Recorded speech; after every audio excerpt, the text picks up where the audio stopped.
The Project Gutenberg ebook of the Legends of King Arthur and His Knights. This ebook is for the use of anyone anywhere in the United States and most other parts of the world at no cost and with almost no restrictions whatsoever.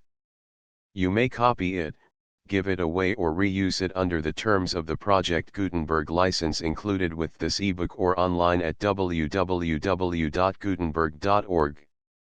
If you are not located in the United States, you will have to check the laws of the country where you are located before using this ebook. Title: The Legends of King Arthur and His Knights. Author: Sir James Knowles. Sir Thomas Malory. Illustrator: Lancelot. Speed. Release date: June 28, 2004. Ebook number 12753. Most recently updated, November 22, 2022. Language: English. Credits: Zoran Stefanovic, G.F. Untermeyer and distributed Proofreaders Europe, http://dp.rastko.net.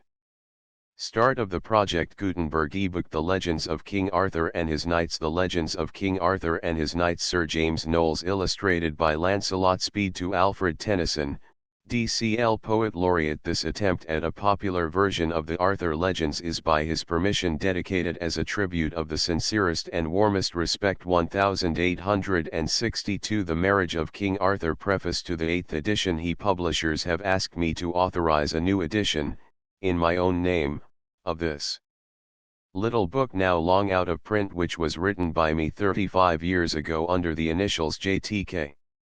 In acceding to their request, I wish to say that the book as now published is merely a word-for-word reprint of my early effort to help to popularize the Arthur Legends. It is little else than an abridgment of Sir Thomas Malory's version of them as printed by Caxton, with a few additions from Geoffrey of Monmouth and other sources, and an endeavor to arrange the many tales into a more or less consecutive story.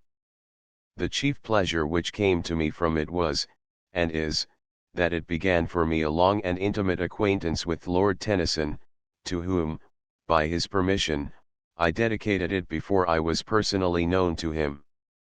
James Knowles. Addendum by Lady Knowles. In response to a widely expressed wish for a fresh edition of this little book, now for some years out of print, a new and 9th edition has been prepared. In his preface, my husband says that the intimacy with Lord Tennyson to which it led was the chief pleasure the book brought him. I have been asked to furnish a few more particulars on this point that may be generally interesting, and feel that I cannot do better than give some extracts from a letter written by himself to a friend in July 1896. Dear, I am so very glad you approve of my little effort to popularize the Arthur Legends. Tennyson had written his first 4 Idylls of the King before my book appeared, which was in 1861. Indeed, it was in consequence of the first 4 Idylls that I sought and obtained, while yet a stranger to him, leave to dedicate my venture to him. He was extremely kind about it, declared it ought to go through 40 editions, and when I came to know him personally, talked very frequently about it and Arthur with me, and made constant use of it when he at length yielded to my perpetual urgency and took up again his forsaken project of treating the whole subject of King Arthur. He discussed and rediscussed it at any amount of length, the way in which this could now be done, and the symbolism, which had from his earliest time haunted him as the inner meaning to be given to it, brought him back to the poem in its changed shape of separate pictures. He used often to say that it was entirely my doing that he revived his old plan, and added, "I know more about Arthur than any other man in England, and I think you know next most." It would amuse you to see in what intimate detail he used to consult with me, and often with my little book in front of us over the various tales, and when I wrote an article, in the shape of a long letter, in the Spectator of January 1870, he asked to reprint it, and published it with the collected Idylls. For years, while his boys were at school and college, I acted as his confidential friend in business and many other matters, and I suppose he told me more about himself and his life than any other man now living knows. Isabel Knowles.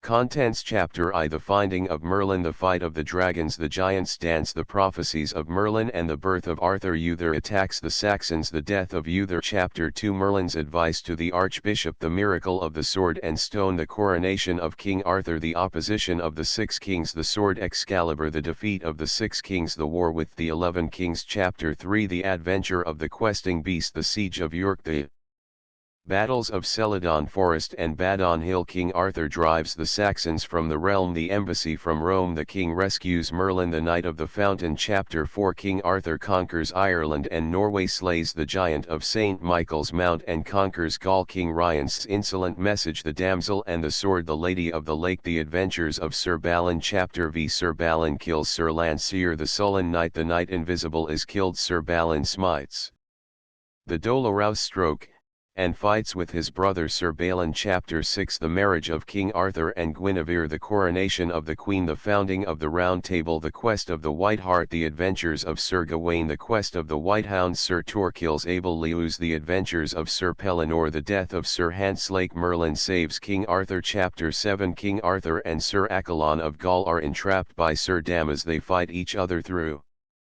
enchantment of Queen Morgan le Fay. Sir Damas is compelled to surrender all his lands to Sir Outzlake, his brother, their rightful owner. Queen Morgan essays to kill King Arthur with a magic garment, her damsel is compelled to wear it and is thereby burned to cinders. Chapter 8 A second embassy from Rome, King Arthur's answer, the emperor assembles his armies, King Arthur slays the emperor. Sir Gawain and Sir Priamus the Lombards are defeated, King Arthur crowned at Rome. Chapter 9 The adventures of Sir Lancelot. He and his cousin Sir Lionel set forth the four witch queens. King Bagdemagus. Sir Lancelot slays Sir Turquine and delivers his captive knights. The foul knight Sir Gaunter attacks Sir Lancelot. The four knights. Sir Lancelot comes to the chapel. Perilous Eloise, the sorceress, the lady and the falcon, Sir Bedivere and the dead lady. Chapter X Beaumains is made a kitchen page by Sir Key. He claims the adventure of the damsel Lynette. He fights with Sir Lancelot and is knighted by him in his true name of Gareth, is flouted by the damsel Lynette but overthrows all knights he meets and sends them to King Arthur's court. He delivers the Lady Leones from the Knight of the Redlands. The tournament before Castle Perilous, marriage of Sir Gareth and the Lady Leones. Chapter 11 The adventures of Sir Tristram, his stepmother. He is knighted, fights with Sir Marhaus, Sir Palomides and La Belle Isoult, Sir Bleoberis and Sir Segwarides. Sir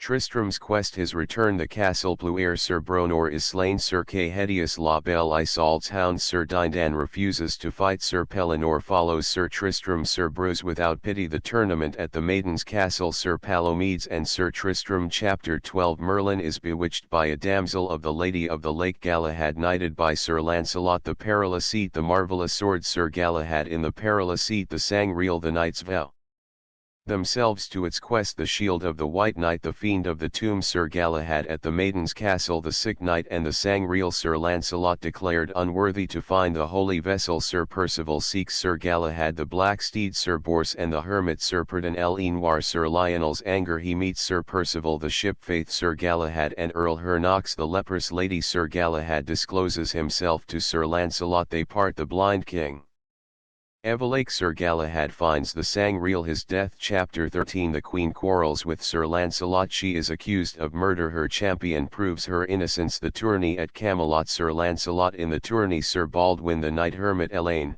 the maid of Astolat, seeks for Sir Lancelot. She tends his wounds. Her death. The Queen and Sir Lancelot are reconciled. Chapter 14 Sir Lancelot attacked by Sir Agravain, Sir Modred, and 13 other knights. He slays them all. But Sir Modred he leaves the court. Sir Modred accuses him to the king. The queen condemned to be burnt. Her rescue by Sir Lancelot and flight with him. The war between Sir Lancelot and the king. The enmity of Sir Gawain. The usurpation of Sir Modred. The queen retires to a nunnery. Sir Lancelot goes on pilgrimage. The battle of Barham Downs. Sir Bedivere and the sword Excalibur. The death of King Arthur. Illustrators note F scenes from the legends of King Arthur and his knights of the Round Table. Many lovely pictures have been painted, showing much diversity of figures and surroundings, some being definitely 6th century British or Saxon, as in Blair Leighton's fine painting of the dead Elaine. Others, for example, what Sir Galahad show knight and charger in 15th century armor, while the warriors of Burne-Jones wear strangely impracticable armor of some mystic period. Each of these painters was free to follow his own conception, putting the figures into whatever period most appealed to his imagination, for he was not illustrating the actual tales written by Sir Thomas Malory, otherwise he would have found himself face to face with a difficulty.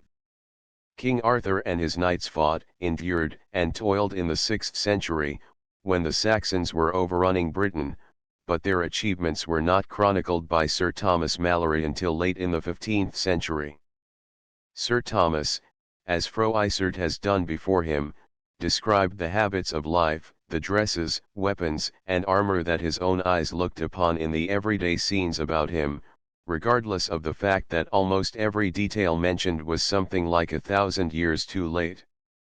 Had Malory undertaken an account of the landing of Julius Caesar, he would, as a matter of course, have protected the Roman legions with bascinet or salade, breastplate, pauldron and pallet, codia copyright tax and the rest, and have armed them with lance and shield, jewel-hilt sword, and slim misericord, while the emperor himself might have been given the very suit of armor stripped from the Duke of Clarence before his fateful encounter with the Bud of Malmsey.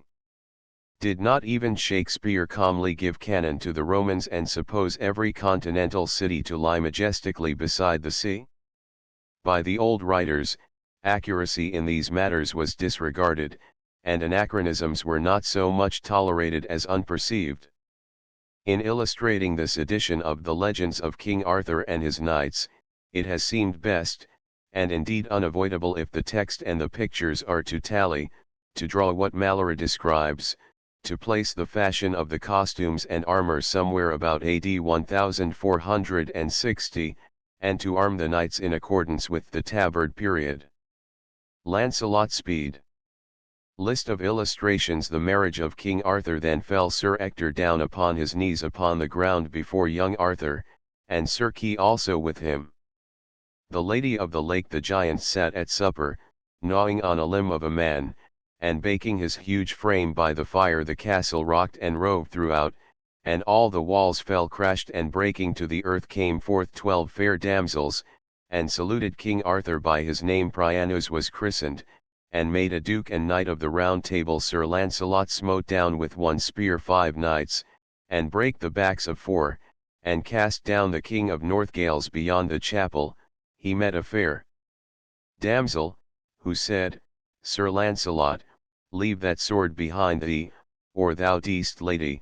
Replied Sir Beaumains, a knight is little worth who may not bear with a damsel. So he rode into the hall and alighted. Then they began the battle, and tilted at their hardest against each other. And running to her chamber, she sought in her casket for the piece of iron, and fitted it in Tristram's sword. By the time they had finished drinking, they loved each other so well that their love never more might leave them. Waving her hands and muttering the charm, and presently enclosed him fast within the tree. Galahad quickly lifted up the stone, and forthwith came out a foul smoke. This girdle, lords, said she, is made for the most part of mine own hair, which, while I was yet in the world, I loved full well. At last the strange knight smote him to the earth, and gave him such a buffet on the helm as well nigh killed him. Then was Sir Lancelot sent for, and the letter read aloud by a clerk. But still the knights cried mightily without the door, Traitor,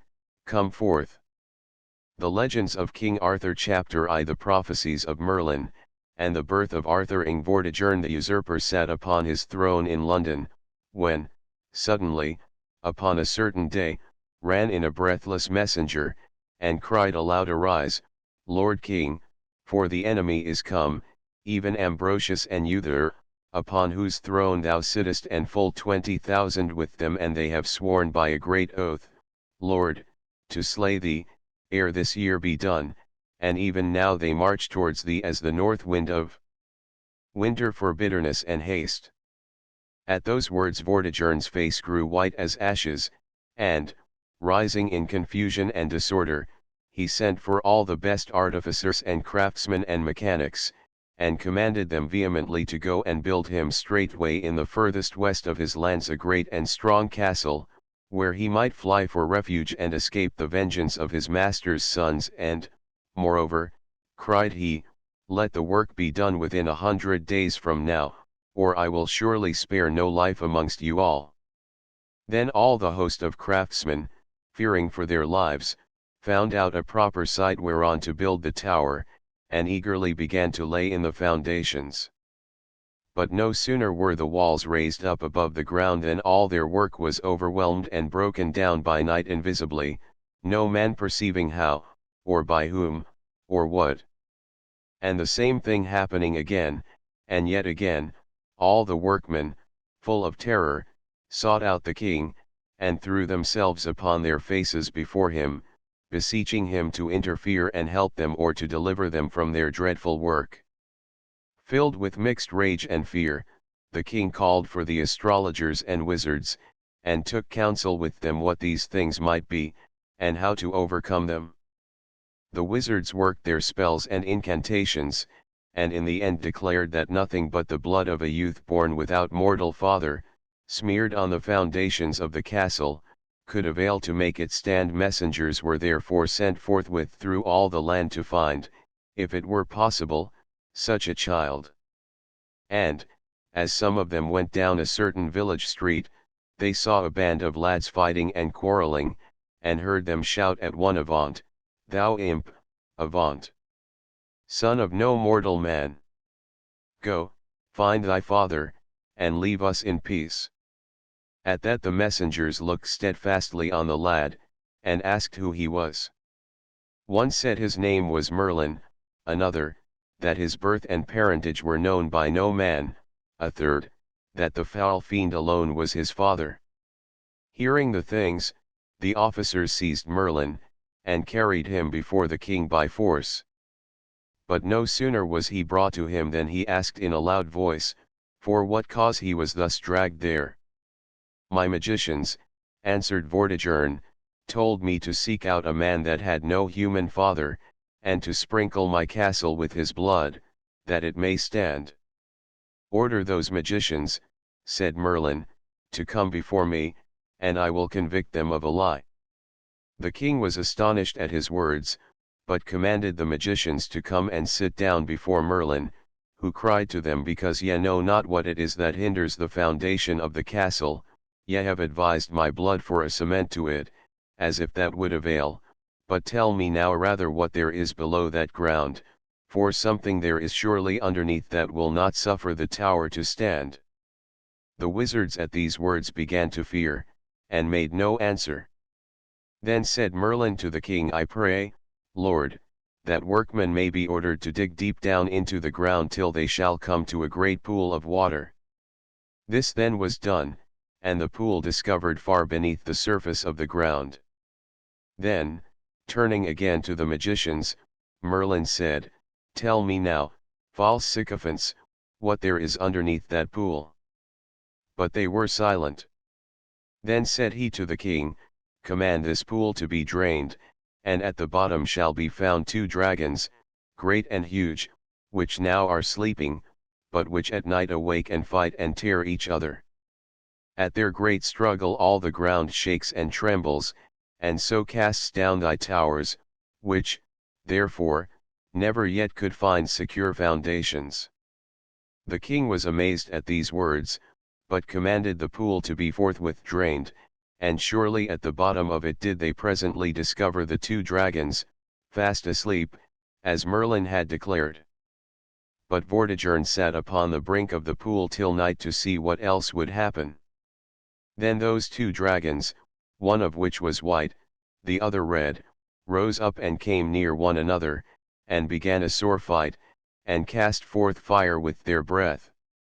But the white dragon had the advantage, and chased the other to the end of the lake.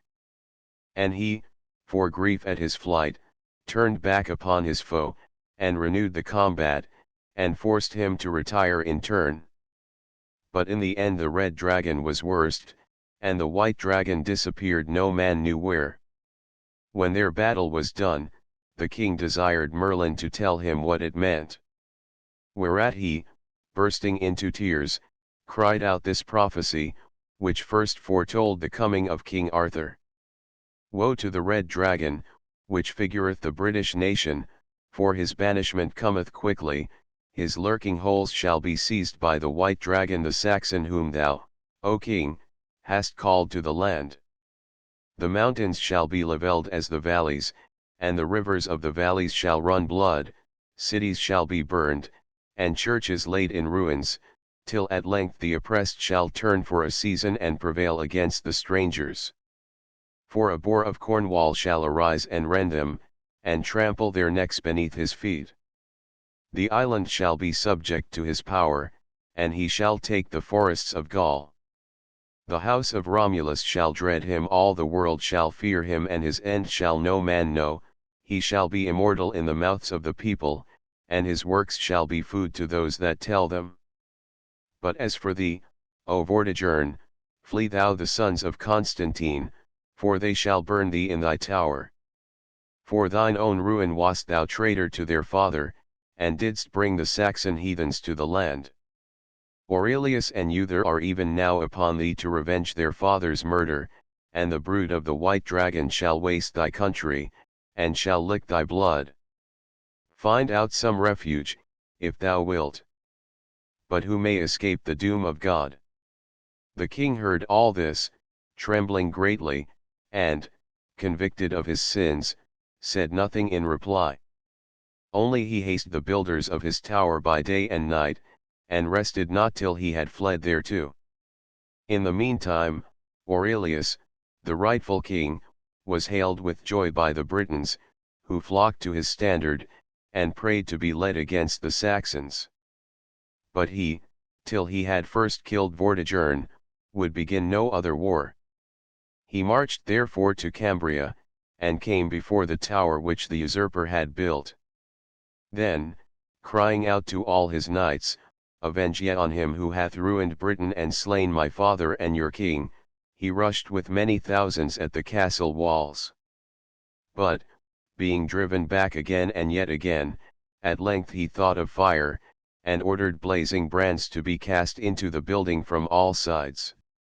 These finding soon a proper fuel, ceased not to rage, till spreading to a mighty conflagration, they burned down the tower and Vortigern within it. Then did Aurelius turn his strength against Hengist and the Saxons, and, defeating them in many places, weakened their power for a long season, so that the land had peace. Anon the king, making many journeys to and fro, restoring ruined churches and, creating order, came to the monastery near Salisbury, where all those British knights lay buried who had been slain there by the treachery of Hengist. For when in former times Hengist had made a solemn truce with Vortigern, to meet in peace and settle terms, whereby himself and all his Saxons should depart from Britain, the Saxon soldiers carried every one of them beneath his garment a long dagger, and, at a given signal, fell upon the Britons, and slew them, to the number of nearly 500. The sight of the place where the dead lay moved Aurelius to great sorrow, and he cast about in his mind how to make a worthy tomb over so many noble martyrs, who had died there for their country. When he had in vain consulted many craftsmen and builders, he sent, by the advice of the archbishop, for Merlin, and asked him what to do. "If you would honor the burying place of these men," said Merlin, "with an everlasting monument, send for the giant's dance which is in Killarhouse, a mountain in Ireland, for there is a structure of stone there which none of this age could raise without a perfect knowledge of the arts.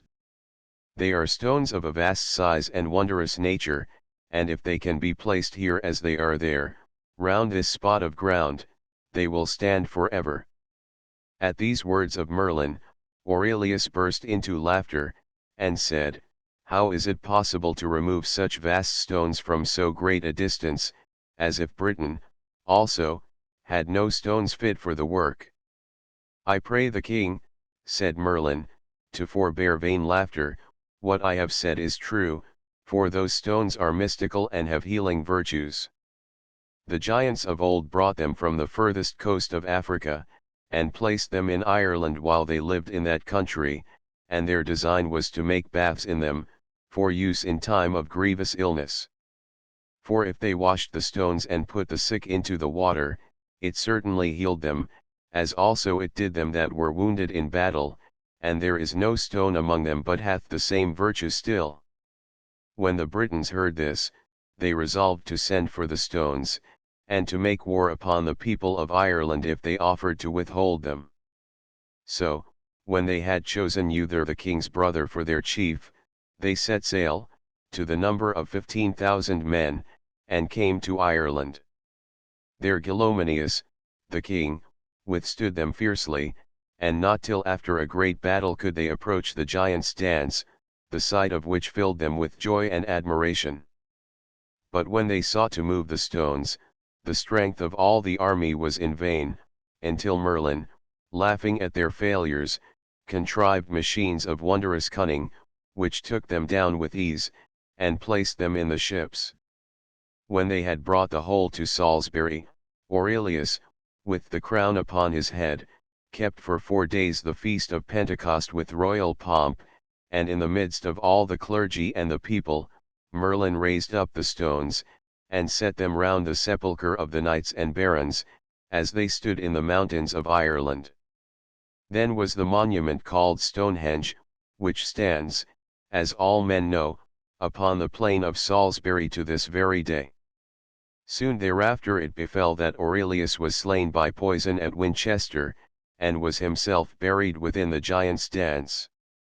At the same time came forth a comet of amazing size and brightness, darting out a beam, at the end whereof was a cloud of fire shaped like a dragon, from whose mouth went out 2 rays, one stretching over Gaul, the other ending in 7 lesser rays over the Irish Sea. At the appearance of this star a great dread fell upon the people, and Uther, marching into Cambria against the son of Vortigern, himself was very troubled to learn what it might mean. Then Merlin, being called before him, cried with a loud voice, O mighty loss! O stricken Britain! Alas! The great prince is gone from us. Aurelius Ambrosius is dead, whose death will be ours also, unless God help us. Haste, therefore, noble Uther, to destroy the enemy, the victory shall be thine, and thou shalt be king of all Britain. For the star with the fiery dragon signifies thyself, and the ray over Gaul portends that thou shalt have a son, most mighty, whom all those kingdoms shall obey which the ray covers. Thus, for the second time, did Merlin foretell the coming of King Arthur. And Uther, when he was made king, remembered Merlin's words, and caused 2 dragons to be made in gold, in likeness of the dragon he had seen in the star. One of these he gave to Winchester Cathedral, and had the other carried into all his wars before him, whence he was ever after called Uther Pendragon, or the dragon's head. Now, when Uther Pendragon had passed through all the land, and settled it and even voyaged into all the countries of the Scots, and tamed the fierceness of that rebel people, he came to London, and ministered justice there. And it befell at a certain great banquet and high feast which the king made at Eastertide, there came, with many other earls and barons, Gorlois, Duke of Cornwall, and his wife Igerna, who was the most famous beauty in all Britain. And soon thereafter, Gorlois being slain in battle, Uther determined to make Igerna his own wife. But in order to do this, and enable him to come to her, for she was shut up in the high castle of Tintagel, on the furthest coast of Cornwall, the king sent for Merlin, to take counsel with him and to pray his help. This, therefore, Merlin promised him on one condition, namely, that the king should give him up the first son born of the marriage. For Merlin by his arts foreknew that this firstborn should be the long-wished prince, King Arthur. When Uther, therefore, was at length happily wedded, Merlin came to the castle on a certain day, and said, Sir, thou must now provide thee for the nourishing of thy child. And the king, nothing doubting, said, Be it as thou wilt. I know a lord of thine in this land, said Merlin, who is a man both true and faithful, let him have the nourishing of the child. His name is Sir Ector, and he hath fair possessions both in England and in Wales. When, therefore, the child is born, let him be delivered unto me, unchristened, at yonder postern gate, and I will bestow him in the care of this good knight. So when the child was born, the king bid 2 knights and 2 ladies to take it, bound in rich cloth of gold, and deliver it to a poor man whom they should discover at the postern gate. And the child being delivered thus to Merlin, who himself took the guise of a poor man, was carried by him to a holy priest and christened by the name of Arthur, and then was taken to Sir Ector's house, and nourished at Sir Ector's wife's own breasts. And in the same house he remained privily for many years, no man soever knowing where he was, save Merlin and the king. Anon it befell that the king was seized by a lingering distemper, and the Saxon heathens, taking their occasion, came back from over sea, and swarmed upon the land, wasting it with fire and sword. When Uther heard thereof, he fell into a greater rage than his weakness could bear, and commanded all his nobles to come before him, that he might upbraid them for their cowardice. And when he had sharply and hotly rebuked them, he swore that he himself, nigh unto death although he lay, would lead them forth against the enemy. Then causing a horse litter to be made, in which he might be carried for he was too faint and weak to ride, he went up with all his army swiftly against the Saxons. But they, when they heard that Uther was coming in a litter, disdained to fight with him, saying it would be shame for brave men to fight with one half dead. So they retired into their city, and, as it were in scorn of danger, left the gates wide open. But Uther straightway commanding his men to assault the town, they did so without loss of time, and had already reached the gates, when the Saxons, repenting too late of their haughty pride, rushed forth to the defense. The battle raged till night, and was begun again next day, but at last, their leaders, Octa and Eoza, being slain, the Saxons turned their backs and fled, leaving the Britons a full triumph. The king at this felt so great joy, that, whereas before he could scarce raise himself without help, he now sat upright in his litter by himself, and said, with a laughing and merry face, "They called me the half-dead king, and so indeed I was, but victory to me half-dead is better than defeat and the best health. For to die with honor is far better than to live disgraced." But the Saxons, although thus defeated, were ready still for war. Uther would have pursued them, but his illness had by now so grown, that his knights and barons kept him from the adventure. Whereat the enemy took courage, and left nothing undone to destroy the land, until, descending to the vilest treachery, they resolved to kill the king by poison. To this end, as he lay sick at Verulam, they sent and poisoned stealthily a spring of clear water, whence he was wont to drink daily, and so, on the very next day, he was taken with the pains of death, as were also 100 others after him, before the villainy was discovered, and heaps of earth thrown over the well. The knights and barons, full of sorrow, now took counsel together, and came to Merlin for his help to learn the king's will before he died, for he was by this time speechless. "Sirs, there is no remedy," said Merlin, "and God's will must be done, but be yet all tomorrow before him, for God will make him speak before he die." So on the morrow all the barons, with Merlin, stood round the bedside of the king, and Merlin said aloud to Uther, "Lord, shall thy son Arthur be the king of all this realm after thy days?" Then Uther Pendragon turned him about, and said, in the hearing of them all, "God's blessing and mine be upon him. I bid him pray for my soul, and also that he claim my crown, or forfeit all my blessing," and with those words he died. Then came together all the bishops and the clergy, and great multitudes of people, and bewailed the king, and carrying his body to the convent of Ambrius, they buried it close by his brother's grave, within the giant's dance. Chapter 2 The Miracle of the Sword and Stone, and the coronation of King Arthur the Sword Excalibur. The war with the 11 kings. How Arthur the prince had all this time been nourished in Sir Ector's house as his own son, and was fair and tall and comely, being of the age of 15 years, great in strength, gentle in manner, and accomplished in all exercises proper for the training of a knight. But as yet he knew not of his father, for Merlin had so dealt, that none save Uther and himself knew aught about him. Wherefore it befell, that many of the knights and barons who heard King Uther speak before his death, and call his son Arthur his successor, were in great amazement, and some doubted, and others were displeased. Anon the chief lords and princes set forth each to his own land, and, raising armed men and multitudes of followers, determined every one to gain the crown for himself, for they said in their hearts, if there be any such a son at all as he of whom this wizard forced the king to speak, who are we that a beardless boy should have rule over us? So the land stood long in great peril, for every lord and baron sought but his own advantage, and the Saxons, growing ever more adventurous, wasted and overran the towns and villages in every part.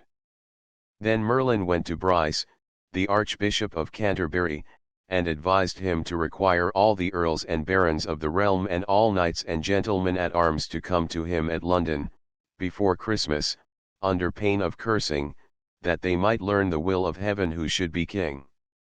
This, therefore, the Archbishop did, and upon Christmas Eve were met together in London all the greatest princes, lords, and barons, and long before day they prayed in St. Paul's Church, and the Archbishop besought heaven for a sign who should be lawful king of all the realm. And as they prayed, there was seen in the churchyard, set straight before the doorways of the church, a huge square stone having a naked sword stuck in the midst of it. And on the sword was written in letters of gold, Whoso pulleth out the sword from this stone is born the rightful king of Britain. At this all the people wondered greatly, and, when Mass was over, the nobles, knights, and princes ran out eagerly from the church to see the stone and sword, and a law was forthwith made that whoso should pull out the sword should be acknowledged straightway king of Britain.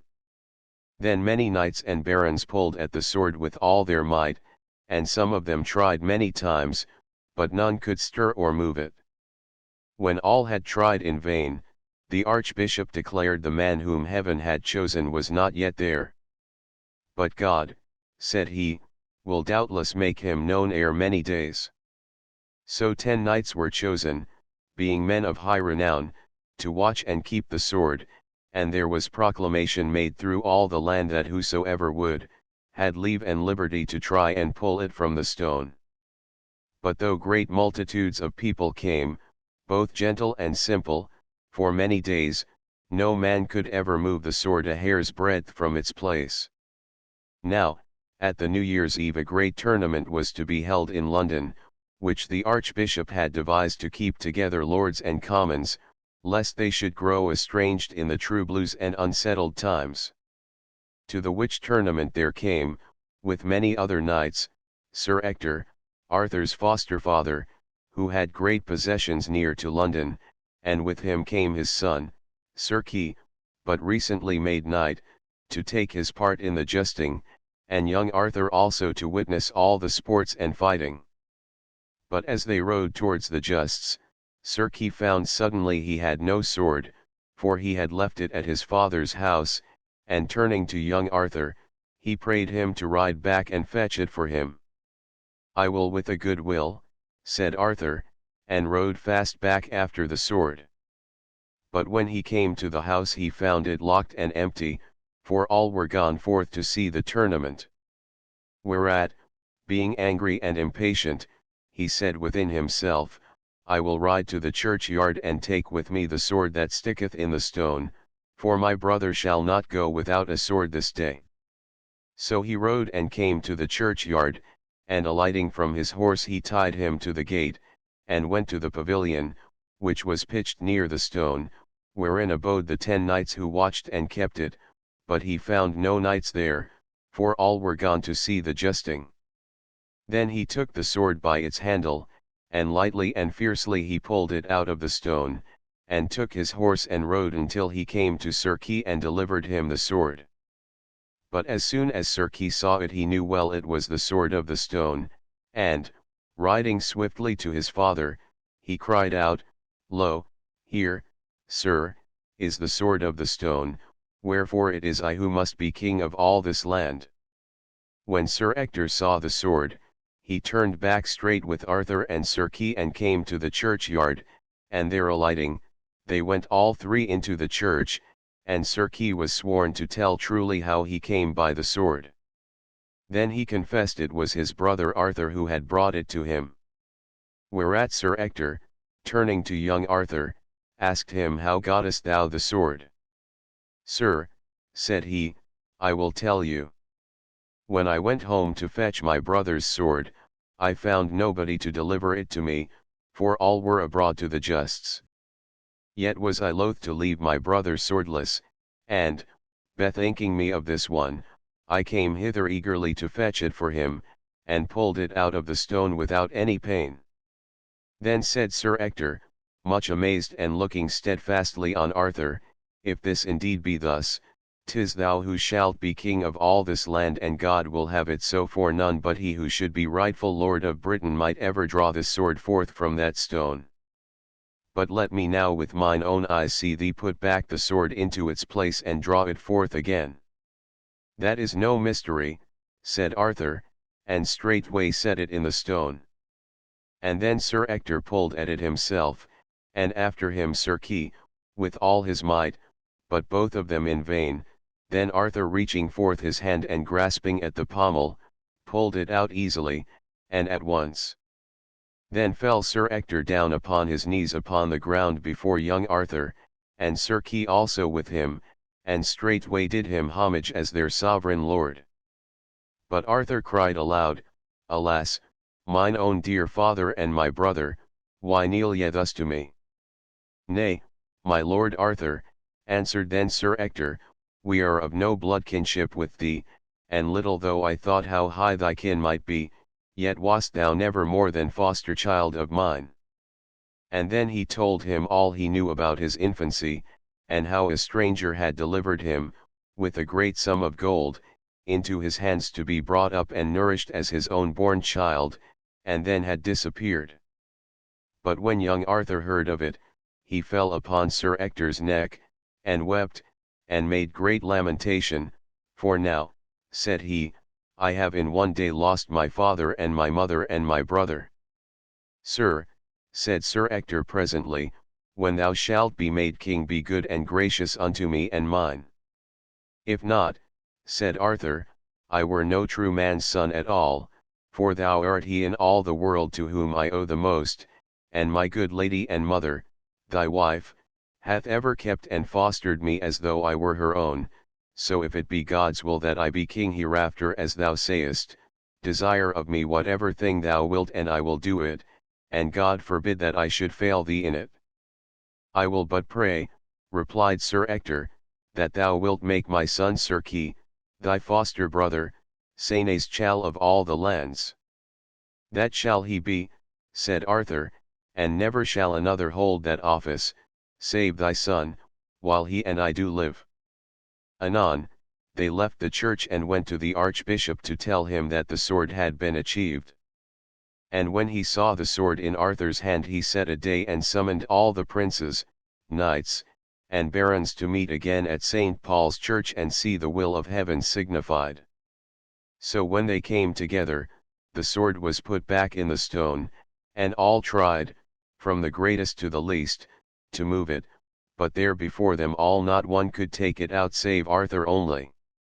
But then befell a great confusion and dispute, for some cried out it was the will of heaven, and, Long live King Arthur, but many more were full of wrath and said, What, would ye give the ancient sceptre of this land unto a boy born none know how?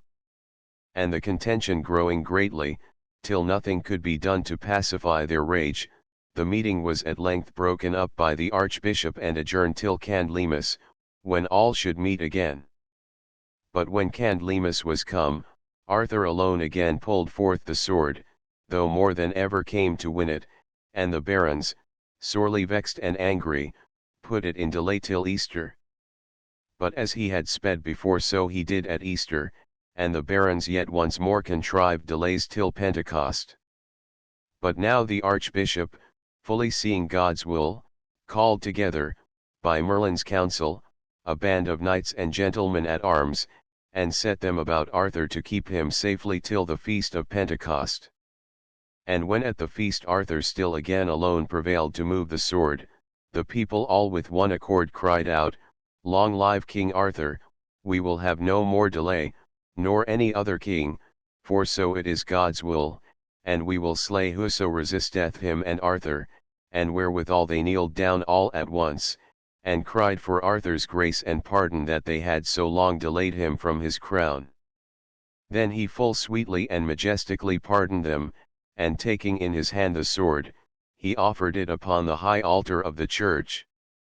Anon was he solemnly knighted with great pomp by the most famous knight there present, and the crown was placed upon his head, and, having taken oath to all the people, lords and commons, to be true king and deal in justice only unto his life's end, he received homage and service from all the barons who held lands and castles from the crown.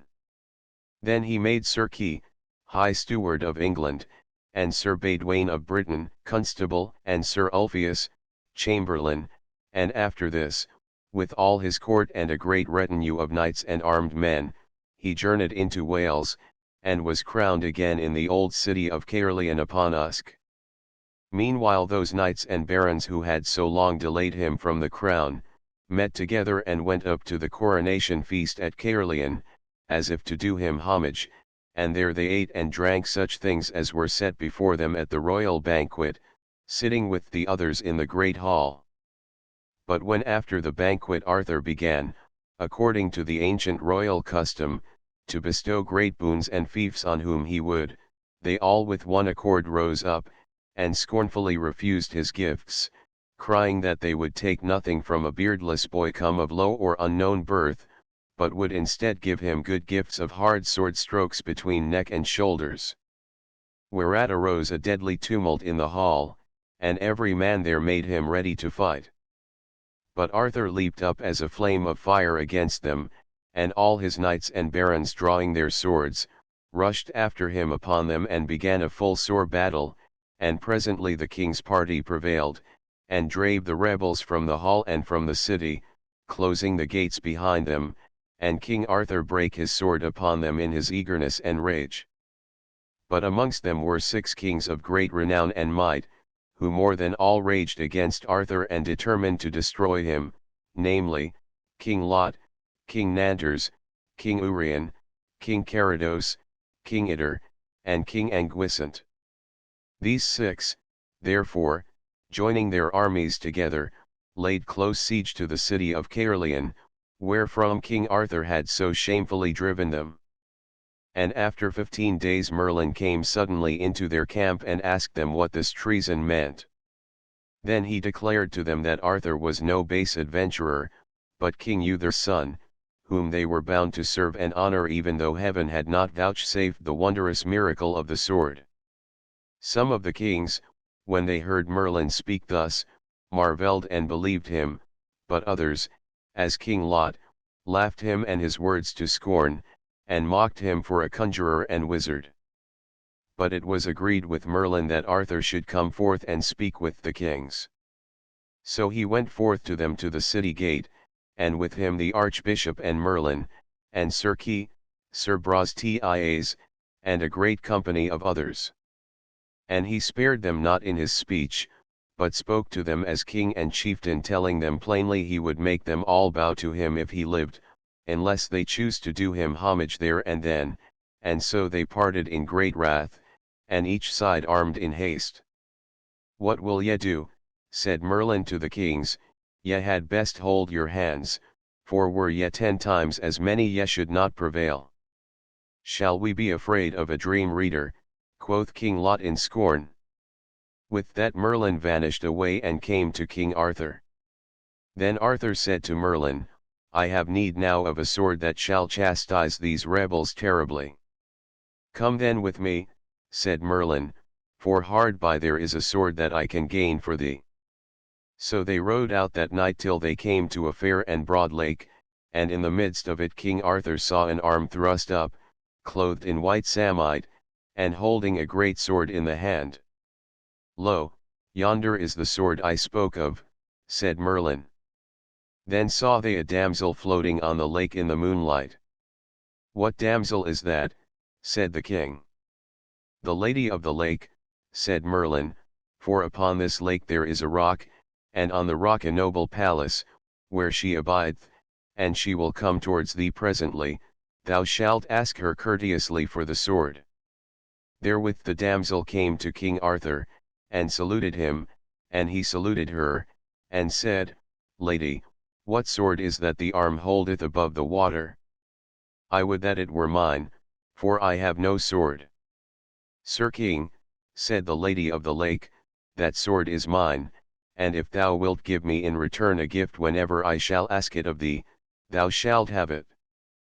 By my faith, said he, I will give thee any gift that thou shalt ask.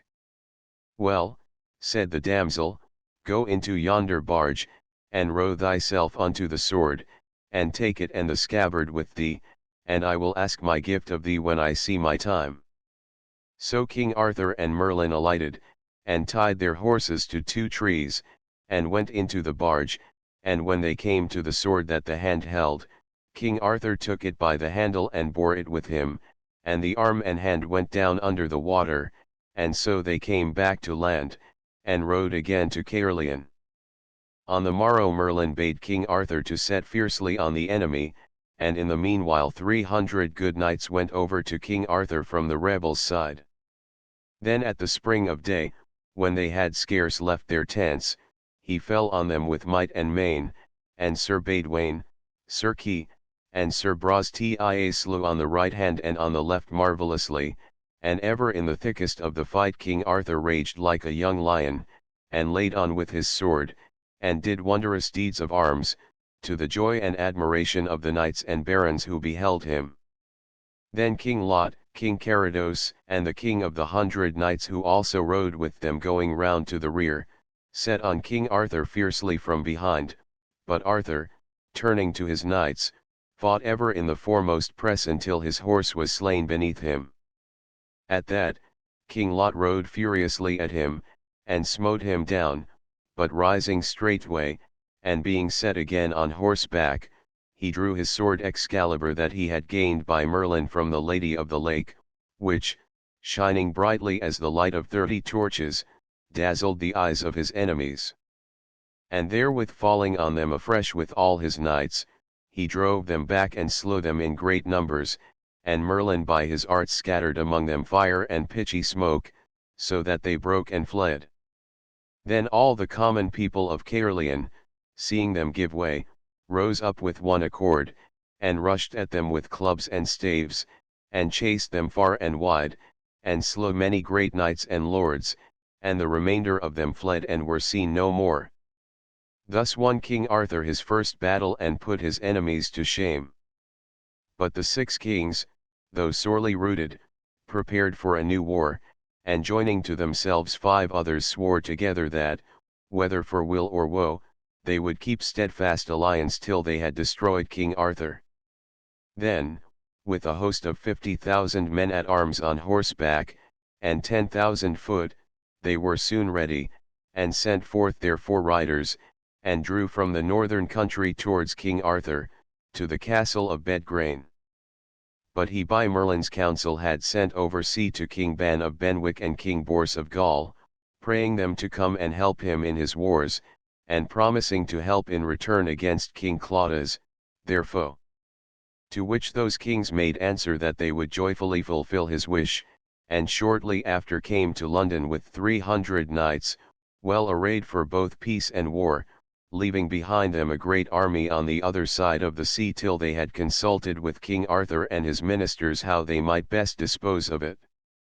And Merlin being asked for his advice and help, agreed to go himself and fetch it over sea to England, which in one night he did, and brought with him 10,000 horsemen and led them northward privately to the forest of Bedgrain, and there lodged them in a valley secretly. Then, by the counsel of Merlin, when they knew which way the 11 kings would ride and sleep, King Arthur with Kings Ban and Bors made themselves ready with their army for the fight, having yet but 30,000 men, counting the 10,000 who had come from Gaul. Now shall ye do my advice, said Merlin. I would that King Ban and King Bors, with all their fellowship of 10,000 men, were led to ambush in this wood ere daylight, and stir not therefrom until the battle hath been long waged. And thou, Lord Arthur, at the spring of day draw forth thine army before the enemy, and dress the battle so that they may at once see all thy host, for they will be the more rash and hardy when they see you have but 20,000 men. To this the 3 knights and the barons heartily consented, and it was done as Merlin had devised. So on the morrow when the hosts beheld each other, the host of the north was greatly cheered to find so few led out against them. Then gave King Arthur the command to Sir Ulfius and Sir Brastias to take 3,000 men at arms, and to open battle. They therefore setting fiercely on the enemy slew them on the right hand and the left till it was wonderful to see their slaughter. When the 11 kings beheld so small a band doing such mighty deeds of arms they were ashamed, and charged them fiercely in return. Then was Sir Ulfius' horse slain under him, but he fought well and marvellously on foot against Duke Eustace and King Clarence, who set upon him grievously, till Sir Brastias, seeing his great peril, pricked towards them swiftly, and so smote the Duke through with his spear that horse and man fell down and rolled over. Whereat King Clarence turned upon Sir Brastias, and rushing furiously together they each unhorsed the other and fell both to the ground, and there lay a long time stunned, their horses' knees being cut to the bone. Then came Sir Kay the Seneschal with 6 companions, and did wondrous well, till the 11 kings went out against them and overthrew Sir Gryfold and Sir Lucas the butler. And when Sir Kay saw Sir Gryfold unhorsed and on foot, he rode against King Nanders hotly and smote him down, and led his horse to Gryfold and horsed him again, with the same spear did Sir Kay smite down King Lot and wounded him full sore. But seeing that, the King of the 100 Knights rushed at Sir Kay and overthrew him in return, and took his horse and gave it to King Lot. And when Sir Gryfold saw Sir Kay's mischance, he set his spear in rest, and riding at a mighty man at arms, he cast him down headlong and caught his horse and led it straightway to Sir Kay. By now the battle was growing perilous and hard, and both sides fought with rage and fury. And Sir Ulfius and Sir Brastias were both afoot and in great danger of their death, and foully stained and trampled under horses' feet. Then King Arthur, putting spurs to his horse, rushed forward like a lion into the midst of all the Malacopyrite, and singling out King Cradlemont of North Wales, smote him through the left side and overthrew him, and taking his horse by the rein he brought it to Sir Ulfius in haste and said, Take this horse, mine old friend, for thou hast great need of one, and charge by side of me. And even as he spoke he saw Sir Ector, Sir Kay's father, smitten to the earth by the King of the 100 Knights, and his horse taken to King Cradlemont. But when King Arthur saw him ride upon Sir Ector's horse his wrath was very great, and with his sword he smote King Cradlemont upon the helm, and shore off the 4th part thereof and of the shield, and drave the sword onward to the horse's neck and slew the horse, and hurled the king upon the ground. And now the battle waxed so great and furious that all the noise and sound thereof rang out by water and by wood, so that Kings Ban and Bors, with all their knights and men at arms in ambush, hearing the tumult and the cries, trembled and shook for eagerness, and scarce could stay in secret, but made them ready for the fray and dressed their shields and harness. But when King Arthur saw the fury of the enemy, he raged like a mad lion, and stirred and drove his horse now here, now there, to the right hand and to the left, and stayed not in his wrath till he had slain full 20 knights. He wounded also King Lot so sorely in the shoulder that he left the field, and in great pain and dolour cried out to the other kings, Do ye as I devise, or we shall be destroyed.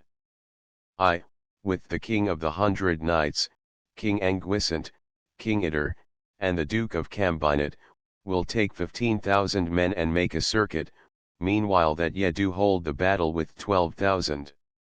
Then coming suddenly we will fall fiercely on them from behind and put them to the rout, but else shall we never stand against them.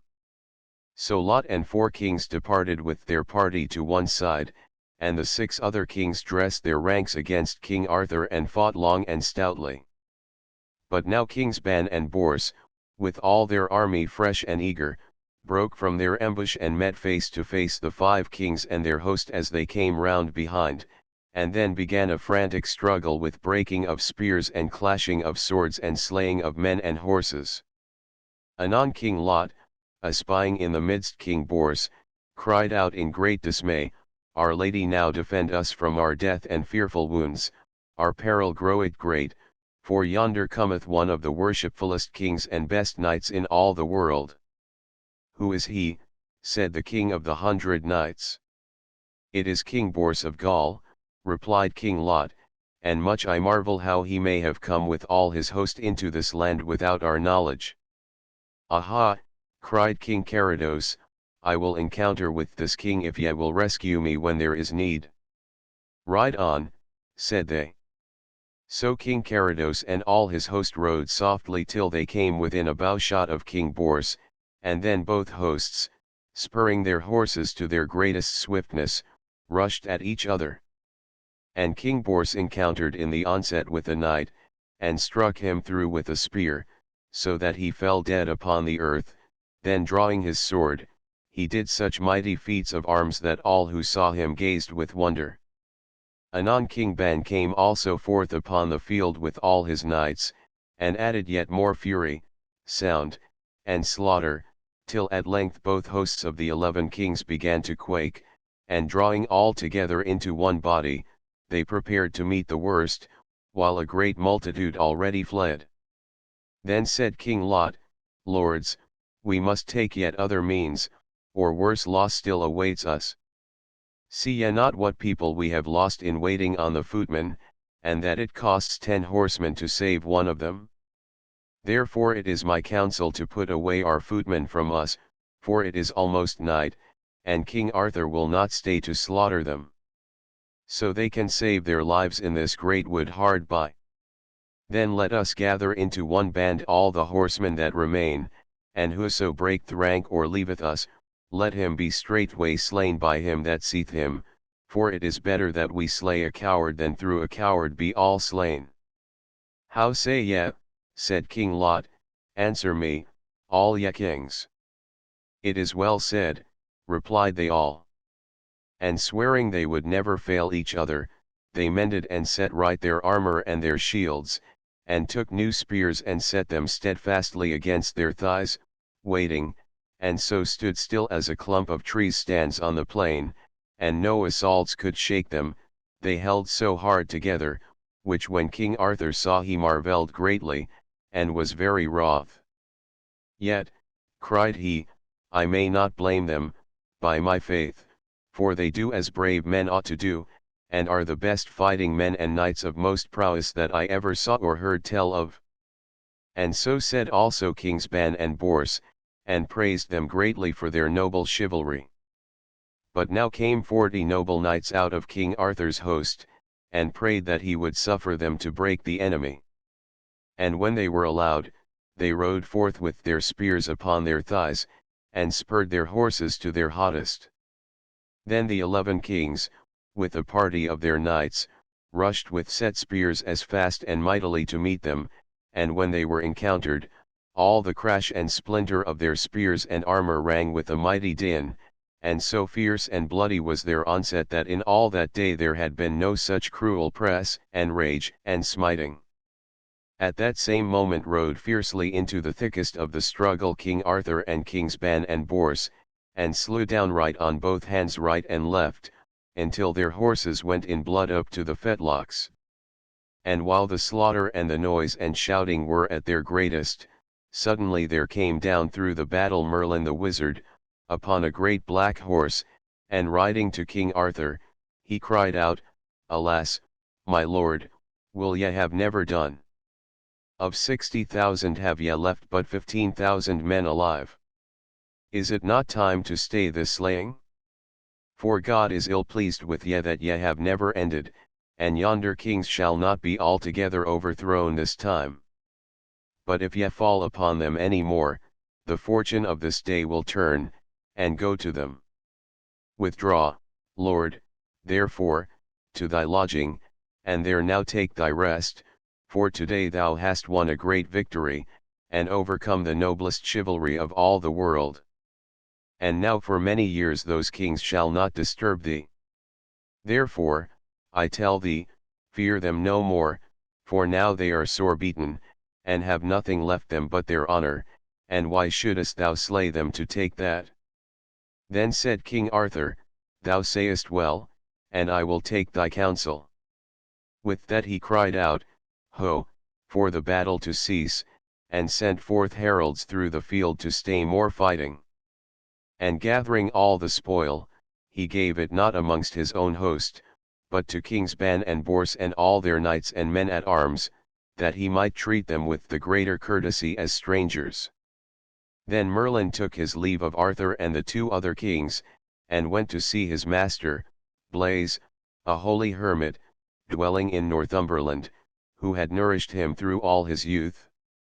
And Blaise was passing glad to see him, for there was a great love ever between them, and Merlin told him how King Arthur had sped in the battle, and how it had ended, and told him the names of every king and knight of worship who was there. So Blaise wrote down the battle, word for word, as Merlin told him, and in the same way ever after, all the battles of King Arthur's days Merlin caused Blaise, his master, to record. Chapter 3 The Adventure of the Questing Beast. King Arthur drives the Saxons from the realm. The battles of Celadon Forest and Badon Hill. Non, thereafter, came word to King Arthur that Rience, king of North Wales, was making war upon King Leodegrance of Camelgard, whereat he was passing wroth, for he loved Leodegrance well, and hated Rience. So he departed with Kings Ban and Bors and 20,000 men, and came to Camelgard, and rescued Leodegrance, and slew 10,000 of Rience's men and put him to flight.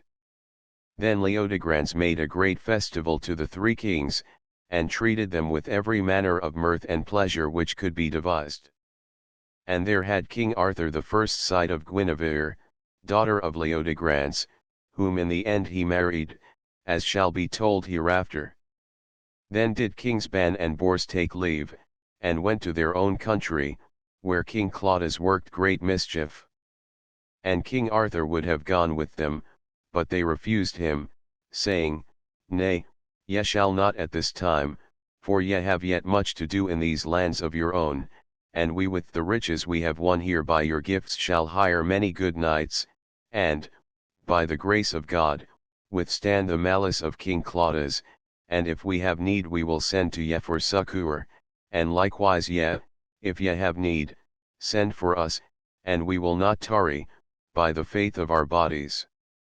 When the two kings had left, King Arthur rode to Caerleon, and thither came to him his half-sister Belisent, wife to King Lot, sent as a messenger, but in truth to espy his power, and with her came a noble retinue, and also her 4 sons Gawain, Gaheris, Agravain, and Gareth.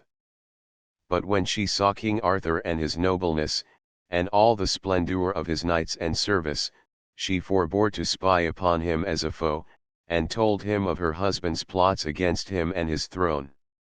And the king, not knowing that she was his half-sister, made great court to her, and being full of admiration for her beauty, loved her out of measure, and kept her a long season at Caerleon. Wherefore her husband, King Lot, was more than ever King Arthur's enemy, and hated him till death with a passing great hatred. At that time King Arthur had a marvellous dream, which gave him great disquietness of heart. he dreamed that the whole land was full of many fiery griffins and serpents, which burnt and slew the people everywhere, and then that he himself fought with them, and that they did him mighty injuries, and wounded him nigh to death, but that at last he overcame and slew them all. When he woke, he sat in great heaviness of spirit and pensiveness, thinking what this dream might signify, but by and by, when he could by no means satisfy himself what it might mean, to rid himself of all his thoughts of it, he made ready with a great company to ride out hunting. As soon as he was in the forest, the king saw a great hart before him, and spurred his horse, and rode long eagerly after it, and chased until his horse lost breath and fell down dead from under him.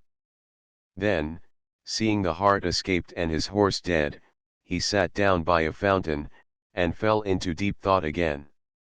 And as he sat there alone, he thought he heard the noise of hounds, as it were some 30 couple in number, and looking up he saw coming towards him the strangest beast that ever he had seen or heard tell of, which ran towards the fountain and drank of the water.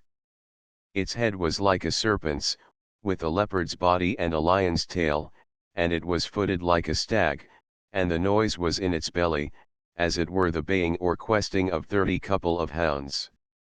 While it drank there was no noise within it, but presently, having finished, it departed with a greater sound than ever. The king was amazed at all this, but being greatly wearied, he fell asleep, and was before long waked up by a knight on foot, who said, "Knight, full of thought and sleepy, tell me if thou sawest a strange beast pass this way." "Such a one I saw," said King Arthur to the knight, "but that is now 2 miles distant at the least." "What would you with that beast?" "Sir," said the knight, "I have followed it for a long time, and have killed my horse, and would to heaven I had another to pursue my quest withal." At that moment came a yeoman with another horse for the king, which, when the knight saw, he earnestly prayed to be given him. "For I have followed this quest," said he, 12 months, and either I shall achieve him or bleed of the best blood of my body." It was King Pellinore who at that time followed the questing beast, but neither he nor King Arthur knew each other. "Sir Knight," said King Arthur, "leave that quest and suffer me to have it, and I will follow it other 12 months. "Ah, fool," said the knight, "thy desire is utterly in vain, for it shall never be achieved but by me, or by my next of kin."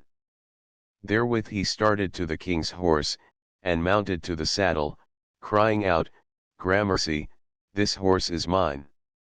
"Well," said the king, "thou mayest take my horse by force, and I will not say nay, but till we prove whether thou or I be best on horseback, I shall not rest content." "Seek me here," said the knight, "whenever thou wilt, and here by this fountain thou shalt find me," and so he passed forth on his way. Then sat King Arthur in a deep fit of study, and bade his yeomen fetch him yet another horse as quickly as they could. And when they left him all alone came Merlin, disguised as a child of 14 years of age, and saluted the king, and asked him why he was so pensive and heavy. "I may well be pensive and heavy," he replied, "for here even now I have seen the strangest sight I ever saw." "That know I well," said Merlin, "as well as thyself, and also all thy thoughts, but thou art foolish to take thought, for it will not amend thee. Also I know what thou art, and know thy father and thy mother." "That is false," said King Arthur, "how shouldst thou know? Thy years are not enough." "Yea," said Merlin, "but I know better than thou how thou wast born, and better than any man living." "I will not believe thee," said King Arthur, and was wroth with the child.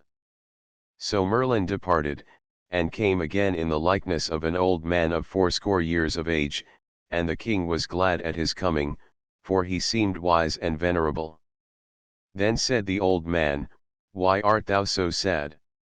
"For divers reasons," said King Arthur, "for I have seen strange things today, and but this moment there was here a child who told me things beyond his years to know. Yea, said the old man, but he told thee truth, and more he would have told thee hadst thou suffered him.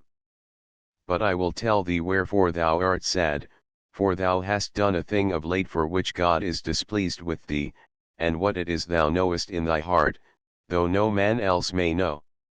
What art thou, said King Arthur, starting up all pale, that tellest me these tidings?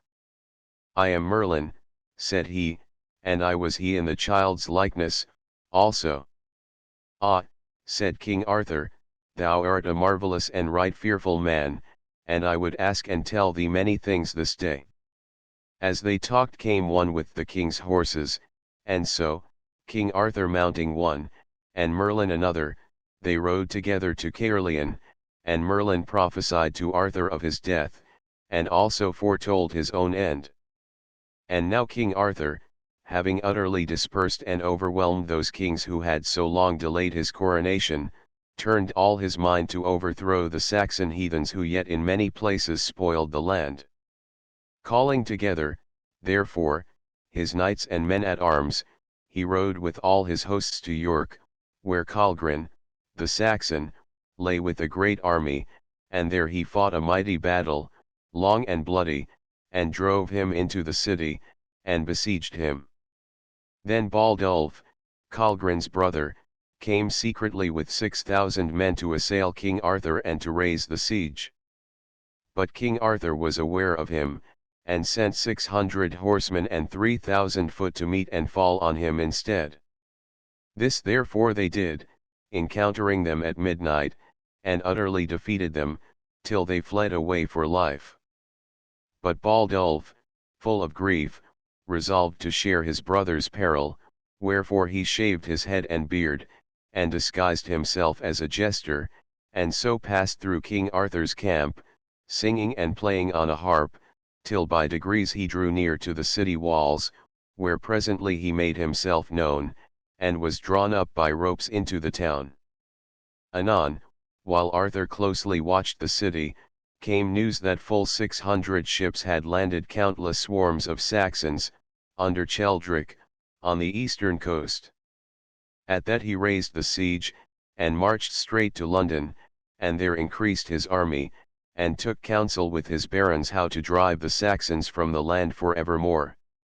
Then with his nephew, Hol, king of the Armorican Britons, who came with a great force to help him, King Arthur, with a mighty multitude of barons, knights, and fighting men, went swiftly up to Lincoln, which the Saxons lay besieging. And there he fought a passing fierce battle, and made grievous slaughter, killing above 6,000 men, till the main body of them turned and fled. But he pursued them hotly into the wood of Celadon, where, sheltering themselves among the trees from his arrows, they made a stand, and for a long season bravely defended themselves. Anon, he ordered all the trees in that part of the forest to be cut down, leaving no shelter or ambush, and with their trunks and branches made a mighty barricade, which shut them in and hindered their escape. After 3 days, brought nigh to death by famine, they offered to give up their wealth of gold and silver spoils, and to depart forthwith in their empty ships, moreover, to pay tribute to King Arthur when they reached their home, and to leave him hostages till all was paid. This offer, therefore, he accepted, and suffered them to depart. But when they had been a few hours at sea, they repented of their shameful flight, and turned their ships back again, and landing at Totnes, ravaged all the land as far as the Severn, and, burning and slaying on all sides, bent their steps towards Bath. When King Arthur heard of their treachery and their return, he burned with anger till his eyes shone like 2 torches, and then he swore a mighty oath to rest no more until he had utterly destroyed those enemies of God and man, and had rooted them for ever out of the land of Britain.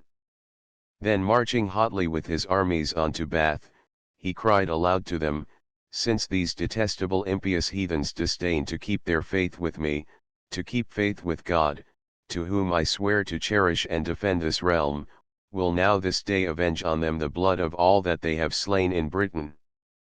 In like manner after him spoke the archbishop, standing upon a hill, and crying that today they should fight both for their country and for paradise, for whoso, he said, shall in this holy war be slain, the angels shall forthwith receive him, for death in this cause shall be penance and absolution for all sins.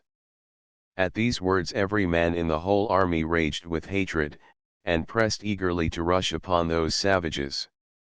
Anon King Arthur, dressed in armor shining with gold and jewels, and wearing on his head a helmet with a golden dragon, took a shield painted with the likeness of the Blessed Mary. Then girding on Excalibur and taking in his right hand his great lance Ron, he placed his men in order and led them out against the enemy, who stood for battle on the slope of Badon Hill, ranged in the form of a wedge, as their custom was. And they, resisting all the onslaughts of King Arthur and his host, made that day a stout defence, and at night lay down upon the hill.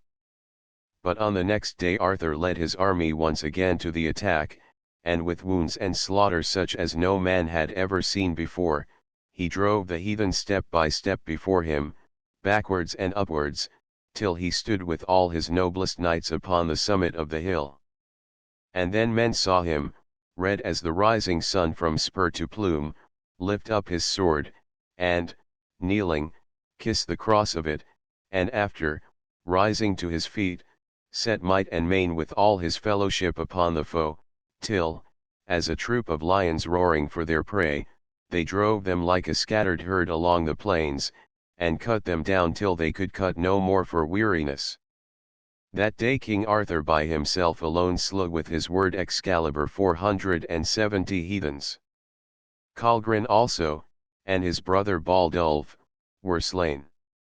Then the king bade Cador, Duke of Cornwall, follow Cheldric, the chief leader, and the remnant of his hosts, unto the uttermost. He, therefore, when he had first seized their fleet, and filled it with chosen men, to beat them back when they should fly to it at last, chased them and slew them without mercy so long as he could overtake them. And though they crept with trembling hearts for shelter to the coverts of the woods and dens of mountains, yet even so they found no safety, for Cador slew them, even one by one. Last of all he caught and slew Cheldric himself, and slaughtering a great multitude took hostages for the surrender of the rest. Meanwhile, King Arthur turned from Badon Hill, and freed his nephew whole from the Scots and Picts, who besieged him in Alclud. And when he had defeated them in 3 sore battles, he drove them before him to a lake, which was one of the most wondrous lakes in all the world, for it was fed by 60 rivers, and had 60 islands, and 60 rocks, and on every island 60 eagles' nests. But King Arthur with a great fleet sailed round the rivers and besieged them in the lake for 15 days, so that many thousands died of hunger.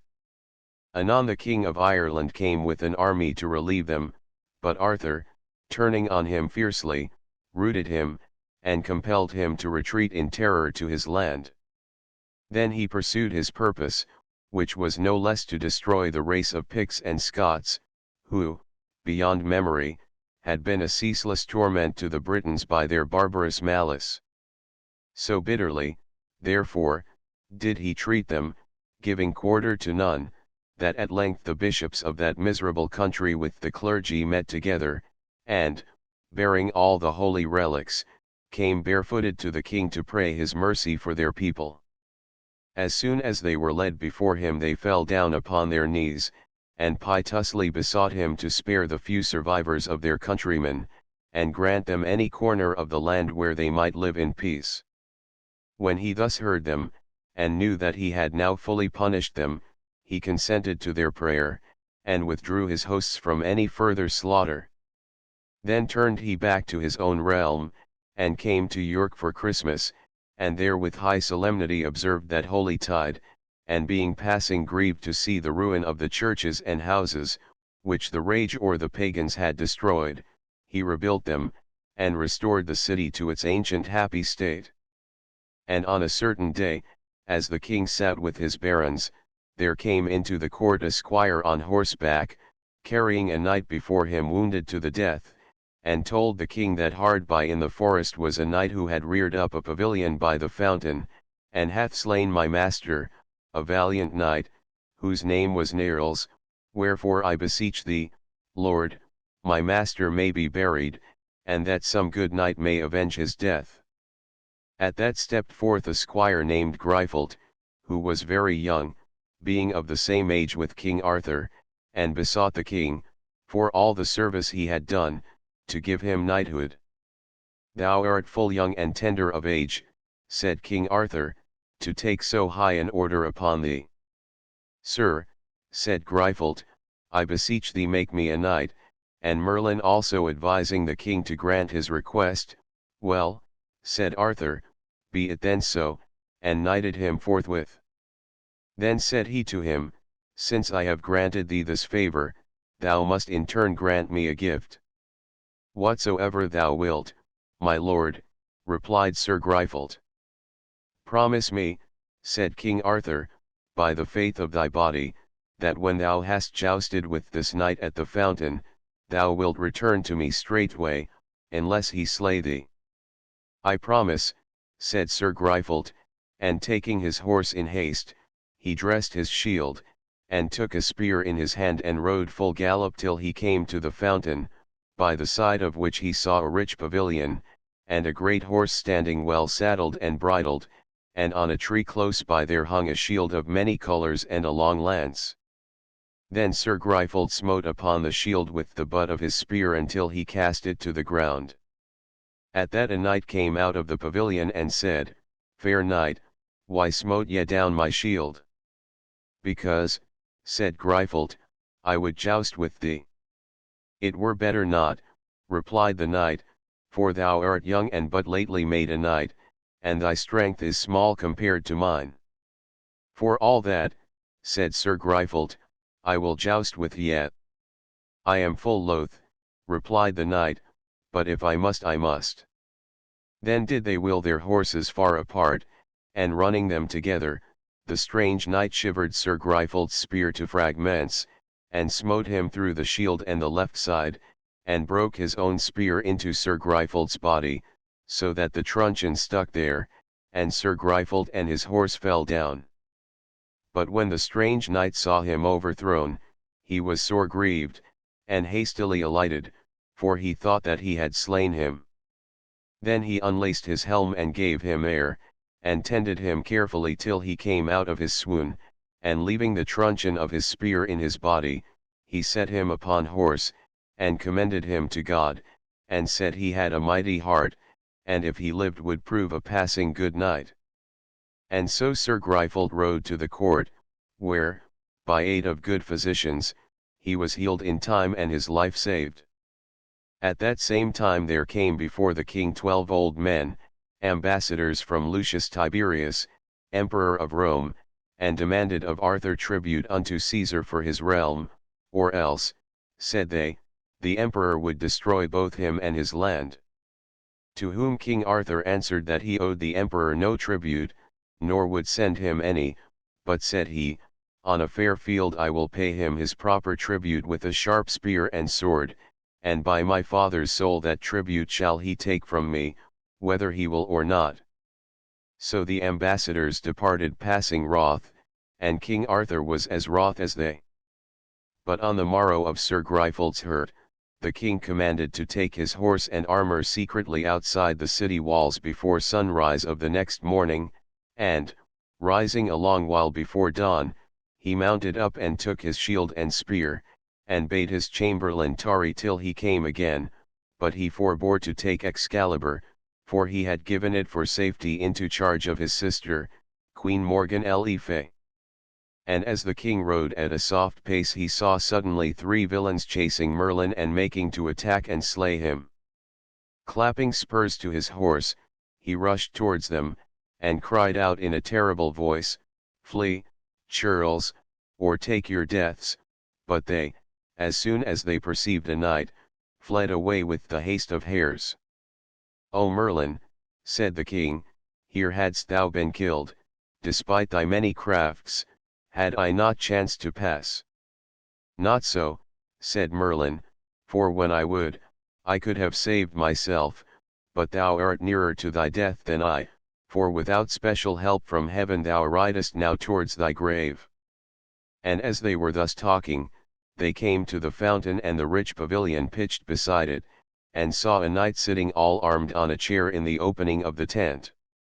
Sir Knight, said King Arthur, for what cause abidest thou here, to joust with any knight that passeth by?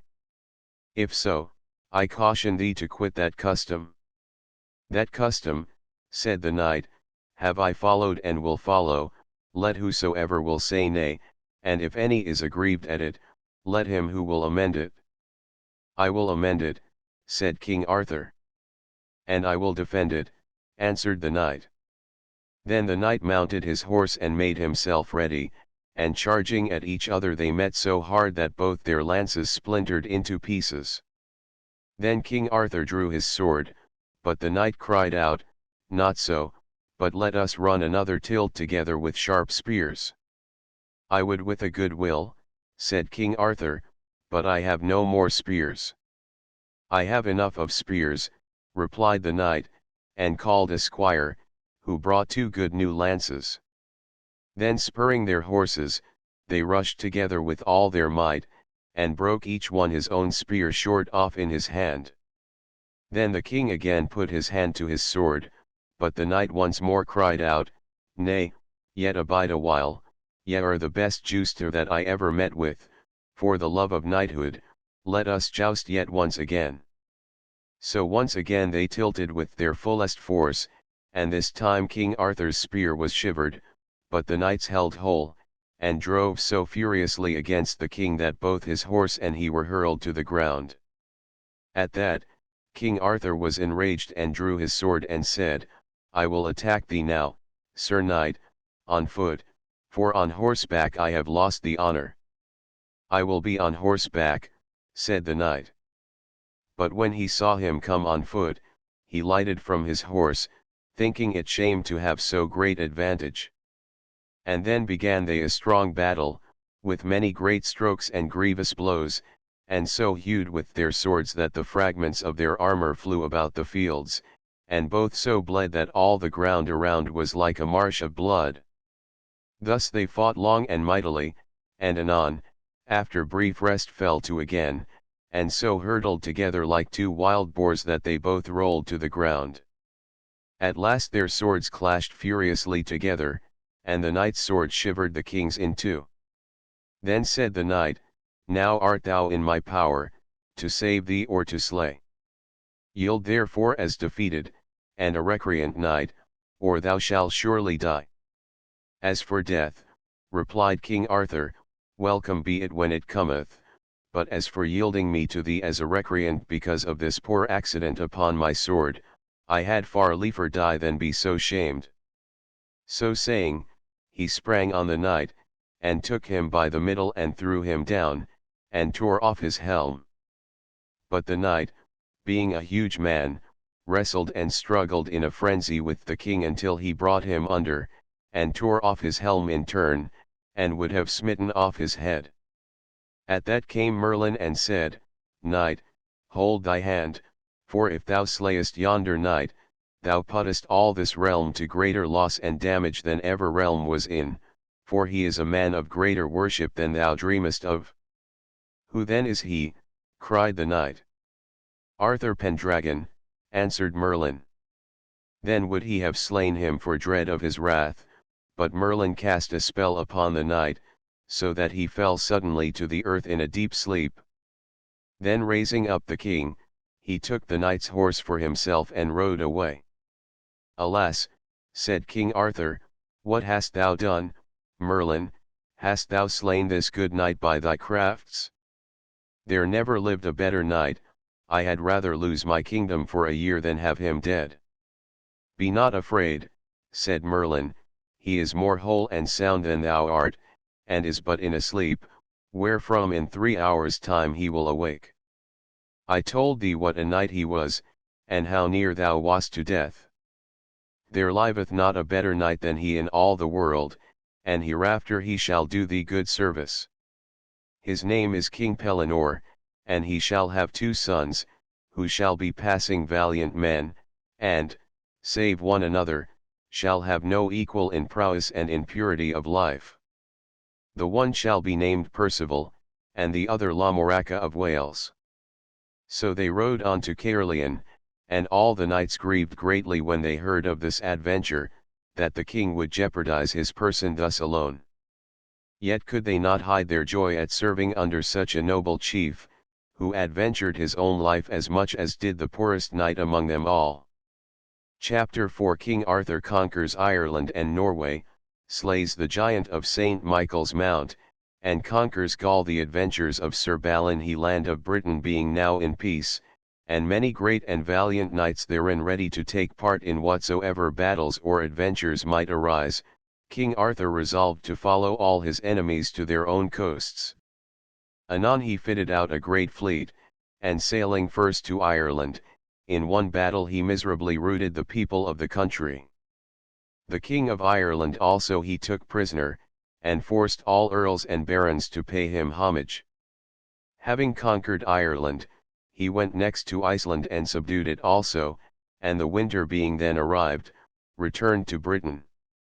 In the next year he set forth to Norway, whence many times the heathen had descended on the British coasts, for he was determined to give so terrible a lesson to those savages as should be told through all their tribes both far and near, and make his name fearful to them. As soon as he was come, Riculf, the king, with all the power of that country, met and gave him battle, but, after mighty slaughter, the Britons had at length the advantage, and slew Riculf and a countless multitude besides.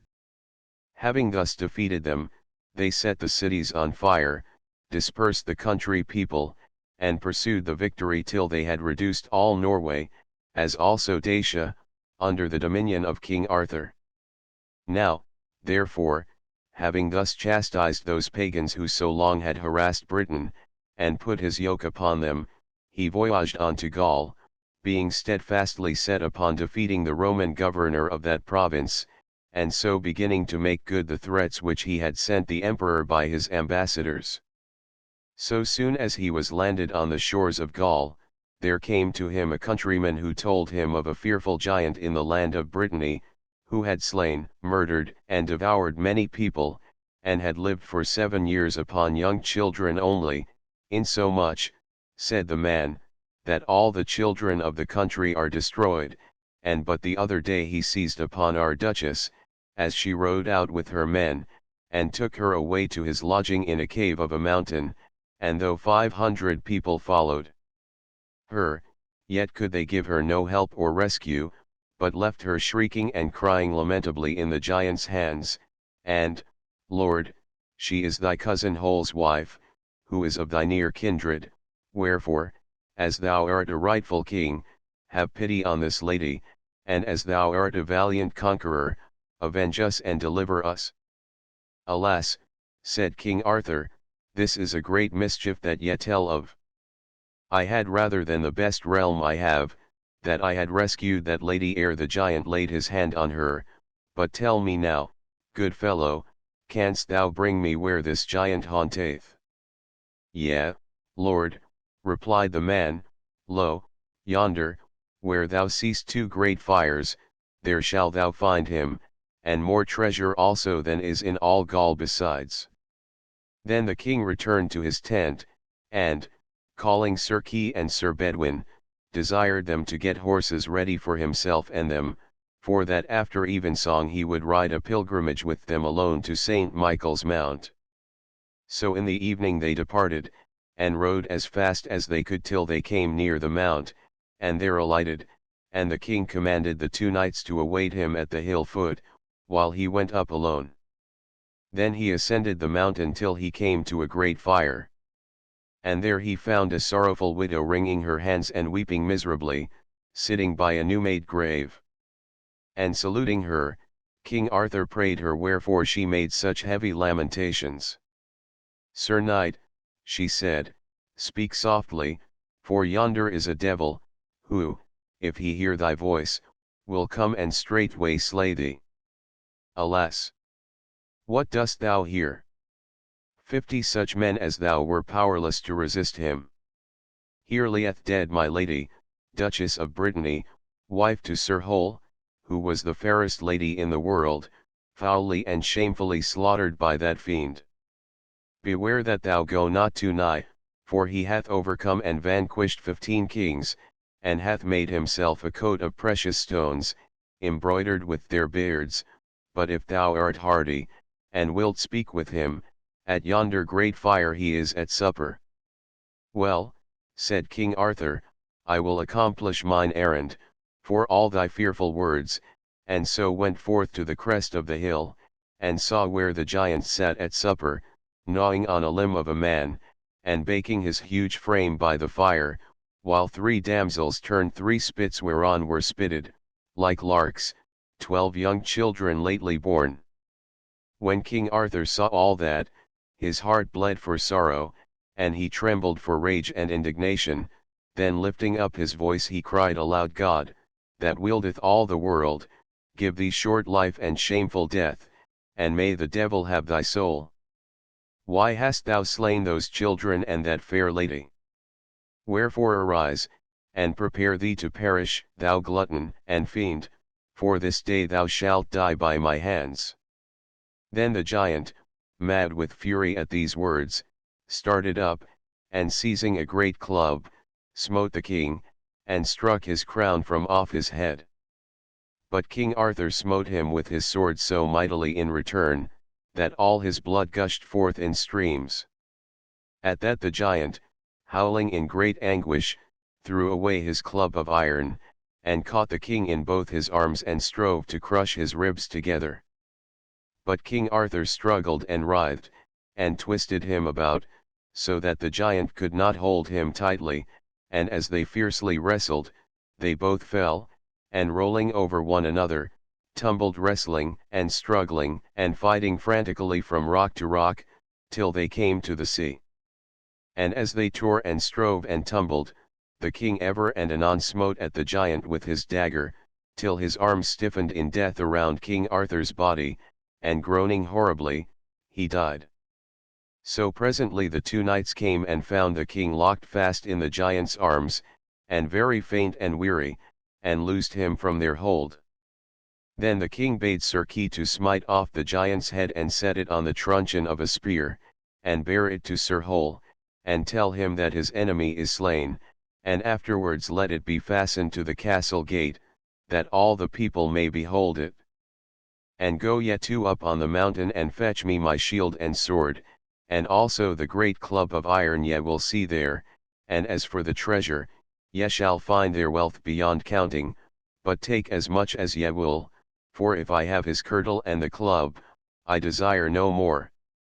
Then the knights fetched the club and kirtle, as the king had ordered, and took the treasure to themselves, as much as they could carry, and returned to the army.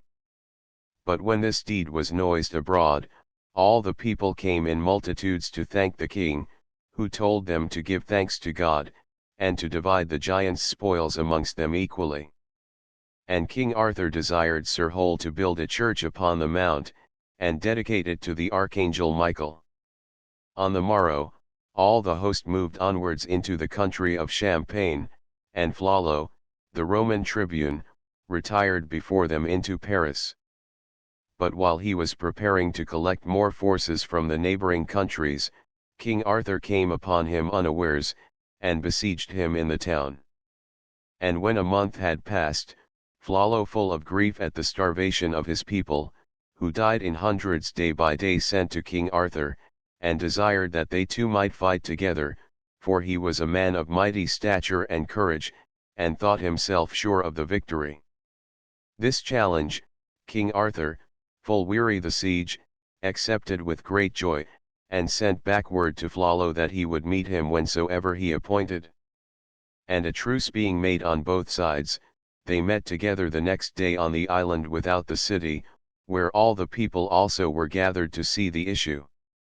And as the king and Flalo rode up to the lists, each was so nobly armed and horsed, and sat so mightily upon his saddle, that no man could tell which way the battle would end. When they had saluted one another, and presented themselves against each other with their lances aloft, they put spurs to their horses and began a fierce encounter. But King Arthur, carrying his spear more warily, struck it on the upper part of Flollo's breast, and flung him from his saddle to the earth. Then drawing his sword, he cried to him to rise, and rushed upon him, but Flollo, starting up, met him with his spear couched, and pierced the breast of King Arthur's horse, and overthrew both horse and man. The Britons, when they saw their king upon the ground, could scarcely keep themselves from breaking up the truce and falling on the Gauls. But as they were about to burst the barriers, and rush upon the lists, King Arthur hastily arose, and, guarding himself with his shield, ran with speed on Flollo. And now they renewed the assault with great rage, being sorely bent upon each other's death. At length, Flollo, seizing his advantage, gave King Arthur a huge stroke upon the helm, which nigh overthrew him, and drew forth his blood in streams. But when King Arthur saw his armor and shield red with blood, he was inflamed with fury, and lifting up Excalibur on high, with all his might, he struck straight through the helmet into Flollo's head, and smote it into halves, and Flollo falling backwards, and tearing up the ground with his spurs, expired. As soon as this news spread, the citizens all ran together, and, opening the gates, surrendered the city to the conqueror. And when he had overrun the whole province with his arms, and reduced it everywhere to subjection, he returned again to Britain, and held his court at Caerleon, with greater state than ever. Anon he invited thereto all the kings, dukes, earls, and barons, who owed him homage, that he might treat them royally, and reconcile them to each other, and to his rule. And never was there a city more fit and pleasant for such festivals. For on one side it was washed by a noble river, so that the kings and princes from the countries beyond sea might conveniently sail up to it, and on the other side, the beauty of the groves and meadows, and the stateliness and magnificence of the royal palaces, with lofty gilded roofs, made it even rival the grandeur of Rome. It was famous also for two great and noble churches, whereof one was built in honor of the martyr Julius, and adorned with a choir of virgins who had devoted themselves wholly to the service of God, and the other, founded in memory of Saint Aaron, his companion, maintained a convent of canons, and was the third metropolitan church of Britain. Besides, there was a college of 200 philosophers, learned in astronomy, and all the other sciences and arts.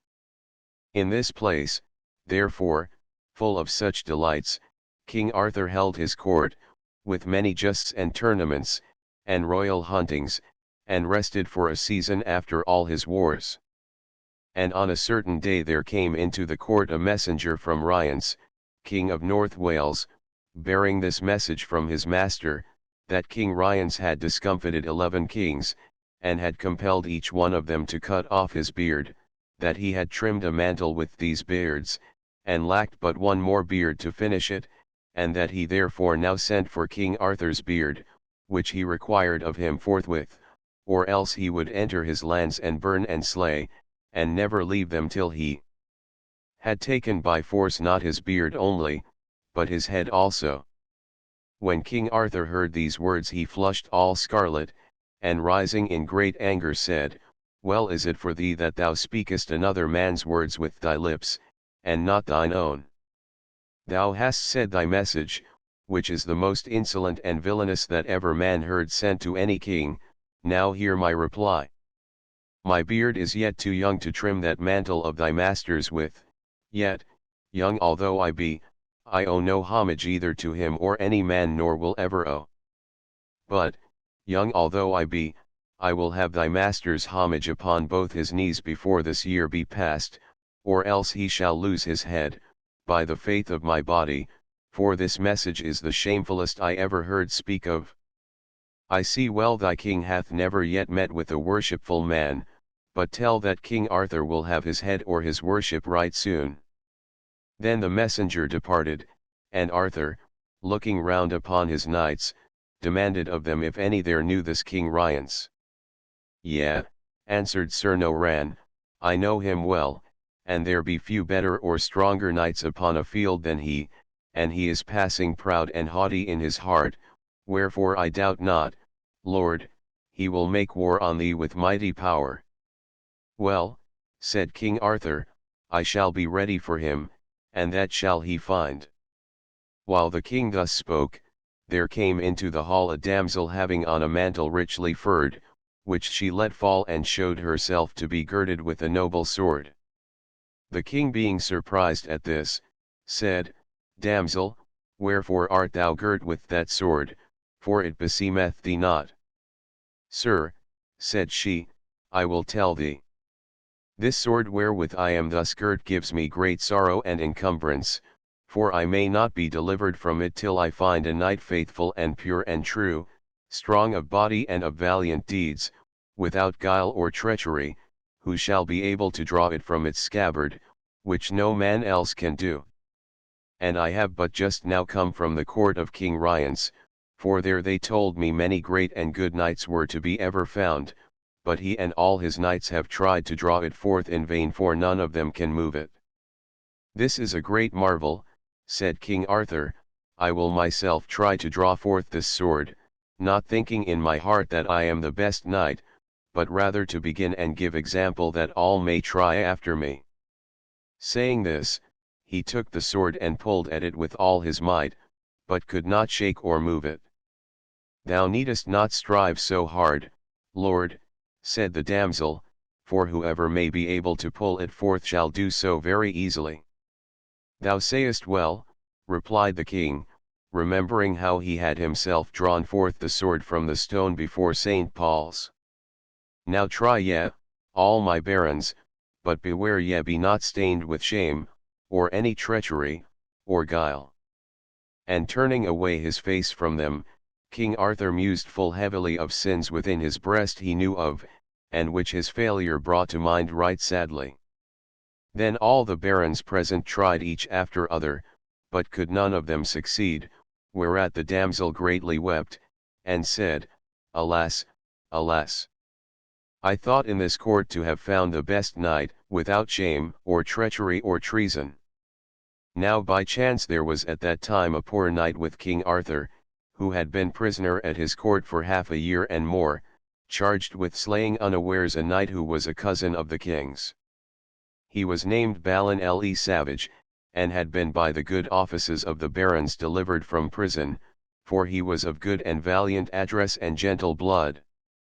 He being secretly present at the court saw this adventure, and felt his heart rise high within him, and longed to try the sword as did the others, but being poor and poorly clad, he was ashamed to come forward in the press of knights and nobles. But in his heart he felt assured that he could do better if heaven willed than any knight among them all.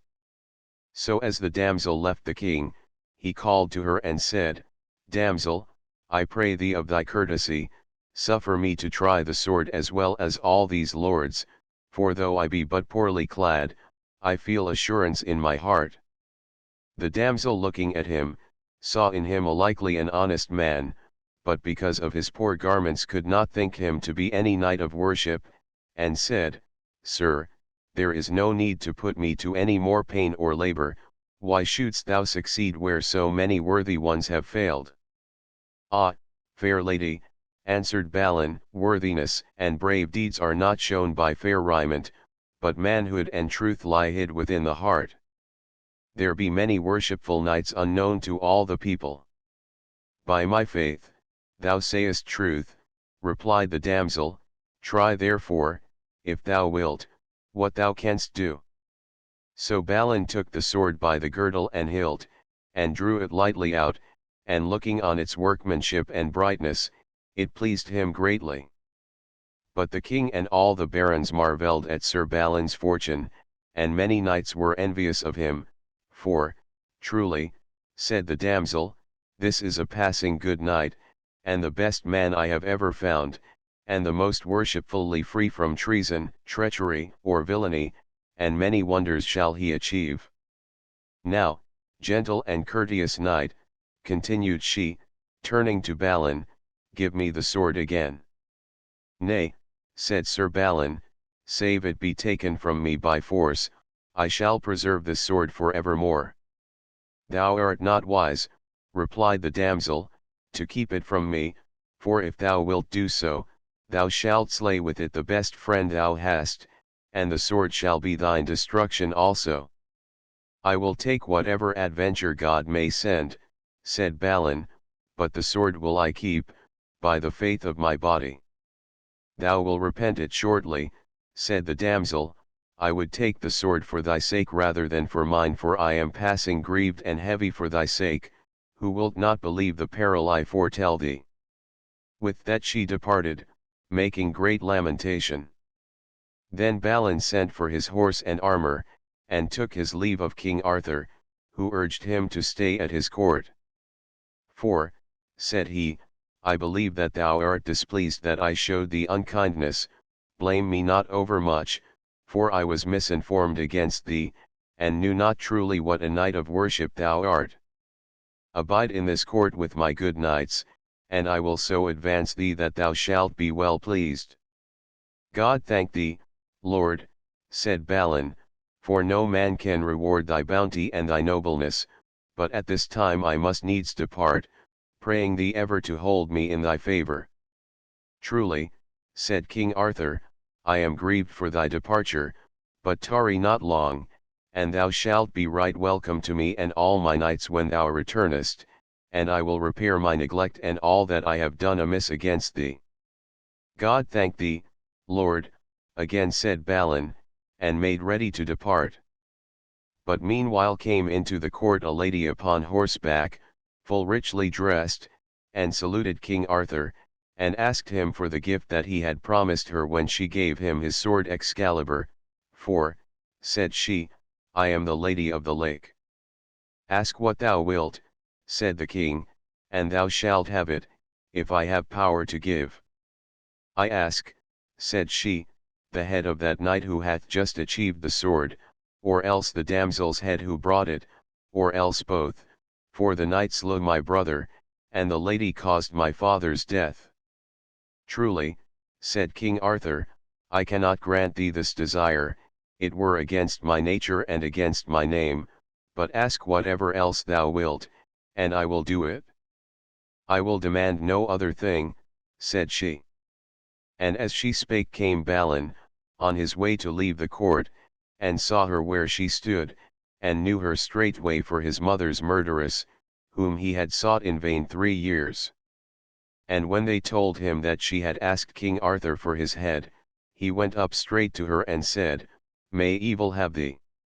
Thou desirest my head, therefore shalt thou lose thine, and with his sword he lightly smote her head off, in the presence of the king and all the court. Alas, for shame, cried out King Arthur, rising up in wrath, why hast thou done this, shaming both me and my court?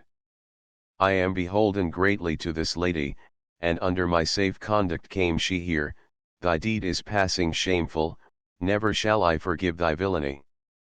Lord, cried Sir Balin, hear me, this lady was the falsest living, and by her witchcraft hath destroyed many, and caused my mother also to be burnt to death by her false arts and treachery.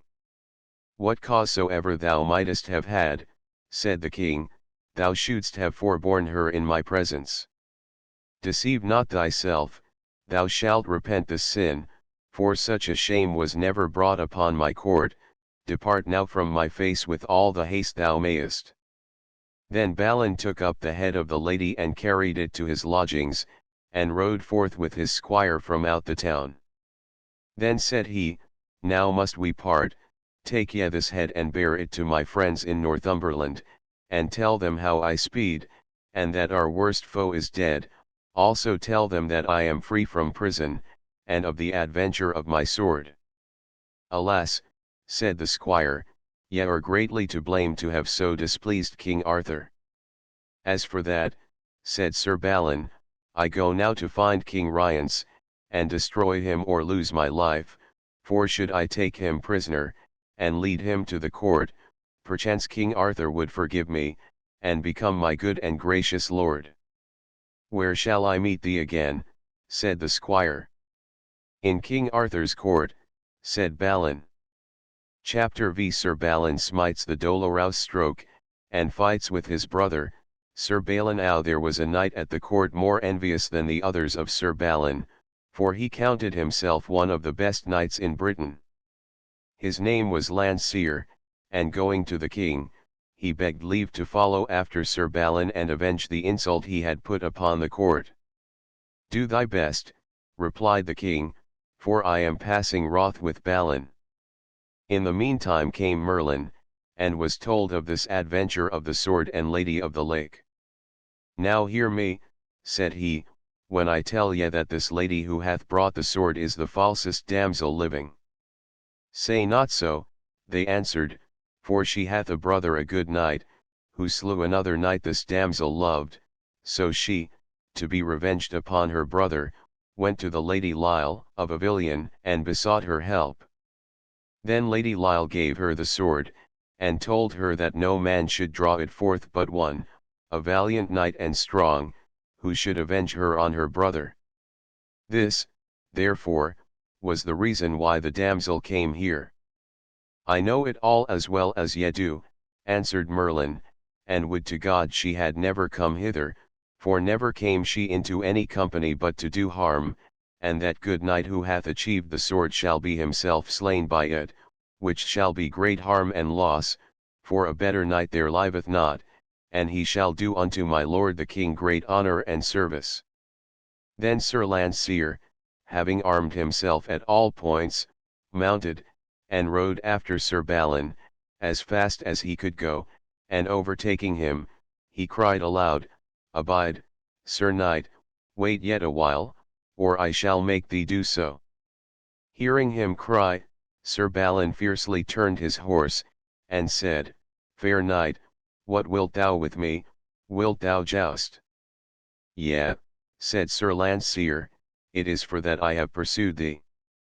Peradventure, answered Balin, thou hadst best have stayed at home, for many a man who thinketh himself already victor, endeth by his own downfall. Of what court art thou? Of King Arthur's court, cried Landseer, and I am come to revenge the insult thou hast put on it this day. Well, said Sir Balin, I see that I must fight thee, and I repent to be obliged to grieve King Arthur or his knights, and thy quarrel seemeth full foolish to me, for the damsel that is dead worked endless evils through the land, or else I had been loath as any knight that liveth to have slain a lady. Make thee ready, shouted Landseer, for one of us shall rest for ever in this field. But at their first encounter Sir Landseer's spear flew into splinters from Sir Balin's shield, and Sir Balin's lance pierced with such might through Sir Landseer's shield that it rove the hauberk also, and passed through the knight's body and the horse's crupper. And Sir Balin turning fiercely round again, drew out his sword, and knew not that he had already slain him, and then he saw him lie a corpse upon the ground.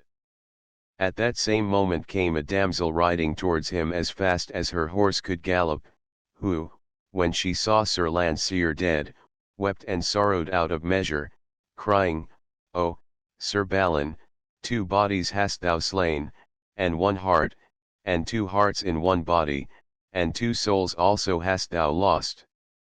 Therewith she took the sword from her dead lover's side, for she was Sir Landseer's lady love, and setting the pommel of it on the ground, ran herself through the body with the blade.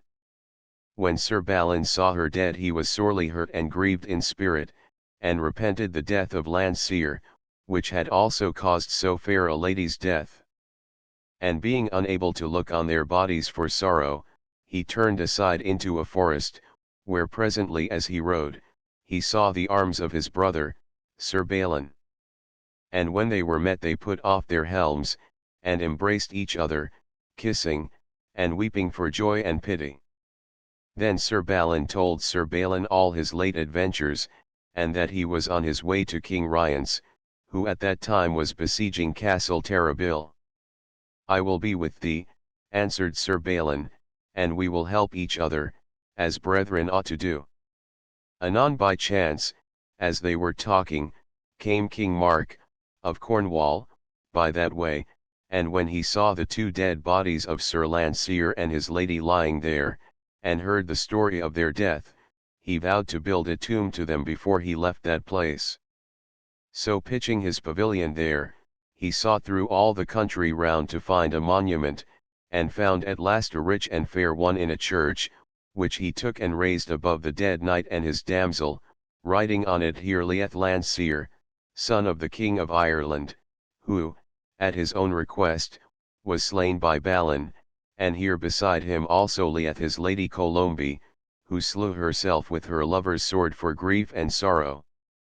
Then as Sir Balin and Sir Balin rode away, Merlin met with them, and said to Balin, Thou hast done thyself great harm not to have saved that lady's life who slew herself, and because of it, thou shalt strike the most dolorous stroke that ever man struck, save he that smote our Lord.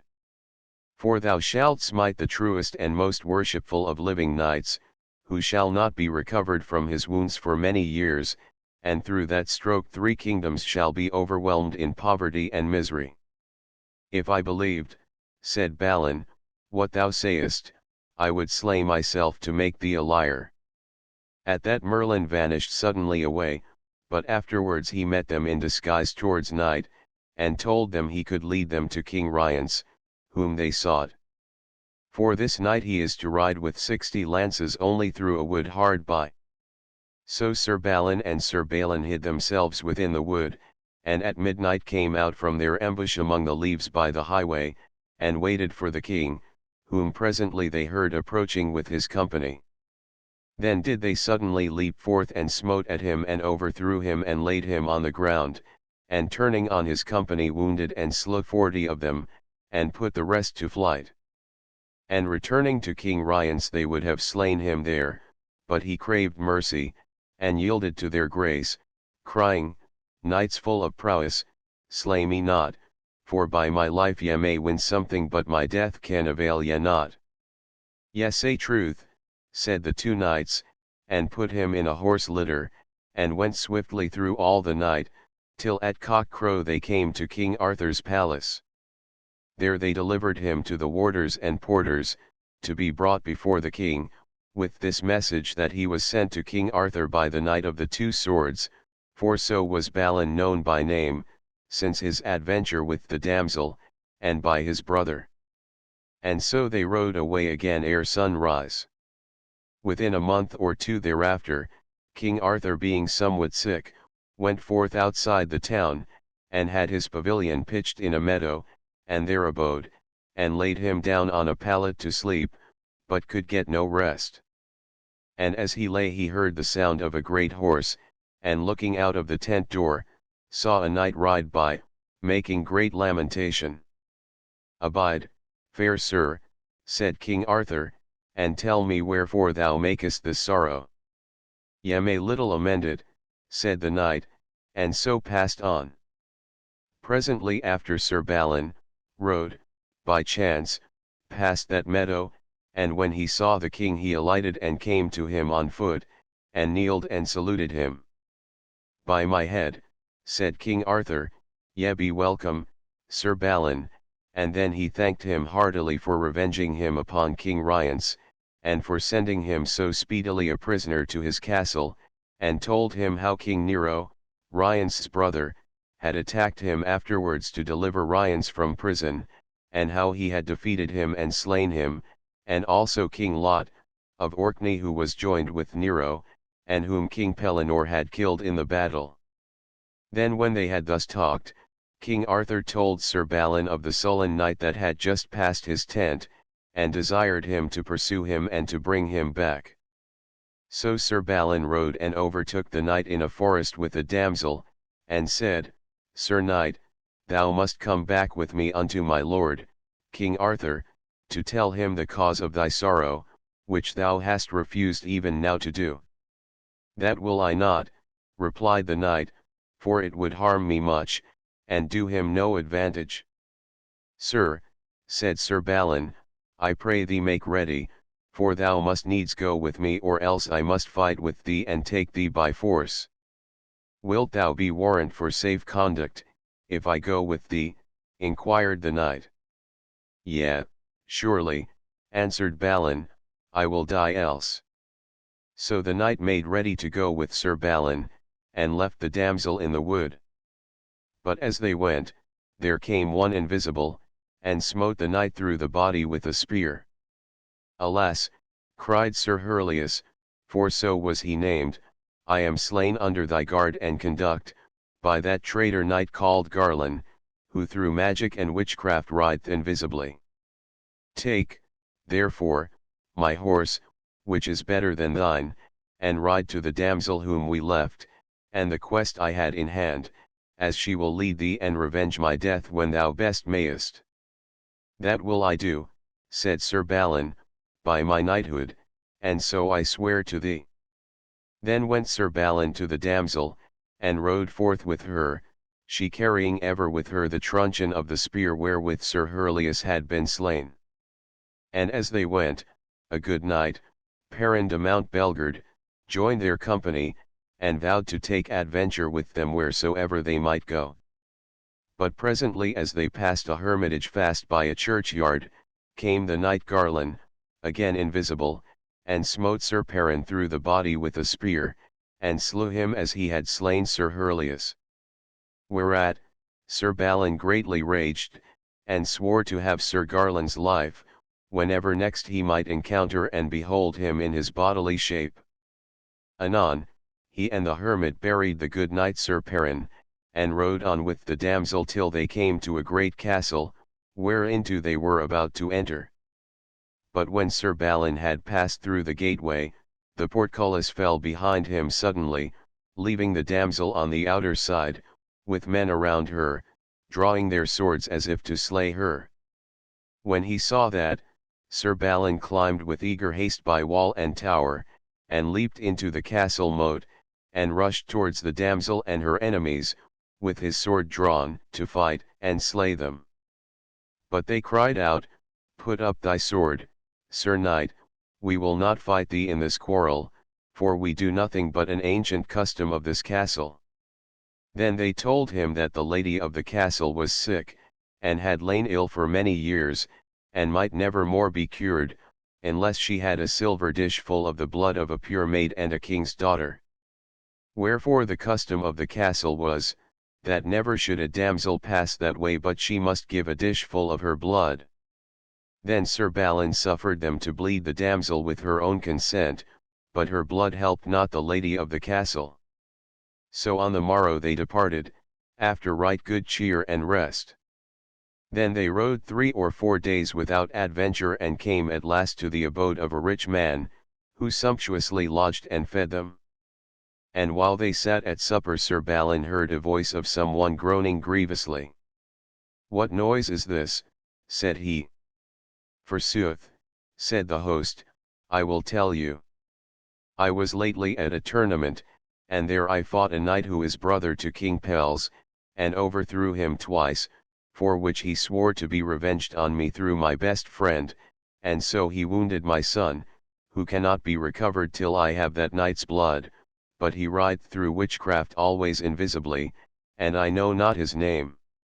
Ah, said Sir Balin, but I know him, his name is Garlon, and he hath slain 2 knights, companions of mine own, in the same fashion, and I would rather than all the riches in this realm that I might meet him face to face. Well, said his host, let me now tell thee that King Pelles hath proclaimed in all the country a great festival, to be held at Lisness, in 20 days from now, whereto no knight may come without a lady. At that great feast we might perchance find out this Garlon, for many will be there, and if it please thee we will set forth together. So on the morrow they rode all 3 towards Lisness, and travelled 15 days, and reached it on the day the feast began. Then they alighted and stabled their horses, and went up to the castle, and Sir Balin's host was denied entrance, having no lady with him. But Sir Balin was right heartily received, and taken to a chamber, where they unarmed him, and dressed him in rich robes, of any colour that he chose, and told him he must lay aside his sword. This, however, he refused, and said, "It is the custom of my country for a knight to keep his sword ever with him, and if I may not keep it here, I will forthwith depart." Then they gave him leave to wear his sword. So he went to the great hall, and was set among knights of rank and worship, and his lady before him. Soon he found means to ask one who sat near him, "Is there not here a knight whose name is Garlon?" "Yonder he goeth," said his neighbor, "he with that black face, he is the most marvellous knight alive, for he rideth invisibly, and destroyeth whom he will." "Ah, well," said Balin, drawing a long breath, "is that indeed the man? I have aforetime heard of him." Then he mused long within himself, and thought, "If I shall slay him here and now, I shall not escape myself, but if I leave him, peradventure I shall never meet with him again at such advantage, and if he live, how much more harm and mischief will he do?" But while he deeply thought, and cast his eyes from time to time upon Sir Garlon, that false knight saw that he watched him, and thinking that he could at such a time escape revenge, he came and smote Sir Balin on the face with the back of his hand, and said, "Knight, why dost thou so watch me? Be ashamed, and eat thy meat, and do that which thou camest for." "Thou sayest well," cried Sir Balin, rising fiercely, "now will I straightway do that which I came to do, as thou shalt find." With that he whirled his sword aloft and struck him downright on the head, and clove his skull asunder to the shoulder. "Give me the truncheon," cried out Sir Balin to his lady, "wherewith he slew thy knight." And when she gave it him, for she had always carried it about with her, wherever she had gone he smote him through the body with it, and said, "With that truncheon didst thou treacherously murder a good knight, and now it sticketh in thy felon body." Then he called to the father of the wounded son, who had come with him to Lisnus, and said, "Now take as much blood as thou wilt, to heal thy son withal."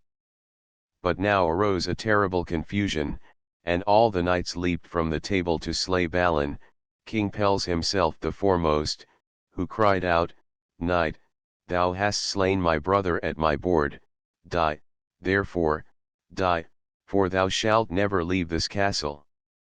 "Slay me, thyself, then," shouted Balin. "Yea," said the king, "that will I, for no other man shall touch thee, for the love I bear my brother."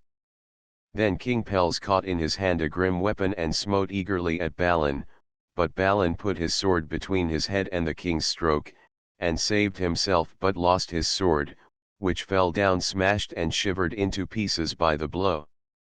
So being weaponless he ran to the next room to find a sword, and so from room to room, with King Pelles after him, he in vain ever eagerly casting his eyes round every place to find some weapon. At last he ran into a chamber wondrous richly decked, where was a bed all dressed with cloth of gold, the richest that could be thought of, and one who lay quite still within the bed, and by the bedside stood a table of pure gold borne on 4 silver pillars, and on the table stood a marvellous spear, strangely wrought. When Sir Balin saw the spear he seized it in his hand, and turned upon King Pelles, and smote at him so fiercely and so sore that he dropped swooning to the ground. But at that dolorous and awful stroke the castle rocked and rove throughout, and all the walls fell crashed and breaking to the earth, and Balin himself fell also in their midst, struck as it were to stone, and powerless to move a hand or foot. And so 3 days he lay amidst the ruins, until Merlin came and raised him up and brought him a good horse, and bade him ride out of that land as swiftly as he could. "May I not take the damsel with me I brought hither?" said Sir Balin. "Lo, where she lieth dead," said Merlin. "Ah, little knowest thou, Sir Balin, what thou hast done, for in this castle and that chamber which thou didst defile, was the blood of our Lord Christ, and also that most holy cup the sangreal wherefrom the wine was drunk at the Last Supper of our Lord. Joseph of Arimathea brought it to this land, when first he came here to convert and save it. And on that bed of gold it was himself who lay, and tne strange spear beside him was the spear wherewith the soldier longest smote our Lord, which evermore had dripped with blood. King Pels is the nearest kin to Joseph in direct descent, wherefore he held these holy things in trust, but now have they all gone at thy dolorous stroke, no man knoweth whither, and great is the damage to this land, which until now hath been the happiest of all lands, for by that stroke thou hast slain thousands, and by the loss and parting of the sangreal the safety of this realm is put in peril, and its great happiness is gone for evermore. Then Balin departed from Merlin, struck to his soul with grief and sorrow, and said, In this world shall we meet never more. So he rode forth through the fair cities and the country, and found the people lying dead on every side. And all the living cried out on him as he passed, O Balin, all this misery hast thou done. For the dolorous stroke thou gavest King Pels, 3 countries are destroyed, and doubt not but revenge will fall on thee at last. When he had passed the boundary of those countries, he was somewhat comforted, and rode 8 days without adventure. Anon he came to a cross, whereon was written in letters of gold, It is not for a knight alone to ride towards this castle. Looking up, he saw a hoary ancient man come towards him, who said, Sir Balin le Savage, thou passest thy bounds this way, therefore turn back again, it will be best for thee, and with these words he vanished. Then did he hear a horn blow as it were the death note of some hunted beast. That blast, said Balin, is blown for me, for I am the prey, though yet I be not dead. But as he spoke he saw 100 ladies with a great troop of knights come forth to meet him, with bright faces and great welcome, who led him to the castle and made a great feast, with dancing and minstrelsy and all manner of joy.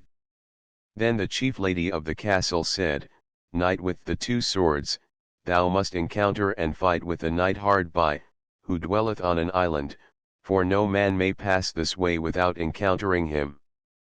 It is a grievous custom, answered Sir Balin. There is but one knight to defeat, replied the lady. Well, said Sir Balin, be it as thou wilt. I am ready and quite willing, and though my horse and my body be full weary, yet is my heart not weary, save of life. And truly I were glad if I might meet my death. Sir, said one standing by, methinks your shield is not good, I will lend you a bigger. I thank thee, sir, said Balin, and took the unknown shield and left his own, and so rode forth, and put himself and horse into a boat and came to the island. As soon as he had landed, he saw come riding towards him, a knight dressed all in red, upon a horse trapped in the same color. When the Red Knight saw Sir Balin, and the 2 swords he wore, he thought it must have been his brother, for the Red Knight was Sir Balin, but when he saw the strange arms on his shield, he forgot the thought, and came against him fiercely. At the first course they overthrew each other, and both lay swooning on the ground, but Sir Balin was the most hurt and bruised, for he was weary and spent with travelling. So Sir Balin rose up first to his feet and drew his sword, and Sir Balin painfully rose against him and raised his shield. Then Sir Balin smote him through the shield and brake his helmet, and Sir Balin, in return, smote at him with his fated sword, and had well nigh slain his brother. So they fought till their breaths failed. Then Sir Balin, looking up, saw all the castle towers stand full of ladies. So they went again to battle, and wounded each other full sore, and paused, and breathed again, and then again began the fight, and this for many times they did, till all the ground was red with blood. And by now, each had full grievously wounded the other with 7 great wounds, the least of which might have destroyed the mightiest giant in the world. But still they rose against each other, although their hauberks now were all unild, and they smiting at each other's naked bodies with their sharp swords. At the last, Sir Balin, the younger brother, withdrew a little space and laid him down. Then said Sir Balin le Savage, What knight art thou, for never before have I found a knight to match me thus. My name, said he, all faintly, is Balin, brother to the good knight Sir Balin. Ah, God, cried Balin, that ever I should see this day, and therewith fell down backwards in a swoon. Then Sir Balin crept with pain upon his feet and hands, and put his brother's helmet off his head, but could not know him by his face, it was so hued and bloody. But presently, when Sir Balin came to, he said, O Balin, mine own brother, thou hast slain me, and I thee. All the wide world saw never greater grief. Alas, said Sir Balin, that I ever saw this day, and through mishap alone I knew thee not, for when I saw thy two swords, if it had not been for thy strange shield, I should have known thee for my brother. Alas, said Balin, all this sorrow lieth at the door of one unhappy knight within the castle, who made me change my shield. If I might live, I would destroy that castle and its evil customs.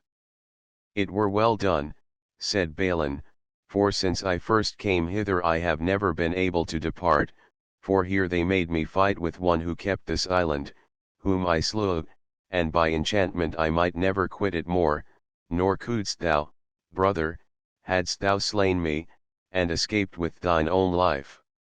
Anon came the lady of the castle, and when she heard their talk, and saw their evil case, she wrung her hands and wept bitterly. So Sir Balin prayed the lady of her gentleness that, for his true service, she would bury them both together in that place. This she granted, weeping full sore, and said it should be done right solemnly and richly, and in the noblest manner possible. Then did they send for a priest, and received the holy sacrament at his hands. And Balin said, Write over us upon our tomb, that here two brethren slew each other, then shall never good knight or pilgrim pass this way but he will pray for both our souls. And anon Sir Balin died, but Sir Balin died not till the midnight after, and then they both were buried. On the morrow of their death came Merlin, and took Sir Balin's sword and fixed on it a new pommel, and set it in a mighty stone, which then, by magic, he made float upon the water. And so, for many years, it floated to and fro around the island, till it swam down the river to Camelot, where young Sir Galahad achieved it, as shall be told hereafter. Chapter 6 The marriage of King Arthur and Queen Guinevere, and the founding of the Round Table. The adventure of the hart and hound befell upon a certain day, that King Arthur said to Merlin, My lords and knights do daily pray me now to take a wife, but I will have none without thy counsel, for thou hast ever helped me since I came first to this crown. It is well, said Merlin, that thou shouldst take a wife, for no man of bounteous and noble nature should live without one, but is there any lady whom thou lovest better than another? Yea, said King Arthur, I love Guinevere, the daughter of King Leodegrance, of Camelgard, who also holdeth in his house the Round Table that he had from my father Uther, and as I think, that damsel is the gentlest and the fairest lady living. Sir, answered Merlin, as for her beauty, she is one of the fairest that do live, but if ye had not loved her as ye do, I would fain have had ye choose some other who was both fair and good. But where a man's heart is set, he will be loath to leave. This Merlin said, knowing the misery that should hereafter happen from this marriage. Then King Arthur sent word to King Leodegrance that he mightily desired to wed his daughter, and how that he had loved her since he saw her first, when with Kings Ban and Bors he rescued Leodegrance from King Ryance of North Wales. When King Leodegrance heard the message, he cried out, These be the best tidings I have heard in all my life, so great and worshipful a prince to seek my daughter for his wife. I would fain give him half my lands with her straightway, but that he needeth none, and better will it please him that I send him the round table of King Uther, his father, with 100 good knights towards the furnishing of it with guests, for he will soon find means to gather more, and make the table full. Then King Leodegrance delivered his daughter Guinevere to the messengers of King Arthur, and also the round table with the 100 knights. So they rode royally and freshly, sometimes by water and sometimes by land, towards Camelot. And as they rode along in the spring weather, they made full many sports and pastimes. And, in all those sports and games, a young knight lately come to Arthur's court, Sir Lancelot by name, was passing strong, and won praise from all, being full of grace and hardihood, and Guinevere also ever looked on him with joy. And always in the eventide, when the tents were set beside some stream or forest, many minstrels came and sang before the knights and ladies as they sat in the tent doors, and many knights would tell adventures, and still Sir Lancelot was foremost, and told the knightliest tales, and sang the goodliest songs, of all the company. And when they came to Camelot, King Arthur made great joy, and all the city with him, and riding forth with a great retinue he met Guinevere and her company, and led her through the streets all filled with people, and in the midst of all their shoutings and the ringing of church bells, to a palace hard by his own. Then, in all haste, the king commanded to prepare the marriage and the coronation with the stateliest and most honorable pomp that could be made. And when the day was come, the archbishops led the king to the cathedral, whereto he walked, clad in his royal robes, and having 4 kings, bearing 4 golden swords, before him, a choir of passing sweet music going also with him. In another part, was the queen dressed in her richest ornaments, and led by archbishops and bishops to the chapel of the virgins. The 4 queens also of the 4 kings last mentioned walked before her, bearing 4 white doves, according to ancient custom, and after her there followed many damsels, singing and making every sign of joy. And when the 2 processions were come to the churches, so wondrous was the music and the singing, that all the knights and barons who were there pressed on each other, as in the crowd of battle, to hear and see the most they might. When the king was crowned, he called together all the knights that came with the round table from Camelgard, and 28 others, great and valiant men, chosen by Merlin out of all the realm, towards making up the full number of the table. Then the Archbishop of Canterbury blessed the seats of all the knights, and when they rose again therefrom to pay their homage to King Arthur, there was found upon the back of each knight's seat his name, written in letters of gold. But upon one seat was found written, "This is the Siege Perilous, wherein if any man shall sit save him whom heaven hath chosen, he shall be devoured by fire." Anon came young Gawain, the king's nephew, praying to be made a knight, whom the king knighted then and there. Soon after came a poor man, leading with him a tall fair lad of 18 years of age, riding on a lean mare. And falling at the king's feet, the poor man said, "Lord, it was told me, that at this time of thy marriage thou wouldst give to any man the gift he asked for, so it were not unreasonable." "That is the truth," replied King Arthur, "and I will make it good." "Thou sayest graciously and nobly," said the poor man. "Lord, I ask nothing else but that thou wilt make my son here a knight." "It is a great thing that thou askest," said the king. "What is thy name?" "Ares, the cowherd," answered he. "Cometh this prayer from thee or from thy son?" inquired King Arthur. "Nay, Lord, not from myself," said he, "but from him only, for I have 13 other sons, and all of them will fall to any labor that I put them to. But this one will do no such work for anything that I or my wife may do, but is for ever shooting or fighting, and running to see knights and justings, and torments me both night and day that he be made a knight." "What is thy name?" said the king to the young man. "My name is Tor," said he. Then the king, looking at him steadfastly, was well pleased with his face and figure, and with his look of nobleness and strength. "Fetch all thy other sons before me," said the king to Ares.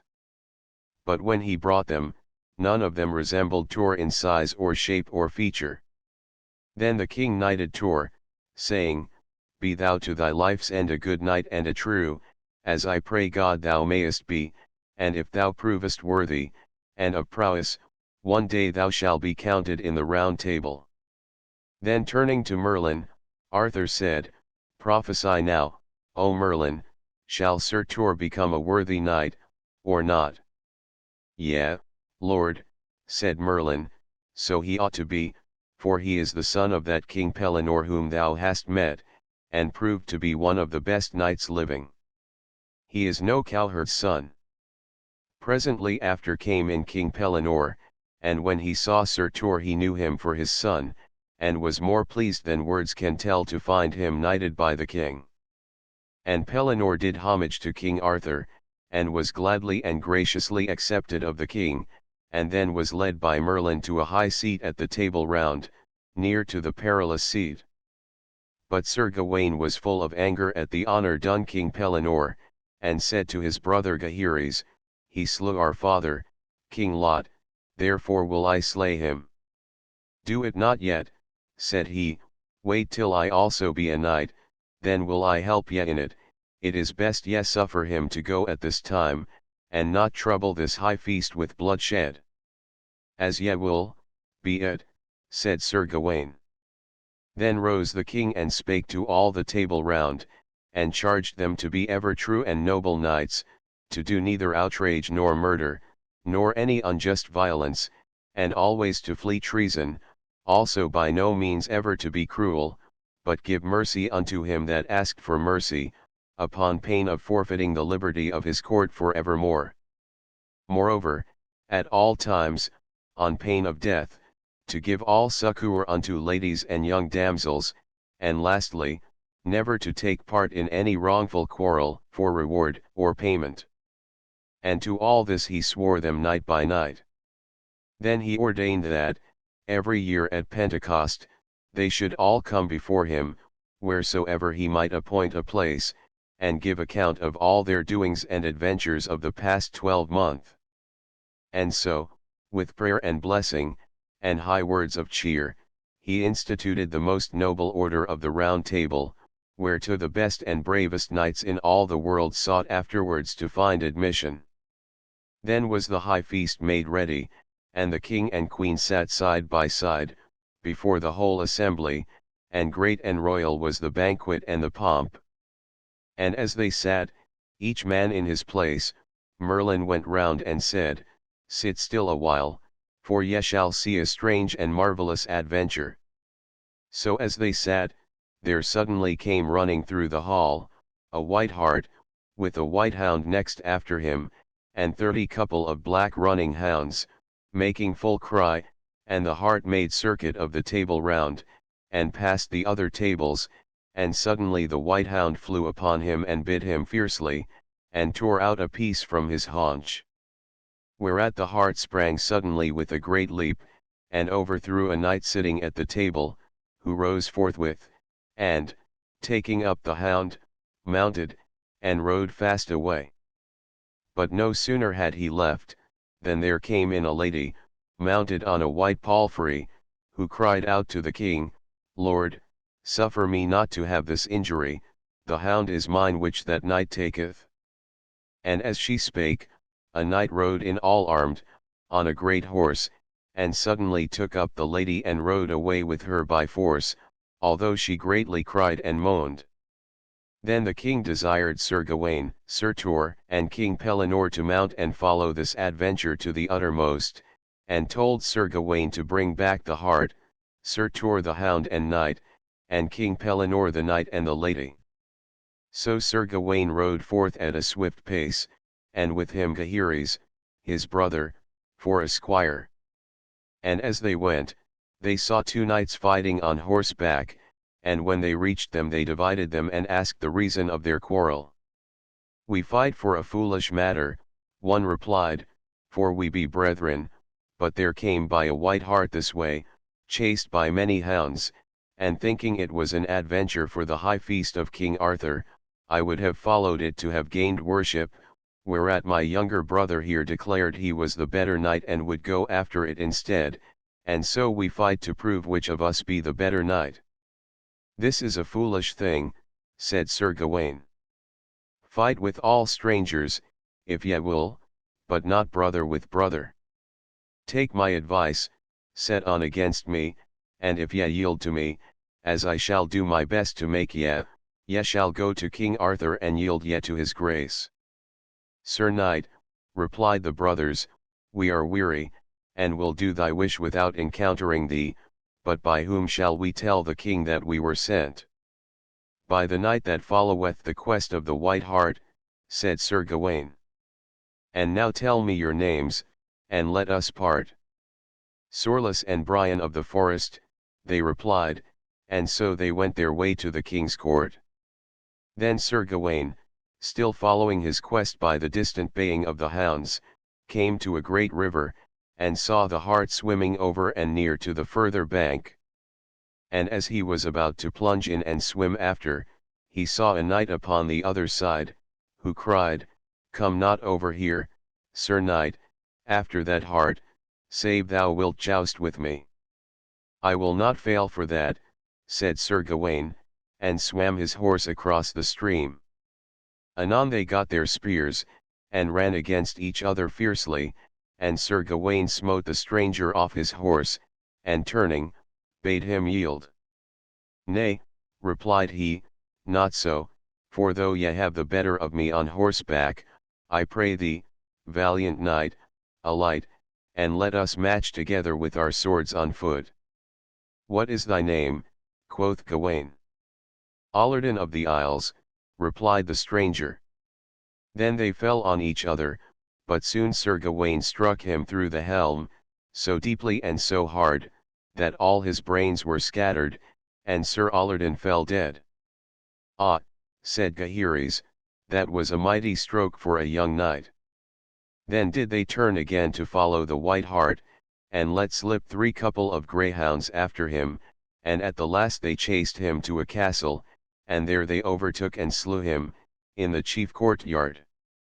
At that there rushed a knight forth from a chamber, with a drawn sword in his hand, and slew 2 of the hounds before their eyes, and chased the others from the castle, crying, Oh, my white hart, alas, that thou art dead, for thee my sovereign lady gave to me, and evil have I kept thee, but if I live, thy death shall be dear bought. Anon he went within and armed, and came out fiercely, and met Sir Gawain face to face. Why have ye slain my hounds, said Sir Gawain, they did but after their nature, and ye had better have taken vengeance on me than on the poor dumb beasts. I will avenge me on thee, also, said the other, ere thou depart this place. Then did they fight with each other savagely and madly, till the blood ran down to their feet. But at last Sir Gawain had the better, and felled the knight of the castle to the ground. Then he cried out for mercy, and yielded to Sir Gawain, and besought him as he was a knight and gentleman to save his life. Thou shalt die, said Sir Gawain, for slaying my hounds. I will make thee all amends within my power, replied the knight. But Sir Gawain would have no mercy, and unlaced his helm to strike his head off, and so blind was he with rage, that he saw not where a lady ran out from her chamber and fell down upon his enemy. And making a fierce blow at him, he smote off by mischance the lady's head. Alas, cried Gaheris, foully and shamefully have ye done, the shame shall never leave ye. Why give ye not your mercy unto them that ask it? A knight without mercy is without worship also. Then Sir Gawain was sore amazed at that fair lady's death, and knew not what to do, and said to the fallen knight, Arise, for I will give thee mercy. Nay, nay, said he, I care not for thy mercy now, for thou hast slain my lady and my love, that of all earthly things I loved the best. I repent me sorely of it, said Sir Gawain, for I meant to have struck thee, but now shalt thou go to King Arthur and tell him this adventure, and how thou hast been overcome by the knight that followeth the quest of the White Hart. I care not whether I live or die, or where I go, replied the knight. So Sir Gawain sent him to the court to Camelot, making him bear one dead greyhound before and one behind him on his horse. Tell me thy name before we part, said he. My name is Ithmar of the Marsh, he answered. Then went Sir Gawain into the castle, and prepared to sleep there and began to unarm, but Gaheris upbraided him, saying, Will ye disarm in this strange country? Bethink ye must needs have many enemies about. No sooner had he spoken than there came out suddenly 4 knights, well armed, and assailed them hard, saying to Sir Gawain, Thou new-made knight, how hast thou shamed thy knighthood? A knight without mercy is dishonored. Slayer of fair ladies, shame to thee evermore. Doubt not thou shalt thyself have need of mercy ere we leave thee. Then were the brothers in great jeopardy, and feared for their lives, for they were but 2 to 4, and weary with travelling, and one of the 4 knights shot Sir Gawain with a bolt, and hit him through the arm, so that he could fight no more. But when there was nothing left for them but death, there came 4 ladies forth and prayed the 4 knights mercy for the strangers.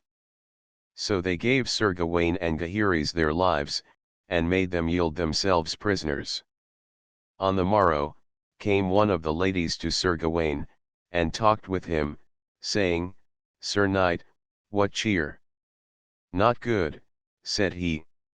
It is your own default, sir, said the lady, for ye have done a passing foul deed in slaying that fair damsel yesterday, and ever shall it be great shame to you.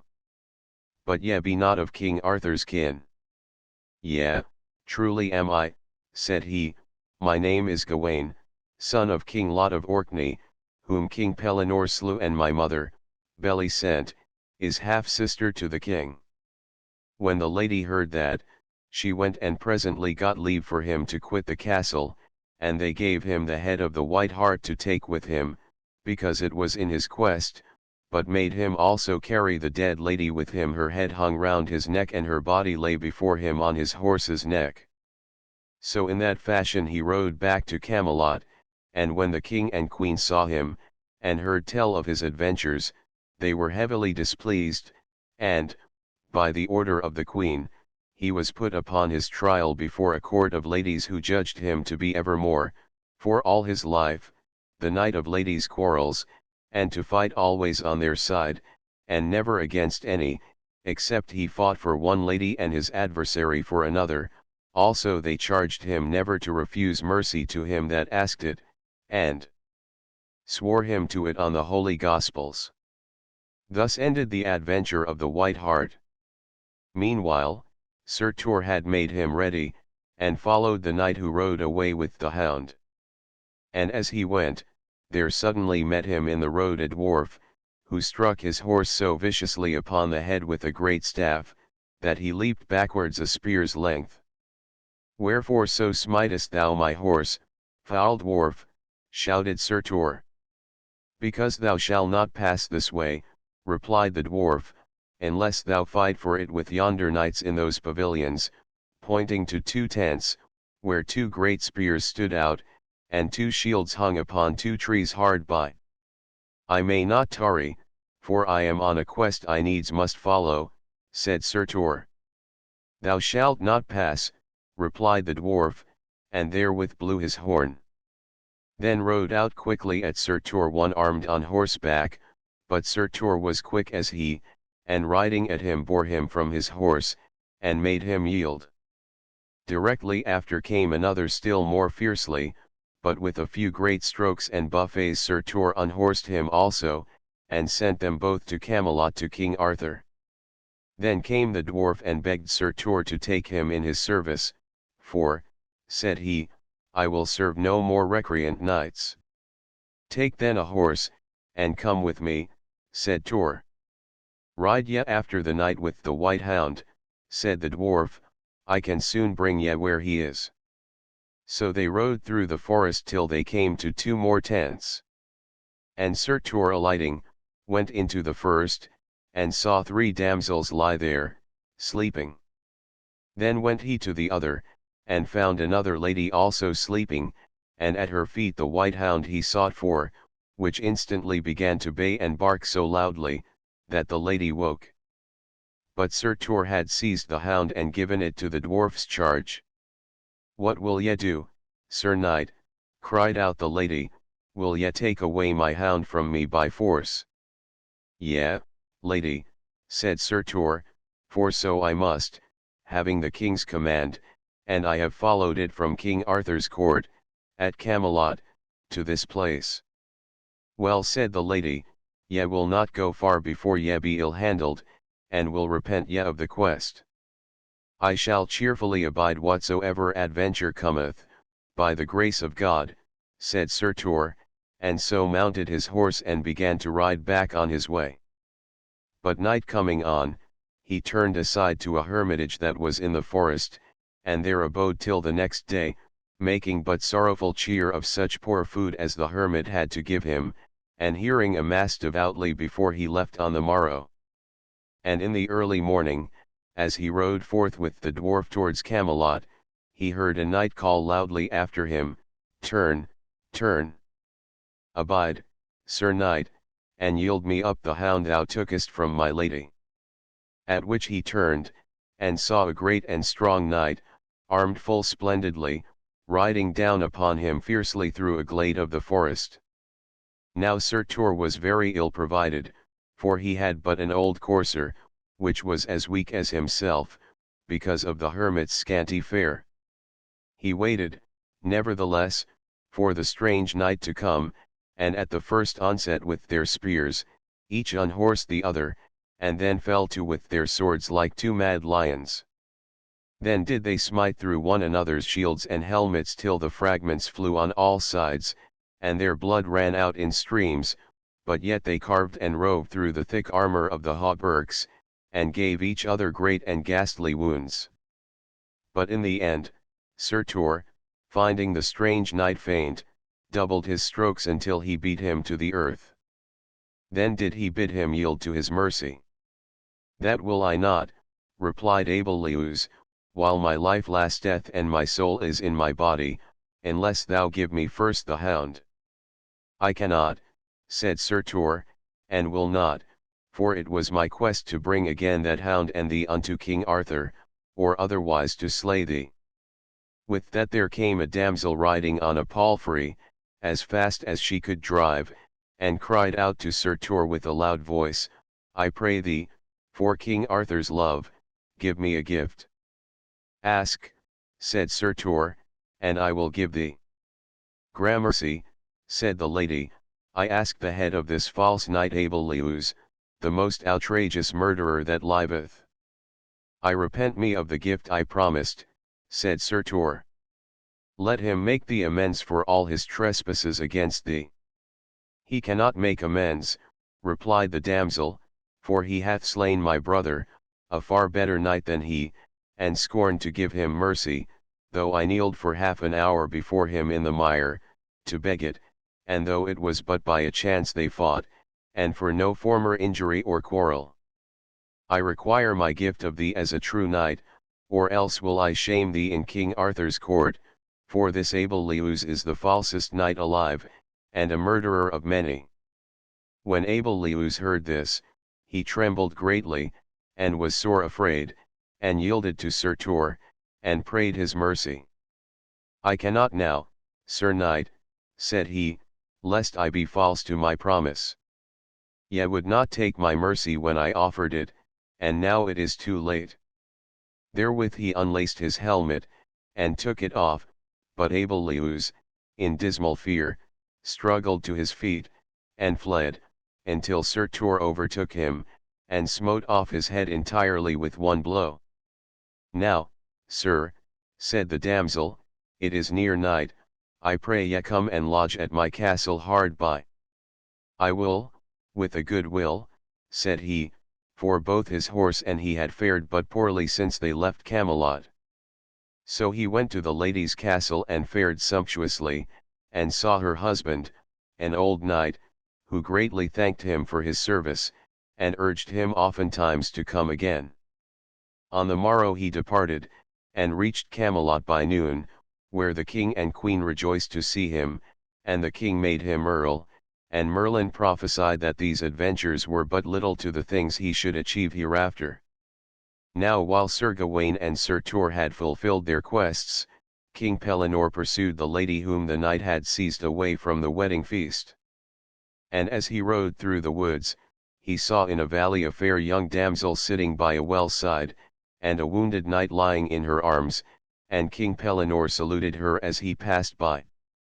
As soon as she perceived him she cried out, "Help, help me, knight, for our Lord's sake." But Pellinore was far too eager in his quest to stay or turn, although she cried 100 times to him for help, at which she prayed to heaven he might have such sore need before he died as she had now. And presently thereafter her knight died in her arms, and she, for grief and love slew herself with his sword. But King Pellinore rode on till he met a poor man and asked him had he seen a knight pass by that way leading by force a lady with him. "Yea, surely," said the man, "and greatly did she moan and cry, but even now another knight is fighting with him to deliver the lady, ride on and thou shalt find them fighting still." At that King Pellinore rode swiftly on, and came to where he saw the two knights fighting, hard by where two pavilions stood. And when he looked in one of them he saw the lady that was his quest, and with her the two squires of the two knights who fought. "Fair lady," said he, "ye must come with me unto Arthur's court." "Sir knight," said the two squires, "yonder be two knights fighting for this lady, go part them, and get their consent to take her, ere thou touch her." "Ye say well," said King Pellinore, and rode between the combatants, and asked them why they fought. "Sir knight," said the one, "yon lady is my cousin, mine aunt's daughter, whom I met borne away against her will, by this knight here, with whom I therefore fight to free her." "Sir knight," replied the other, whose name was Hanslake of Wentland, "this lady got I, by my arms and prowess, at King Arthur's court today." "That is false," said King Pellinore, "ye stole the lady suddenly, and fled away with her, before any knight could arm to stay thee. But it is my service to take her back again. Neither of ye shall therefore have her, but if ye will fight for her, fight with me now and here." "Well," said the knights, "make ready, and we will assail thee with all our might." Then Sir Hanslake ran King Pellinore's horse through with his sword, so that they might be all alike on foot. But King Pellinore at that was passing wroth, and ran upon Sir Hanslake, with the cry, "Keep well thy head," and gave him such a stroke upon the helm as clove him to the chin, so that he fell dead to the ground.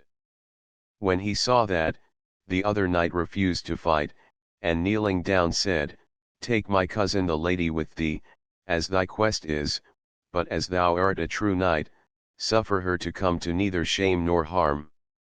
So the next day King Pellinore departed for Camelot, and took the lady with him, and as they rode in a valley full of rough stones, the damsel's horse stumbled and threw her, so that her arms were sorely bruised and hurt. And as they rested in the forest for the pain to lessen, night came on, and there they were compelled to make their lodging.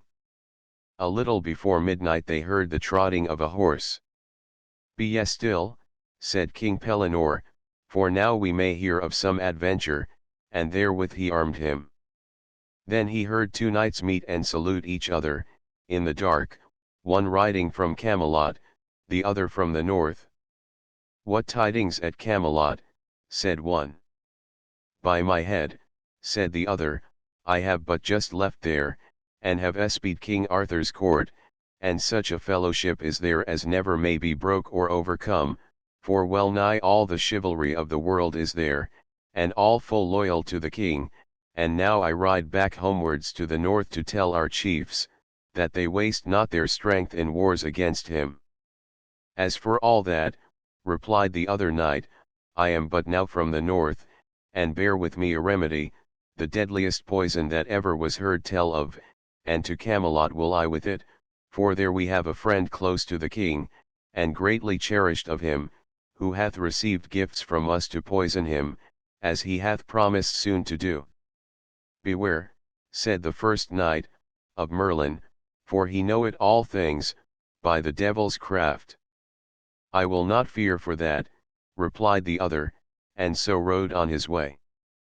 Anon King Pellinore and the lady passed on again, and when they came to the well at which the lady with the wounded knight had sat, they found both knight and damsel utterly devoured by lions and wild beasts, all save the lady's head.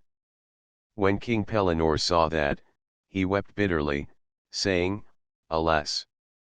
I might have saved her life had I but tarried a few moments in my quest." "Wherefore make so much sorrow now?" said the lady. "I know not," answered he, "but my heart grieveth greatly for this poor lady's death, so fair she was and young." Then he required a hermit to bury the remains of the bodies, and bear the lady's head with him to Camelot, to the court. When he was arrived, he was sworn to tell the truth of his quest before the king and queen, and when he had entered the queen somewhat upbraided him, saying, "Ye were much to blame that ye saved not that lady's life." "Madam," said he, "I shall repent it all my life." "I, king," quoth Merlin, who suddenly came in, "and so ye ought to do, for that lady was your daughter, not seen since infancy by thee. And she was on her way to court, with the right good young knight, who would have been her husband, but was slain by treachery of a felon knight, Lorraine le Savage, as they came, and because thou wouldst not abide and help her, thy best friend shall fail thee in thine hour of greatest need, for such is the penance ordained thee for that deed." Then did King Pellinore tell Merlin secretly of the treason he had heard in the forest, and Merlin by his craft so ordered that the knight who bare the poison was himself soon after slain by it, and so King Arthur's life was saved. Chapter 7 King Arthur and Sir Accolon of Galling now happily married. King Arthur for a season took his pleasure, with great tournaments, and justs, and huntings. So once upon a time the king and many of his knights rode hunting in a forest, and Arthur, King Uriens, and Sir Accolon of Gaul, followed after a great hart, and being all three well mounted, they chased so fast that they outsped their company, and left them many miles behind, but riding still as rapidly as they could go, at length their horses fell dead under them. Then being all three on foot, and seeing the stag not far before them, very weary and nigh spent, "What shall we do?" said King Arthur, "for we are hard bested." "Let us go on afoot," said King Uriens, "till we can find some lodging." At that they saw the stag lying upon the bank of a great lake, with a hound springing at his throat, and many other hounds trooping towards him. So, running forward, Arthur blew the death note on his horn, and slew the hart. Then lifting up his eyes he saw before him on the lake a barge, all draped down to the water's edge, with silken folds and curtains, which swiftly came towards him, and touched upon the sands, but when he went up close and looked in, he saw no earthly creature. Then he cried out to his companions, "Sirs, come ye hither, and let us see what there is in this ship." So they all three went in, and found it everywhere throughout furnished, and hung with rich draperies of silk and gold. By this time eventide had come, when suddenly 100 torches were set up on all sides of the barge, and gave a dazzling light, and at the same time came forth 12 fair damsels, and saluted King Arthur by his name, kneeling on their knees, and telling him that he was welcome, and should have their noblest cheer, for which the king thanked them courteously. Then did they lead him and his fellows to a splendid chamber, where was a table spread with all the richest furniture, and costliest wines and viands, and there they served them with all kinds of wines and meats, till Arthur wondered at the splendor of the feast, declaring he had never in his life supped better, or more royally. After supper they led him to another chamber, than which he had never beheld a richer, where he was left to rest. King Uriens, also, and Sir Accolon were each conducted into rooms of like magnificence. And so they all three fell asleep, and being very weary slept deeply all that night. But when the morning broke, King Uriens found himself in his own house in Camelot, he knew not how, and Arthur awaking found himself in a dark dungeon, and heard around him nothing but the groans of woeful knights, prisoners like himself. Then said King Arthur, Who are ye, thus groaning and complaining? And some one answered him, Alas, we be all prisoners, even 20 good knights, and some of us have lain here 7 years some more nor seen the light of day for all that time. For what cause? Said King Arthur. Know ye not then yourself? They answered, We will soon tell you. The lord of this strong castle is Sir Damas, and is the falsest and most traitorous knight that liveth, and he hath a younger brother, a good and noble knight, whose name is Outslake. This traitor Damas, although passing rich, will give his brother nothing of his wealth, and save what Outslake keepeth to himself by force, he hath no share of the inheritance. He owneth, nevertheless, one fair rich manor, whereupon he liveth, loved of all men far and near. But Damas is as altogether hated as his brother is beloved, for he is merciless and cowardly, and now for many years there hath been war between these brothers, and Sir Outslake evermore defieth Damas to come forth and fight with him, body to body, for the inheritance, and if he be too cowardly, to find some champion knight that will fight for him. And Damas hath agreed to find some champion, but never yet hath found a knight to take his evil cause in hand, or wager battle for him.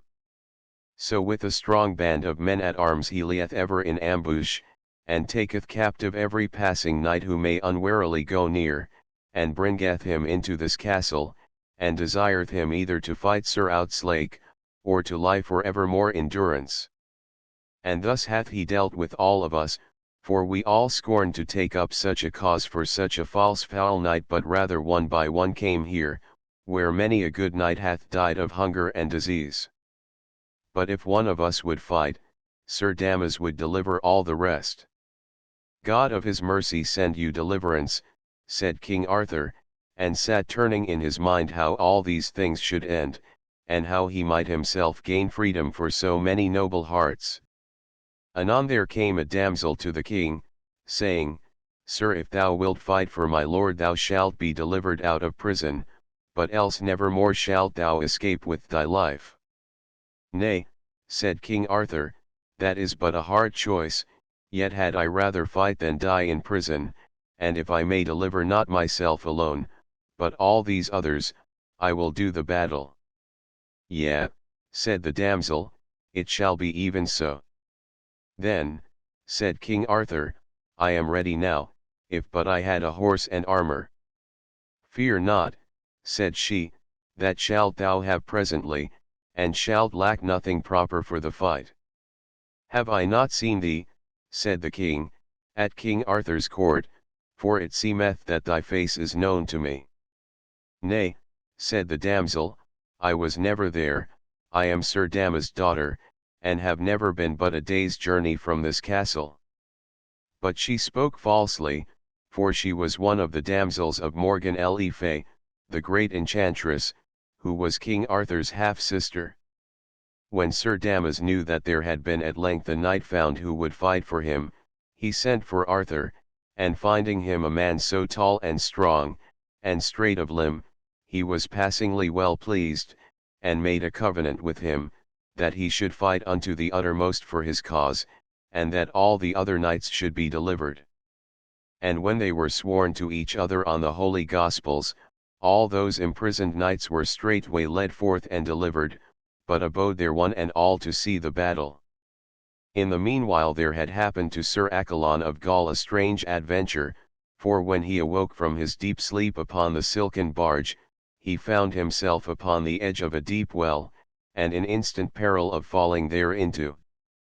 Whereat, leaping up in great affright, he crossed himself and cried aloud, May God preserve my lord King Arthur and King Uriens, for those damsels in the ship have betrayed us, and were doubtless devils and no women, and if I may escape this misadventure, I will certainly destroy them wheresoever I may find them. With that there came to him a dwarf with a great mouth, and a flat nose, and saluted him, saying that he came from Queen Morgan le Fay.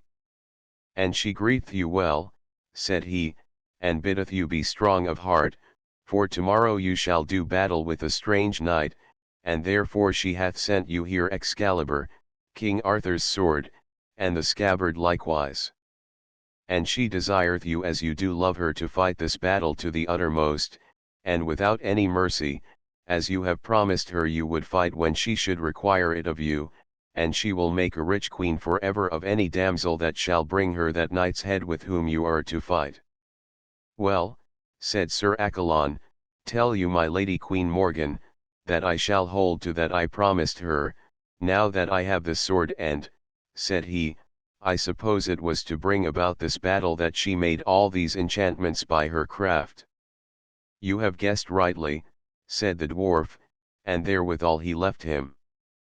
Then came a knight and lady, and 6 squires, to Sir Accolon, and took him to a manor house hard by, and gave him noble cheer, and the house belonged to Sir Outzlake, the brother of Sir Damas, for so had Morgan le Fay contrived with her enchantments. Now Sir Outzlake himself was at that time sorely wounded and disabled, having been pierced through both his thighs by a spear thrust. When, therefore, Sir Damas sent down messengers to his brother, bidding him make ready by tomorrow morning, and be in the field to fight with a good knight, for that he had found a champion ready to do battle at all points, Sir Outzlake was sorely annoyed and distressed, for he knew he had small chance of victory, while yet he was disabled by his wounds. Notwithstanding, he determined to take the battle in hand, although he was so weak that he must needs be lifted to his saddle. But when Sir Accolon of Gaul heard this, he sent a message to Sir Outzlake offering to take the battle in his stead, which cheered Sir Outzlake mightily, who thanked Sir Accolon with all his heart, and joyfully accepted him. So, on the morrow, King Arthur was armed and well horsed, and asked Sir Damas, when shall we go to the field? Sir, said Sir Damas, you shall first hear mass. And when mass was done, there came a squire on a great horse, and asked Sir Damas if his knight were ready, for our knight is already in the field. Then King Arthur mounted on horseback, and there around were all the knights and barons and people of the country, and 12 of them were chosen to wait upon the 2 knights who were about to fight. And as King Arthur sat on horseback, there came a damsel from Morgan le Fay, and brought to him a sword, made like Excalibur, and a scabbard also, and said to him, Morgan le Fay sendeth you here your sword for her great love's sake. And the king thanked her, and believed it to be as she said, but she traitorously deceived him, for both sword and scabbard were counterfeit, brittle, and false, and the true sword Excalibur was in the hands of Sir Accolon. Then, at the sound of a trumpet, the champions set themselves on opposite sides of the field, and giving rein and spur to their horses urged them to so great a speed that each smiting the other in the middle of the shield, rolled his opponent to the ground, both horse and man. Then starting up immediately, both drew their swords and rushed swiftly together. And so they fell to eagerly, and gave each other many great and mighty strokes. And as they were thus fighting, the damsel Vivian, Lady of the Lake, who loved King Arthur, came upon the ground, for she knew by her enchantments how Morgan le Fay had craftily devised to have King Arthur slain by his own sword that day, and therefore came to save his life. And Arthur and Sir Accolon were now grown hot against each other, and spared not strength nor fury in their fierce assaults, but the king's sword gave way continually before Sir Accolon's, so that at every stroke he was sore wounded, and his blood ran from him so fast that it was a marvel he could stand. When King Arthur saw the ground so sore be-blooded, he bethought him in dismay that there was magic treason worked upon him, and that his own true sword was changed, for it seemed to him that the sword in Sir Accolon's hand was Excalibur, for fearfully it drew his blood at every blow, while what he held himself kept no sharp edge, nor fell with any force upon his foe. Now, knight, look to thyself, and keep thee well from me, cried out Sir Accolon. But King Arthur answered not, and gave him such a buffet on the helm as made him stagger and nigh fall upon the ground. Then Sir Accolon withdrew a little, and came on with Excalibur on high, and smote King Arthur in return with such a mighty stroke as almost felled him, and both being now in hottest wrath, they gave each other grievous and savage blows. But Arthur all the time was losing so much blood that scarcely could he keep upon his feet, yet so full was he of knighthood, that knightly he endured the pain, and still sustained himself, though now he was so feeble that he thought himself about to die. Sir Accolon, as yet, had lost no drop of blood, and being very bold and confident in Excalibur, even grew more vigorous and hasty in his assaults. But all men who beheld them said they never saw a knight fight half so well as did King Arthur, and all the people were so grieved for him that they besought Sir Damas and Sir Outzlake to make up their quarrel and so stay the fight, but they would not. So still the battle raged, till Arthur drew a little back for breath and a few moments' rest, but Accolon came on after him, following fiercely and crying loud, "It is no time for me to suffer thee to rest," and therewith set upon him. Then Arthur, full of scorn and rage, lifted up his sword and struck Sir Accolon upon the helm so mightily that he drove him to his knees, but with the force of that great stroke his brittle, treacherous sword broke short off at the hilt, and fell down in the grass among the blood, leaving the pommel only in his hand. At that, King Arthur thought within himself that all was over, and secretly prepared his mind for death, yet kept himself so knightly sheltered by his shield that he lost no ground, and made as though he yet had hope and cheer. Then said Sir Accolon, "Sir Knight, thou now art overcome and canst endure no longer, seeing thou art weaponless, and hast lost already so much blood. Yet am I fully loath to slay thee, yield, then, therefore, to me as recreant." "Nay," said King Arthur, "that may I not, for I have promised to do battle to the uttermost by the faith of my body while my life lasteth, and I had rather die with honor than live with shame, and if it were possible for me to die 100 times, I had rather die as often than yield me to thee, for though I lack weapons, I shall lack no worship, and it shall be to thy shame to slay me weaponless." "Aha!" shouted then Sir Accolon, "as for the shame, I will not spare. Look to thyself, Sir Knight, for thou art even now but a dead man." Therewith he drove at him with pitiless force, and struck him nearly down, but Arthur ever more waxing in valour as he waned in blood, pressed on Sir Accolon with his shield, and hit at him so fiercely with the pommel in his hand, as hurled him 3 strides backwards. This, therefore, so confused Sir Accolon, that rushing up, all dizzy, to deliver once again a furious blow, even as he struck, Excalibur, by Vivien's magic, fell from out his hands upon the earth. Beholding which, King Arthur lightly sprang to it, and grasped it, and forthwith felt it was his own good sword, and said to it, "Thou hast been from me all too long, and done me too much damage." Then spying the scabbard hanging by Sir Accolon's side, he sprang and pulled it from him, and cast it away as far as he could throw it, for so long as he had worn it, Arthur knew his life would have been kept secure. "O, knight," then said the king, "thou hast this day wrought me much damage by this sword, but now art thou come to thy death, for I shall not warrant thee but that thou shalt suffer, ere we part, somewhat of that thou hast made me suffer." And therewithal King Arthur flew at him with all his might, and pulled him to the earth, and then struck off his helm, and gave him on the head a fearful buffet, till the blood leaped forth. Now will I slay thee, cried King Arthur, for his heart was hardened, and his body all on fire with fever, till for a moment he forgot his knightly mercy. Slay me thou mayest, said Sir Accolon, for thou art the best knight I ever found, and I see well that God is with thee, and I, as thou hast, have promised to fight this battle to the uttermost, and never to be recreant while I live, therefore shall I never yield me with my mouth, and God must do with my body what he will.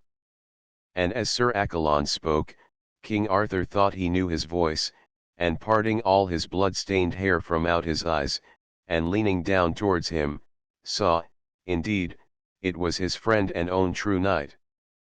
Then said he, keeping his own visor down, I pray thee tell me of what country art thou, and what court?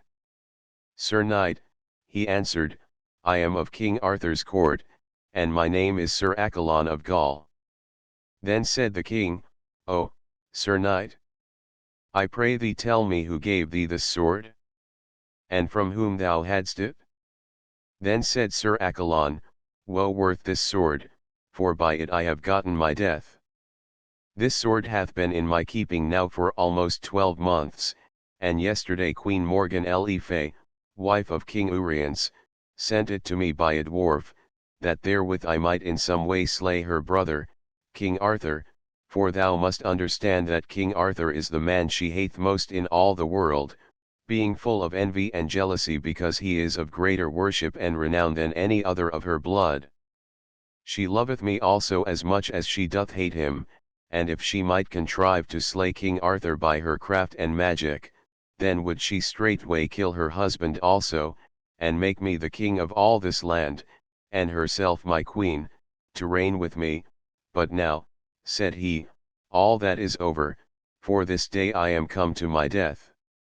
It would have been sore treason of thee to destroy thy lord, said Arthur.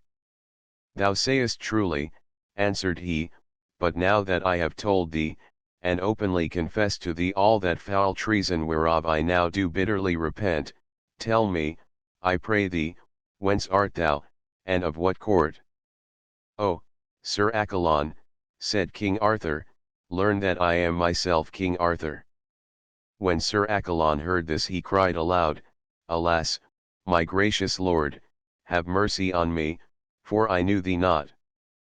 Thou shalt have mercy, said he, for thou knewest not my person at this time, and though by thine own confession thou art a traitor, yet do I blame thee less, because thou hast been blinded by the false crafts of my sister Morgan le Fay, whom I have trusted more than all others of my kin, and whom I now shall know well how to punish. Then did Sir Accolon cry loudly, O, lords, and all good people, this noble knight that I have fought with is the noblest and most worshipful in all the world, for it is King Arthur, our liege lord and sovereign king, and full sorely I repent that I have ever lifted lance against him, though in ignorance I did it. Then all the people fell down on their knees and prayed the pardon of the king for suffering him to come to such a strait. But he replied, Pardon ye cannot have, for, truly, ye have nothing sinned, but here ye see what ill adventure may oft times befall knights errant, for to my own hurt, and his danger also, I have fought with one of my own knights.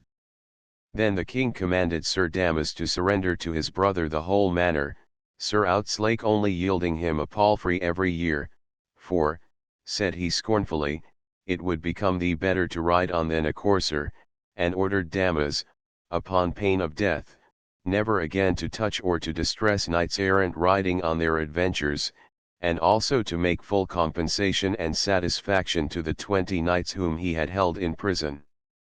And if any of them, said the king, come to my court complaining that he hath not had full satisfaction of thee for his injuries, by my head, thou shalt die therefore. Afterwards, King Arthur asked Sir Outzlake to come with him to his court, where he should become a knight of his, and, if his deeds were noble, be advanced to all he might desire. So then he took his leave of all the people and mounted upon horseback, and Sir Accolon went with him to an abbey hard by, where both their wounds were dressed. But Sir Accolon died within 4 days after. And when he was dead, the king sent his body to Queen Morgan, to Camelot, saying that he sent her a present in return for the sword Excalibur which she had sent him by the damsel. So, on the morrow, there came a damsel from Queen Morgan to the king, and brought with her the richest mantle that ever was seen, for it was set as full of precious stones as they could stand against each other, and they were the richest stones that ever the king saw.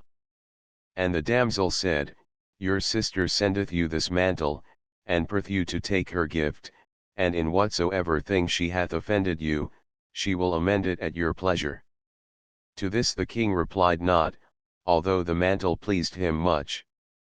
With that came in the Lady of the Lake, and said, Sir, put not on this mantle till thou hast seen more, and in no wise let it be put upon thee, or any of thy knights, till ye have made the bringer of it first put it on her. It shall be done as thou dost counsel, said the king.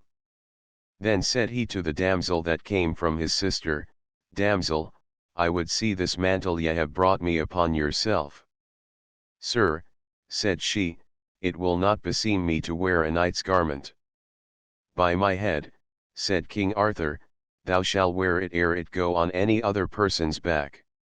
And so they put it on her by force, and forthwith the garment burst into a flame and burned the damsel into cinders. When the king saw that, he hated that false witch Morgan le Fay with all his heart, and evermore was deadly quarrel between her and Arthur to their lives' end.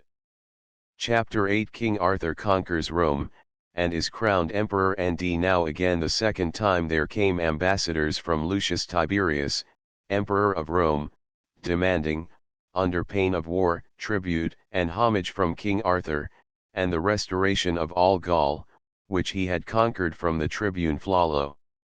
When they had delivered their message, the king bade them withdraw while he consulted with his knights and barons what reply to send. Then some of the younger knights would have slain the ambassadors, saying that their speech was a rebuke to all who heard the king insulted by it. But when King Arthur heard that, he ordered none to touch them upon pain of death, and sending officers, he had them taken to a noble lodging, and there entertained with the best cheer. And, said he, let no dainty be spared, for the Romans are great lords, and though their message please me not, yet must I remember mine honor. Then the lords and knights of the Round Table were called on to declare their counsel what should be done upon this matter, and Sir Cador of Cornwall speaking first, said, Sir, this message is the best news I have heard for a long time, for we have been now idle and at rest for many days, and I trust that thou wilt make sharp war upon the Romans, wherein, I doubt not, we shall all gain honor. I believe well, said Arthur, that thou art pleased, Sir Cador, but that is scarce an answer to the Emperor of Rome, and his demand doth grieve me sorely, for truly I will never pay him tribute, wherefore, lords, I pray ye counsel me. Now, I have understood that Belinus and Brennius, knights of Britain, held the Roman Empire in their hands for many days, and also Constantine, the son of Helen, which is open evidence, not only that we owe Rome no tribute, but that I, being descended from them, may, of right, myself claim the empire.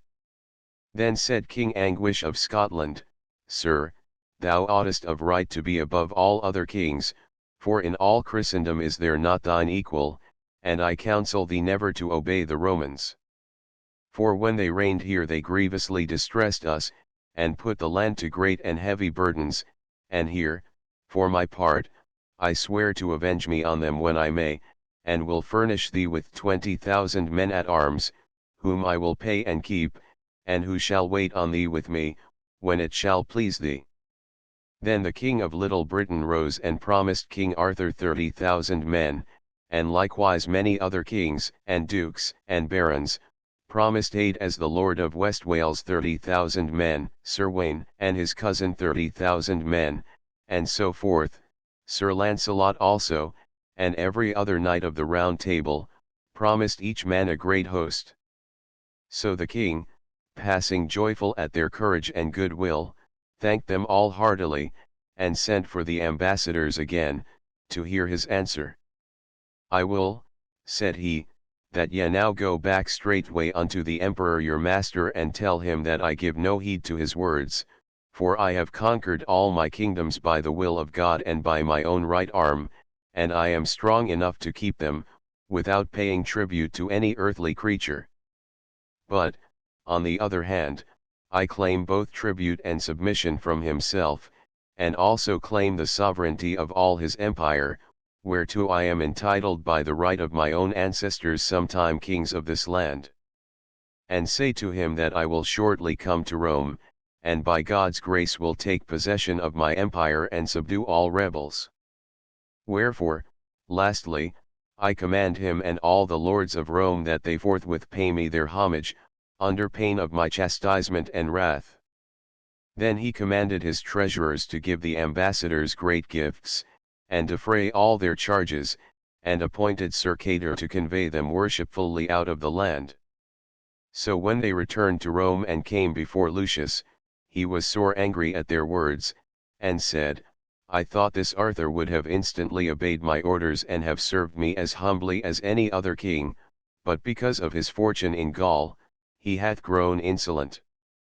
Ah, Lord, said one of the ambassadors, refrain from such vain words, for truly I and all with me were fearful at his royal majesty and angry countenance. I fear me thou hast made a rod for thee more sharp than thou hast counted on.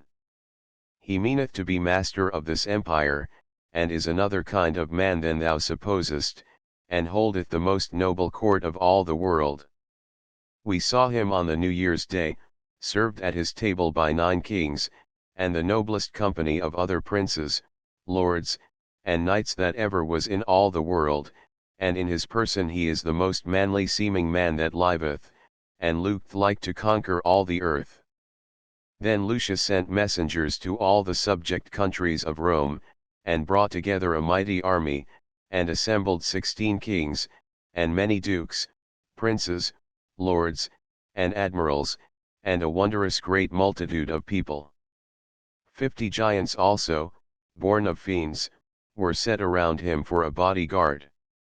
With all that host he straightway went from Rome, and passed beyond the mountains into Gaul, and burned the towns and ravaged all the country of that province, in rage for its submission to King Arthur. Then he moved on towards Little Britain. Meanwhile, King Arthur, having held a parliament at York, left the realm in charge of Sir Baudouin and Sir Constantine, and crossed the sea from Sandwich to meet Lucius. And so soon as he was landed, he sent Sir Gawain, Sir Bors, Sir Lionel, and Sir Bedivere to the emperor, commanding him to move swiftly and in haste out of his land, and, if not, to make himself ready for battle, and not continue ravaging the country and slaying harmless people. Anon, those noble knights attired themselves and set forth on horseback to where they saw, in a meadow, many silken tents of divers colors, and the emperor's pavilion in the midst, with a golden eagle set above it. Then Sir Gawain and Sir Bors rode forward, leaving the other 2 behind in ambush, and gave King Arthur's message. To which the emperor replied, Return, and tell your lord that I am come to conquer him and all his land. At this, Sir Gawain burned with anger, and cried out, I had rather than all France that I might fight with thee alone. And I also, said Sir Bors. Then a knight named Ganius, a near cousin of the emperor, laughed out aloud, and said, Lo, how these Britons boast and are full of pride, bragging as though they bear up all the world. At these words, Sir Gawain could refrain no longer, but drew forth his sword and with one blow shore off Ganius' head. Then with Sir Bors, he turned his horse and rode over waters and through woods, back to the ambush, where Sir Lionel and Sir Bedivere were waiting.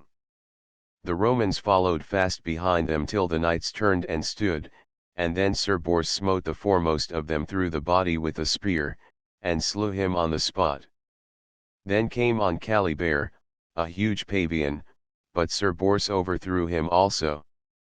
And then the company of Sir Lionel and Sir Bedivere brake from their ambush and fell on the Romans, and slew and hewed them down, and forced them to return and flee, chasing them to their tents.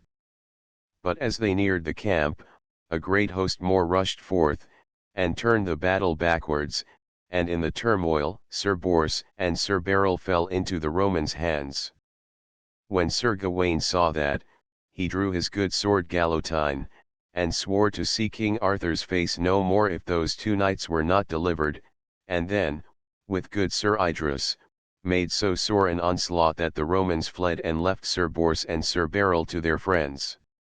So the Britons returned in triumph to King Arthur, having slain more than 10,000 Romans, and lost no man of worship from amongst themselves. When the Emperor Lucius heard of that discomfiture, he arose, with all his army, to crush King Arthur, and met him in the vale of Soissons.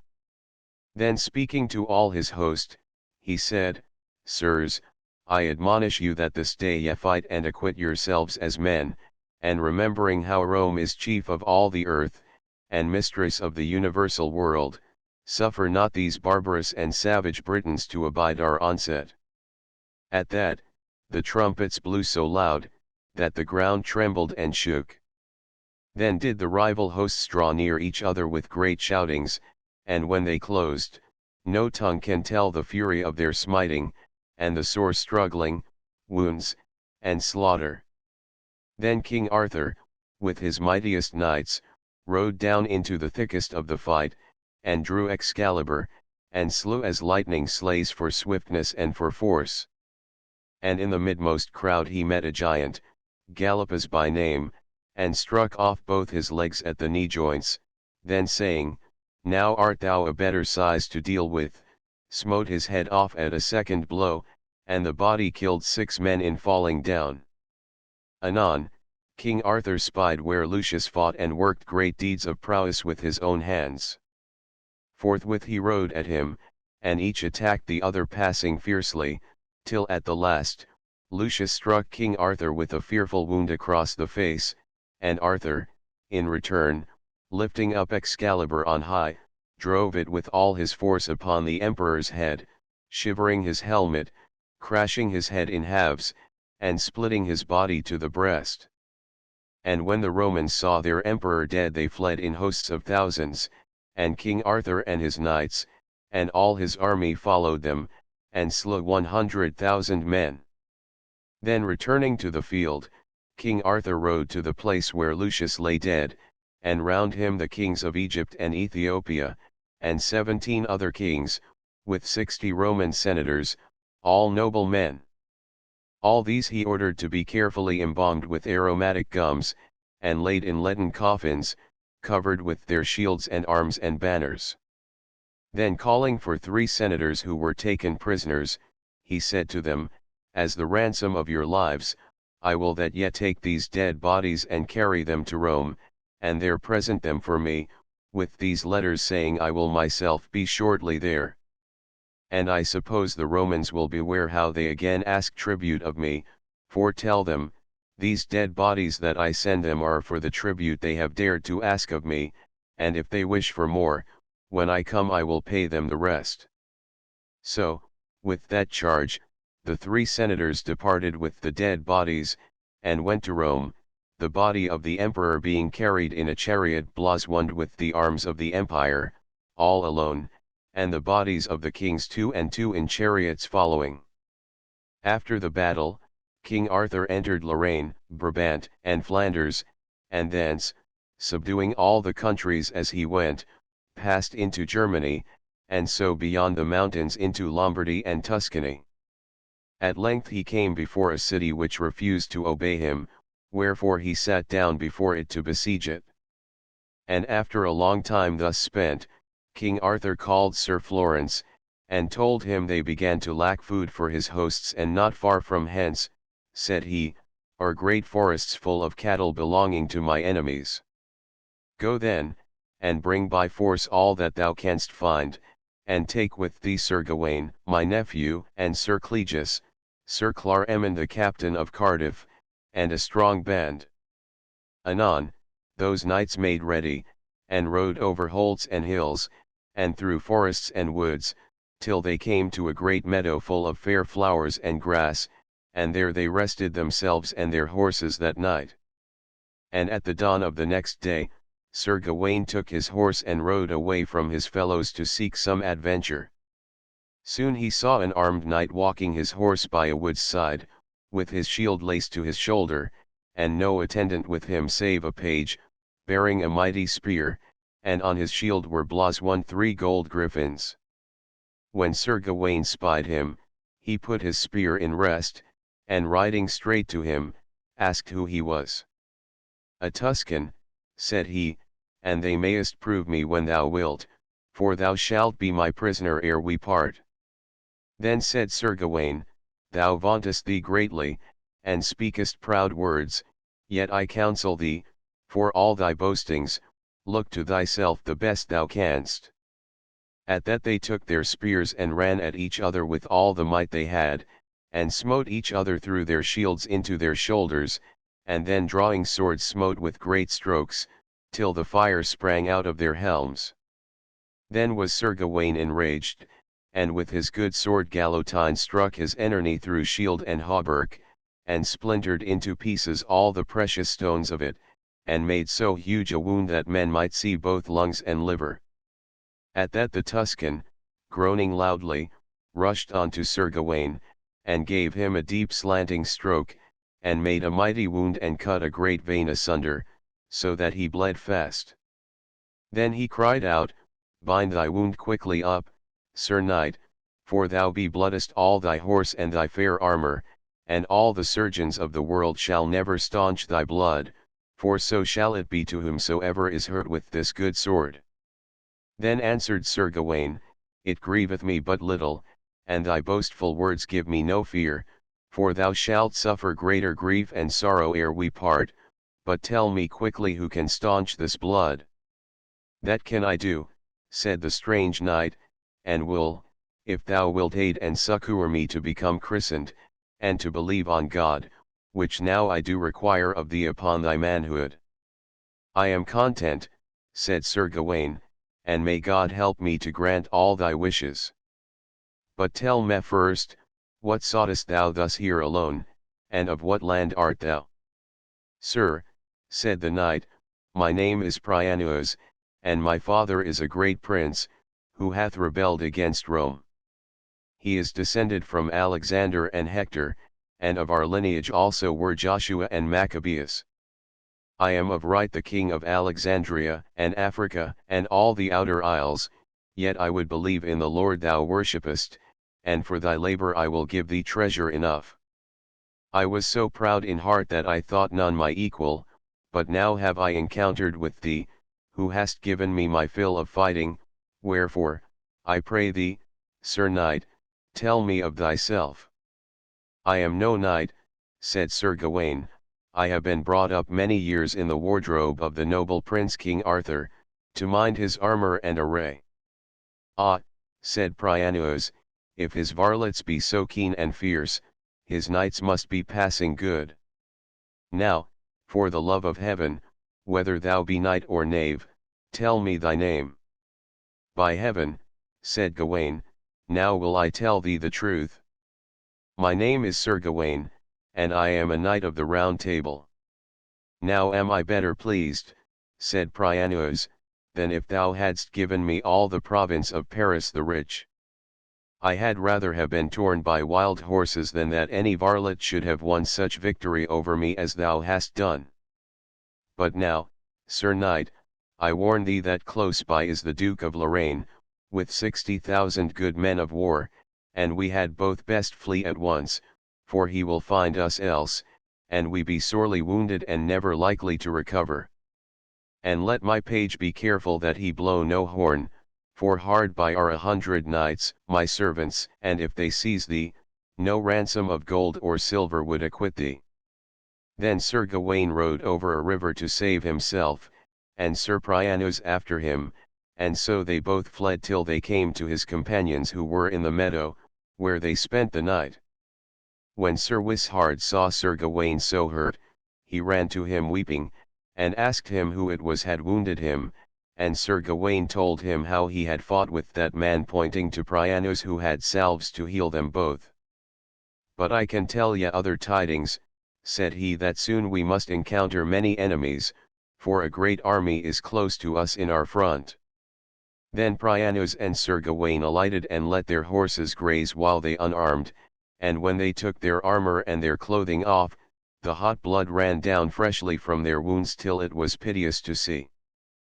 But Priamus took from his page a vial filled from the 4 rivers that flow out of Paradise, and anointed both their wounds with a certain balm, and washed them with that water, and within an hour afterwards they were both as sound and whole as ever they had been. Then, at the sound of a trumpet, all the knights were assembled to council, and after much talking, Priamus said, Cease your words, for I warn you, in yonder wood ye shall find knights out of number, who will put out cattle for a decoy to lead you on, and ye are not 700. Nevertheless, said Sir Gawain, let us at once encounter them, and see what they can do, and may the best have the victory. Then they saw suddenly an earl named Sir Ethelwold, and the Duke of Dutchmen come leaping out of ambush of the woods in front, with many 1,000 after them, and all rode straight down to the battle. And Sir Gawain, full of ardour and courage, comforted his knights, saying, They all are ours. Then the 700 knights, in one close company, set spurs to their horses and began to gallop, and fiercely met their enemies. And then were men and horses slain and overthrown on every side, and in and out amidst them all, the knights of the Round Table pressed and thrust, and smote down to the earth all who withstood them, till at length the whole of them turned back and fled. By heaven, said Sir Gawain, this gladdeneth well my heart, for now behold them as they flee, they are full 70,000 less in number than they were an hour ago. Thus was the battle quickly ended, and a great host of high lords and knights of Lombardy and Saracens left dead upon the field. Then Sir Gawain and his company collected a great plenty of cattle, and of gold and silver, and all kind of treasure, and returned to King Arthur, where he still kept the siege. Now God be thanked, cried he, but who is he that standeth yonder by himself, and seemeth not a prisoner? Sir, said Sir Gawain, he is a good man with his weapons, and hath matched me, but cometh hither to be made a Christian. Had it not been for his warnings, we none of us should have been here this day. I pray thee, therefore, let him be baptized, for there can be few nobler men, or better knights. So Priamus was christened, and made a duke and knight of the Round Table. Presently afterwards, they made a last attack upon the city, and entered by the walls on every side, and as the men were rushing to the pillage, came the Duchess forth, with many ladies and damsels, and kneeled before King Arthur, and besought him to receive their submission. To whom the king made answer, with a noble countenance, Madam, be well assured that none shall harm ye, or your ladies, neither shall any that belong to thee be hurt, but the Duke must abide my judgment. Then he commanded to stay the assault and took the keys from the Duke's eldest son, who brought them kneeling. Anon the Duke was sent a prisoner to Dover for his life, and rents and taxes were assigned for dowry of the Duchess and her children. Then went he on with all his hosts, winning all towns and castles, and wasting them that refused obedience, till he came to Viterbo. From thence he sent to Rome, to ask the senators whether they would receive him for their lord and governor. In answer, came out to him all the senate who remained alive, and the cardinals, with a majestic retinue and procession, and laying great treasures at his feet, they prayed him to come in at once to Rome, and there be peaceably crowned as emperor. At this next Christmas, said King Arthur, will I be crowned, and hold my Round Table in your city. Anon he entered Rome, in mighty pomp and state, and after him came all his hosts, and his knights and princes and great lords, arrayed in gold and jewels, such as never were beheld before. And then was he crowned emperor by the Pope's hands, with all the highest solemnity that could be made. Then after his coronation, he abode in Rome for a season, settling his lands and giving kingdoms to his knights and servants, to each one after his deserving, and in such wise fashion that no man among them all complained. Also he made many dukes and earls, and loaded all his men at arms with riches and great treasures. When all this was done, the lords, and knights, and all the men of great estate, came together before him, and said, Noble Emperor, by the blessing of eternal God, thy mortal warfare is all finished, and thy conquests all achieved, for now in all the world is none so great and mighty as to dare make war with thee. Wherefore we beseech and heartily pray thee of thy noble grace, to turn thee homeward, and to give us also leave to see our wives and homes again, for now we have been from them a long season, and all thy journey is completed with great honor and worship. Yes, say well, replied he, and to tempt God is no wisdom, therefore make ready in all haste, and turn we home to England. So King Arthur returned with his knights and lords and armies, in great triumph and joy, through all the countries he had conquered, and commanded that no man, upon pain of death, should rob or do any violence by the way. And crossing the sea, he came at length to Sandwich, where Queen Guinevere received him, and made great joy at his arrival. And through all the realm of Britain was there such rejoicing as no tongue can tell. Chapter 9 The Adventures of Sir Lancelot du Lake Hen. At the following Pentecost, was held a feast of the Round Table at Caerleon, with high splendour, and all the knights thereof resorted to the court, and held many games and justs.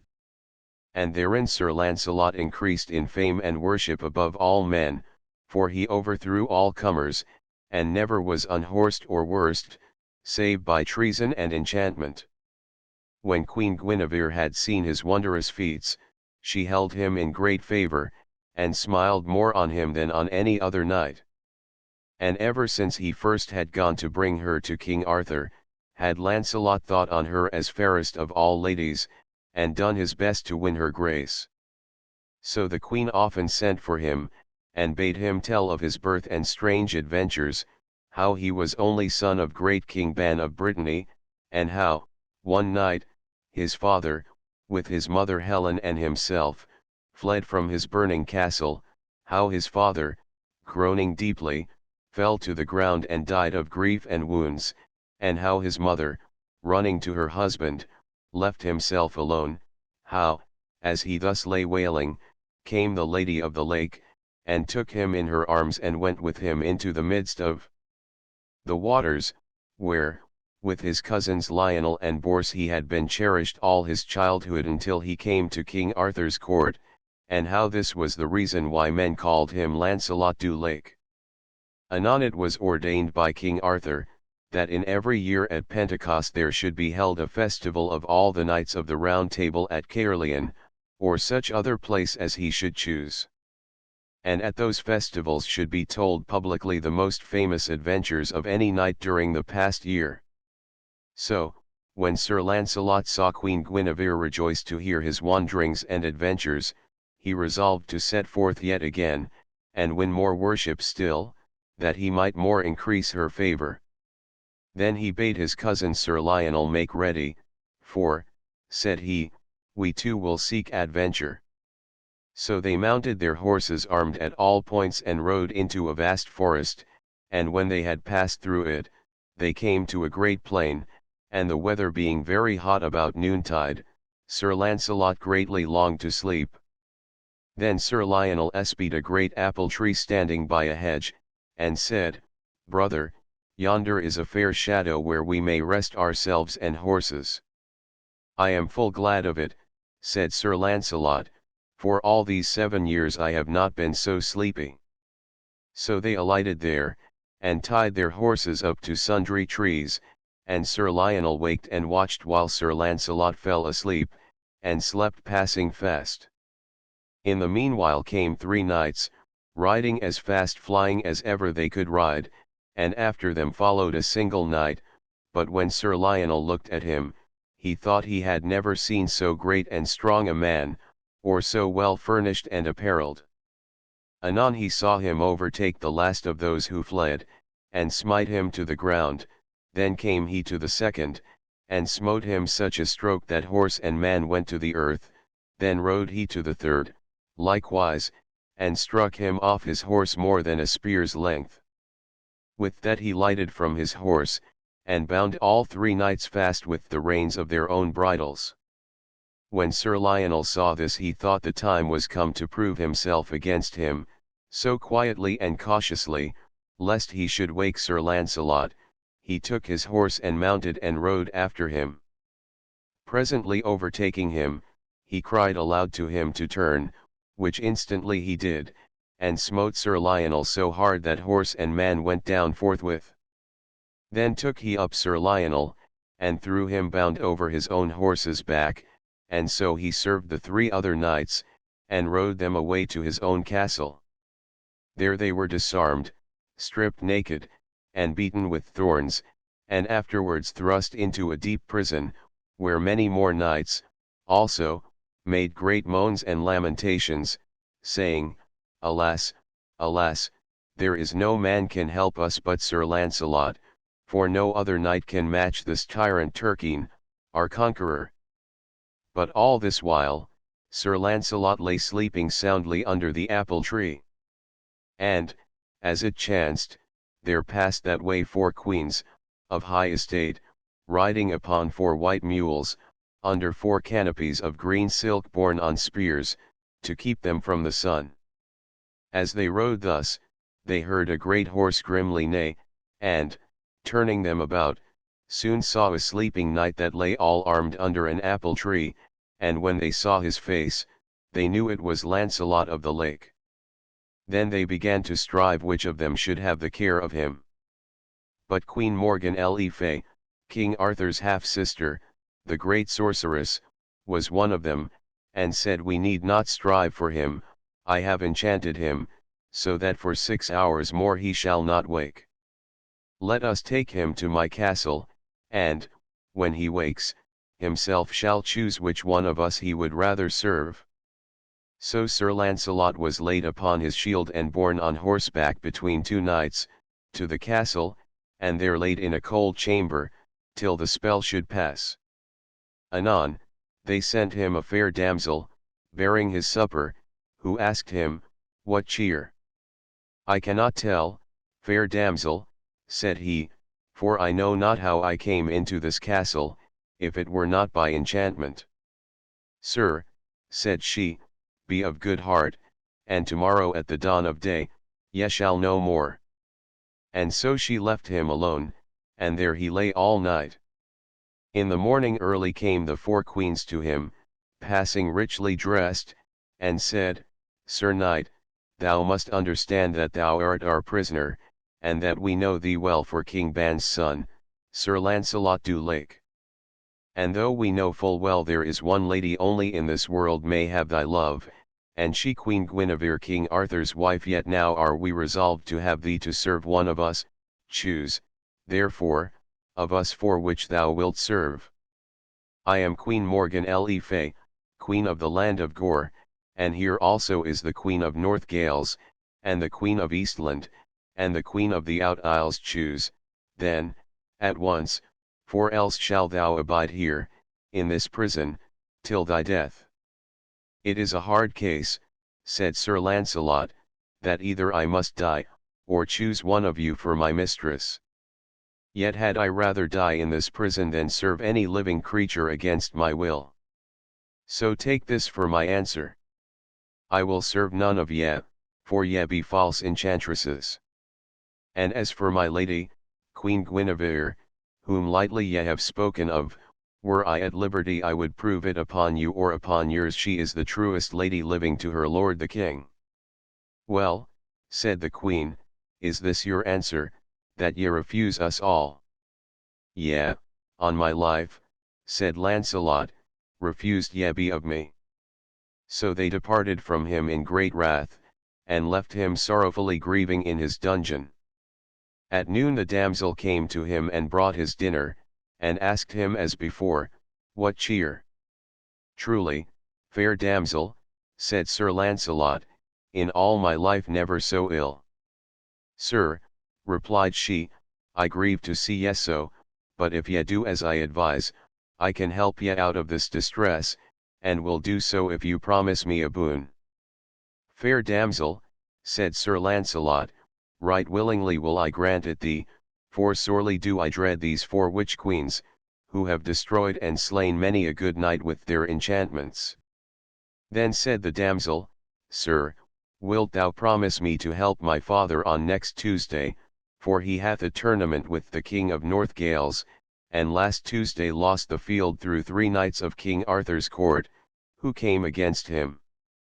And if next Tuesday thou wilt aid him, tomorrow, before daylight, by God's grace, I will deliver thee."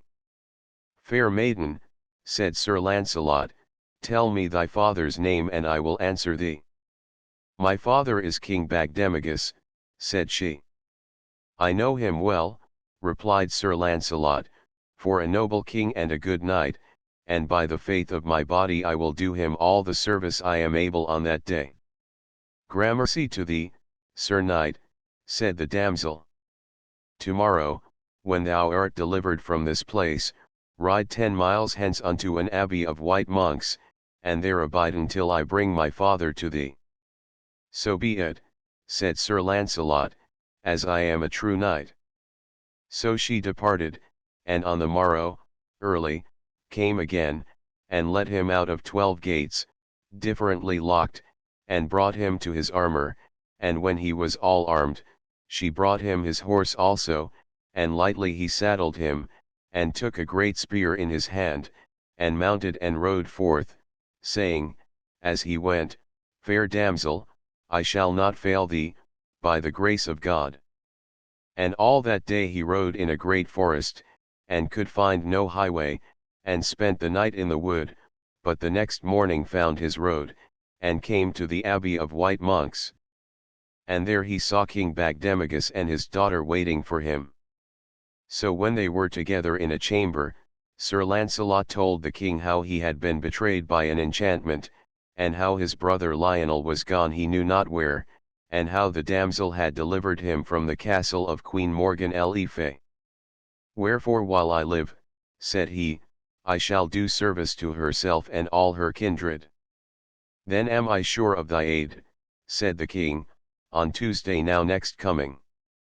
"Yea, sir, I shall not fail thee," said Sir Launcelot, "but what knights were they who last week defeated thee, and took part with the King of North Gales?"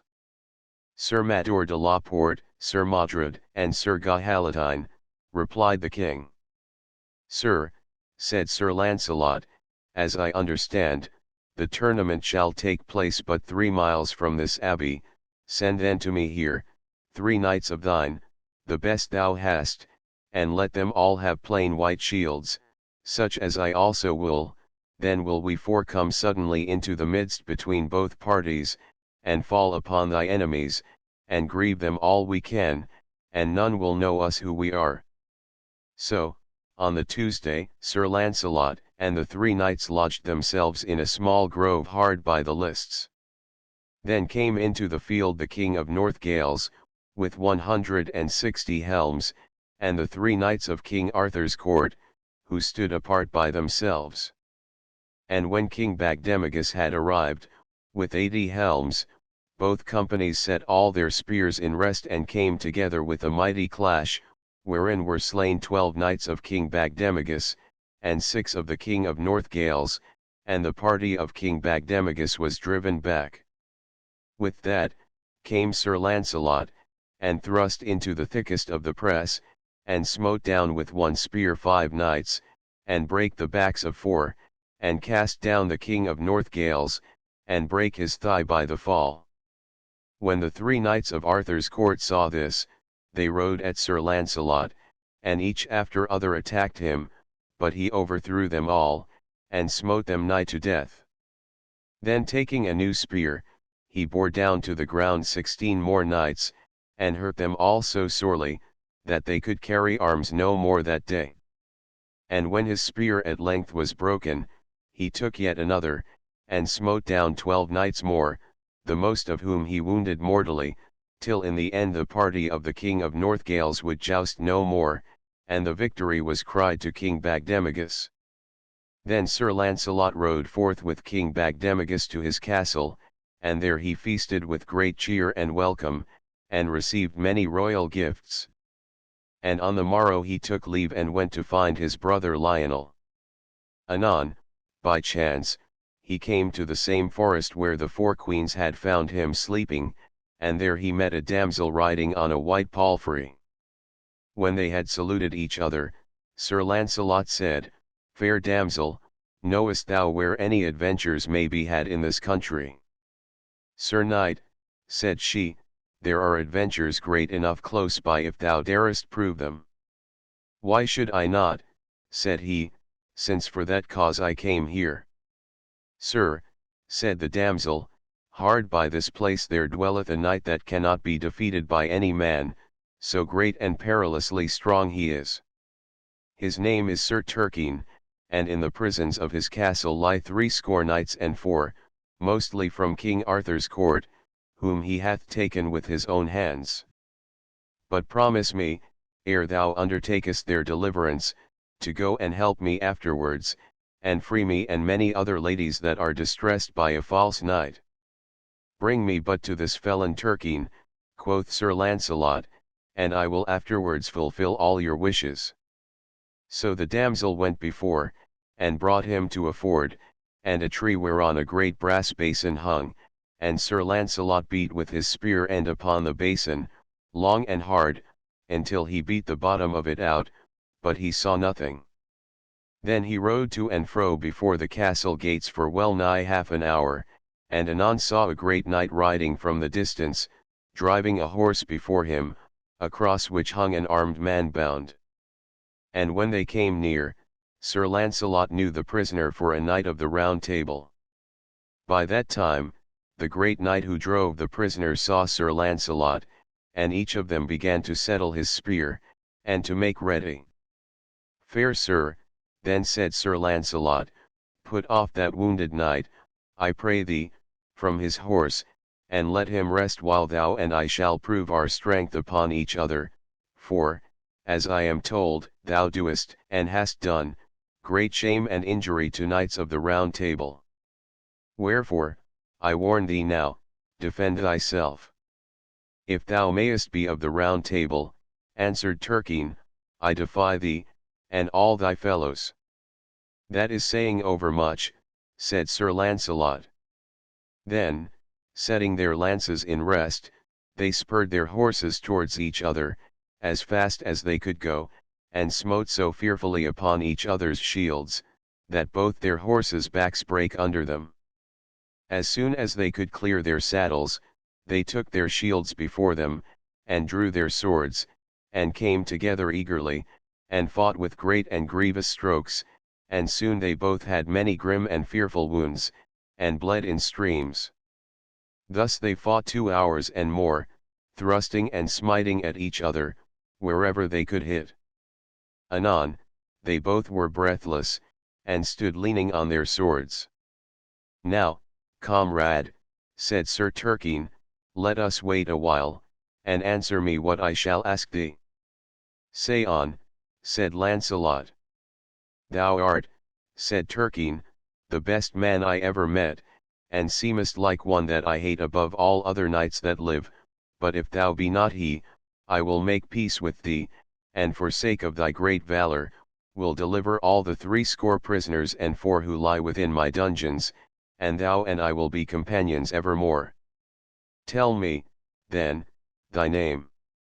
"Thou sayest well," replied Sir Launcelot, "but who is he thou hatest so above all others?" "His name," said Turquine, "is Sir Launcelot of the Lake, and he slew my brother Sir Carados, at the Dolorous Tower, wherefore, if ever I shall meet with him, one of us two shall slay the other, and thereto I have sworn by a great oath. And to discover and destroy him I have slain 100 knights, and crippled utterly as many more, and many have died in my prisons, and now, as I have told thee, I have many more therein, who all shall be delivered, if thou tell me thy name, and it be not Sir Lancelot. Well, said Lancelot, I am that knight, son of King Ban of Benwick, and knight of the Round Table, so now I defy thee to do thy best. Aha, said Turquine, with a shout, is it then so at last? Thou art more welcome to my sword than ever knight or lady was to feast, for never shall we part till one of us be dead. Then did they hurtle together like two wild bulls, slashing and lashing with their shields and swords, and sometimes falling both onto the ground. For 2 more hours they fought so, and at the last Sir Turquine grew very faint, and gave a little back, and bare his shield full low for weariness. When Sir Lancelot saw him thus, he leaped upon him fiercely as a lion, and took him by the crest of his helmet, and dragged him to his knees, and then he tore his helmet off and smote his neck asunder. Then he arose, and went to the damsel who had brought him to Sir Turquine, and said, I am ready, fair lady, to go with thee upon thy service, but I have no horse. Fair sir, said she, take ye this horse of the wounded knight whom Turquine but just now was carrying to his prisons, and send that knight on to deliver all the prisoners. So Sir Lancelot went to the knight and prayed him for the loan of his horse. Fair lord, said he, ye are right welcome, for today ye have saved both me and my horse, and I see that ye are the best knight in all the world, for in my sight have ye slain the mightiest man and the best knight, except thyself, I ever saw. Sir, said Sir Lancelot, I thank thee well, and now go into yonder castle, where thou shalt find many noble knights of the Round Table, for I have seen their shields hung on the trees around. On yonder tree alone there are Sir Keys, Sir Brandiles, Sir Marhaus, Sir Galons, and Sir Aladux, and many more, and also my 2 kinsmen's shields, Sir Ector de Maris and Sir Lionel's. And I pray you greet them all from me, Sir Lancelot of the Lake, and tell them that I bid them help themselves to any treasures they can find within the castle, and that I pray my brethren, Lionel and Ector, to go to King Arthur's court and stay there till I come. And by the high feast at Pentecost I must be there, but now I must ride forth with this damsel to fulfill my promise. So, as they went, the damsel told him, Sir, we are now near the place where the foul knight haunteth, who robbeth and distresseth all ladies and gentlewomen travelling past this way, against whom I have sought thy aid. Then they arranged that she should ride on foremost, and Sir Lancelot should follow under cover of the trees by the roadside, and if he saw her come to any mishap, he should ride forth and deal with him that troubled her.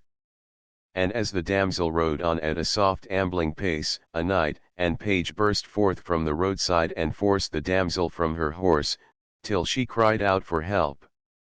Then came Sir Lancelot rushing through the wood as fast as he might fly, and all the branches of the trees crackled and waved around him. O thou false knight and traitor to all knighthood, shouted he, who taught thee to distress fair ladies thus? The foul knight answered nothing, but drew out his sword and rode at Sir Lancelot, who threw his spear away and drew his own sword likewise, and struck him such a mighty blow as clave his head down to the throat. Now hast thou the wages thou long hast earned, said he, and so departed from the damsel. Then for 2 days he rode in a great forest, and had but scanty food and lodging, and on the 3rd day he rode over a long bridge, when suddenly there started up a passing foul churl, and smote his horse across the nose, so that he started and turned back, rearing with pain. Why ridest thou over here without my leave? Said he. Why should I not? Said Sir Lancelot, there is no other way to ride. Thou shalt not pass by here, cried out the churl, and dashed at him with a great club full of iron spikes, till Sir Lancelot was fain to draw his sword and smite him dead upon the earth. At the end of the bridge was a fair village, and all the people came and cried, "Ah, sir, a worse deed for thyself thou never didst, for thou hast slain the chief porter of the castle yonder." But he let them talk as they pleased, and rode straight forward to the castle. There he alighted, and tied his horse to a ring in the wall, and going in, he saw a wide green court, and thought it seemed a noble place to fight in. And as he looked about, he saw many people watching him from doors and windows, making signs of warning, and saying, "Fair knight, thou art unhappy." In the next moment came upon him two great giants, well armed save their heads, and with two horrible clubs in their hands. Then he put his shield before him, and with it warded off one giant's stroke, and clove the other with his sword from the head downward to the chest. When the first giant saw that, he ran away mad with fear, but Sir Lancelot ran after him, and smote him through the shoulder, and shore him down his back, so that he fell dead. Then he walked onward to the castle hall, and saw a band of 60 ladies and young damsels coming forth, who knelt to him, and thanked him for their freedom. "For, sir," said they, "the most of us have been prisoners here these 7 years, and have been kept at all manner of work to earn our meat, though we be all great gentlewomen born. Blessed be the time that thou wast born, for never did a knight a deed of greater worship than thou hast this day, and thereto will we all bear witness in all times and places. Tell us, therefore, noble knight, thy name and court, that we may tell them to our friends." And when they heard it, they all cried aloud, "Well may it be so, for we knew that no knight save thou shouldst ever overcome those giants, and many a long day have we sighed for thee, for the giants feared no other name among all knights but thine." Then he told them to take the treasures of the castle as a reward for their grievances, and to return to their homes, and so rode away into many strange and wild countries. And at last, after many days, by chance he came, near the night time, to a fair mansion, wherein he found an old gentlewoman, who gave him and his horse good cheer. And when bedtime was come, his host brought him to a chamber over a gate, and there he unarmed, and went to bed and fell asleep. But soon thereafter came one riding in great haste, and knocking vehemently at the gate below, which when Sir Lancelot heard, he rose and looked out of the window, and, by the moonlight, saw 3 knights come riding fiercely after one man, and lashing on him all at once with their swords, while the one knight nobly fought all. Then Sir Lancelot quickly armed himself, and getting through the window, let himself down by a sheet into the midst of them, crying out, "Turn ye on me, ye cowards, and leave fighting with that knight." Then they all left Sir Kay, for the first knight was he, and began to fall upon Sir Lancelot furiously. And when Sir Kay would have come forward to assist him, Sir Lancelot refused, and cried, "Leave me alone to deal with them." And presently, with 6 great strokes, he felled them all. Then they cried out, "Sir Knight, we yield us unto thee, as to a man of might." "I will not take your yielding," said he, "yield yet to Sir Kay the Seneschal, or I will have your lives." "Fair knight," said they, "excuse us in that thing, for we have chased Sir Kay thus far, and should have overcome him but for thee." "Well," said Sir Lancelot, "do as ye will, for ye may live or die, but, if ye live, ye shall be holden to Sir Kay." Then they yielded to him, and Sir Lancelot commanded them to go unto King Arthur's court at the next Pentecost, and say, Sir Kay had sent them prisoners to Queen Guinevere. And this they sware to do upon their swords. Then Sir Lancelot knocked at the gate with his sword hilt till his hostess came and let him in again, and Sir Kay also. And when the light came, Sir Kay knew Sir Lancelot, and knelt and thanked him for his courtesy and gentleness and kindness. "Sir," said he, "I have done no more than what I ought to do, and ye are welcome, therefore let us now take rest. So when Sir Kay had supped, they went to sleep, and Sir Lancelot and he slept in the same bed. On the morrow, Sir Lancelot rose early, and took Sir Kay's shield and armour and set forth. When Sir Kay arose, he found Sir Lancelot's armour by his bedside, and his own arms gone. Now, by my faith, thought he, I know that he will grieve some knights of our king's court, for those who meet him will be bold to joust with him, mistaking him for me, while I, dressed in his shield and armour, shall surely ride in peace. Then Sir Lancelot, dressed in Sir Kay's apparel, rode long in a great forest, and came at last to a low country, full of rivers and fair meadows, and saw a bridge before him, whereon were 3 silk tents of divers colours, and to each tent was hung a white shield, and by each shield stood a knight. So Sir Lancelot went by without speaking a word. And when he had passed, the 3 knights said it was the proud Sir Kay, who thinketh no knight equal to himself, although the contrary is full often proved upon him. By my faith, said one of them, named Gaunter, I will ride after and attack him for all his pride, and ye shall watch my speed. Then, taking shield and spear, he mounted and rode after Sir Lancelot, and cried, Abide, proud knight, and turn, for thou shalt not pass free. So Sir Lancelot turned, and each one put his spear in rest and came with all his might against the other. And Sir Gaunter's spear brake short, but Sir Lancelot smote him down, both horse and man. When the other knights saw this, they said, Yonder is not Sir Kay, but a bigger man. I dare wager my head, said Sir Gilmere, yonder knight hath slain Sir Kay, and taken his horse and harness. Be it so, or not, said Sir Reynold, the third brother, let us now go to our brother Gaunter's rescue, we shall have enough to do to match that knight, for, by his stature, I believe it is Sir Lancelot or Sir Tristram. Anon, they took their horses and galloped after Sir Lancelot, and Sir Gilmere first assailed him, but was smitten down forthwith, and lay stunned on the earth.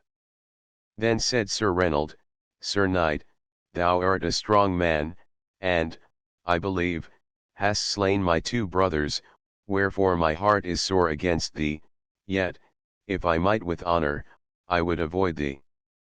Nevertheless, that cannot be, so keep thyself. And so they hurtled together with all their might, and each man shivered his spear to pieces, and then they drew their swords and lashed out eagerly. And as they fought, Sir Gaunter and Sir Gilmere presently arose and mounted once again, and came down at full tilt upon Sir Lancelot. But, when he saw them coming, he put forth all his strength, and struck Sir Reynold off his horse. Then, with 2 other strokes, he served the others likewise. Anon, Sir Reynold crept along the ground, with his head all bloody, and came towards Sir Lancelot. It is enough, said Lancelot, I was not far from thee when thou wast made a knight, Sir Reynold, and know thee for a good and valiant man, and was full loath to slay thee. Gramercy for thy gentleness, said Sir Reynold. I and my brethren will straightway yield to thee when we know thy name, for well we know that thou art not Sir Kay. As for that, said Sir Lancelot, be it as it may, but ye shall yield to Queen Guinevere at the next feast of Pentecost as prisoners, and say that Sir Kay sent ye. Then they swore to him it should be done as he commanded. And so Sir Lancelot passed on, and the 3 brethren helped each other's wounds as best they might. Then rode Sir Lancelot forward into a deep forest, and came upon 4 knights of King Arthur's court, under an oak tree Sir Sagramore, Sir Ector, Sir Gawain, and Sir Wayne. And when they spied him, they thought he was Sir Kay. Now by my faith, said Sir Sagramore, I will prove Sir Kay's might, and taking his spear he rode towards Sir Lancelot.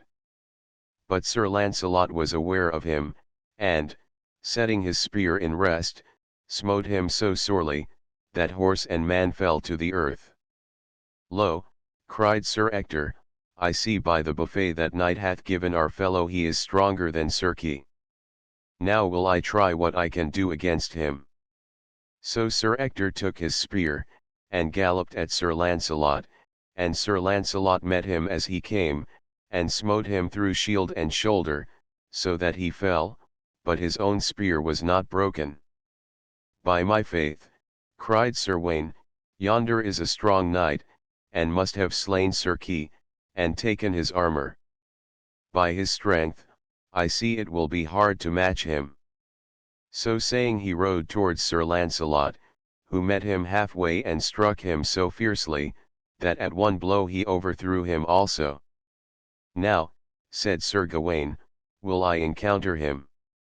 So he took a good spear in his hand, and guarded himself with his shield. And he and Sir Lancelot rode against each other, with their horses at full speed, and furiously smote each other on the middle of their shields, but Sir Gawain's spear broke short asunder, and Sir Lancelot charged so mightily upon him, that his horse and he both fell, and rolled upon the ground. Ah, said Sir Lancelot, smiling, as he rode away from the four knights, heaven give joy to him who made this spear, for never held I better in my hand. But the four knights said to each other, truly one spear hath felled us all. I dare lay my life, said Sir Gawain, it is Sir Lancelot. I know him by his riding. So they all departed for the court. And as Sir Lancelot rode still in the forest, he saw a black bloodhound, running with its head towards the ground, as if it tracked a deer. And following after it, he came to a great pool of blood. But the hound, ever and anon looking behind, ran through a great marsh, and over a bridge, towards an old manor house. So Sir Lancelot followed, and went into the hall, and saw a dead knight lying there, whose wounds the hound licked. And a lady stood behind him, weeping and wringing her hands, who cried, O knight, too great is the sorrow which thou hast brought me. Why say ye so, replied Sir Lancelot, for I never harmed this knight, and am full sorely grieved to see thy sorrow. Nay, sir, said the lady, I see it is not thou hast slain my husband, for he that truly did that deed is deeply wounded, and shall never more recover. What is thy husband's name? Said Sir Lancelot. His name, she answered, was Sir Gilbert, one of the best knights in all the world, but I know not his name who hath slain him. God send thee comfort, said Sir Lancelot, and departed again into the forest. And as he rode, he met with a damsel who knew him, who cried out, Well found, my lord.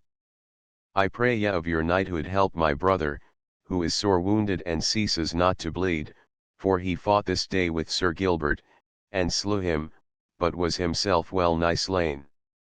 And there is a sorceress, who dwelleth in a castle hard by, and she this day hath told me that my brother's wound shall never be made whole until I find a knight to go into the chapel perilous, and bring from thence a sword and the bloody cloth in which the wounded knight was wrapped. This is a marvellous thing, said Sir Lancelot, but what is your brother's name? His name, sir, she replied, is Sir Meliot de la Grace.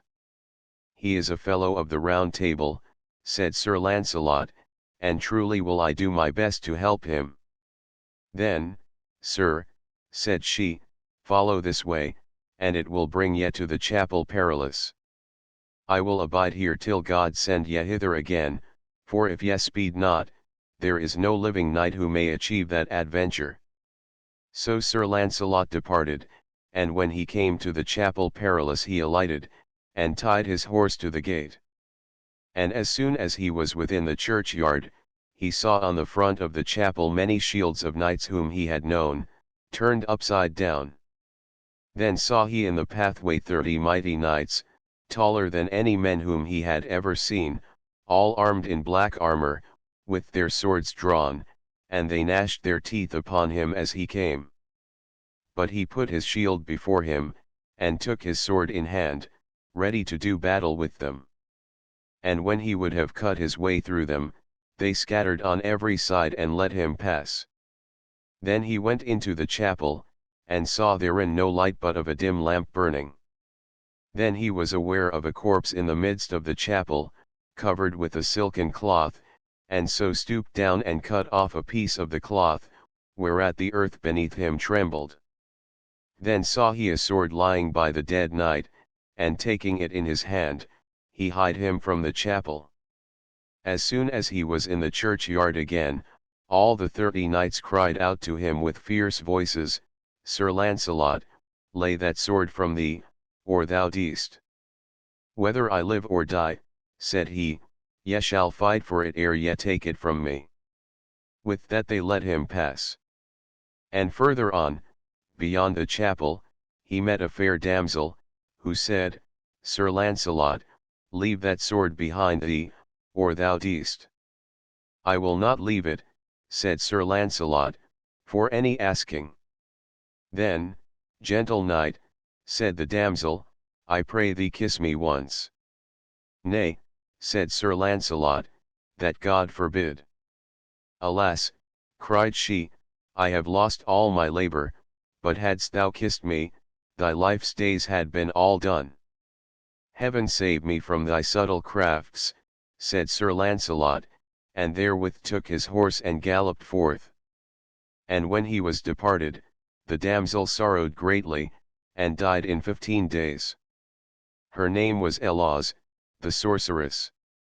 Then came Sir Launcelot to Sir Meliot's sister, who, when she saw him, clapped her hands and wept for joy, and took him to the castle hard by, where Sir Meliot was. And when Sir Launcelot saw Sir Meliot, he knew him, though he was pale as ashes for loss of blood. And Sir Meliot, when he saw Sir Launcelot, kneeled to him and cried aloud, O Lord, Sir Launcelot, help me.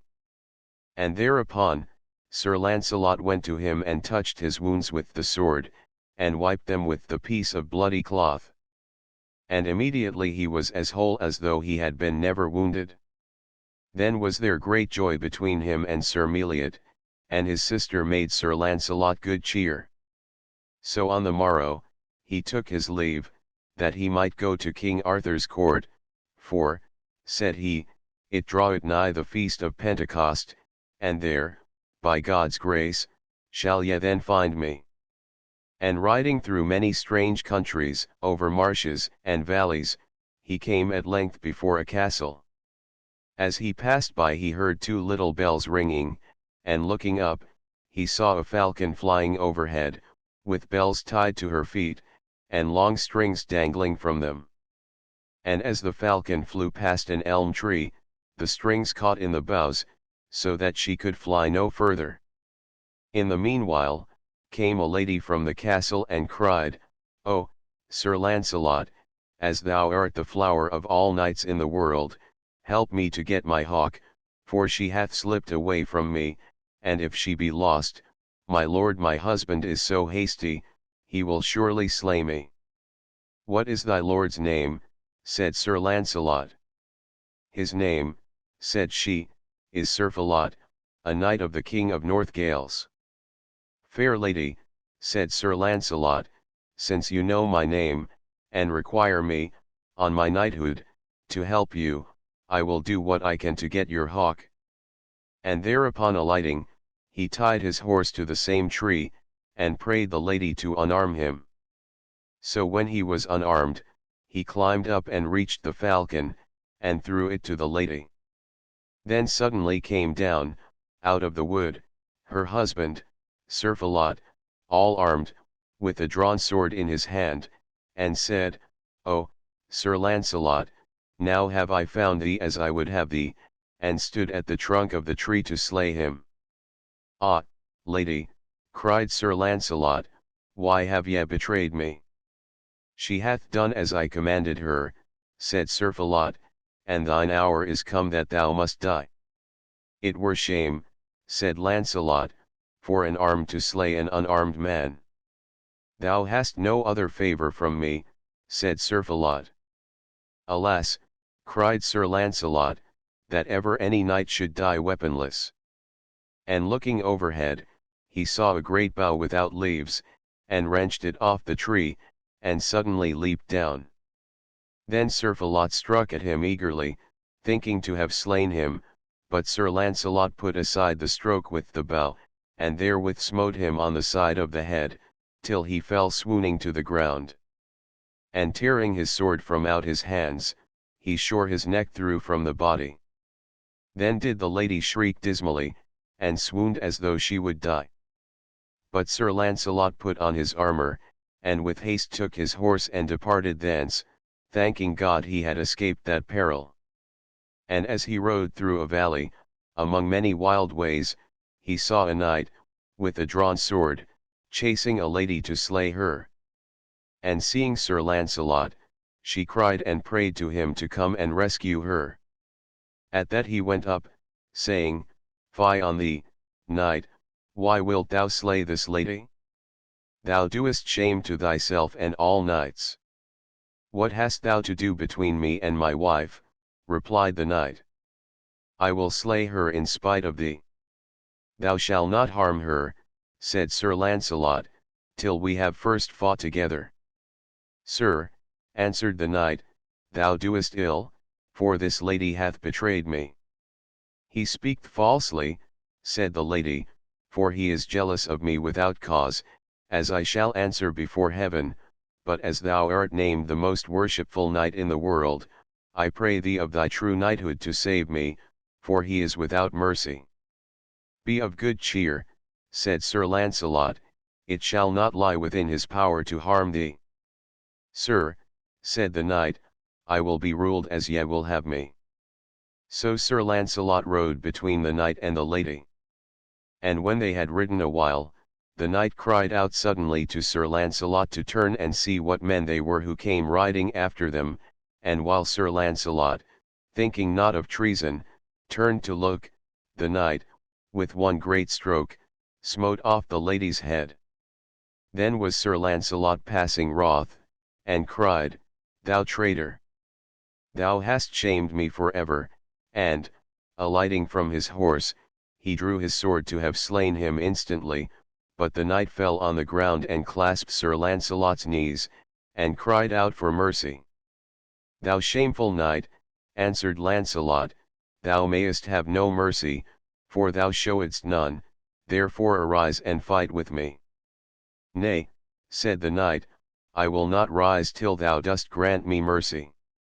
Now will I deal fairly by thee, said Sir Lancelot, I will unarm me to my shirt, and have my sword only in my hand, and if thou canst slay me thou shalt be quit for ever. That will I never do, said the knight. Then, answered Sir Lancelot, take this lady and the head, and bear it with thee, and swear to me upon thy sword never to rest until thou comest to Queen Guinevere. That will I do, said he. Now, said Sir Lancelot, tell me thy name. It is Pedivere, answered the knight. In a shameful hour wert thou born, said Sir Lancelot. So Sir Pedivere departed, bearing with him the dead lady and her head. And when he came to Winchester, where the queen was with King Arthur, he told them all the truth, and afterwards did great and heavy penance many years, and became an holy hermit. So, 2 days before the feast of Pentecost, Sir Lancelot returned to the court, and King Arthur was full glad of his coming.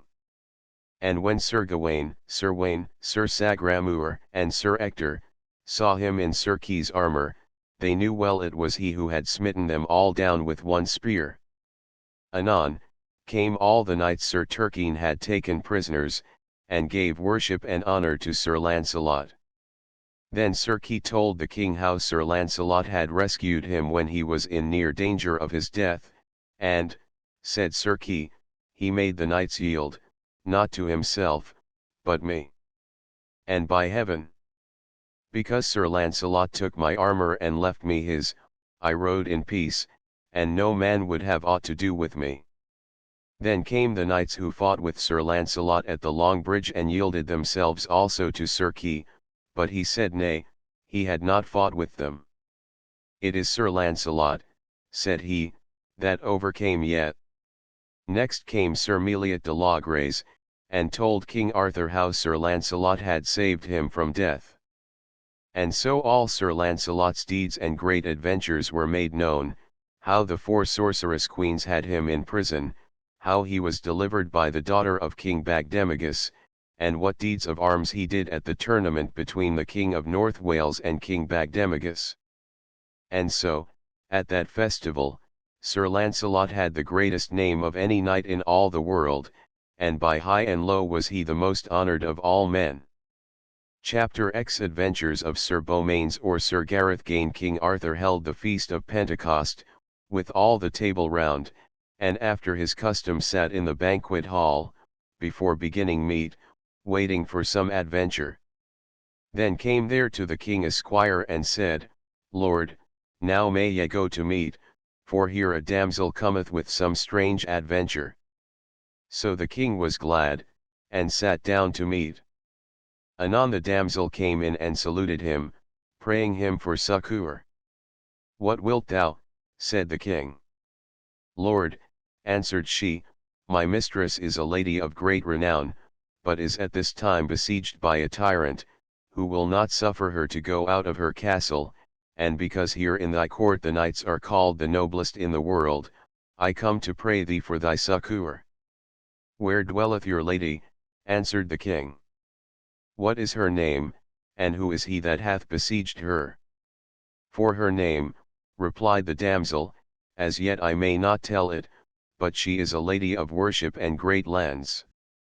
The tyrant that besiegeth her and wasteth her lands is called the Red Knight of the Redlands. I know him not, said Arthur. But I know him, Lord, said Sir Gawain, and he is one of the most perilous knights in all the world. Men say he hath the strength of 7, and from him I myself once hardly escaped with life. Fair damsel, said the king, there be here many knights that would gladly do their uttermost to rescue your lady, but unless ye tell me her name, and where she dwelleth, none of my knights shall go with you by my leave. Now, there was a stripling at the court called Beaumains, who served in the king's kitchen, a fair youth and of great stature. 12 months before this time he had come to the king as he sat at meat, at Whitsuntide, and prayed 3 gifts of him. And being asked what gifts, he answered, as for the first gift I will ask it now, but the other 2 gifts I will ask on this day 12 months, wheresoever ye hold your high feast. Then said King Arthur, what is thy first request? This, Lord, said he, that thou wilt give me meat and drink enough for 12 months from this time, and then will I ask my other 2 gifts. And the king seeing that he was a goodly youth, and deeming that he was come of honourable blood, had granted his desire, and given him into the charge of Sir Kay, the steward. But Sir Kay scorned and mocked the youth, calling him Beaumains, because his hands were large and fair, and putting him into the kitchen, where he had served for 12 months as a scullion, and, in spite of all his churlish treatment, had faithfully obeyed Sir Kay. But Sir Lancelot and Sir Gawain were angered when they saw Sir Kay so churlish to a youth that had so worshipful a bearing, and oft times had they given him gold and clothing. And now at this time came young Beaumains to the king, while the damsel was there, and said, Lord, now I thank thee well and heartily that I have been 12 months kept in thy kitchen, and have had full sustenance. Now will I ask my 2 remaining gifts. Ask, said King Arthur, on my good faith. These, Lord, said he, shall be my 2 gifts, the one, that thou wilt grant me this adventure of the damsel, for to me of right it belongeth, and the other, that thou wilt bid Sir Lancelot make me a knight, for of him only will I have that honour, and I pray that he may ride after me and make me a knight when I require him. Be it as thou wilt, replied the king. But thereupon the damsel was full wroth, and said, shall I have a kitchen page for this adventure? And so she took horse and departed. Then came one to Beaumains, and told him that a dwarf with a horse and armor were waiting for him. And all men marvelled whence these things came. But when he was on horseback and armed, scarce any one at the court was a goodlier man than he. And coming into the hall, he took his leave of the king and Sir Gawain, and prayed Sir Launcelot to follow him. So he rode after the damsel, and many of the court went out to see him, so richly arrayed and horsed, yet he had neither shield nor spear. Then Sir Kay cried, I also will ride after the kitchen boy, and see whether he will obey me now. And taking his horse, he rode after him, and said, Know ye not me, Beaumains? Yea, said he, I know thee for an ungentle knight, therefore beware of me. Then Sir Kay put his spear in rest and ran at him, but Beaumains rushed upon him with his sword in his hand, and therewith, putting aside the spear, struck Sir Kay so sorely in the side, that he fell down, as if dead. Then he alighted, and took his shield and spear, and bade his dwarf ride upon Sir Kay's horse. By this time, Sir Launcelot had come up, and Beaumains offering to tilt with him, they both made ready. And their horses came together so fiercely that both fell to the earth, full sorely bruised. Then they arose, and Beaumains, putting up his shield before him, offered to fight Sir Launcelot, on foot. So they rushed upon each other, striking, and thrusting, and parrying, for the space of an hour. And Launcelot marvelled at the strength of Beaumains, for he fought more like a giant than a man, and his fighting was passing fierce and terrible. So, at the last, he said, Fight not so sorely, Beaumains, our quarrel is not such that we may not now cease. True, answered Beaumains, yet it doth me good to feel thy might, though I have not yet proved my uttermost. By my faith, said Launcelot, I had as much as I could do to save myself from you unshamed, therefore be in no doubt of any earthly knight. May I, then, stand as a proved knight, said Beaumains. For that will I be thy warrant, answered Launcelot. Then, I pray thee, said he, give me the order of knighthood. First, then, must thou tell me of thy name and kindred, said Sir Launcelot. If thou wilt tell them to no other, I will tell thee, answered he. My name is Gareth of Orkney, and I am own brother to Sir Gawain. Ah, said Sir Launcelot, at that am I full glad, for, truly, I deemed thee to be of gentle blood. So then he knighted Beaumains, and, after that, they parted company, and Sir Launcelot, returning to the court, took up Sir Kay on his shield. And hardly did Sir Kay escape with his life, from the wound Beaumains had given him, but all men blamed him for his ungentle treatment of so brave a knight. Then Sir Beaumains rode forward, and soon overtook the damsel, but she said to him, in scorn, Return again, base kitchen page. What art thou, but a washer up of dishes? Damsel, said he, say to me what thou wilt, I will not leave thee, for I have undertaken to King Arthur to relieve thy adventure, and I will finish it to the end, or die. Thou finish my adventure, said she anon, thou shalt meet one, whose face thou wilt not even dare to look at. I shall attempt it, answered he. So, as they rode thus, into a wood, there met them a man, fleeing, as for his life. Whither fleest thou, said Sir Beaumains. O Lord, he answered, help me, for, in a valley hard by, there are 6 thieves, who have taken my lord, and bound him, and I fear will slay him. Bring me thither, said Sir Beaumains. So they rode to the place, and Sir Beaumains rushed after the thieves, and smote one, at the first stroke, so that he died, and then, with 2 other blows, slew a second and third. Then fled the other three, and Sir Beaumains rode after them, and overtook and slew them all. Then he returned and unbound the knight. And the knight thanked him, and prayed him to ride to his castle, where he would reward him. Sir, answered Sir Beaumains, I will have no reward of thee, for but this day was I made knight by the most noble Sir Lancelot, and besides, I must go with this damsel. Then the knight begged the damsel to rest that night at his castle. So they all rode thither, and ever the damsel scoffed at Sir Beaumains as a kitchen boy, and laughed at him before the knight their host, so that he set his meat before him at a lower table, as though he were not of their company. And on the morrow the damsel and Sir Beaumains took their leave of the knight, and thanking him departed.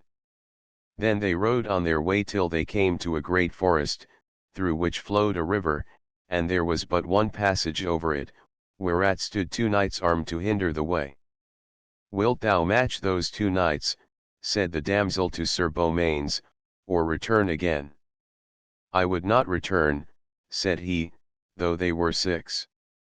Therewith he galloped into the water, and swam his horse into the middle of the stream. And there, in the river, one of the knights met him, and they brake their spears together, and then drew their swords, and smote fiercely at each other.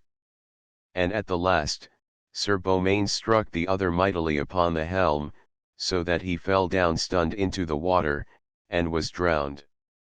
Then Sir Beaumains spurred his horse onto the land, where instantly the other knight fell on him.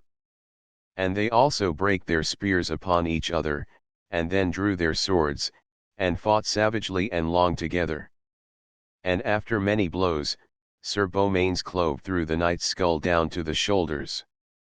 Then rode Sir Beaumains to the damsel, but ever she still scoffed at him, and said, Alas, that a kitchen page should chance to slay two such brave knights.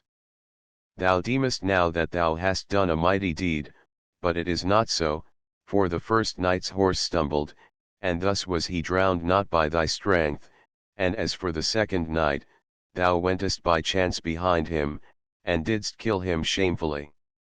Damsel, said Sir Beaumains, say what ye list, I care not so I may win your lady, and wouldst thou give me but fair language, all my care were past, for whatsoever knights I meet, I fear them not.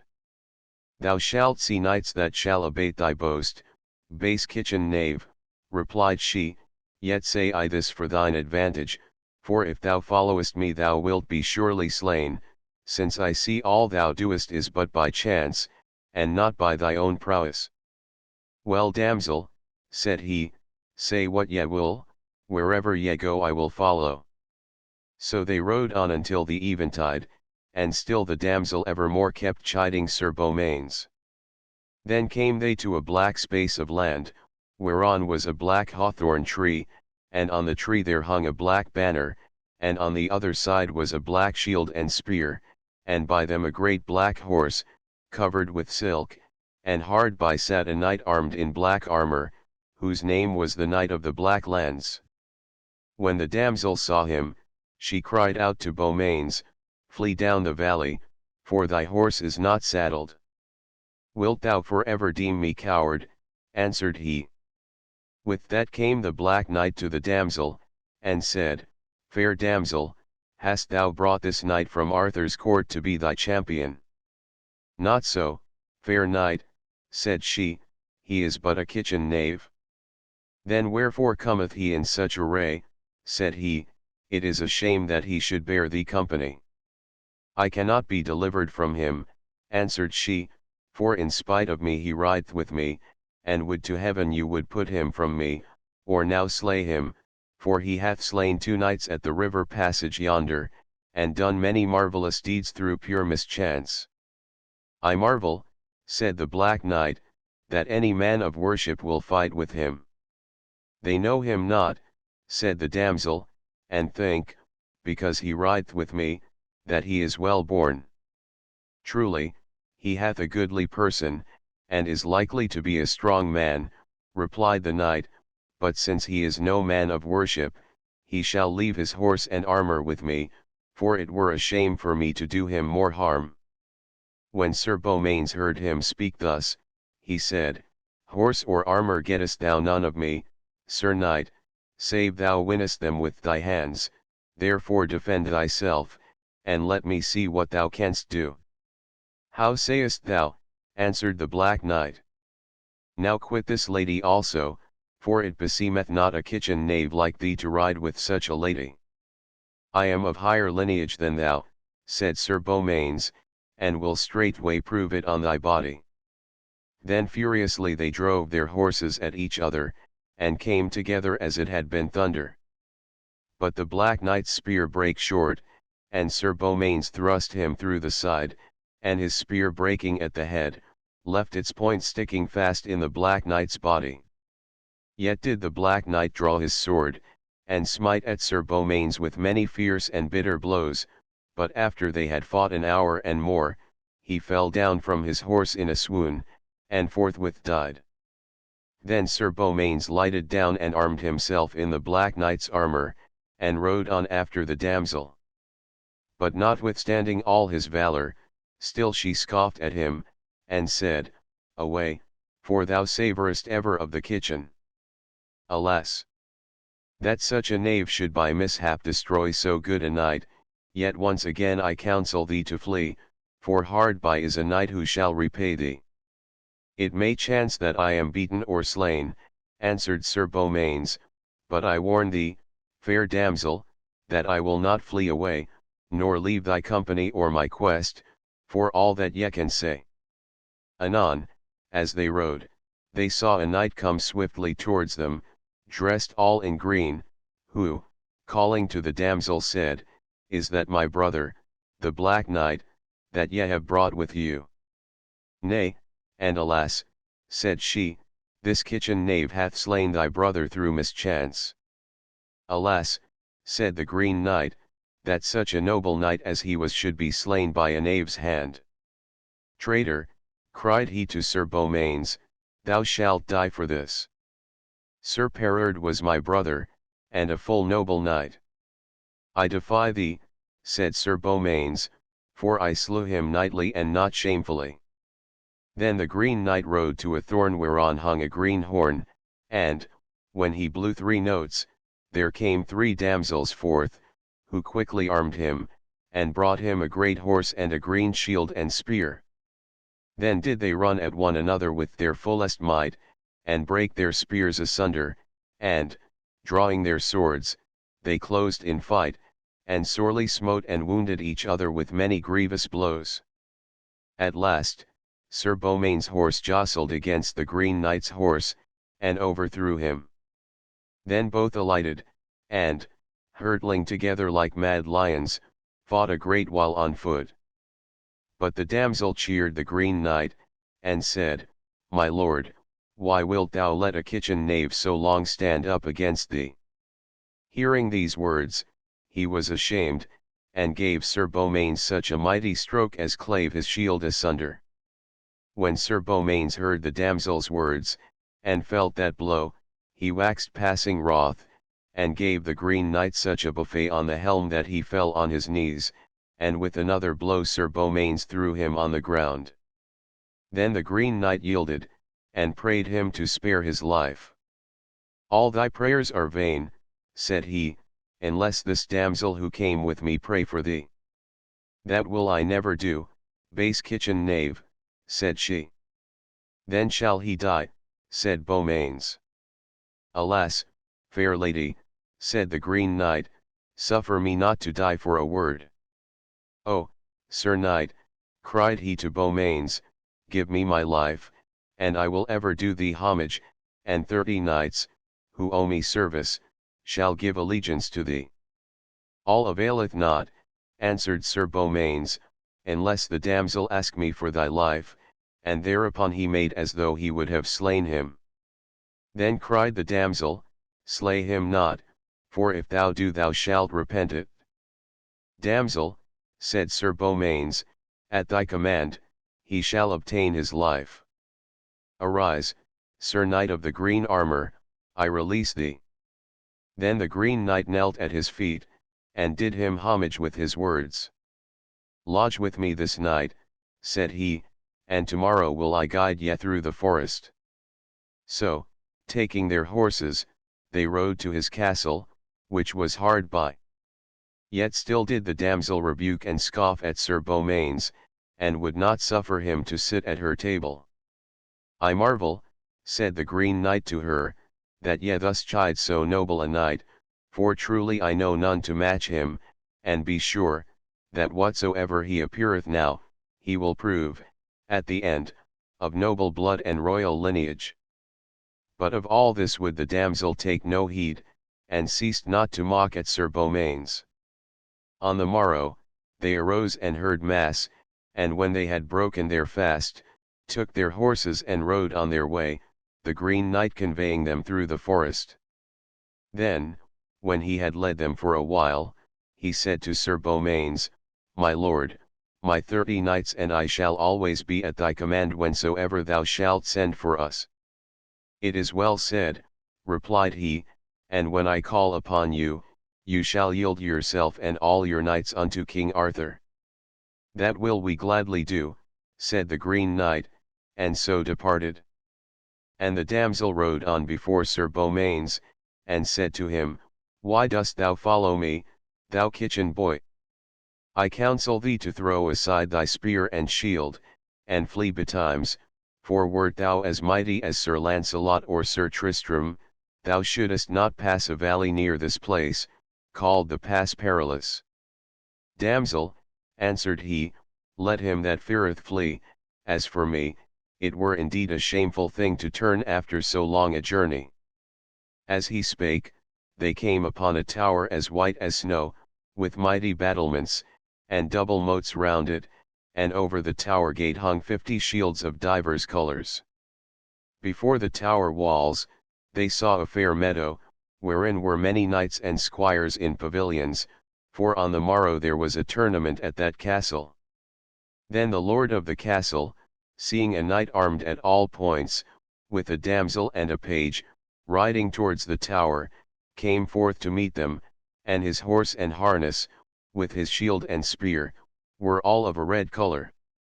When he came near Sir Beaumains, and saw his armour all of black, he thought him his own brother, the Black Knight, and so cried aloud, "Brother, what do ye here, within these borders?"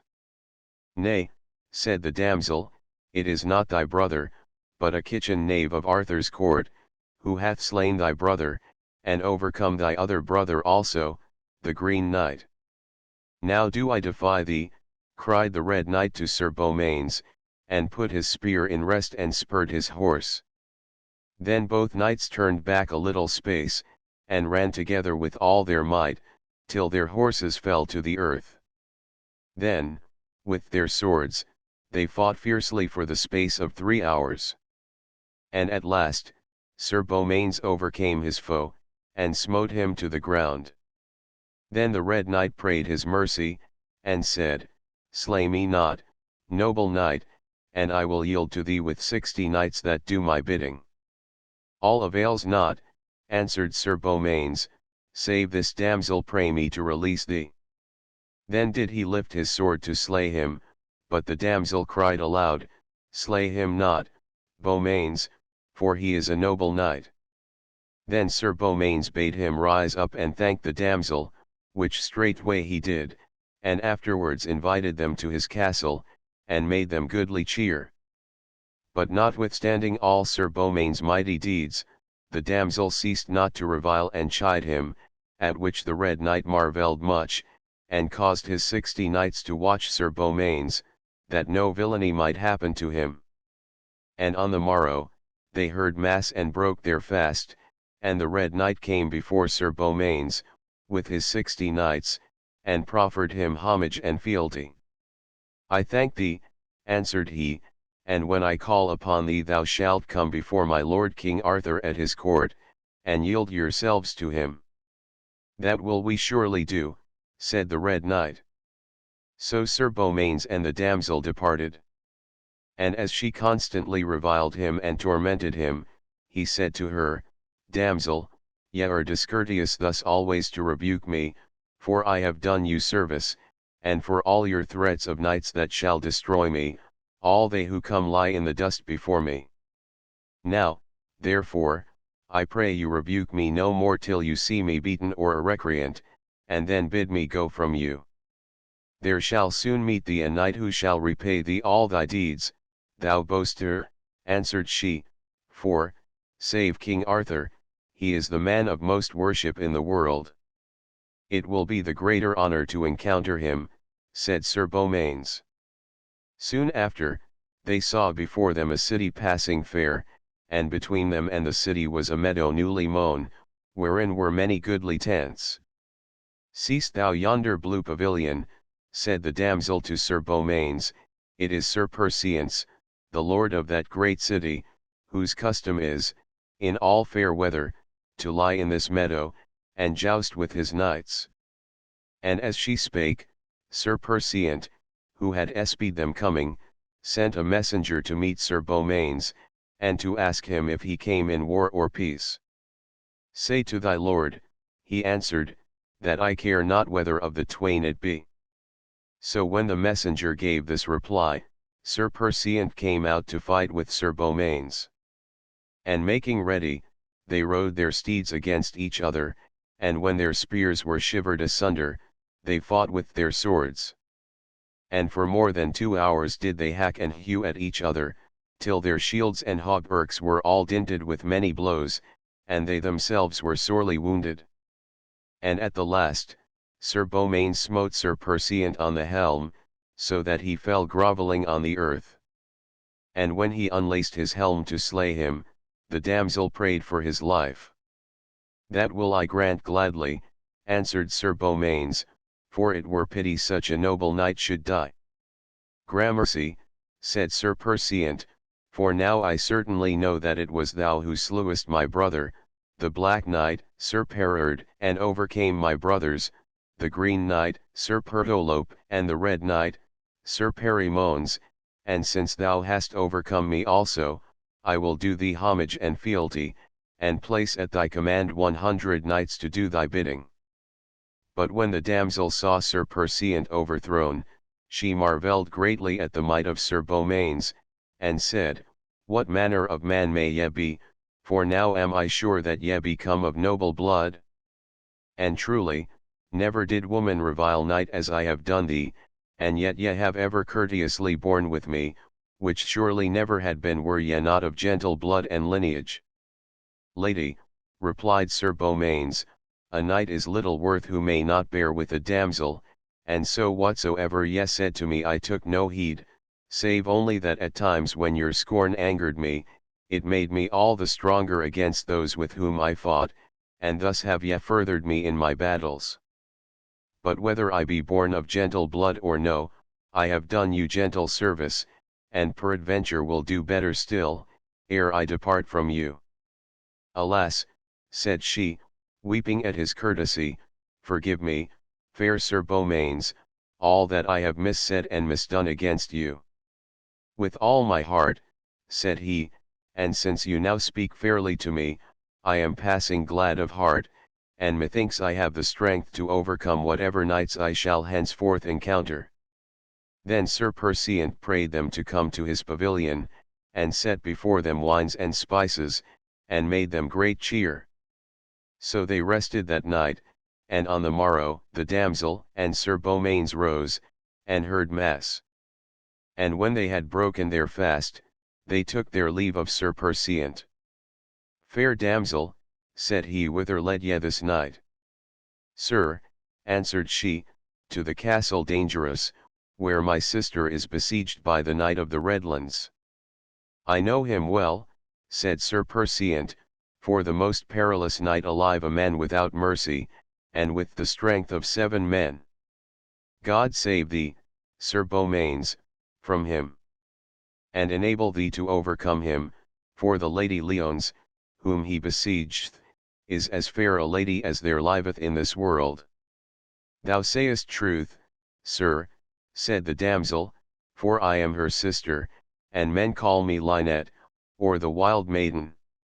Now, I would have thee know, said Sir Percian to Sir Beaumains, that the Knight of the Redlands hath kept that siege more than 2 years, and prolongeth the time, hoping that Sir Lancelot, or Sir Tristram, or Sir Lamoraca, may come and battle with him, for these 3 knights divide between them all knighthood, and thou, if thou mayest match the Knight of the Redlands, shall well be called the 4th knight of the world. Sir, said Sir Beaumains, I would fain have that good fame, and truly, I am come of great and honourable lineage. And so that you and this fair damsel will conceal it, I will tell ye my descent. And when they swore to keep it secret, he told them, My name is Sir Gareth of Orkney, my father was King Lot, and my mother the Lady Belisent, King Arthur's sister. Sir Gawain, Sir Agravain, and Sir Gaheris, are my brethren, and I am the youngest of them all. But, as yet King Arthur and the court know me not, who I am. When he had thus told them, they both wondered greatly. And the damsel Lynette sent the dwarf forward to her sister, to tell her of their coming. Then did Dame Leones inquire what manner of man the knight was who was coming to her rescue. And the dwarf told her of all Sir Beaumains' deeds by the way, how he had overthrown Sir Kay, and left him for dead, how he had battled with Sir Lancelot, and was knighted of him, how he had fought with, and slain, the thieves, how he had overcome the 2 knights who kept the river passage, how he had fought with, and slain, the Black Knight, and how he had overcome the Green Knight, the Red Knight, and last of all, the Blue Knight, Sir Perciant.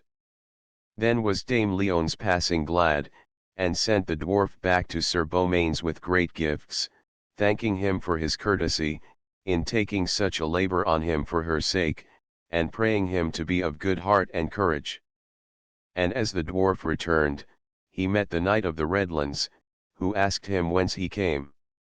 I came here with the sister of my lady of the castle, said the dwarf, who hath been now to King Arthur's court and brought a knight with her to take her battle on him.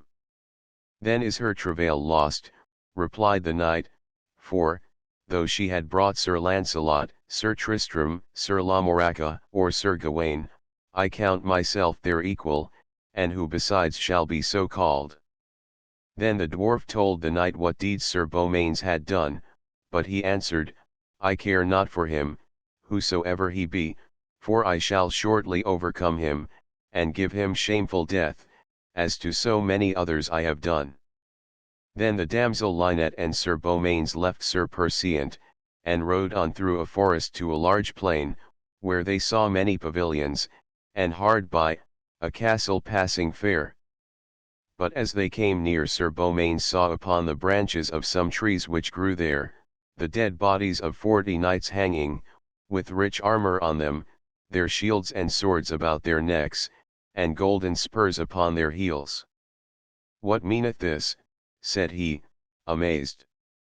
Lose not thy courage, fair sir, replied the damsel, at this shameful sight, for all these knights came hither to rescue my sister, and when the Knight of the Redlands had overcome them, he put them to this piteous death, without mercy, and in such wise will he treat thee also unless thou bearest thee more valiantly than they.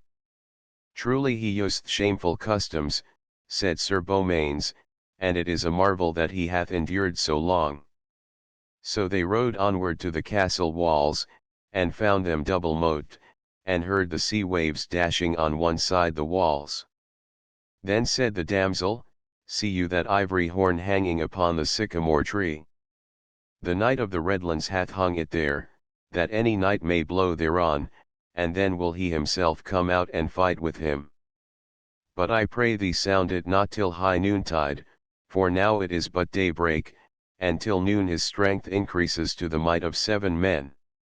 Let that be as it may, fair damsel, answered he, for were he stronger knight than ever lived, I would not fail him.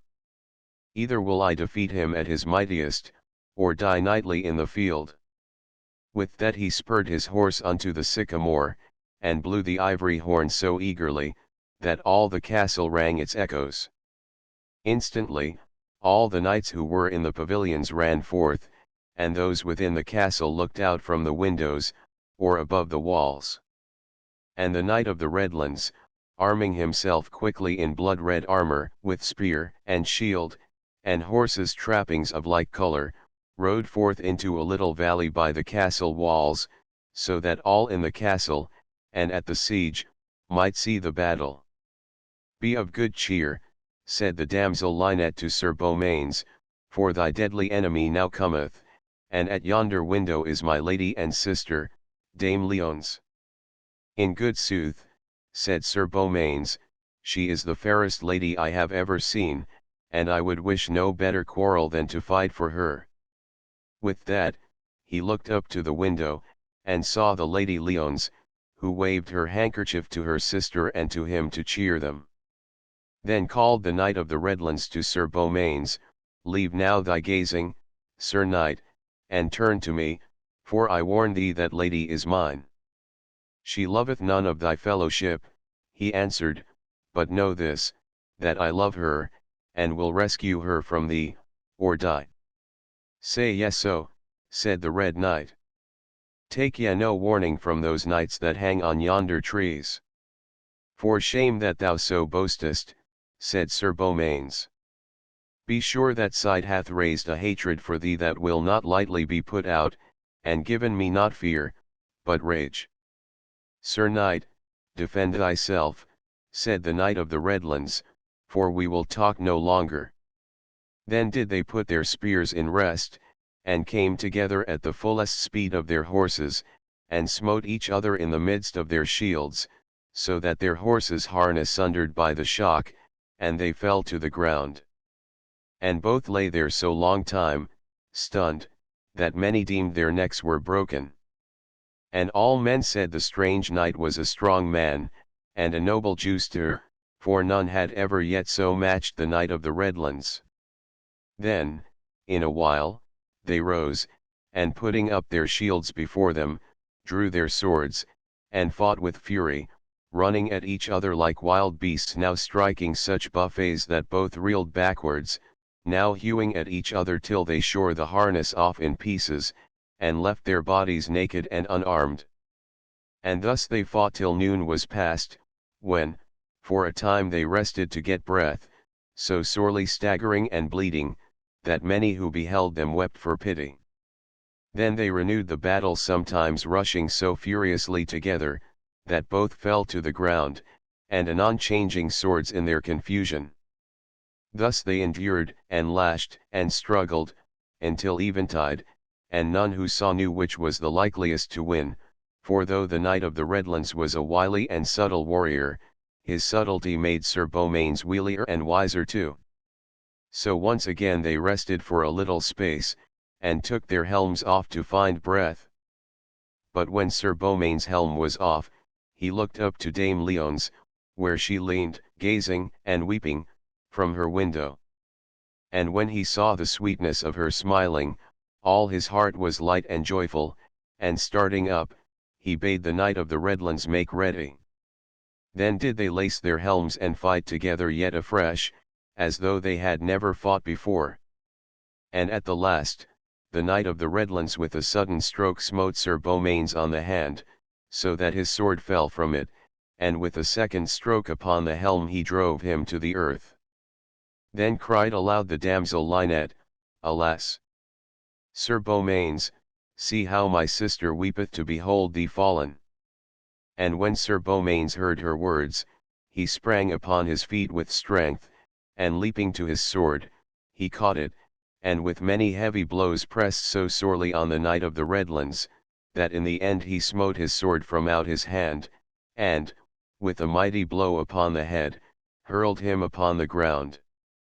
Then Sir Beaumains unlaced his helm, and would have straightway slain him, but the Knight of the Redlands yielded, and prayed for mercy.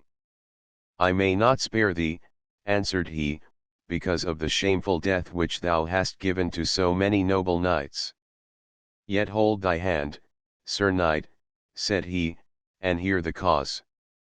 I loved once a fair damsel, whose brother was slain, as she told me, by a knight of Arthur's court, either Sir Lancelot, or Sir Gawain, and she prayed me, as I truly loved her, and by the faith of my knighthood, to labor daily in deeds of arms, till I should meet with him, and to put all knights of the Round Table whom I should overcome to a villainous death.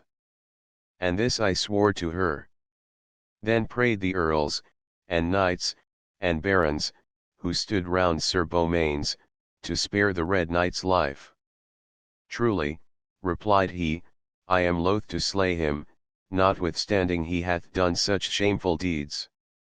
And inasmuch as what he did was done to please his lady and to gain her love, I blame him less, and for your sakes I will release him. But on this agreement only shall he hold his life, that straightway he depart into the castle, and yield him to the lady there, and make her such amends as she shall ask, for all the trespass he hath done upon her lands, and afterwards, that he shall go unto King Arthur's court, and ask the pardon of Sir Lancelot and Sir Gawain for all the evil he hath done against them. All this, Sir Knight, I swear to do, said the Knight of the Redlands, and therewith he did him homage and fealty. Then came the damsel Lynette to Sir Beaumains and the Knight of the Redlands, and disarmed them, and staunched their wounds. And when the Knight of the Redlands had made amends for all his trespasses, he departed for the court. Then Sir Beaumains, being healed of his wounds, armed himself, and took his horse and spear and rode straight to the castle of Dame Leon's, for greatly he desired to see her. But when he came to the gate they closed it fast, and pulled the drawbridge up. And as he marvelled thereat, he saw the Lady Leonce standing at a window, who said, Go thy way as yet, Sir Beaumains, for thou shalt not wholly have my love until thou be among the worthiest knights of all the world. Go, therefore, and labour yet in arms for 12 months more, and then return to me.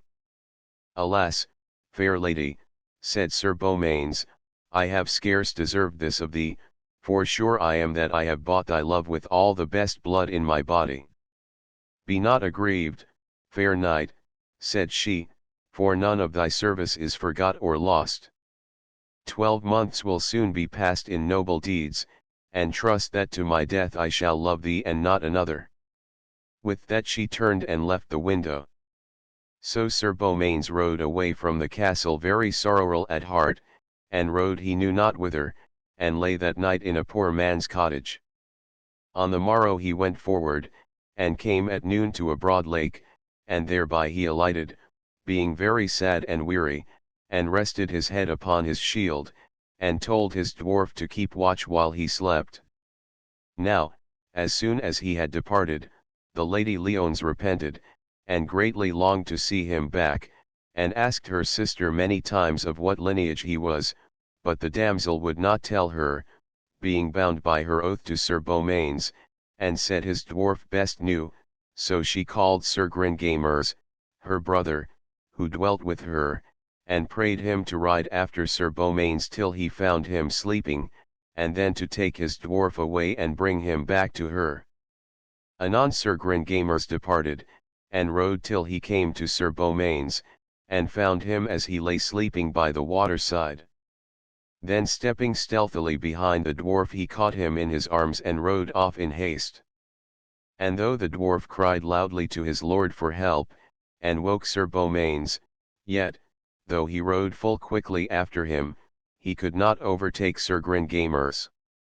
When Dame Leonce saw her brother come back, she was passing glad of heart, and forthwith asked the dwarf his master's lineage.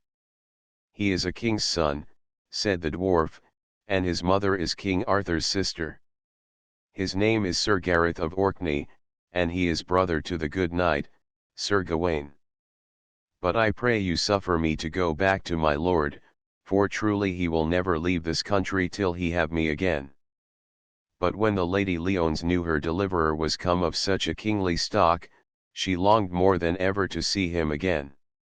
Now as Sir Beaumains rode in vain to rescue his dwarf, he came to a fair green road and met a poor man of the country, and asked him had he seen a knight on a black horse, riding with a dwarf of a sad countenance behind him. Yea, said the man, I met with such a knight an hour agone, and his name is Sir Gringamers. He liveth at a castle 2 miles from hence, but he is a perilous knight, and I counsel ye not to follow him save ye bear him goodwill. Then Sir Beaumains followed the path which the poor man showed him, and came to the castle. And riding to the gate in great anger, he drew his sword, and cried aloud, Sir Gringamers, thou traitor, deliver me my dwarf again, or by my knighthood it shall be ill for thee.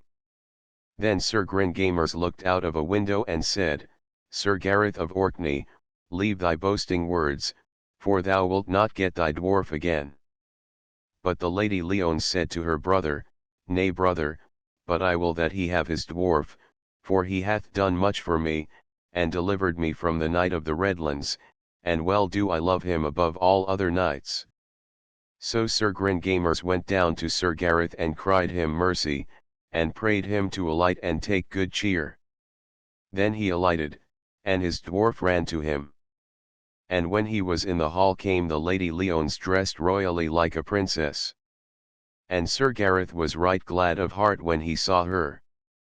Then she told him how she had made her brother take away his dwarf and bring him back to her. And then she promised him her love, and faithfully to cleave to him and none other all the days of her life. And so they plighted their troth to each other. Then Sir Gringamers prayed him to sojourn at the castle, which willingly he did. For, said he, I have promised to quit the court for 12 months, though sure I am that in the meanwhile I shall be sought and found by my lord King Arthur and many others. So he sojourned long at the castle. Anon the knights, Sir Percient, Sir Perimones, and Sir Pertolope, whom Sir Gareth had overthrown, went to King Arthur's court with all the knights who did them service, and told the king they had been conquered by a knight of his named Beaumains. And as they yet were talking, it was told the king there came another great lord with 500 knights, who, entering in, did homage, and declared himself to be the Knight of the Redlands. But my true name, said he, is Ironside, and I am hither sent by one Sir Beaumains, who conquered me, and charged me to yield unto your grace. Thou art welcome, said King Arthur, for thou hast been long a foe to me and mine, and truly I am much beholden to the knight who sent thee. And now, Sir Ironside, if thou wilt amend thy life and hold of me, I will entreat thee as a friend, and make thee Knight of the Round Table, but thou mayst no more be a murderer of noble knights. Then the Knight of the Redlands knelt to the king, and told him of his promise to Sir Beaumains to use never more such shameful customs, and how he had so done but at the prayer of a lady whom he loved. Then knelt he to Sir Lancelot and Sir Gawain, and prayed their pardon for the hatred he had borne them. But the king and all the court marvelled greatly who Sir Beaumains was. For, said the king, he is a full noble knight. Then said Sir Lancelot, truly he is come of honourable blood, else had I not given him the order of knighthood, but he charged me that I should conceal his secret. Now as they talked thus it was told King Arthur that his sister, the Queen of Orkney, was come to the court with a great retinue of knights and ladies. Then was there great rejoicing, and the king rose and saluted his sister. And her sons, Sir Gawain, Sir Agravaine, and Sir Gaheris knelt before her and asked her blessing, for during 15 years last past they had not seen her. Anon she said, Where is my youngest son, Sir Gareth, for I know that he was here a 12-month with you, and that ye made a kitchen knave of him. Then the king and all the knights knew that Sir Beaumains and Sir Gareth were the same. Truly, said the king, I knew him not. Nor I, said Sir Gawain and both his brothers. Then said the king, God be thanked, fair sister, that he is proved as worshipful a knight as any now alive, and by the grace of heaven he shall be found forthwith if he be anywhere within these 7 realms. Then said Sir Gawain and his brethren, Lord, if ye will give us leave we will go seek him. But Sir Lancelot said, it were better that the king should send a messenger to Dame Leon's and pray her to come hither with all speed, and she will counsel where ye shall find him. It is well said, replied the king, and sent a messenger quickly unto Dame Leon's. When she heard the message she promised she would come forthwith, and told Sir Gareth what the messenger had said, and asked him what to do. I pray you, said he, tell them not where I am, but when my lord King Arthur asketh for me, advise him thus that he proclaim a tournament before this castle on Assumption Day, and that the knight who proveth best shall win yourself and all your lands. So the Lady Leonce departed and came to King Arthur's court, and there was right nobly welcomed. And when they asked her where Sir Gareth was, she said she could not tell. But, Lord, said she, with thy good will I will proclaim a tournament before my castle on the feast of the Assumption, whereof the prize shall be myself and all my lands. Then if it be proclaimed that you, Lord, and your knights will be there, I will find knights on my side to fight you and yours, and thus am I sure ye will hear tidings of Sir Gareth. Be it so done, replied the king. So Sir Gareth sent messengers privily to Sir Perseant and Sir Ironside, and charged them to be ready on the day appointed, with their companies of knights to aid him and his party against the king. And when they were arrived he said, Now be ye well assured that we shall be matched with the best knights of the world, and therefore must we gather all the good knights we can find. So proclamation was made throughout all England, Wales, Scotland, Ireland, and Cornwall, and in the out isles and other countries, that at the feast of the Assumption of Our Lady, next coming, all knights who came to joust at Castle Perilous should make choice whether they would side with the king or with the castle. Then came many good knights on the side of the castle.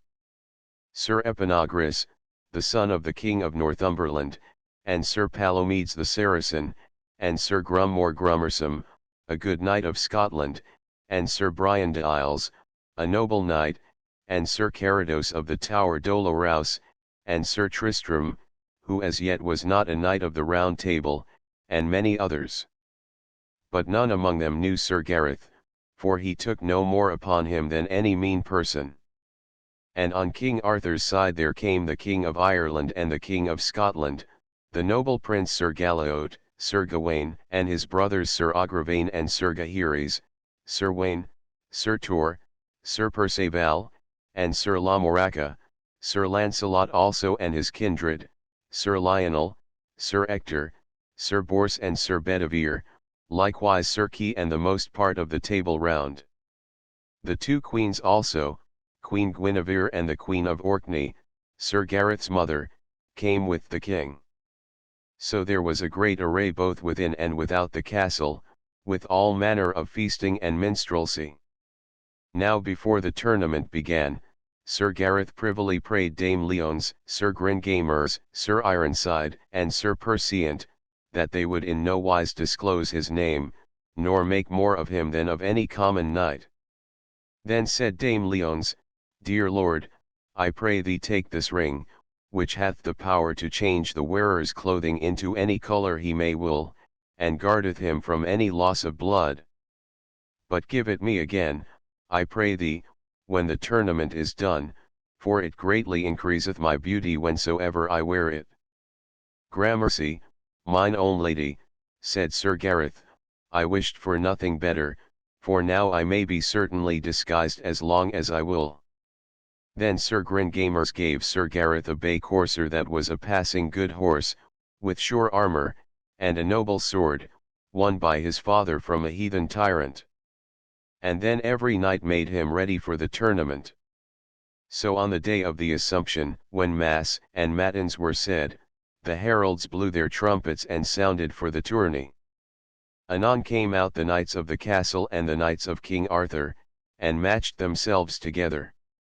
Then Sir Epaminondas, son of the King of Northumberland, a knight of the castle, encountered Sir Wain, and both broke off their spears short to their hands. Then came Sir Palomides from the castle, and met Sir Gawain, and they so hardly smote each other, that both knights and horses fell to the earth. Then Sir Tristram, from the castle, encountered with Sir Bedivere, and smote him to the earth, horse and man. Then the Knight of the Redlands and Sir Gareth met with Sir Bors and Sir Bleoberis, and the Knight of the Redlands and Sir Bors smote together so hard that their spears burst, and their horses fell grovelling to the ground. And Sir Bleoberis brake his spear upon Sir Gareth, but himself was hurled upon the ground. When Sir Galihodin saw that, he bade Sir Gareth keep him, but Sir Gareth lightly smote him to the earth. Then Sir Galihud got a spear to avenge his brother, but was served in like manner. And Sir Donatum, and his brother Locote Mailtail, and Sir Sagramur le Desirous, and Dodanas le Savage, he bore down all with one spear. When King Anguish of Ireland saw this, he marvelled what that knight could be who seemed at one time green and at another blue, for so at every course he changed his colour that none might know him. Then he ran towards him and encountered him, and Sir Gareth smote the king from his horse, saddle, and all. And in like manner he served the King of Scotland, and King Uriens of Gore, and King Bagdemagus.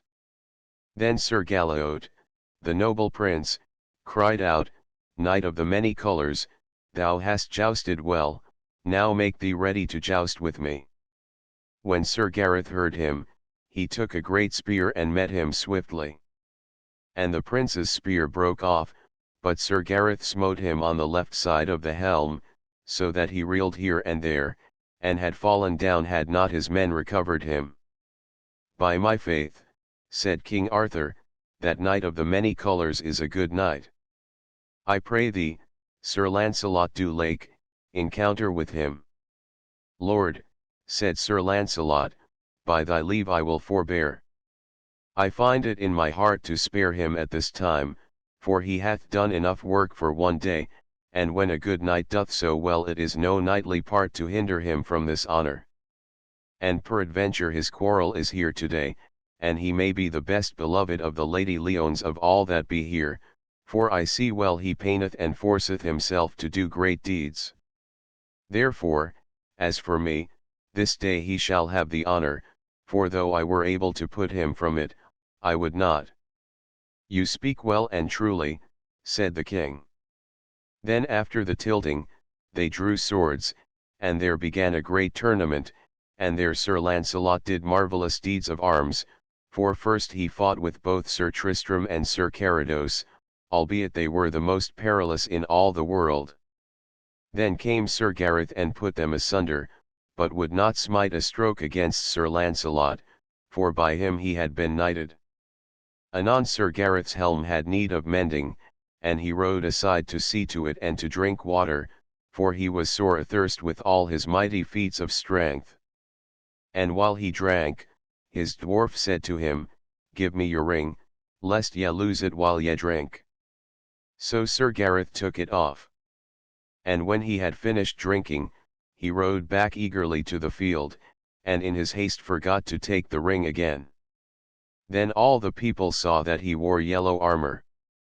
And King Arthur told a herald, Ride and espy the cognizance of that brave knight, for I have asked many who he is, and none can tell me. Then the herald rode near, and saw written round about his helmet in letters of gold, Sir Gareth of Orkney. And instantly the herald cried his name aloud, and all men pressed to see him. But when he saw he was discovered, he pushed with haste through all the crowd, and cried to his dwarf, Boy, thou hast beguiled me foully in keeping my ring, give it me again, that I may be hidden. And as soon as he had put it on, his armour changed again, and no man knew where he had gone. Then he passed forth from the field, but Sir Gawain, his brother, rode after him. And when Sir Gareth had ridden far into the forest, he took off his ring, and sent it back by the dwarf to the Lady Leones, praying her to be true and faithful to him while he was away. Then rode Sir Gareth long through the forest, till night fell, and coming to a castle he went up to the gate, and prayed the porter to let him in. But churlishly he answered that he should not lodge there. Then said Sir Gareth, Tell thy lord and lady that I am a knight of King Arthur's court, and for his sake I pray their shelter. With that the porter went to the duchess who owned the castle. Let him in straightway, cried she, for the king's sake he shall not be harbourless, and went down to receive him.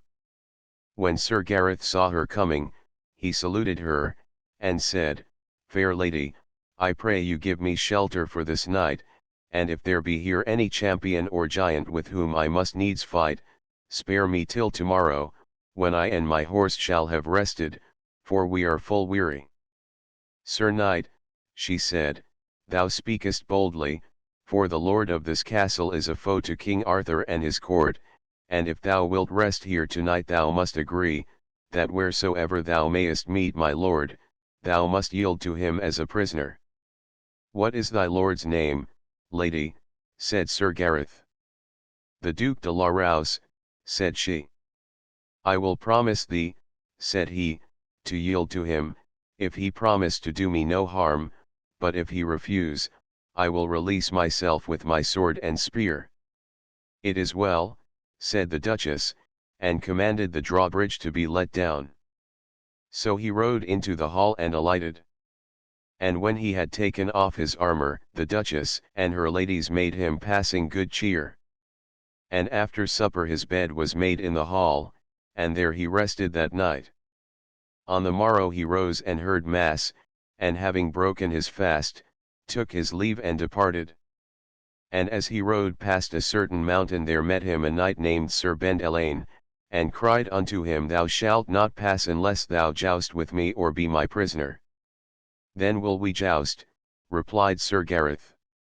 So they let their horses run at full speed, and Sir Gareth smote Sir Bendelaine through his body so sorely that he scarcely reached his castle ere he fell dead. And as Sir Gareth presently came by the castle, Sir Bendelaine's knights and servants rode out to revenge their lord. And 20 of them fell on him at once, although his spear was broken. But drawing his sword he put his shield before him.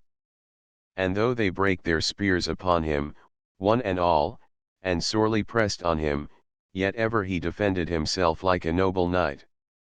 Anon, finding they could not overcome him, they agreed to slay his horse, and having killed it with their spears, they set upon Sir Gareth as he fought on foot.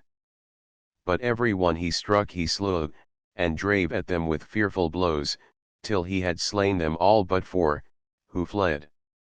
Then taking the horse of one of those that lay there dead, he rode upon his way. Anon he came to another castle and heard from within a sound as of many women moaning and weeping. Then said he to a page who stood without, What noise is this I hear?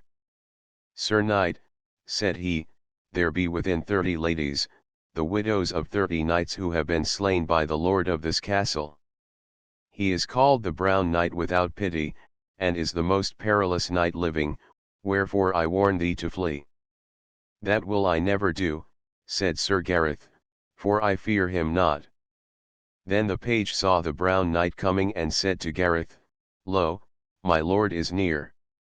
So both knights made them ready and galloped their horses towards each other, and the Brown Knight brake his spear upon Sir Gareth's shield, but Sir Gareth smote him through the body so that he fell dead. At that he rode into the castle and told the ladies he had slain their foe. Then were they right glad of heart and made him all the cheer they could, and thanked him out of measure. But on the morrow as he went to mass he found the ladies weeping in the chapel upon divers tombs that were there. And he knew that in those tombs their husbands lay.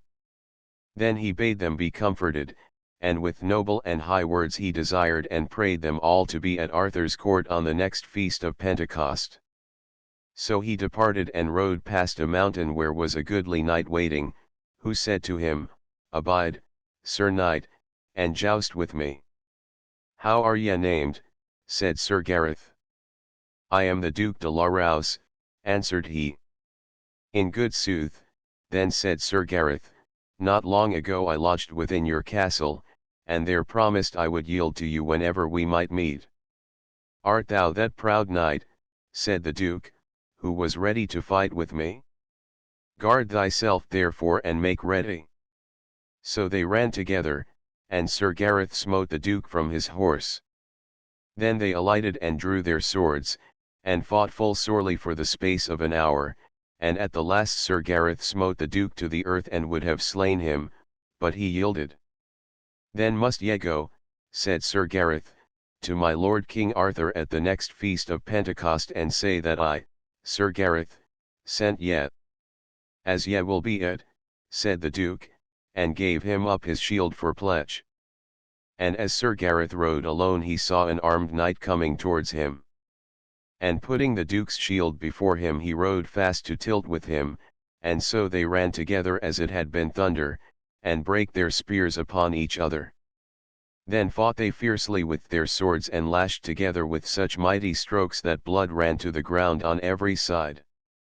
And after they had fought together for 2 hours and more, it chanced the damsel Lynette passed that way, and when she saw them she cried out, Sir Gawain and Sir Gareth, leave your fighting, for ye are brethren. At that they threw away their shields and swords, and took each other in their arms and wept a great while ere they could speak. And each gave to the other the honor of the battle, and there was many a kind word between them. Then said Sir Gawain, O my brother, for your sake have I had great sorrow and labor. But truly I would honor you though ye were not my brother, for ye have done great worship to King Arthur and his court, and sent more knights to him than any of the Table Round, except Sir Launcelot. Then the damsel Lynette staunched their wounds, and their horses being weary she rode her palfrey to King Arthur and told him of this strange adventure. When she had told her tidings, the king himself mounted his horse and bade all come with him to meet them. So a great company of lords and ladies went forth to meet the brothers. And when King Arthur saw them he would have spoken hearty words, but for gladness he could not. And both Sir Gawain and Sir Gareth fell down at their uncle's knees and did him homage, and there was passing great joy and gladness among them all. Then said the king to the damsel Lynette, Why cometh not the Lady Leones to visit her knight, Sir Gareth, who hath had such travail for her love? She knoweth not, my lord, that he is here, replied the damsel, for truly she desireth greatly to see him. Go ye and bring her hither, said the king. So the damsel rode to tell her sister where Sir Gareth was, and when she heard it she rejoiced full heartily and came with all the speed she could. And when Sir Gareth saw her, there was great joy and comfort between them. Then the king asked Sir Gareth whether he would have that lady for his wife. My lord, replied Sir Gareth, know well that I love her above all ladies living. Now, fair lady, said King Arthur, what say ye? Most noble king, she answered, my lord, Sir Gareth, is my first love and shall be my last, and if I may not have him for my husband I will have none. Then said the king to them, Be well assured that for my crown I would not be the cause of parting your two hearts. Then was high preparation made for the marriage, for the king desired it should be at the Michaelmas next following, at Kincanadon by the sea. So Sir Gareth sent out messages to all the knights whom he had overcome in battle that they should be there upon his marriage day. Therefore, at the next Michaelmas, came a goodly company to Kincanadon by the sea. And there did the Archbishop of Canterbury marry Sir Gareth and the Lady Leones with all solemnity. And all the knights whom Sir Gareth had overcome were at the feast, and every manner of revels and games was held with music and minstrelsy.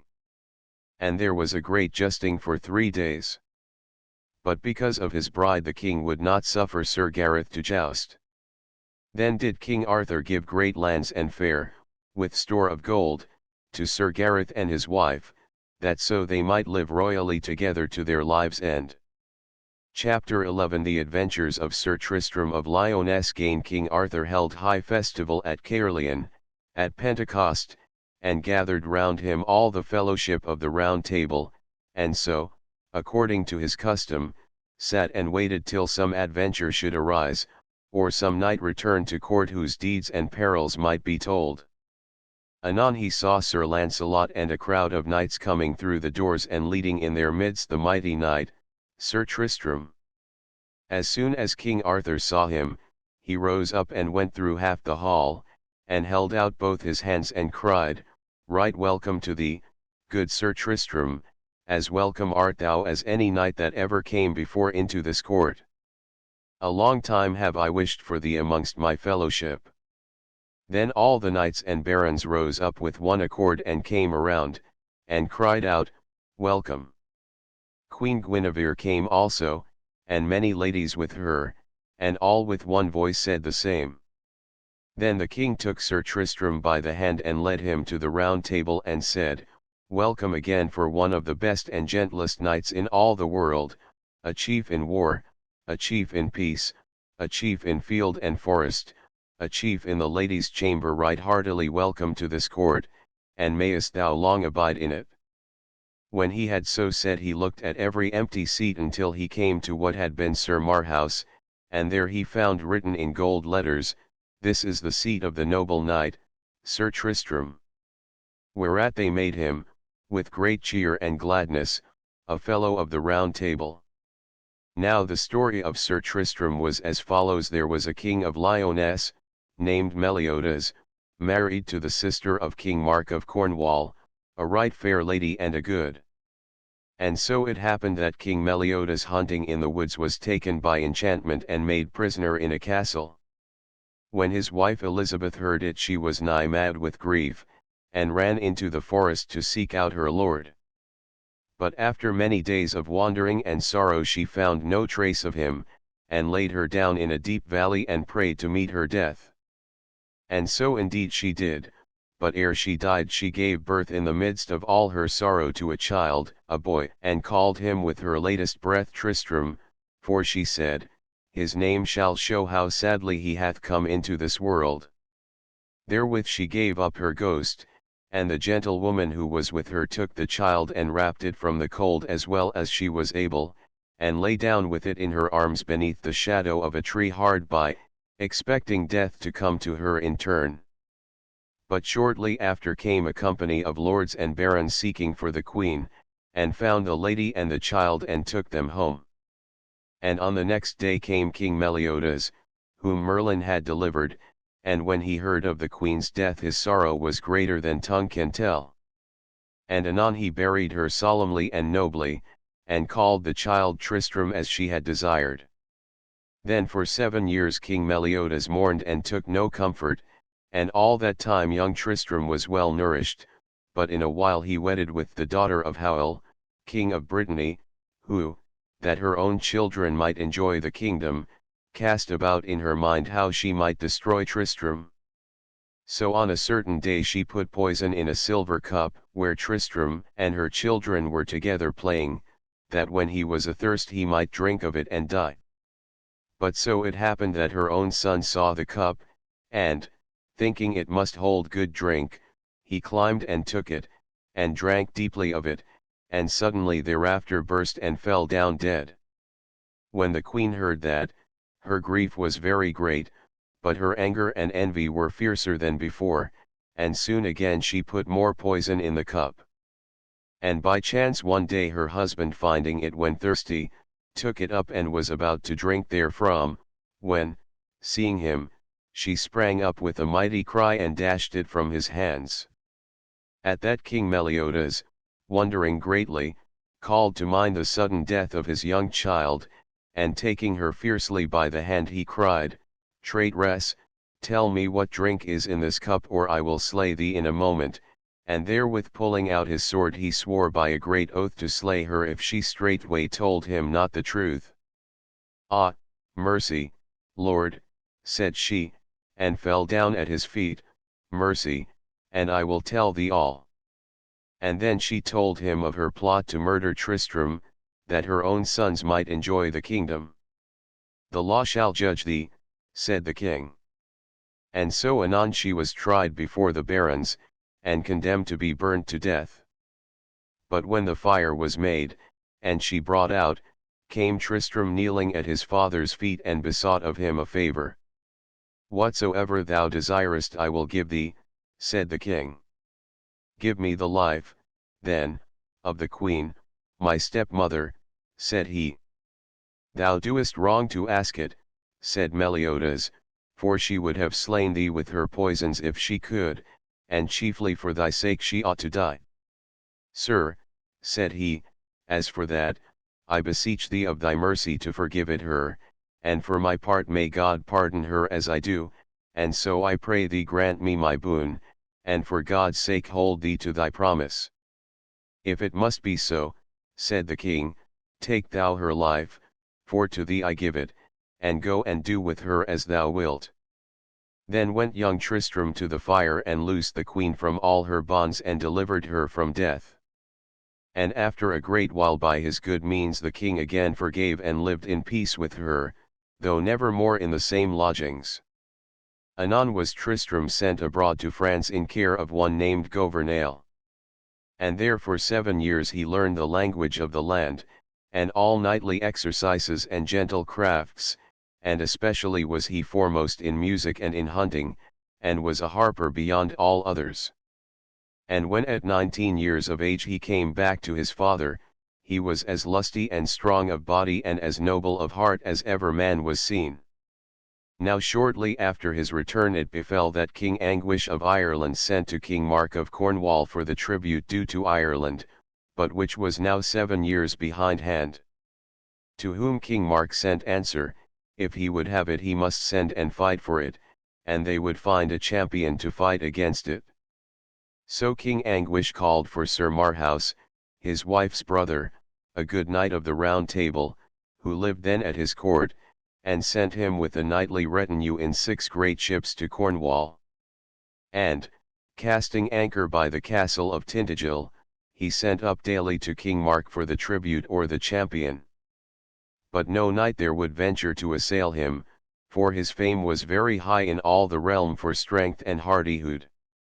Then made King Mark a proclamation throughout Cornwall, that if any knight would fight Sir Marhaus he should stand at the king's right hand for evermore, and have great honour and riches all the rest of his days.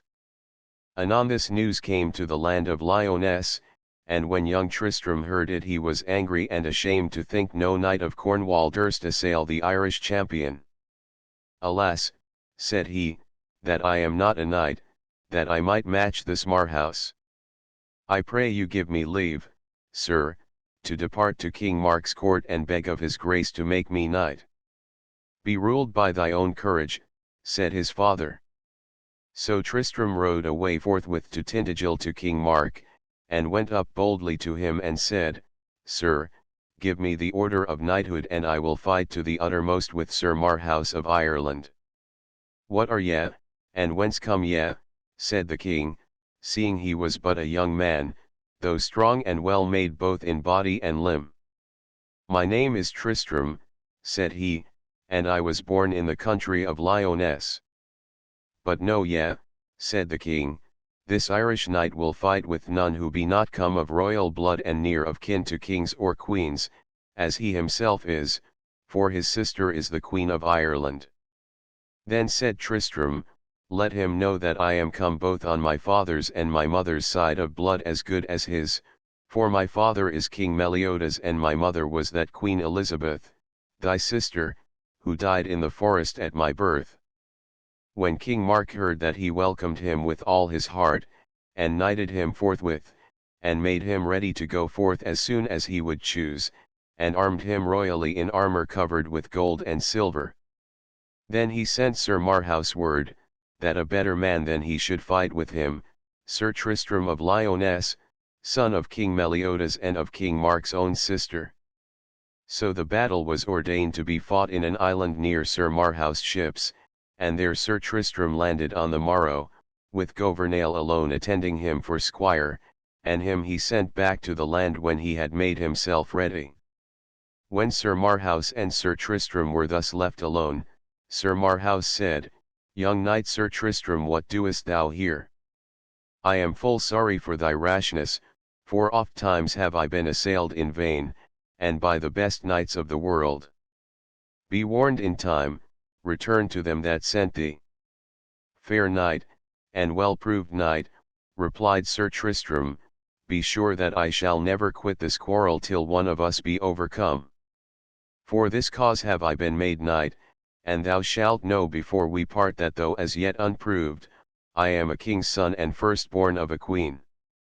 Moreover I have promised to deliver Cornwall from this ancient burden, or to die.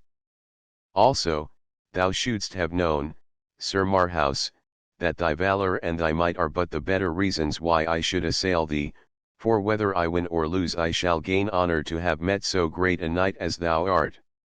Then they began the battle, and tilted at their hardest against each other, so that both knights and horses fell to the earth. But Sir Marhaus' spear smote Sir Tristram a great wound in the side. Then, springing up from their horses, they lashed together with their swords like two wild boars.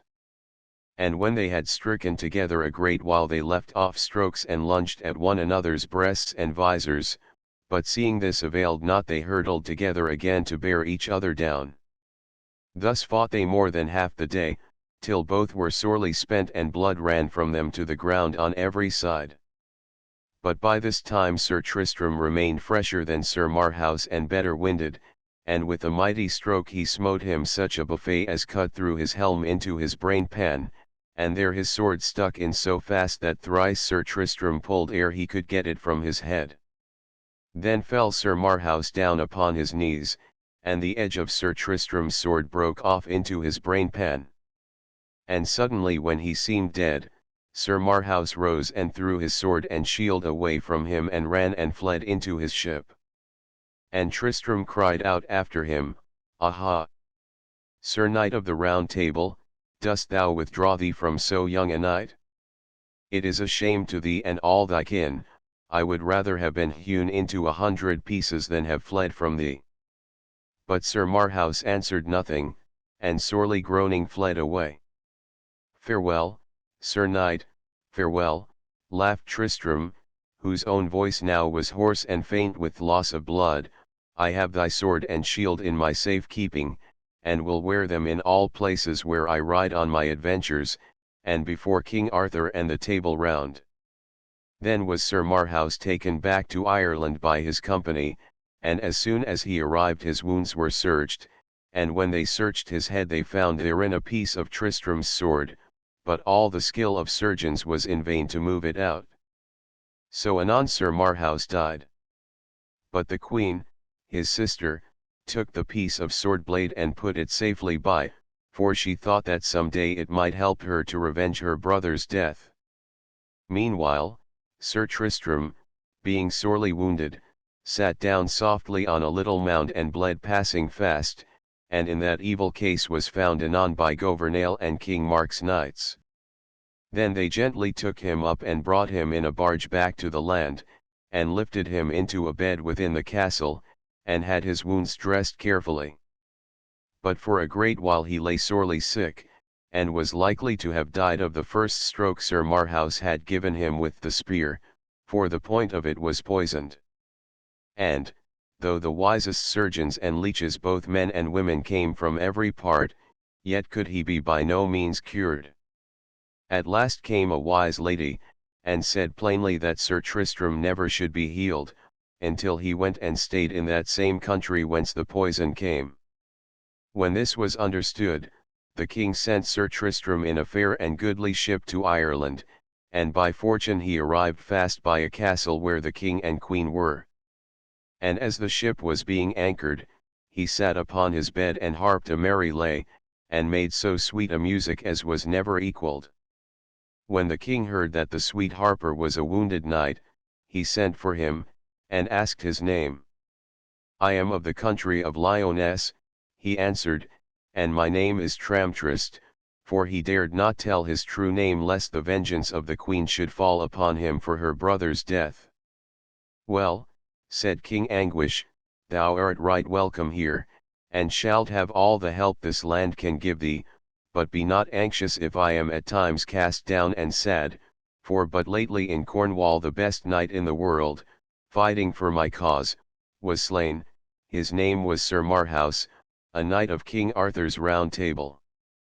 And then he told Sir Tristram all the story of Sir Marhaus' battle, and Sir Tristram made pretence of great surprise and sorrow, though he knew all far better than the king himself. Then was he put in charge of the king's daughter, La Belle Isault, to be healed of his wound, and she was as fair and noble a lady as men's eyes might see. And so marvellously was she skilled in medicine, that in a few days she fully cured him, and in return Sir Tristram taught her the harp, so, before long, they two began to love each other greatly. But at that time a heathen knight, Sir Palomides, was in Ireland, and much cherished by the king and queen.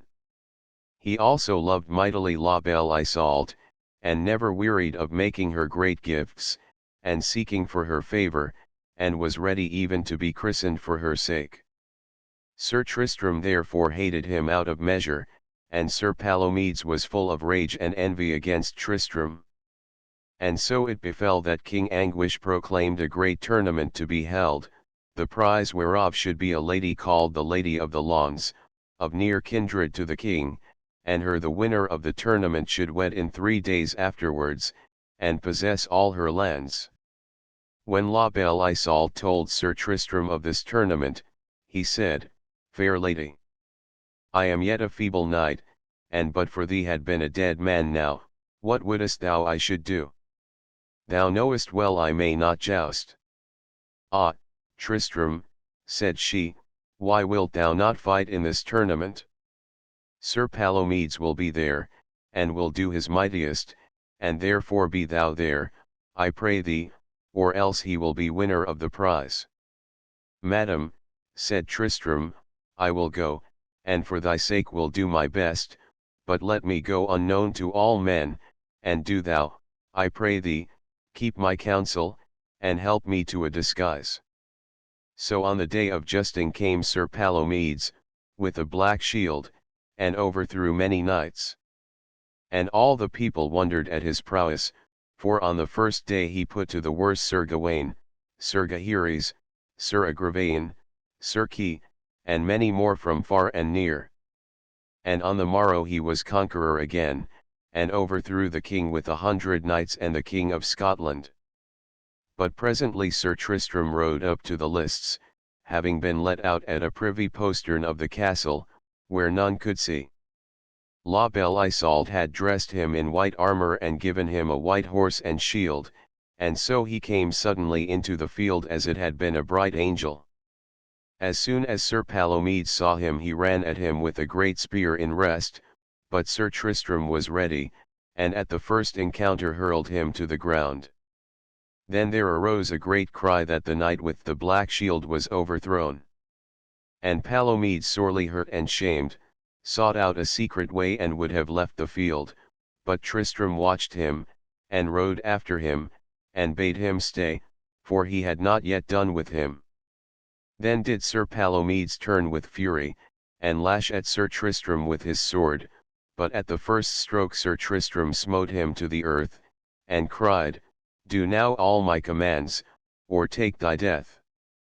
Then he yielded to Sir Tristram's mercy, and promised to forsake La Belle Isault, and for 12 months to wear no arms or armour. And rising up, he cut his armour off him into shreds with rage and madness, and turned and left the field, and Sir Tristram also left the lists, and rode back to the castle through the postern gate.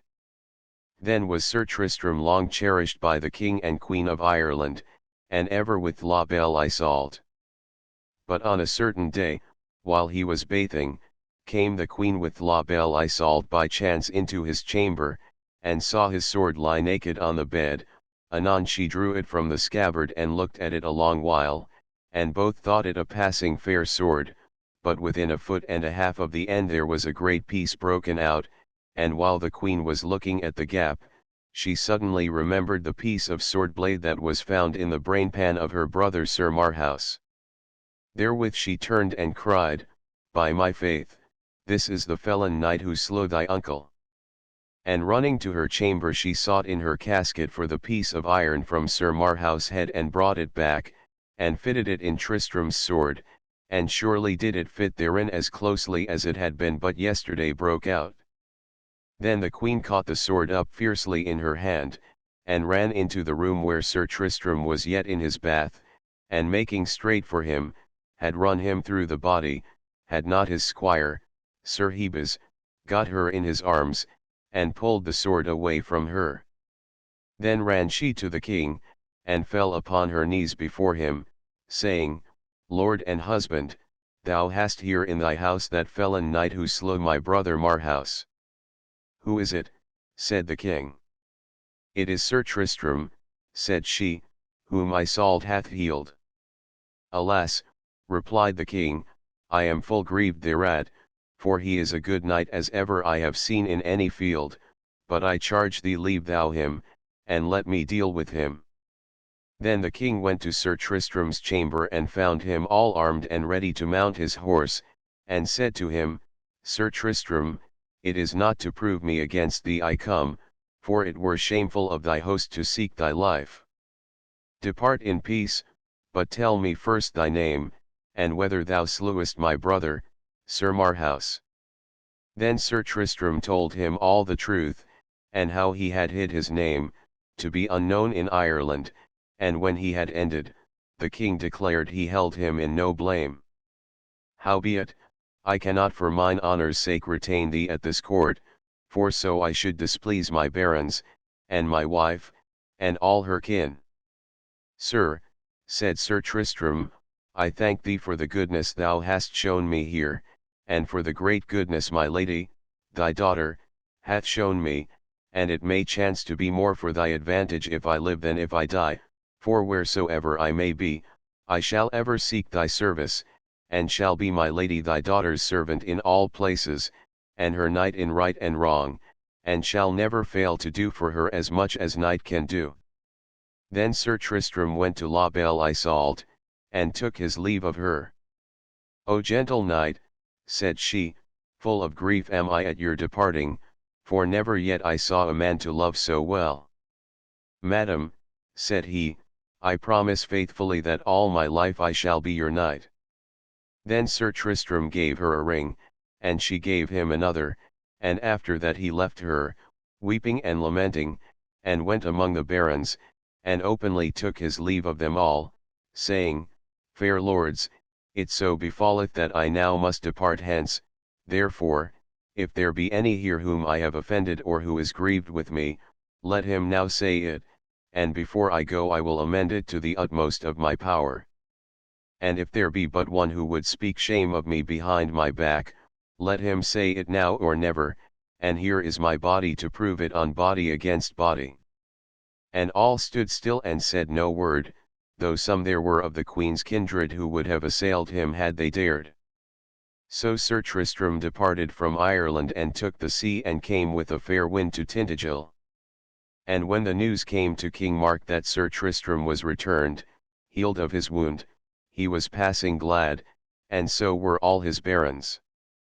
And when he had visited the king his uncle, he rode to his father, King Meliodas, and there had all the heartiest welcome that could be made him. And both the king and queen gave largely to him of their lands and goods. Anon he came again to King Mark's court, and there lived in great joy and pleasure, till within a while the king grew jealous of his fame, and of the love and favour shown him by all damsels. And as long as King Mark lived, he never after loved Sir Tristram, though there was much fair speech between them. Then it befell upon a certain day that the good knight Sir Bleoberis de Ganis, brother to Sir Blamor de Ganis, and nigh cousin to Sir Launcelot of the Lake, came to King Mark's court and asked of him a favour. And though the king marvelled, seeing he was a man of great renown, and a knight of the Round Table, he granted him all his asking. Then said Sir Bleoberis, I will have the fairest lady in your court, at my own choosing.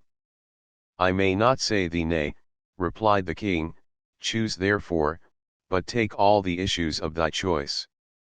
So when he had looked around, he chose the wife of Earl Segwarides, and took her by the hand, and set her upon horseback behind his squire, and rode forth on his way.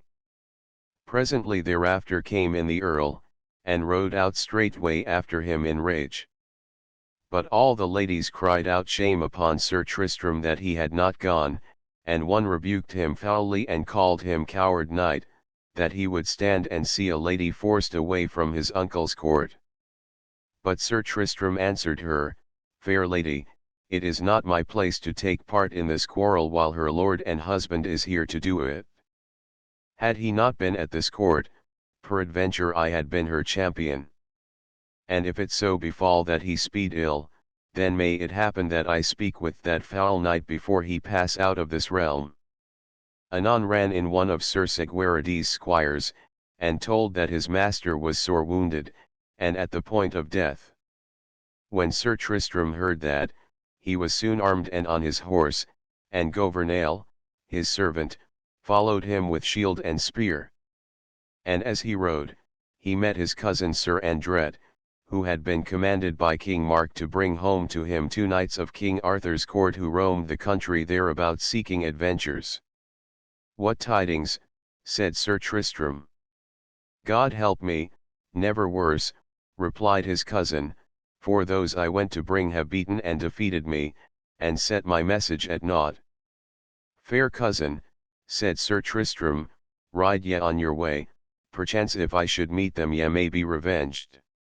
So Sir Andret rode into Cornwall, but Sir Tristram rode after the 2 knights who had misused him, namely, Sir Sagramor le Desirous, and Sir Dodinas le Savage. And before long he saw them but a little way before him. Sir, said Gouvernail, by my advice thou wilt leave them alone, for they be 2 well-proved knights of Arthur's court. Shall I not therefore rather meet them, said Sir Tristram, and, riding swiftly after them, he called to them to stop, and asked them whence they came, and whither they were going, and what they were doing in those marches. Sir Sagramor looked haughtily at Sir Tristram, and made mocking of his words, and said, Fair knight, be ye a knight of Cornwall? Wherefore askest thou that? Said Tristram.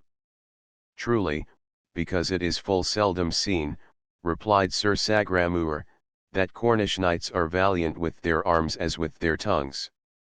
It is but 2 hours since there met us such a Cornish knight, who spoke great words with might and prowess, but anon, with little mastery, he was laid on earth, as I trow wilt thou be also. Fair lords, said Sir Tristram, it may chance I be a better man than he, but, be that as it may, he was my cousin, and for his sake I will assail ye both, 1 Cornish knight against ye 2. When Sir Dodinas le Savage heard this speech, he caught at his spear and said, Sir knight, keep well thyself, and then they parted and came together as it had been thunder, and Sir Dodinas' spear split asunder, but Sir Tristram smote him with so full a stroke as hurled him over his horse's crupper, and nearly brake his neck. Sir Sagramor, seeing his fellows fall, marvelled who this new knight might be, and dressed his spear, and came against Sir Tristram as a whirlwind, but Sir Tristram smote him a mighty buffet, and rolled him with his horse down on the ground, and in the falling he brake his thigh. Then, looking at them both as they lay grovelling on the grass, Sir Tristram said, Fair knights, will ye joust any more? Are there no bigger knights in King Arthur's court? Will ye soon again speak shame of Cornish knights? Thou hast defeated us, in truth, replied Sir Sagramor, and on the faith of knighthood I require thee tell us thy right name. Ye charge me by a great thing, said Sir Tristram, and I will answer yet. And when they heard his name the 2 knights were right glad that they had met Sir Tristram, for his deeds were known through all the land, and they prayed him to abide in their company. Nay, said he, I must find a fellow knight of yours, Sir Bleoberis de Ganis, whom I seek. God speed you well, said the 2 knights, and Sir Tristram rode away. Soon he saw before him in a valley Sir Bleoberis with Sir Segwarides' wife riding behind his squire upon a palfrey. At that he cried out aloud, Abide, Sir Knight of King Arthur's court, bring back again that lady or deliver her to me. I will not, said Bleoberis, for I dread no Cornish knight. Why, said Sir Tristram, may not a Cornish knight do well as any other? This day, but 3 miles back, 2 knights of thy own court met me, and found one Cornish knight enough for both before we parted. What were their names? Said Sir Bleoberis.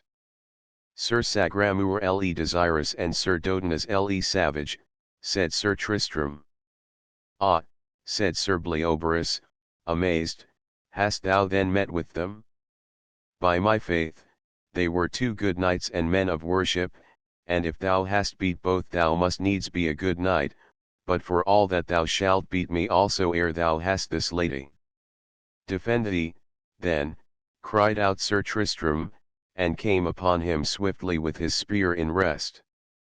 But Sir Bleoberis was as swift as he, and each bore down the other, horse and all, onto the earth. Then they sprang clear of their horses, and lashed together full eagerly and mightily with their swords, tracing and traversing on the right hand and on the left more than 2 hours, and sometimes rushing together with such fury that they both lay grovelling on the ground. At last Sir Bleoberis started back and said, Now, gentle knight, hold hard a while, and let us speak together. Say on, said Sir Tristram, and I will answer thee. Sir, said Sir Bleoberis, I would know thy name, and court, and country. I have no shame to tell them, said Sir Tristram. I am King Meliodas' son, and my mother was sister to King Mark, from whose court I now come. My name is Sir Tristram de Lyonesse. Truly, said Sir Bleoberis, I am right glad to hear it, for thou art he that slew Sir Marhaus hand to hand, fighting for the Cornish tribute, and overcame Sir Palomides at the great Irish tournament, where also thou didst overthrow Sir Gawain and his 9 companions. I am that knight, said Sir Tristram, and now I pray thee tell me thy name. I am Sir Bleoberis de Ganis, cousin of Sir Lancelot of the Lake, one of the best knights in all the world, he answered. Thou sayest truth, said Sir Tristram, for Sir Lancelot, as all men know, is peerless in courtesy and knighthood, and for the great love I bear to his name I will not willingly fight more with thee his kinsman.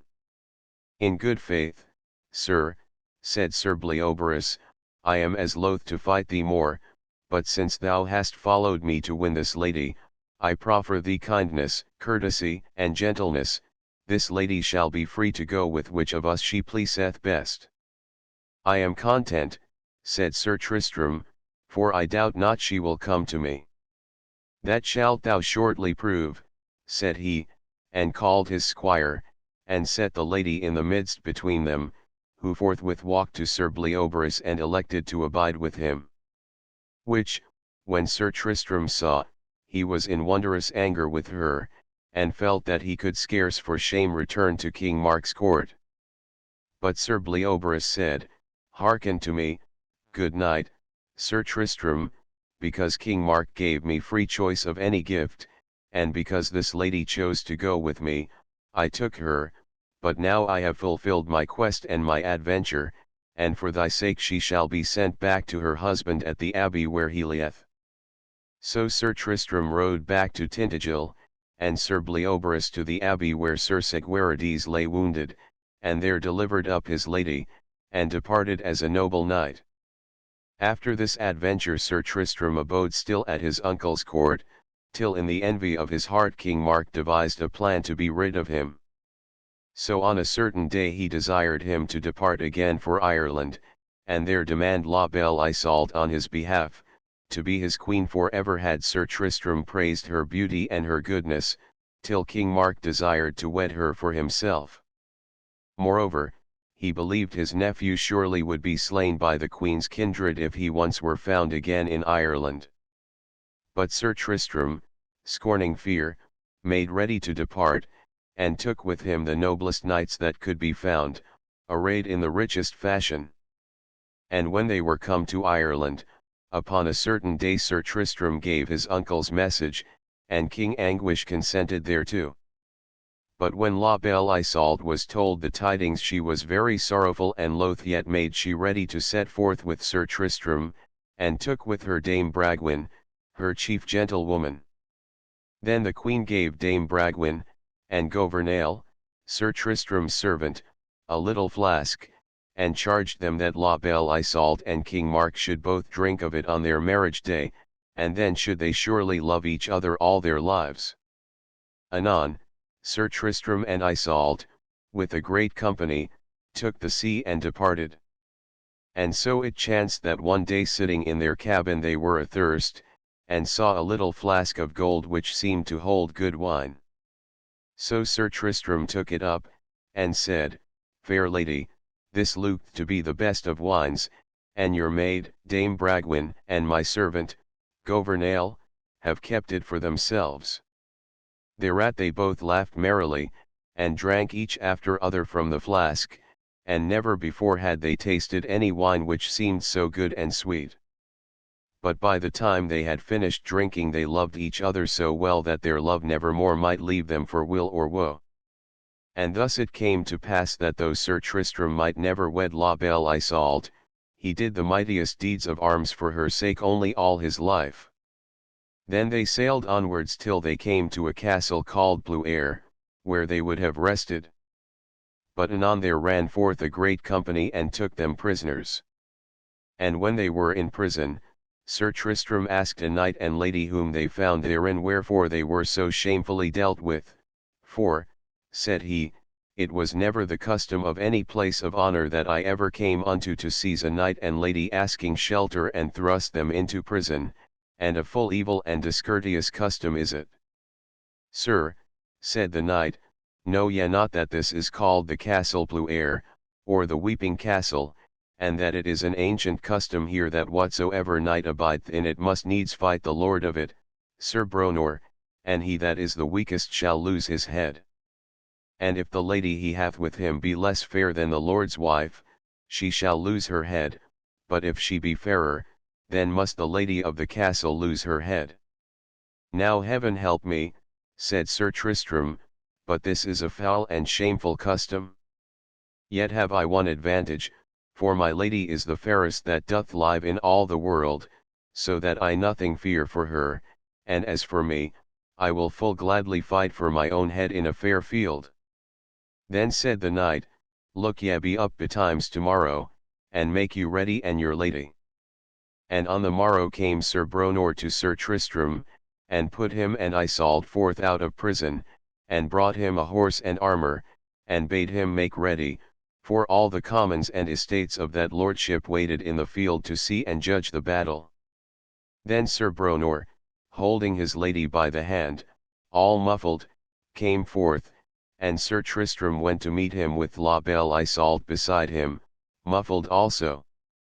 Then said Sir Bronor, Sir Knight, if thy lady be fairer than mine, with thy sword smite off my lady's head, but if my lady be fairer than thine, with my sword I will smite off thy lady's head. And if I overcome thee thy lady shall be mine, and thou shalt lose thy head. Sir Knight, replied Sir Tristram, this is a right foul and felon custom, and rather than my lady shall lose her head will I lose my own. Nay, said Sir Bronor, but the ladies shall be now compared together and judgment shall be had. I consent not, cried Sir Tristram, for who is here that will give rightful judgment? Yet doubt not that my lady is far fairer than thine own, and that will I prove and make good. Therewith Sir Tristram lifted up the veil from off La Belle Isault, and stood beside her with his naked sword drawn in his hand. Then Sir Bronor unmuffled his lady and did in like manner. But when he saw La Belle Isault he knew that none could be so fair, and all there present gave their judgment so. Then said Sir Tristram, because thou and thy lady have long used this evil custom, and have slain many good knights and ladies, it were a just thing to destroy thee both. In good sooth, said Sir Bronor, thy lady is fairer than mine, and of all women I never saw any so fair. Therefore, slay my lady if thou wilt, and I doubt not but I shall slay thee and have thine. Thou shalt win her, said Sir Tristram, as dearly as ever knight won lady, and because of thy own judgment and of the evil custom that thy lady hath consented to, I will slay her as thou sayest. And therewithal Sir Tristram went to him and took his lady from him, and smote off her head at a stroke. Now take thy horse, cried out Sir Bronor, for since I have lost my lady I will win thine and have thy life. So they took their horses and came together as fast as they could fly, and Sir Tristram lightly smote Sir Bronor from his horse. But he rose right quickly, and when Sir Tristram came again he thrust his horse through both the shoulders, so that it reeled and fell. But Sir Tristram was light and nimble, and voided his horse, and rose up and dressed his shield before him, though meanwhile, ere he could draw out his sword, Sir Bronor gave him 3 or 4 grievous strokes. Then they rushed furiously together like 2 wild boars, and fought hurtling and hewing here and there for nigh 2 hours, and wounded each other full sorely. Then at the last Sir Bronor rushed upon Sir Tristram and took him in his arms to throw him, for he trusted greatly in his strength. But Sir Tristram was at that time called the strongest and biggest knight of the world, for he was bigger than Sir Lancelot, though Sir Lancelot was better breathed. So anon he thrust Sir Bronor grovelling to the earth, and then unlaced his helm and struck off his head. Then all they that belonged to the castle came and did him homage and fealty, and prayed him to abide there for a season and put an end to that foul custom. But within a while he departed and came to Cornwall, and there King Mark was forthwith wedded to La Belle Isoud with great joy and splendour. And Sir Tristram had high honour, and ever lodged at the king's court. But for all he had done him such services King Mark hated him, and on a certain day he set 2 knights to fall upon him as he rode in the forest. But Sir Tristram lightly smote one's head off, and sorely wounded the other, and made him bear his fellow's body to the king. At that the king dissembled and hid from Sir Tristram that the knights were sent by him, yet more than ever he hated him in secret, and sought to slay him. So on a certain day, by the assent of Sir Andret, a false knight, and 40 other knights, Sir Tristram was taken prisoner in his sleep and carried to a chapel on the rocks above the sea to be cast down. But as they were about to cast him in, suddenly he brake his bonds asunder, and rushing at Sir Andret, took his sword and smote him down therewith. Then, leaping down the rocks where none could follow, he escaped them. But one shot after him and wounded him full sorely with a poisoned arrow in the arm. Anon, his servant Gouvernail, with Sir Lambegus sought him and found him safe among the rocks, and told him that King Mark had banished him and all his followers to avenge Sir Andret's death. So they took ship and came to Brittany. Now Sir Tristram, suffering great anguish from his wound, was told to seek Isoude, the daughter of the king of Brittany, for she alone could cure such wounds. Wherefore he went to King Howell's court, and said, Lord, I am come into this country to have help from thy daughter, for men tell me none but she may help me. And Isoude gladly offering to do her best, within a month he was made whole. While he abode still at that court, an earl named Grip made war upon King Howell, and besieged him, and Sir Cahedius, the king's son, went forth against him, but was beaten in battle and sore wounded. Then the king praying Sir Tristram for his help, he took with him such knights as he could find, and on the morrow, in another battle, did such deeds of arms that all the land spake of him. For there he slew the earl with his own hands, and more than 100 knights besides. When he came back King Howell met him, and saluted him with every honor and rejoicing that could be thought of, and took him in his arms, and said, Sir Tristram, all my kingdom will I resign to thee. Nay, answered he, God forbid, for truly am I beholden to you for ever for your daughter's sake. Then the king prayed him to take Isoude in marriage, with a great dower of lands and castles. To this Sir Tristram presently consenting, anon they were wedded at the court. But within a while Sir Tristram greatly longed to see Cornwall, and Sir Kay Hedius desired to go with him. So they took ship, but as soon as they were at sea the wind blew them upon the coast of North Wales, nigh to Castle Perilous, hard by a forest wherein were many strange adventures oft times to be met. Then said Sir Tristram to Sir Kay Hedius, let us prove some of them ere we depart. So they took their horses and rode forth. When they had ridden a mile or more, Sir Tristram spied a goodly knight before him well armed, who sat by a clear fountain with a strong horse near him, tied to an oak tree. Fair sir, said he, when they came near, ye seem to be a knight errant by your arms and harness, therefore make ready now to joust with one of us, or both. Thereat the knight spake not, but took his shield and buckled it round his neck, and leaping on his horse caught a spear from his squire's hand. Then said Sir Kay Hedius to Sir Tristram, let me assay him. Do thy best, said he. So the two knights met, and Sir Kay Hedius fell sorely wounded in the breast. Thou hast well jousted, cried Sir Tristram to the knight, now make ready for me. I am ready, answered he, and encountered him, and smote him so heavily that he fell down from his horse. Whereat, being ashamed, he put his shield before him, and drew his sword, crying to the strange knight to do likewise. Then they fought on foot for well nigh 2 hours, till they were both weary. At last Sir Tristram said, in all my life I never met a knight so strong and well breathed as ye be. It were a pity we should further hurt each other. Hold thy hand, fair knight, and tell me thy name.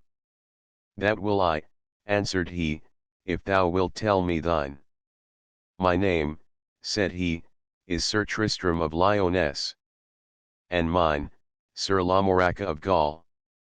Then both cried out together, well met, and Sir Lamoracca said, Sir, for your great renown, I will that ye have all the worship of this battle, and therefore will I yield me unto you.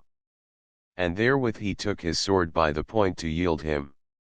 Nay, said Sir Tristram, ye shall not do so, for well I know ye do it of courtesy, and not of dread. And therewith he offered his sword to Sir Lamoracca, saying, Sir, as an overcome knight, I yield me unto you as unto the man of noblest powers I have ever met with. Hold, said Sir Lamoracca, let us now swear together never more to fight against each other. Then did they swear as he said.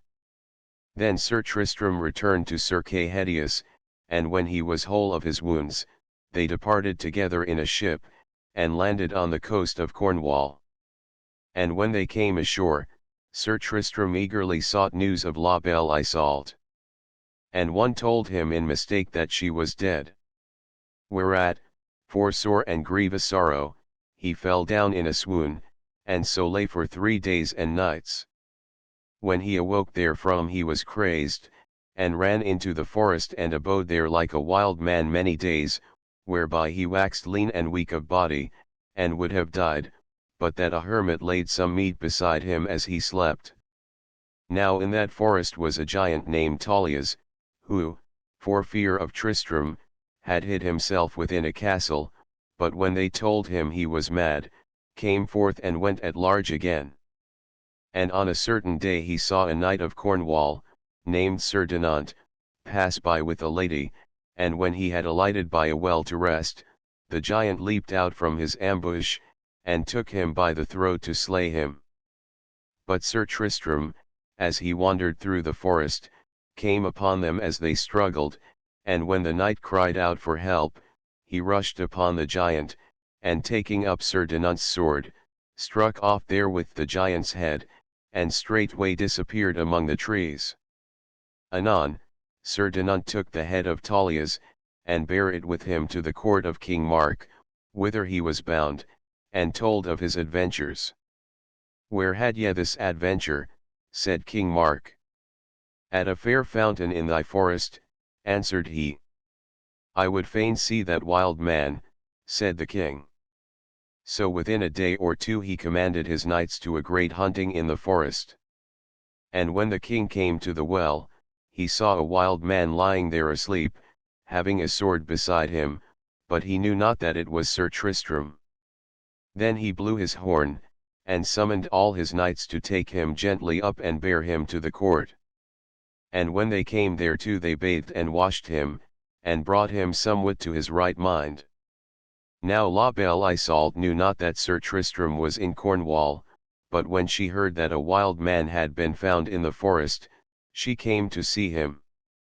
And so sorely was he changed, she knew him not. Yet, said she to Dame Bragwaine, in good faith I seem to have beheld him oft times before. As she thus spoke a little hound, which Sir Tristram had given her when she first came to Cornwall, and which was ever with her, saw Sir Tristram lying there, and leapt upon him, licking his hands and face, and whined and barked for joy. Alas, cried out La Belle Isoult, it is my own true knight, Sir Tristram. And at her voice Sir Tristram's senses wholly came again, and well nigh he wept for joy to see his lady living. But never would the hound depart from Tristram, and when King Mark and other knights came up to see him, it sat upon his body and bayed at all who came too near. Then one of the knights said, Surely this is Sir Tristram, I see it by the hound.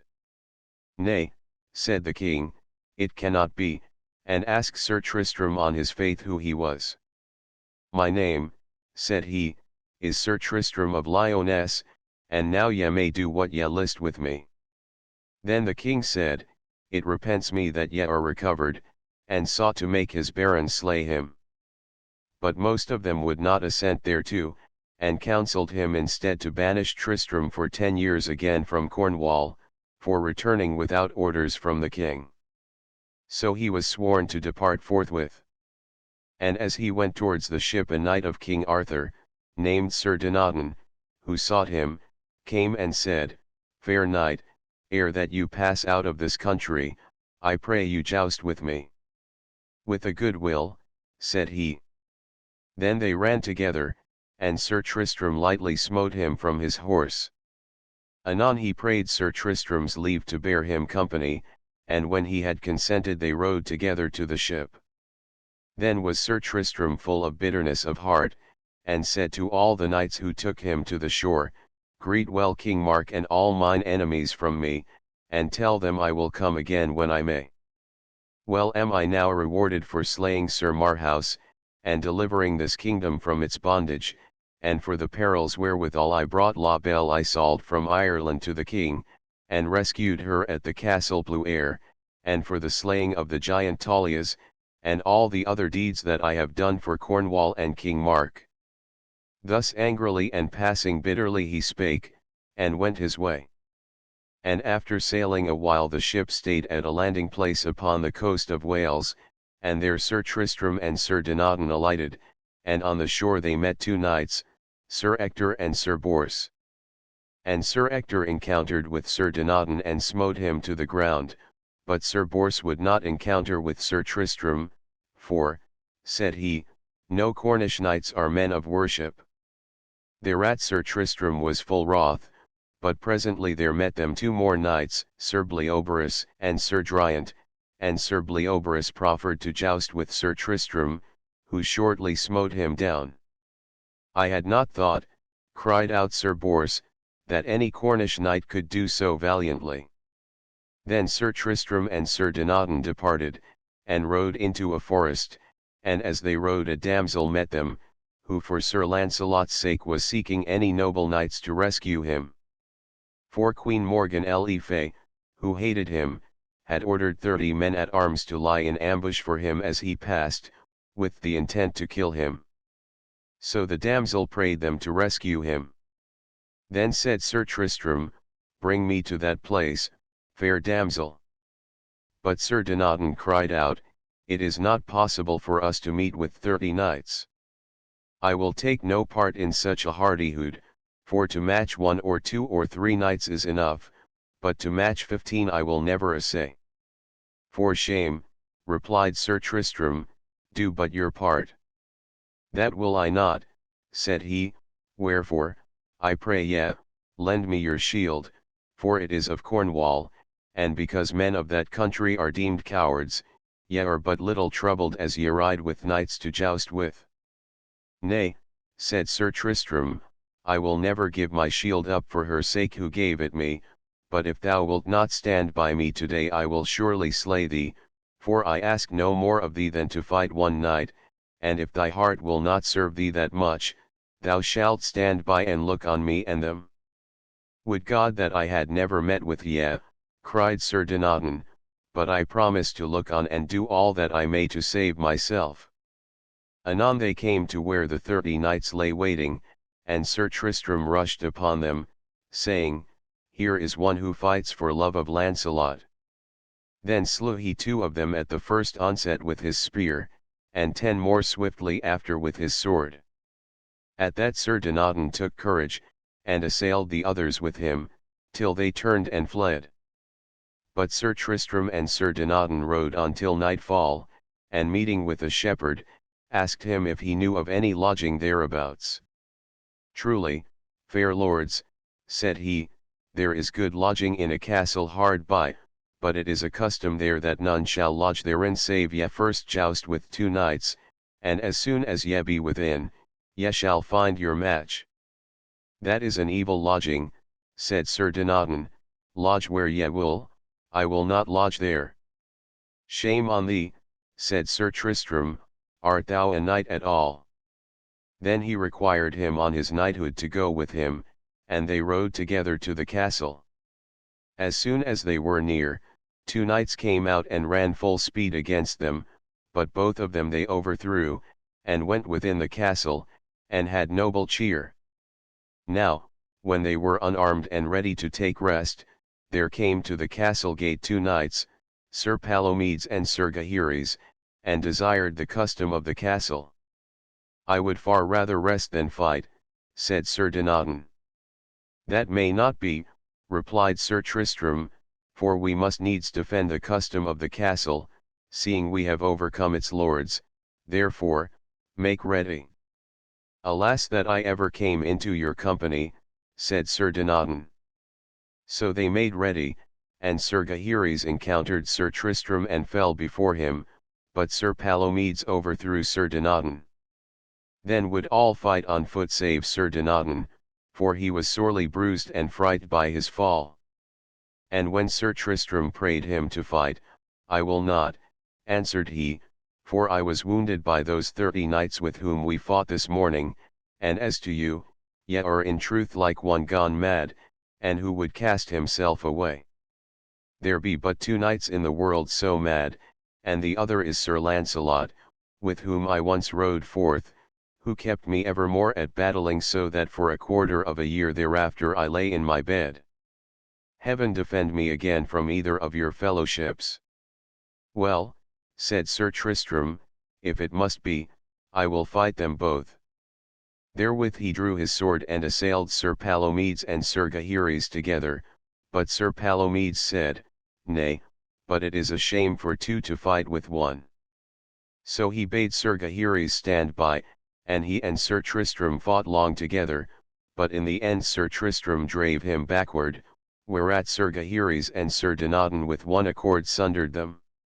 Then Sir Tristram prayed the 2 knights to lodge there, but Sir Dinadan departed and rode away into a priory hard by, and there he lodged that night. And on the morrow came Sir Tristram to the priory to find him, and seeing him so weary that he could not ride, he left him, and departed. At that same priory was lodged Sir Pellinore, who asked Sir Dinadan Sir Tristram's name, but could not learn it, for Sir Tristram had charged that he should remain unknown. Then said Sir Pellinore, Since ye will not tell it me, I will ride after him and find it myself. Beware, Sir Knight, said Sir Dinadan, ye will repent it if ye follow him. But Sir Pellinore straightway mounted and overtook him, and cried to him to joust, whereat Sir Tristram forthwith turned and smote him down, and wounded him full sorely in the shoulder. On the day after, Sir Tristram met a herald, who told him of a tournament proclaimed between King Carados of Scotland, and the King of North Wales, to be held at the Maiden's Castle. Now King Carados sought Sir Lancelot to fight there on his side, and the King of North Wales sought Sir Tristram. And Sir Tristram purposed to be there. So as he rode, he met Sir Kay the Seneschal and Sir Sagramor, and Sir Kay proffered to joust with him. But he refused, desiring to keep himself unwearied for the tourney. Then Sir Kay cried, Sir Knight of Cornwall, joust with me, or yield as recreant. When Sir Tristram heard that, he fiercely turned and set his spear in rest, and spurred his horse towards him. But when Sir Kay saw him so madly coming on, he in his turn refused, whereat Sir Tristram called him coward, till for shame he was compelled to meet him. Then Sir Tristram lightly smote him down, and rode away. But Sir Sagramor pursued him, crying loudly to joust with him also. So Sir Tristram turned and quickly overthrew him likewise, and departed. Anon a damsel met him as he rode, and told him of a knight adventurous who did great harm thereby, and prayed him for his help. But as he went with her he met Sir Gawain, who knew the damsel for a maiden of Queen Morgan le Fay. Knowing, therefore, that she needs must have evil plots against Sir Tristram, Sir Gawain demanded of him courteously whither he went. I know not whither, said he, save as this damsel leadeth me. Sir, said Sir Gawain, ye shall not ride with her, for she and her lady never yet did good to any, and, drawing his sword, he said to the damsel, Tell me now straightway for what cause thou leadest this knight, or else shalt thou die, for I know of old thy lady's treason. Mercy, Sir Gawain, cried the damsel, and I will tell thee all. Then she told him that Queen Morgan had ordained 30 fair damsels to seek out Sir Lancelot and Sir Tristram, and by their wiles persuade them to her castle, where she had 30 knights in wait to slay them. O shame, cried Sir Gawain, that ever such foul treason should be wrought by a queen, and a king's sister. Then said he to Sir Tristram, Sir Knight, if ye will stand with me, we will together prove the malice of these 30 knights. I will not fail you, answered he, for but few days since I had to do with 30 knights of that same queen, and trust we may win honor as lightly now as then. So they rode together, and when they came to the castle, Sir Gawain cried aloud, Queen Morgan le Fay, send out thy knights that we may fight with them. Then the queen urged her knights to issue forth, but they durst not, for they well knew Sir Tristram, and feared him greatly. So Sir Tristram and Sir Gawain went on their way, and as they rode they saw a knight, named Sir Breuse without pity, chasing a lady, with intent to slay her. Then Sir Gawain prayed Sir Tristram to hold still and let him assail that knight. So he rode up between Sir Breuse and the lady, and cried, False knight, turn thee to me and leave that lady. Then Sir Breuse turned and set his spear in rest, and rushed against Sir Gawain and overthrew him, and rode his horse upon him as he lay, which when Sir Tristram saw, he cried, Forbear that villainy, and galloped at him. But when Sir Breuse saw by the shield it was Sir Tristram, he turned and fled. And though Sir Tristram followed swiftly after him, yet he was so well horsed that he escaped. Anon Sir Tristram and Sir Gawain came nigh the Maiden's Castle, and there an old knight named Sir Pelonus gave them lodging. And Sir Persides, the son of Sir Pelonus, a good knight, came out to welcome them. And, as they stood talking at a bay window of the castle, they saw a goodly knight ride by on a black horse, and carrying a black shield. What knight is that? Asked Tristram. One of the best knights in all the world, said Sir Persides. Is he Sir Lancelot? Said Sir Tristram. Nay, answered Sir Persides, it is Sir Palomides, who is yet unchristened. Within a while one came and told them that a knight with a black shield had smitten down 13 knights. "Let us go and see this justing," said Sir Tristram. So they armed themselves and went down. And when Sir Palomides saw Sir Persides, he sent a squire to him and proffered him to joust. So they jousted, and Sir Persides was overthrown. Then Sir Tristram made ready to joust, but ere he had his spear in rest, Sir Palomides took him at advantage, and struck him on the shield so that he fell. At that Sir Tristram was wroth out of measure and sore ashamed, wherefore he sent a squire and prayed Sir Palomides to joust once again. But he would not, saying, "Tell thy master to revenge himself tomorrow at the maiden's castle, where he shall see me again." So on the morrow Sir Tristram commanded his servant to give him a black shield with no cognizance thereon, and he and Sir Persides rode into the tournament and joined King Carados' side. Then the knights of the King of North Wales came forth, and there was a great fighting and breaking of spears, and overthrow of men and horses. Now King Arthur sat above in a high gallery to see the tourney and give the judgment, and Sir Launcelot sat beside him. Then came against Sir Tristram and Sir Persides, 2 knights with them of North Wales, Sir Bleoberis and Sir Gaheris, and Sir Persides was smitten down and nigh slain, for 4 horsemen rode over him. But Sir Tristram rode against Sir Gaheris and smote him from his horse, and when Sir Bleoberis next encountered him, he overthrew him also. Anon they horsed themselves again, and with them came Sir Dinadan, whom Sir Tristram forthwith smote so sorely, that he reeled off his saddle. Then cried he, "Ah! Sir Knight, I know ye better than ye deem, and promise never more to come against ye." Then rode Sir Bleoberis at him the second time, and had a buffet that felled him to the earth. And soon thereafter the king commanded to cease for that day, and all men marvelled who Sir Tristram was, for the prize of the first day was given him in the name of the Knight of the Black Shield. Now Sir Palomides was on the side of the King of North Wales, but knew not Sir Tristram again. And, when he saw his marvellous deeds, he sent to ask his name. "As to that," said Sir Tristram, "he shall not know at this time, but tell him he shall know when I have broken 2 spears upon him, for I am the knight he smote down yesterday, and whatever side he taketh, I will take the other." So when they told him that Sir Palomides would be on King Carados' side, for he was kindred to King Arthur, "Then will I be on the King of North Wales' side," said he, "but else would I be on my lord King Arthur's." Then on the morrow, when King Arthur was come, the heralds blew unto the tourney. And King Carados jousted with the King of 100 knights and fell before him, and then came in King Arthur's knights and bare back those of North Wales.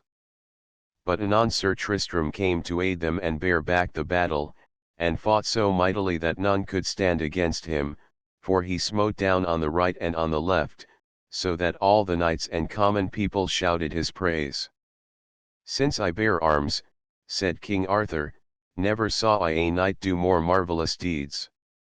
Then the King of the 100 knights and those of North Wales, set upon 20 knights who were of Sir Launcelot's kin, who fought all together, none failing the others. When Sir Tristram beheld their nobleness and valour, he marvelled much. "Well may he be valiant and full of prowess," said he, "who hath such noble knights for kindred." So, when he had looked on them a while, he thought it shame to see 200 men assailing 20, and riding to the King of 100 knights, he said, "I pray thee, Sir King, leave your fighting with those 20 knights, for ye be too many and they be too few. For ye shall gain no honour if ye win, and that I see verily ye will not do unless ye slay them, but if ye will not stay, I will ride with them and help them." "Nay," said the king, "ye shall not do so, for full gladly I will do you courtesy," and with that he withdrew his knights. Then Sir Tristram rode his way into the forest, that no man might know him. And King Arthur caused the heralds to blow that the tourney should end that day, and he gave the King of North Wales the prize, because Sir Tristram was on his side. and in all the field there was such a cry that the sound thereof was heard 2 miles away. The knight with the black shield hath won the field. Alas, said King Arthur, where is that knight? It is shame to let him thus escape us. Then he comforted his knights, and said, Be not dismayed, my friends, howbeit ye have lost the day, be of good cheer, tomorrow I myself will be in the field, and fare with you. So they all rested that night. And on the morrow the heralds blew unto the field. So the King of North Wales and the King of 100 Knights encountered with King Carados and the King of Ireland, and overthrew them. With that came King Arthur, and did mighty deeds of arms, and overthrew the King of North Wales and his fellows, and put 20 valiant knights to the worse. Anon came in Sir Palomides, and made great fight upon King Arthur's side. But Sir Tristram rode furiously against him, and Sir Palomides was thrown from his horse. Then cried King Arthur, Knight of the Black Shield, keep thyself. And as he spake he came upon him, and smote him from his saddle to the ground, and so passed on to other knights. Then Sir Palomides having now another horse rushed at Sir Tristram, as he was on foot, thinking to run over him. But he was aware of him, and stepped aside, and grasped Sir Palomides by the arms, and pulled him off his horse. Then they rushed together with their swords, and many stood still to gaze on them.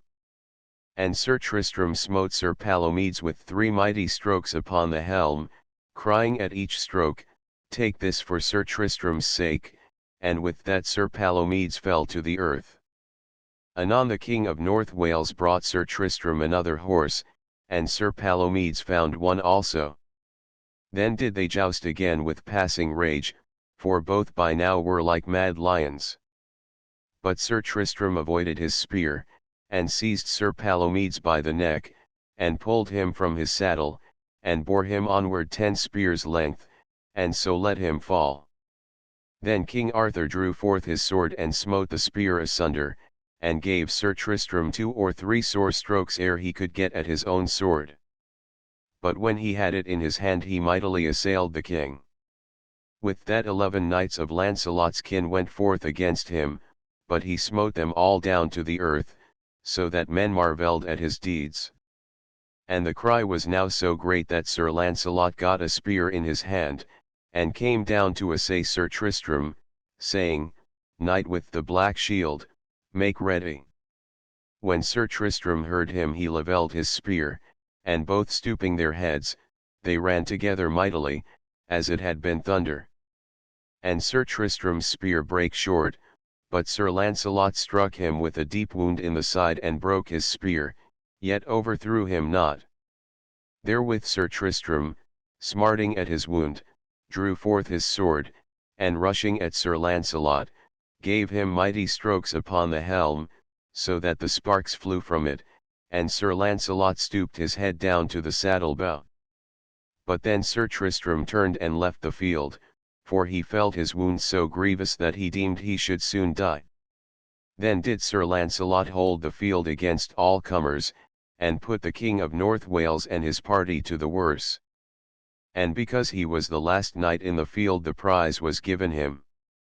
But he refused to take it, and when the cry was raised, Sir Launcelot hath won the day, he cried out, Nay, but Sir Tristram is the victor, for he first began and last endured, and so hath he done each day. And all men honoured Launcelot more for his knightly words than if he had taken the prize. Thus was the tournament ended, and King Arthur departed to Caerleon, for the Whitsun feast was now nigh come, and all the knights adventurous went their ways. And many sought Sir Tristram in the forest whither he had gone, and at last Sir Launcelot found him, and brought him to King Arthur's court, as hath been told already.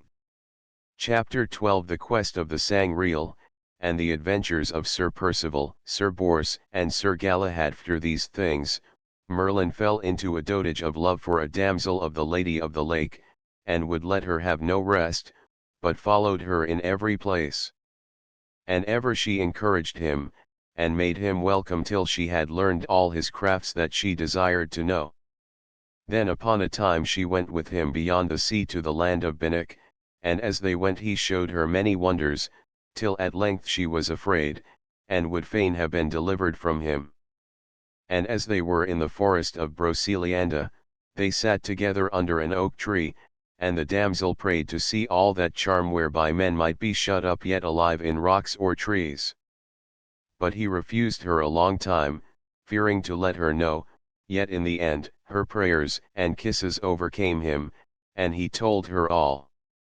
Then did she make him great cheer, but anon, as he lay down to sleep, she softly rose, and walked about him waving her hands and muttering the charm, and presently enclosed him fast within the tree whereby he slept.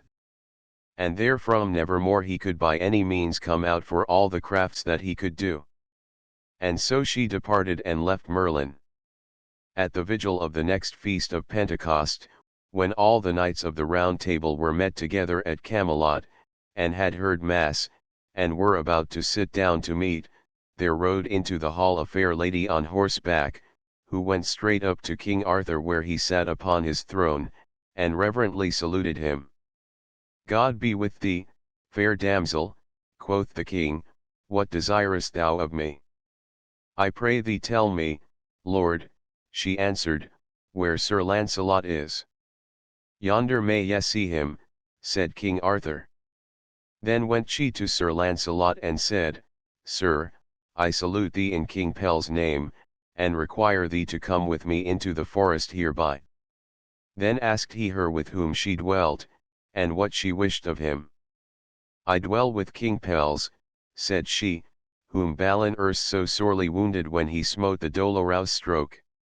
It is he who hath sent me to call thee. I will go with thee gladly, said Sir Lancelot, and bade his squire straightway saddle his horse and bring his armor. Then came the queen to him and said, Sir Lancelot, will ye leave me thus at this high feast? Madam, replied the damsel, by dinner time tomorrow he shall be with you. If I thought not, said the queen, he should not go with thee by my goodwill. Then Sir Lancelot and the lady rode forth till they came to the forest, and in a valley thereof found an abbey of nuns, whereby a squire stood ready to open the gates. When they had entered, and descended from their horses, a joyful crowd pressed round Sir Lancelot and heartily saluted him, and led him to the abbess's chamber, and unarmed him. Anon he saw his cousins likewise there, Sir Bors and Sir Lionel, who also made great joy at seeing him, and said, By what adventure art thou here, for we thought to have seen thee at Camelot tomorrow. A damsel brought me here, said he, but as yet I know not for what service. As they thus talked 12 nuns came in, who brought with them a youth so passing fair and well made, that in all the world his match could not be found. His name was Galahad, and though he knew him not, nor Lancelot him, Sir Lancelot was his father. Sir, said the nuns, we bring thee here this child whom we have nourished from his youth, and pray thee to make him a knight, for from no worthier hand can he receive that order. Then Sir Lancelot, looking on the youth, saw that he was seemly and demure as a dove, with every feature good and noble, and thought he never had beheld a better fashioned man of his years. Cometh this desire from himself, said he. Yea, answered Galahad and all the nuns. Tomorrow, then, in reverence for the feast, he shall have his wish, said Sir Lancelot. And the next day at the hour of prime, he knighted him, and said, God make of thee as good a man as he hath made thee beautiful. Then with Sir Lionel and Sir Bors he returned to the court, and found all gone to the minster to hear service. When they came into the banquet hall each knight and baron found his name written in some seat in letters of gold, as here ought to sit Sir Lionel, here ought to sit Sir Gawain, and so forth. And in the perilous seat, at the high centre of the table, a name was also written, whereat they marvelled greatly, for no living man had ever yet dared sit upon that seat, save one, and him a flame leaped forth and drew down under earth, so that he was no more seen.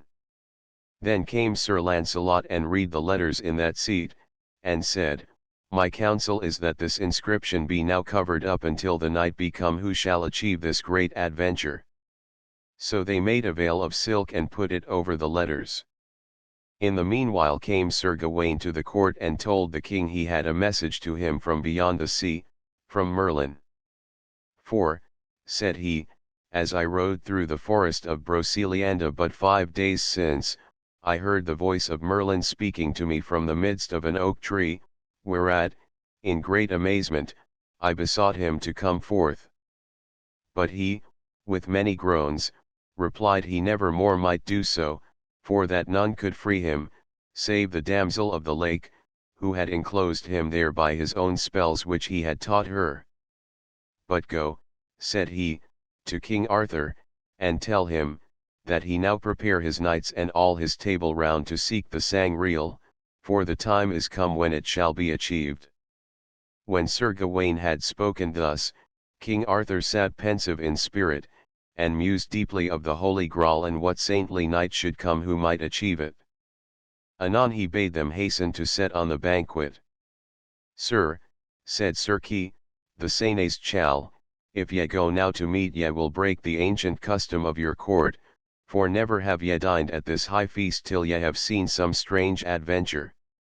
Thou sayest truly, said the king, but my mind was full of wonders and musings, till I bethought me not of mine old custom. As they stood speaking thus, a squire ran in and cried, Lord, I bring thee marvellous tidings. What be they?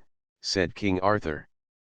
Lord, said he, hereby at the river is a marvellous great stone, which I myself saw swim down hitherwards upon the water, and in it there is set a sword, and ever the stone heaveth and swayeth on the water, but floateth down no further with the stream.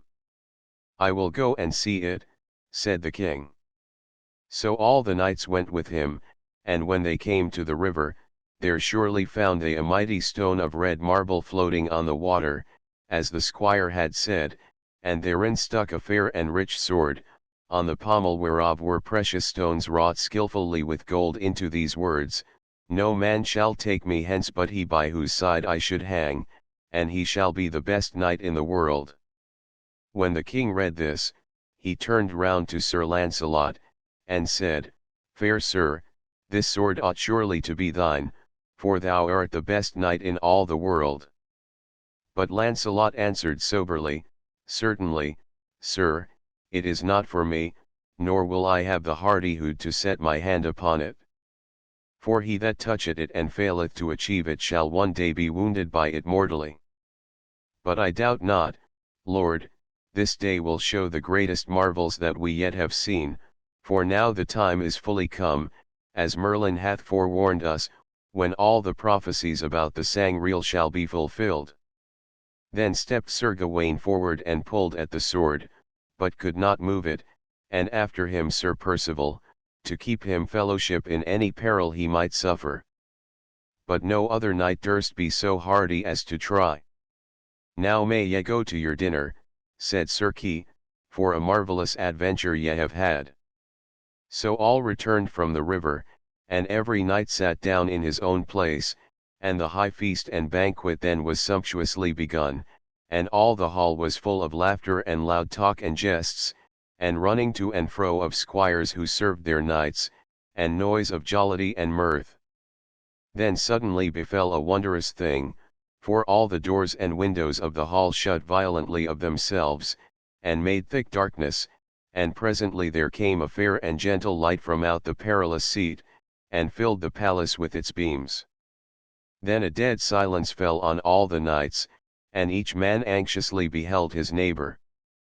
But King Arthur rose and said, Lords and fair knights, have ye no fear, but rejoice, we have seen strange things today, but stranger yet remain.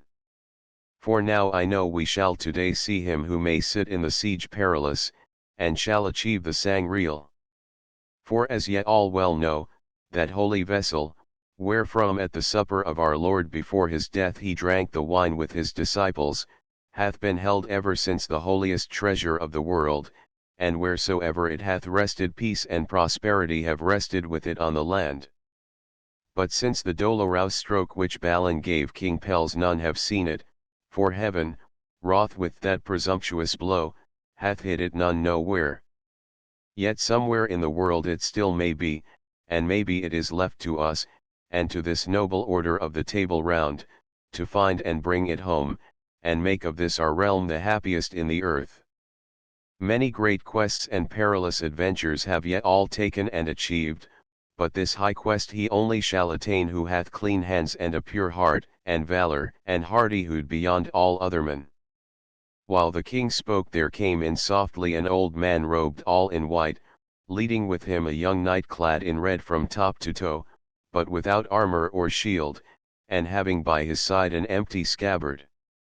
The old man went up to the king, and said, Lord, here I bring thee this young knight of royal lineage, and of the blood of Joseph of Arimathea, by whom the marvels of thy court shall fully be accomplished. The king was right glad at his words, and said, Sir, ye be right heartily welcome, and the young knight also. Then the old man put on Sir Galahad, for it was he, a crimson robe trimmed with fine ermine, and took him by the hand and led him to the perilous seat, and lifting up the silken cloth which hung upon it, read these words written in gold letters, This is the seat of Sir Galahad, the good knight. Sir, said the old man, this place is thine. Then sat Sir Galahad down firmly and surely, and said to the old man, Sir, ye may now go your way, for ye have done well and truly all ye were commanded, and commend me to my grandsire, King Pelles, and say that I shall see him soon. So the old man departed with a retinue of 20 noble squires. But all the knights of the Round Table marvelled at Sir Galahad, and at his tender age, and at his sitting there so surely in the perilous seat. Then the king led Sir Galahad forth from the palace, to show him the adventure of the floating stone. Here, said he, is as great a marvel as I ever saw, and right good knights have tried and failed to gain that sword. I marvel not thereat, said Galahad, for this adventure is not theirs, but mine, and for the certainty I had thereof, I brought no sword with me, as thou mayst see here by this empty scabbard. Anon he laid his hand upon the sword, and lightly drew it from the stone, and put it in his sheath, and said, This sword was that enchanted one which erst belonged to the good knight, Sir Balin, wherewith he slew through piteous mistake his brother Balin, who also slew him at the same time, all which great woe befell him through the dolorous stroke he gave my grandsire, King Pelles, the wound whereof is not yet whole, nor shall be till I heal him. As he stood speaking thus, they saw a lady riding swiftly down the river's bank towards them, on a white palfrey, who, saluting the king and queen, said, Lord King, Nisian the hermit sendeth thee word that to thee shall come today the greatest honor and worship that hath yet ever befallen a king of Britain, for this day shall the Sangreal appear in thy house. With that the damsel took her leave, and departed the same way she came. Now, said the king, I know that from today the quest of the Sangreal shall begin, and all ye of the Round Table will be scattered so that never more shall I see ye again together as ye are now. Let me then see a joust and tournament amongst ye for the last time before ye go. So they all took their harness and met together in the meadows by Camelot, and the queen and all her ladies sat in a tower to see. Then Sir Galahad, at the prayer of the king and queen, put on a coat of light armor, and a helmet, but shield he would take none, and grasping a lance, he drove into the middle of the press of knights, and began to break spears marvellously, so that all men were full of wonder. And in so short a time he had surmounted and exceeded the rest, save Sir Launcelot and Sir Percival, that he took the chief worship of the field. Then the king and all the court and fellowship of knights went back to the palace, and so to evensong in the great minster, a royal and goodly company, and after that sat down to supper in the hall, every knight in his own seat, as they had been before. Anon suddenly burst overhead the cracking and crying of great peals of thunder, till the palace walls were shaken sorely, and they thought to see them riven all to pieces. And in the midst of the blast there entered in a sunbeam, clearer by 7 times than ever they saw day, and a marvellous great glory fell upon them all. Then each knight, looking on his neighbour, found his face fairer than he had ever seen, and so all standing on their feet they gazed as dumb men on each other, not knowing what to say. Then entered into the hall the Sangreal, borne aloft without hands through the midst of the sunbeam, and covered with white samite, so that none might see it.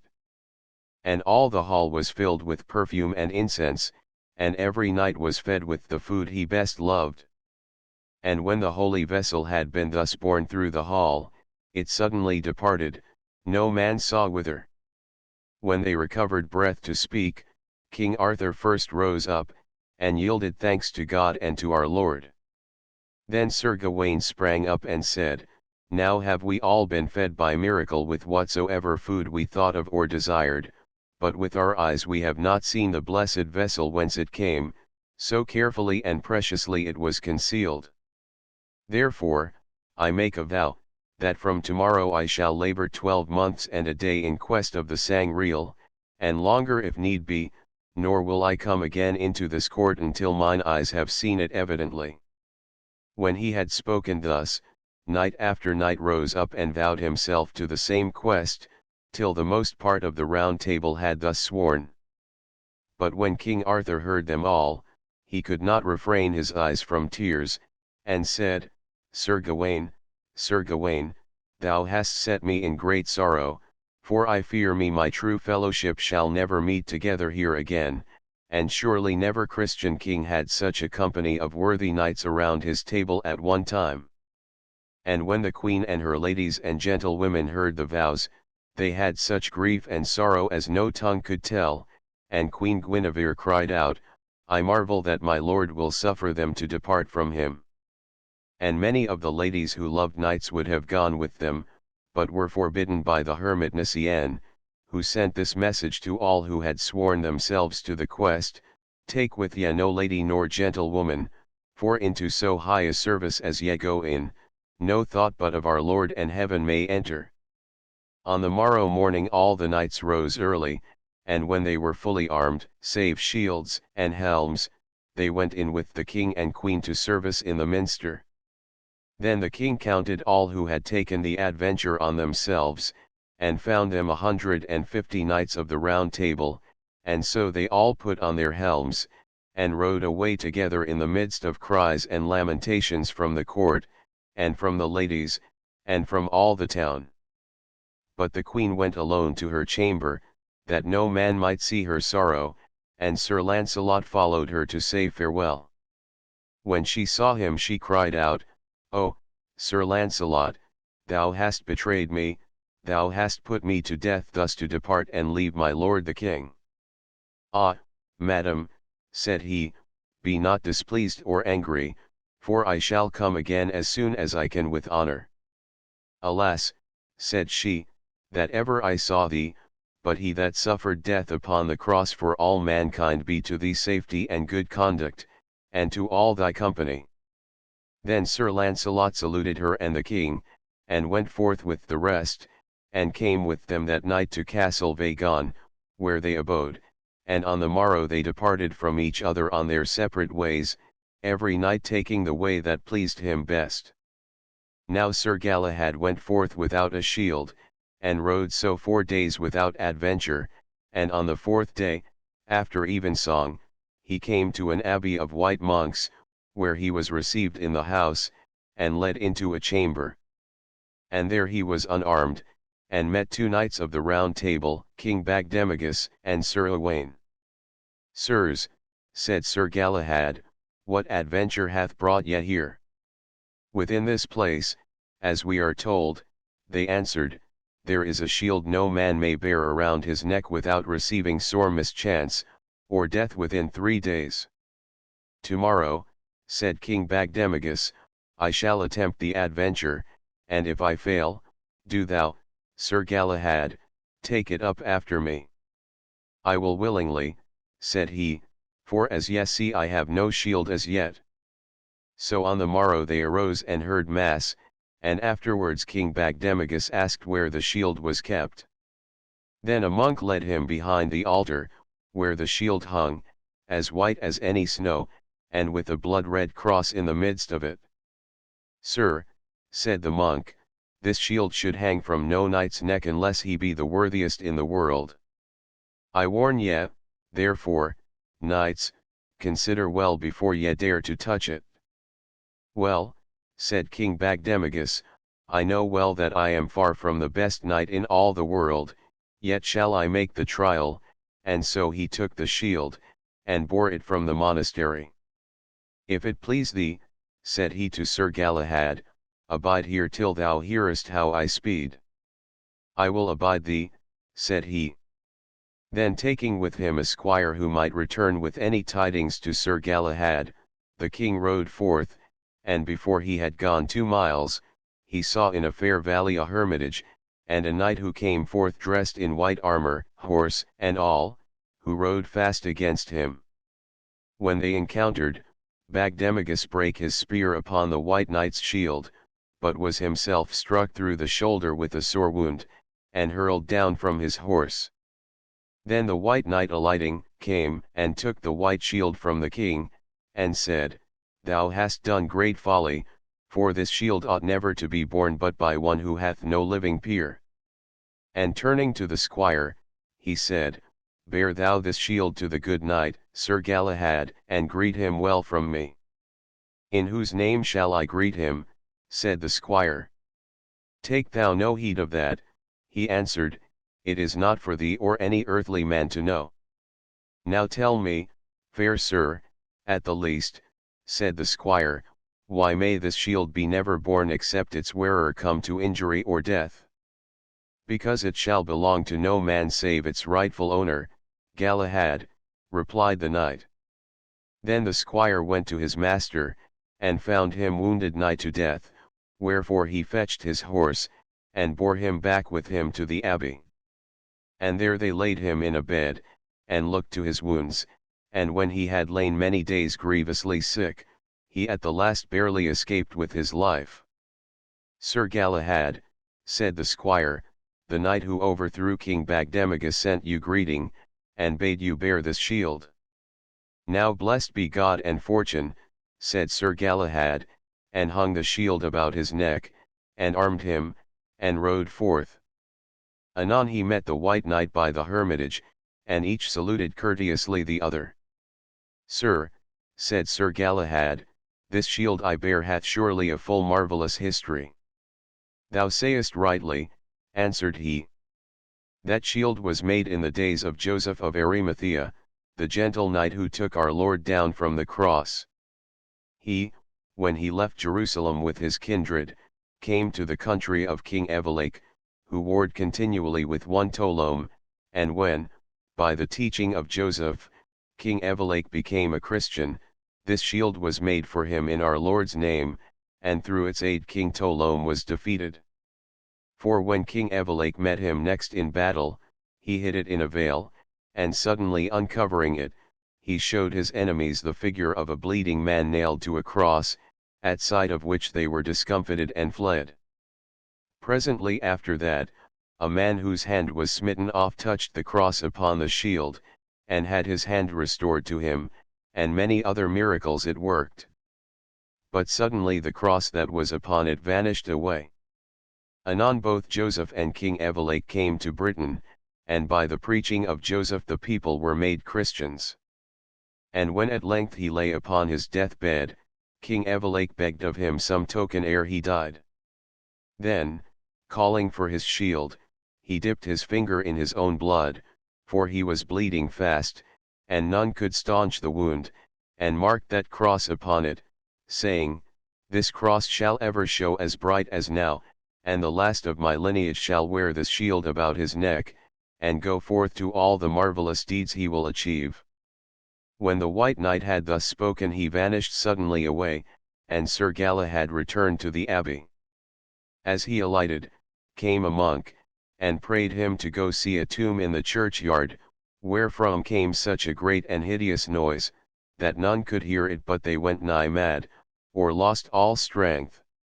And sir, said he, I deem it is a fiend. Lead me thither, said Sir Galahad. When they were come near the place, now, said the monk, go thou to the tomb, and lift it up. And Galahad, nothing afraid, quickly lifted up the stone, and forthwith came out a foul smoke, and from the midst thereof leaped up the loathliest figure that ever he had seen in the likeness of man, and Galahad blessed himself, for he knew it was a fiend of hell. Then he heard a voice crying out, O, Galahad, I cannot tear thee as I would, I see so many angels round thee, that I may not come at thee. Then the fiend suddenly disappeared with a marvellous great cry, and Sir Galahad, looking in the tomb, saw there a body all armed, with a sword beside it. Now, fair brother, said he to the monk, let us remove this cursed body, which is not fit to lie in a churchyard, for when it lived, a false and perjured Christian man dwelt in it. Cast it away, and there shall come no more hideous noises from the tomb. And now must I depart, he added, for I have much in hand, and am upon the holy quest of the Sangreal, with many more good knights. So he took his leave, and rode many journeys backwards and forwards as adventure would lead him, and at last one day he departed from a castle without first hearing mass, which was it ever his custom to hear before he left his lodging. Anon he found a ruined chapel on a mountain, and went in and kneeled before the altar, and prayed for wholesome counsel what to do, and as he prayed he heard a voice, which said, Depart, adventurous knight, unto the maiden's castle, and redress the violence and wrongs there done. Hearing these words he cheerfully arose, and mounted his horse, and rode but half a mile, when he saw before him a strong castle, with deep ditches round it, and a fair river running past. And seeing an old churl hard by, he asked him what men called that castle. Fair sir, said he, it is the maiden's castle. It is a cursed place, said Galahad, and all its masters are but felons, full of mischief and hardness and shame. For that good reason, said the old man, thou wert well advised to turn thee back. For that same reason, quoth Sir Galahad, will I the more certainly ride on. Then, looking at his armor carefully, to see that nothing failed him, he went forward, and presently there met him 7 damsels, who cried out, Sir Knight, thou ridest in great peril, for thou hast 2 waters to pass over. Why should I not pass over them, said he, and rode straight on. Anon he met a squire, who said, Sir Knight, the masters of this castle defy thee, and bid thee go no further, till thou showest them thy business here. Fair fellow, said Sir Galahad, I am come here to destroy their wicked customs.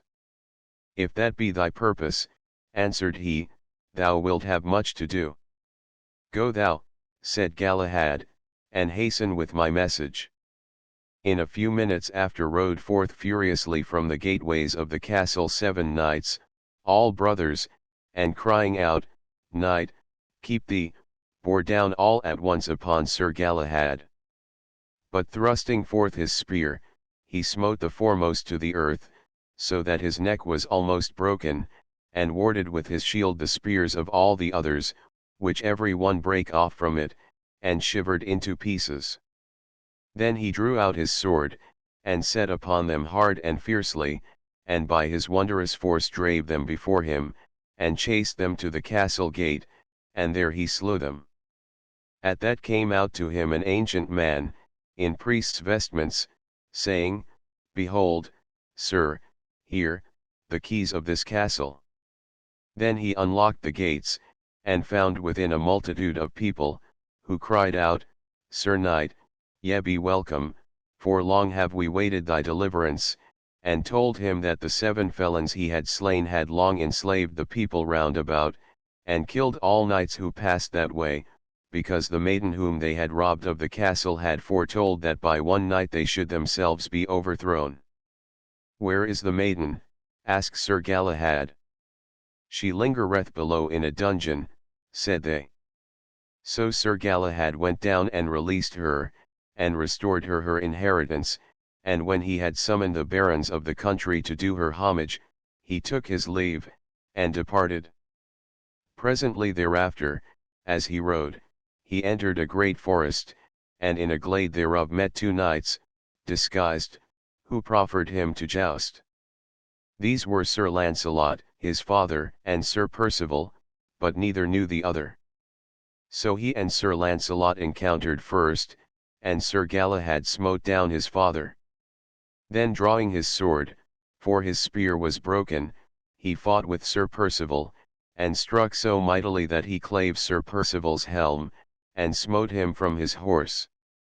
Now hard by where they fought there was a hermitage, where dwelt a pious woman, a recluse, who, when she heard the sound, came forth, and seeing Sir Galahad ride, she cried, "God be with thee, the best knight in the world. Had yonder knights known thee as well as I do, they would not have encountered with thee." When Sir Galahad heard that, fearing to be made known, he forthwith smote his horse with his spurs, and departed at a great pace. Sir Lancelot and Sir Percival heard her words also, and rode fast after him, but within a while he was out of their sight. Then Sir Percival rode back to ask his name of the recluse, but Sir Lancelot went forward on his quest, and following any path his horse would take, he came by and by after nightfall to a stone cross hard by an ancient chapel. When he had alighted and tied his horse up to a tree, he went and looked in through the chapel door, which was all ruinous and wasted, and there within he saw an altar, richly decked with silk, whereon there stood a fair candlestick of silver, bearing 6 great lights. And when Sir Lancelot saw the light, he tried to get within the chapel, but could find no place. So, being passing weary and heavy, he came again to his horse, and when he had unsaddled him, and set him free to pasture, he unlaced his helm, and ungirded his sword, and laid him down to sleep upon his shield before the cross. And while he lay between waking and sleeping, he saw come by him 2 white palfreys bearing a litter, wherein a sick knight lay, and the palfreys stood still by the cross. Then Sir Lancelot heard the sick man say, "O sweet Lord, when shall this sorrow leave me, and the holy vessel pass by me, wherethrough I shall be blessed, for I have long endured." With that Sir Lancelot saw the chapel open, and the candlestick with the 6 tapers come before the cross, but he could see none who bare it. Then came there also a table of silver, and thereon the holy vessel of the Sangreal. And when the sick knight saw that, he sat up, and lifting both his hands, said, "Fair Lord, sweet Lord, who art here within this holy vessel, have mercy on me, that I may be whole." And therewith he crept upon his hands and knees so nigh, that he might touch the vessel, and when he had kissed it, he leaped up, and stood and cried aloud, "Lord God, I thank thee, for I am made whole."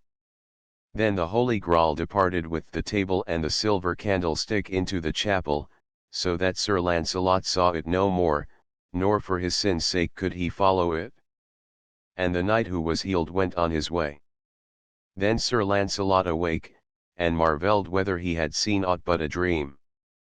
And as he marvelled, he heard a voice saying, "Sir Lancelot, thou art unworthy, go thou hence, and withdraw thee from this holy place." And when he heard that, he was passing heavy, for he bethought him of his sins.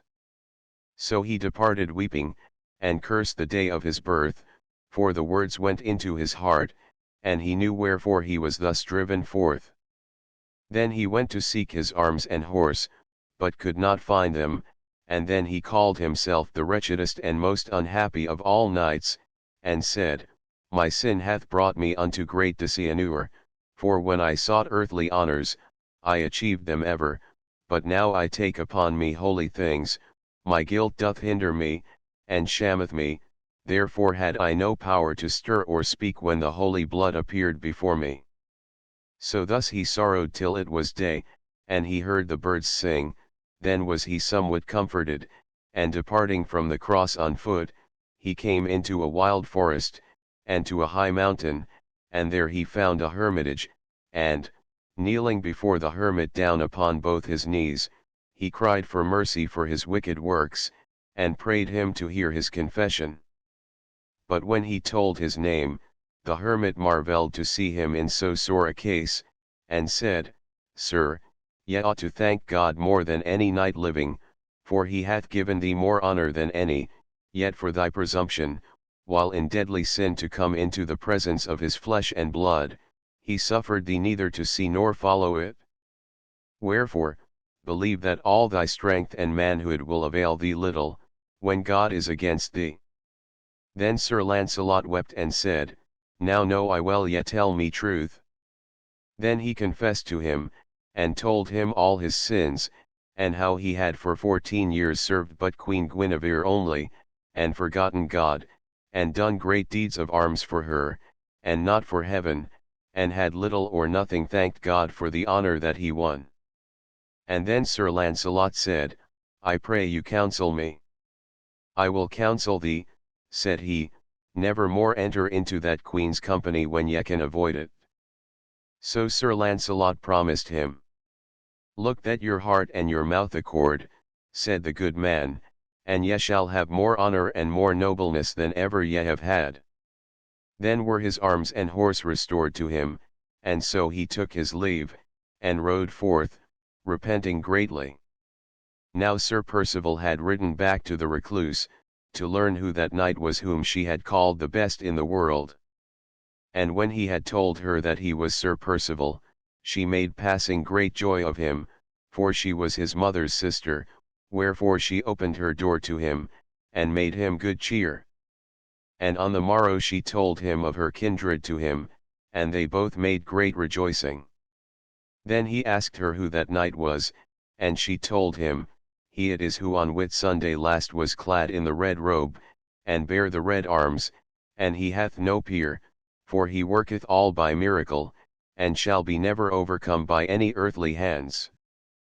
By my goodwill, said Sir Percival, I will never after these tidings have to do with Sir Galahad but in the way of kindness, and I would fain learn where I may find him. Fair nephew, said she, ye must ride to the castle of Goth, where he hath a cousin, by him ye may be lodged, and he will teach you the way to go, but if he can tell you no tidings, ride straight to the castle of Carbonek, where the wounded king is lying, for there shall ye surely hear true tidings of him. So Sir Percival departed from his aunt, and rode till evensong time, when he was ware of a monastery closed round with walls and deep ditches, where he knocked at the gate, and anon was let in. And there he had good cheer that night, and on the morrow heard mass. And beside the altar where the priest stood, was a rich bed of silk and cloth of gold, and on the bed there lay a man passing old, having a crown of gold upon his head, and all his body was full of great wounds, and his eyes almost wholly blind, and ever he held up his hands and said, Sweet Lord, forget not me. Then Sir Percival asked one of the brethren who he was. Sir, said the good man, ye have heard of Joseph of Arimathea, how he was sent of Jesus Christ into this land to preach and teach the Christian faith. Now, in the city of Sarras he converted a king named Evelake, and this is he. He came with Joseph to this land, and ever desired greatly to see the Sangreal, so on a time he came nigh thereto, and was struck almost blind. Then he cried out for mercy, and said, Fair Lord, I pray thee let me never die until a good knight of my blood achieve the Sangreal, and I may see and kiss him. When he had thus prayed, he heard a voice that said, Thy prayers be heard and answered, for thou shalt not die till that knight kiss thee, and when he cometh shall thine eyes be opened and thy wounds be healed. And now hath he lived here for 300 winters in a holy life, and men say a certain knight of King Arthur's court shall shortly heal him. Thereat Sir Percival marvelled greatly, for he well knew who that knight should be, and so, taking his leave of the monk, departed. Then he rode on till noon, and came into a valley where he met 20 men at arms bearing a dead knight on a bier. And they cried to him, Whence comest thou? From King Arthur's court, he answered. Then they all cried together, Slay him, and set upon him. But he smote down the first man to the ground, and his horse upon him, whereat 7 of them all at once assailed him, and others slew his horse. Thus he had been either taken or slain, but by good chance Sir Galahad was passing by that way, who, seeing 20 men attacking one, cried, Slay him not, and rushed upon them, and, as fast as his horse could drive, he encountered with the foremost man, and smote him down. Then, his spear being broken, he drew forth his sword and struck out on the right hand and on the left, at each blow smiting down a man, till the remainder fled, and he pursued them. Then Sir Percival, knowing that it was Sir Galahad, would fain have overtaken him, but could not, for his horse was slain. Yet followed he on foot as fast as he could go, and as he went there met him a yeoman riding on a palfrey, and leading in his hand a great black steed. So Sir Percival prayed him to lend him the steed, that he might overtake Sir Galahad. But he replied, That can I not do, fair sir, for the horse is my master's, and should I lend it he would slay me. So he departed, and Sir Percival sat down beneath a tree in heaviness of heart. And as he sat, anon a knight went riding past on the black steed which the yeoman had led. And presently after came the yeoman back in haste, and asked Sir Percival if he had seen a knight riding his horse. Yea, said Sir Percival. Alas, said the yeoman, he hath reft him from me by strength, and my master will slay me. Then he besought Sir Percival to take his hackney and follow, and get back his steed. So he rode quickly, and overtook the knight, and cried, Knight, turn again. Whereat he turned and set his spear, and smote Sir Percival's hackney in the breast, so that it fell dead, and then went on his way. Then cried Sir Percival after him, Turn now, false knight, and fight with me on foot, but he would not, and rode out of sight. Then was Sir Percival passing wroth and heavy of heart, and lay down to rest beneath a tree, and slept till midnight. When he awoke he saw a woman standing by him, who said to him right fiercely, Sir Percival, what doest thou here? I do neither good nor evil, said he. If thou wilt promise me, said she, to do my will whenever I shall ask thee, I will bring thee here a horse that will bear thee wheresoever thou desirest. At that he was full glad, and promised as she asked. Then anon she came again, with a great black steed, strong and well apparelled. So Sir Percival mounted, and rode through the clear moonlight, and within less than an hour had gone a 4 days' journey, till he came to a rough water that roared, and his horse would have borne him into it, but Sir Percival would not suffer him, yet could he scarce restrain him. And seeing the water so furious, he made the sign of the cross upon his forehead, whereat the horse suddenly shook him off, and with a terrible sound leaped into the water and disappeared, the waves all burning up in flames around him. Then Sir Percival knew it was a fiend which had brought him the horse, so he commended himself to God, and prayed that he might escape temptations, and continued in prayer till it was day. Then he saw that he was on a wild mountain, nigh surrounded on all sides by the sea, and filled with wild beasts, and going on into a valley, he saw a serpent carrying a young lion by the neck. With that came another lion, crying and roaring after the serpent, and anon overtook him, and began to battle with him. And Sir Percival helped the lion, and drew his sword, and gave the serpent such a stroke that it fell dead. Thereat the lion fawned upon him like a dog, licking his hands, and crouching at his feet, and at night lay down by him and slept at his side. And at noon the next day Sir Percival saw a ship come sailing before a strong wind upon the sea towards him, and he rose and went towards it. And when it came to shore, he found it covered with white samite, and on the deck there stood an old man dressed in priest's robes, who said, God be with you, fair sir, whence come ye? I am a knight of King Arthur's court, said he, and follow the quest of the Sangreal, but here have I lost myself in this wilderness. Fear nothing, said the old man, for I have come from a strange country to comfort thee. Then he told Sir Percival it was a fiend of hell upon which he had ridden to the sea, and that the lion, whom he had delivered from the serpent, meant the church. And Sir Percival rejoiced at these tidings, and entered into the ship, which presently sailed from the shore into the sea. Now when Sir Bors rode forth from Camelot to seek the Sangreal, anon he met a holy man riding on an ass, and courteously saluted him. Who are ye, son? Said the good man. I am a knight, said he, in quest of the Sangreal, and would fain have thy counsel, for he shall have much earthly honor who may bring it to a favorable end. That is truth, said the good man, for he shall be the best knight of the world, yet know that none shall gain it save by sinless living. So they rode to his hermitage together, and there he prayed Sir Bors to abide that night, and anon they went into the chapel, and Sir Bors was confessed. And they eat bread and drank water together. Now, said the hermit, I pray thee eat no other food till thou sit at the table where the Sangreal shall be. Thereto Sir Bors agreed. Also, said the hermit, it were wise that ye should wear a sackcloth garment next your skin, for penance, and in this also did Sir Bors as he was counselled. And afterwards he armed himself and took his leave.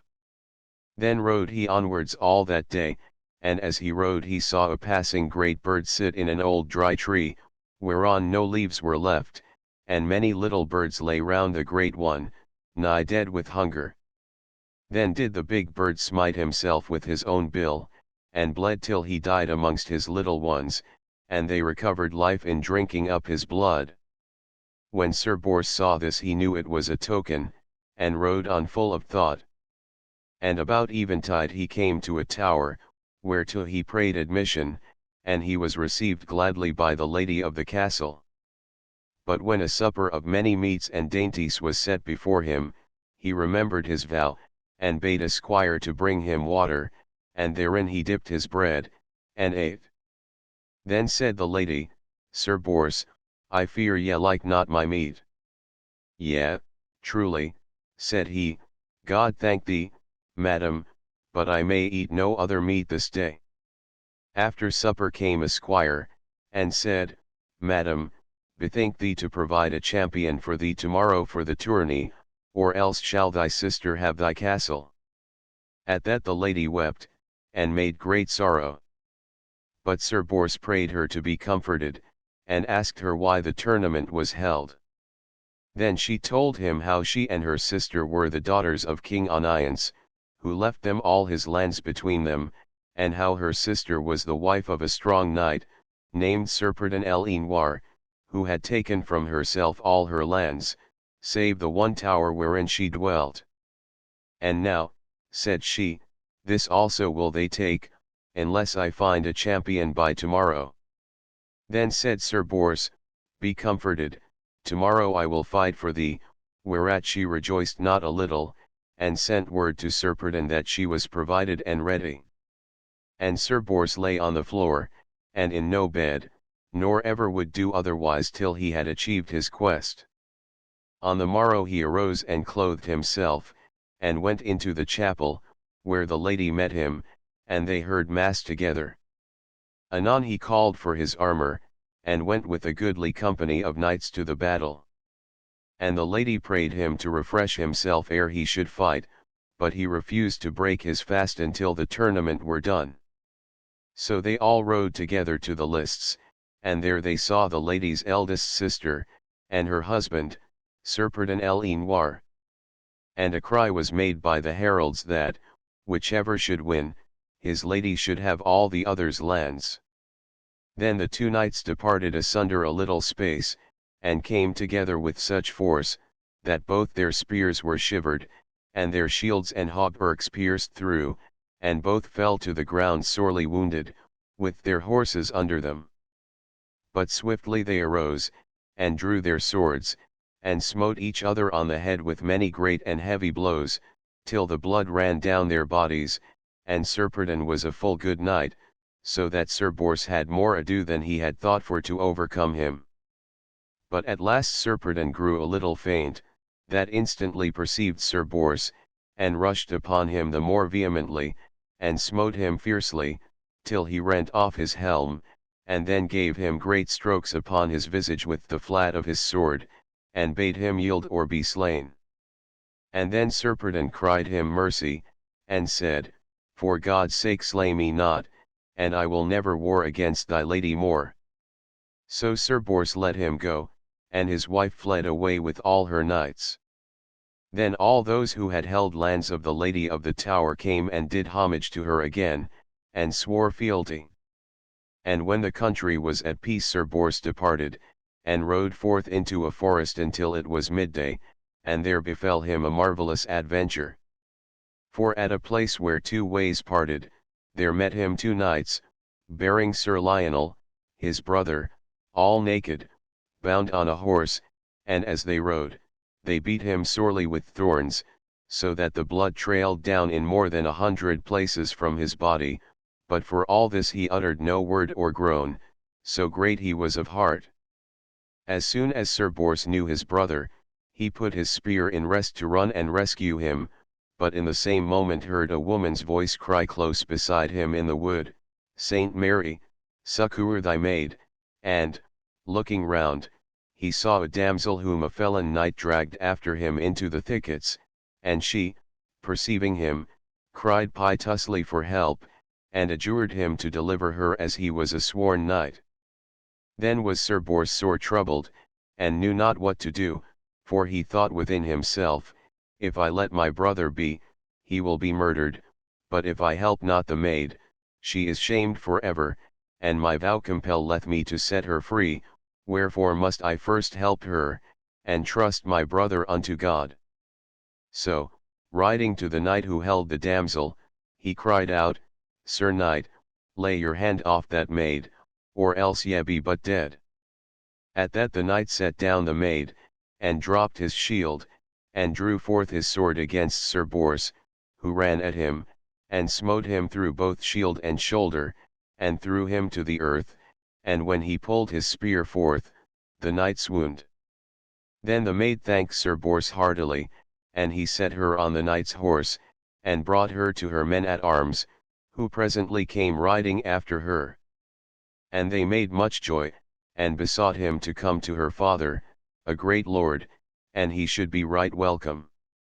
But truly, said he, I may not at this time, for I have a great adventure yet to do, and commending them to God, he departed in great haste to find his brother. So he rode, seeking him by the track of the horses a great while. Anon he met a seeming holy man riding upon a strong black horse, and asked him, had he seen pass by that way a knight led bound and beaten with thorns by two others? Yea, truly, such an one I saw, said the man, but he is dead, and lo, his body is hard by in a bush. Then he showed him a newly slain body lying in a thick bush, which seemed indeed to be Sir Lionel. Then made Sir Bors such mourning and sorrow that by and by he fell into a swoon upon the ground. And when he came to himself again, he took the body in his arms and put it on his horse's saddle, and bore it to a chapel hard by, and would have buried it. But when he made the sign of the cross, he heard a full great noise and cry as though all the fiends of hell had been about him, and suddenly the body and the chapel and the old man vanished all away. Then he knew that it was the devil who had thus beguiled him, and that his brother yet lived. Then held he up his hands to heaven, and thanked God for his own escape from hurt, and rode onwards, and anon, as he passed by an hermitage in a forest, he saw his brother sitting armed by the door. And when he saw him he was filled with joy, and lighted from his horse, and ran to him and said, Fair brother, when came ye hither? But Sir Lionel answered, with an angry face, What vain words be these, when for you I might have been slain? Did ye not see me bound and led away to death, and left me in that peril to go succouring a gentlewoman, the like whereof no brother ever yet hath done? Now, for thy false misdeed, I do defy thee, and ensure thee speedy death. Then Sir Bors prayed his brother to abate his anger, and said, Fair brother, remember the love that should be between us twain. But Sir Lionel would not hear, and prepared to fight and mounted his horse and came before him, crying, Sir Bors, keep thee from me, for I shall do to thee as a felon and a traitor, therefore, start upon thy horse, for if thou wilt not, I will run upon thee as thou standest. But for all his words Sir Bors would not defend himself against his brother. And anon the fiend stirred up Sir Lionel to such rage, that he rushed over him and overthrew him with his horse's hoofs, so that he lay swooning on the ground. Then would he have rent off his helm and slain him, but the hermit of that place ran out, and prayed him to forbear, and shielded Sir Bors with his body. Then Sir Lionel cried out, Now, God so help me, Sir Priest, but I shall slay thee else thou depart, and him too after thee. And when the good man utterly refused to leave Sir Bors, he smote him on the head until he died, and then he took his brother by the helm and unlaced it, to have stricken off his head, and so he would have done, but suddenly was pulled off backwards by a knight of the Round Table, who, by the will of heaven, was passing by that place Sir Colgrevance by name. Sir Lionel, he cried, will ye slay your brother, one of the best knights of all the world? That ought no man to suffer. Why, said Sir Lionel, will ye hinder me and meddle in this strife? Beware, lest I shall slay both thee and him. And when Sir Colgrevance refused to let them be, Sir Lionel defied him, and gave him a great stroke through the helmet, whereat Sir Colgrevance drew his sword, and smote again right manfully. And so long they fought together that Sir Bors awoke from his swoon, and tried to rise and part them, but had no strength to stand upon his feet. Anon Sir Colgrevance saw him, and cried out to him for help, for now Sir Lionel had nigh defeated him. When Sir Bors heard that, he struggled to his feet, and put his helmet on, and took his sword. But before he could come to him, Sir Lionel had smitten off Sir Colgrevance's helm, and thrown him to the earth and slain him. Then turned he to his brother as a man possessed by fiends, and gave him such a stroke as bent him nearly double. But still Sir Bors prayed him for God's sake to quit that battle, for if it befell us that we either slew the other we should die for care of that sin. Never will I spare thee if I master thee, cried out Sir Lionel. Then Sir Bors drew his sword all weeping, and said, Now, God have mercy on me, though I defend my life against my brother. With that he lifted up his sword to strike, but suddenly he heard a mighty voice, Put up thy sword, Sir Bors, and flee, or thou shalt surely slay him. And then there fell upon them both a fiery cloud, which flamed and burned their shields, and they fell to the earth in sore dread. Anon Sir Bors rose to his feet, and saw that Sir Lionel had taken no harm. Then came the voice again, and said, Sir Bors, go hence and leave thy brother, and ride thou forward to the sea, for there Sir Percival abideth thee. Then he said to his brother, Brother, forgive me all my trespass against thee. And Sir Lionel answered, God forgive it thee, as I do. Then he departed and rode to the sea, and on the strand he found a ship all covered with white samite, and as soon as he had entered thereinto, it put forth from the shore. and in the midst of the ship there stood an armed knight, whom he knew to be Sir Percival. Then they rejoiced greatly over each other, and said, We lack nothing now but the good knight Sir Galahad. Now when Sir Galahad had rescued Sir Percival from the 20 knights he rode into a vast forest. And after many days it befell that he came to a castle whereat was a tournament. And the knights of the castle were put to the worse, which when he saw, he set his spear in rest and ran to help them, and smote down many of their adversaries. And as it chanced, Sir Gawain was amongst the stranger knights, and when he saw the white shield with the red cross, he knew it was Sir Galahad, and proffered to joust with him. So they encountered, and having broken their spears, they drew their swords, and Sir Galahad smote Sir Gawain so sorely on the helm that he clove it through, and struck on slanting to the earth, carving the horse's shoulder in twain, and Sir Gawain fell to the earth. Then Sir Galahad beat back all who warred against the castle, yet would he not wait for thanks, but rode away that no man might know him. And he rested that night at a hermitage, and when he was asleep, he heard a knocking at the door. So he rose, and found a damsel there, who said, Sir Galahad, I will that ye arm you, and mount upon your horse and follow me, for I will show you within these 3 days the highest adventure that ever any knight saw. Anon Sir Galahad armed him, and took his horse, and commended himself to God, and bade the gentlewoman go, and he would follow where she liked. So they rode onwards to the sea as fast as their horses might gallop, and at night they came to a castle in a valley, enclosed by running water, and by strong and high walls, whereinto they entered and had great cheer, for the lady of the castle was the damsel's mistress. And when he was unarmed, the damsel said to her lady, Madam, shall we abide here this night? Nay, said she, but only till he hath dined and slept a little. So he ate and slept a while, till the maid called him, and armed him by torchlight, and when he had saluted the lady of the castle, the damsel and Sir Galahad rode on. Anon they came to the seaside, and lo! the ship, wherein were Sir Percival and Sir Bors, abode by the shore. Then they cried, Welcome, Sir Galahad, for we have awaited thee long. Then they rejoiced to see each other, and told of all their adventures and temptations. And the damsel went into the ship with them, and spake to Sir Percival, Sir Percival, know ye not who I am? And he replied, Nay, certainly, I know thee not. Then said she, I am thy sister, the daughter of King Pellinore, and am sent to help thee and these knights, thy fellows, to achieve the quest which ye all follow.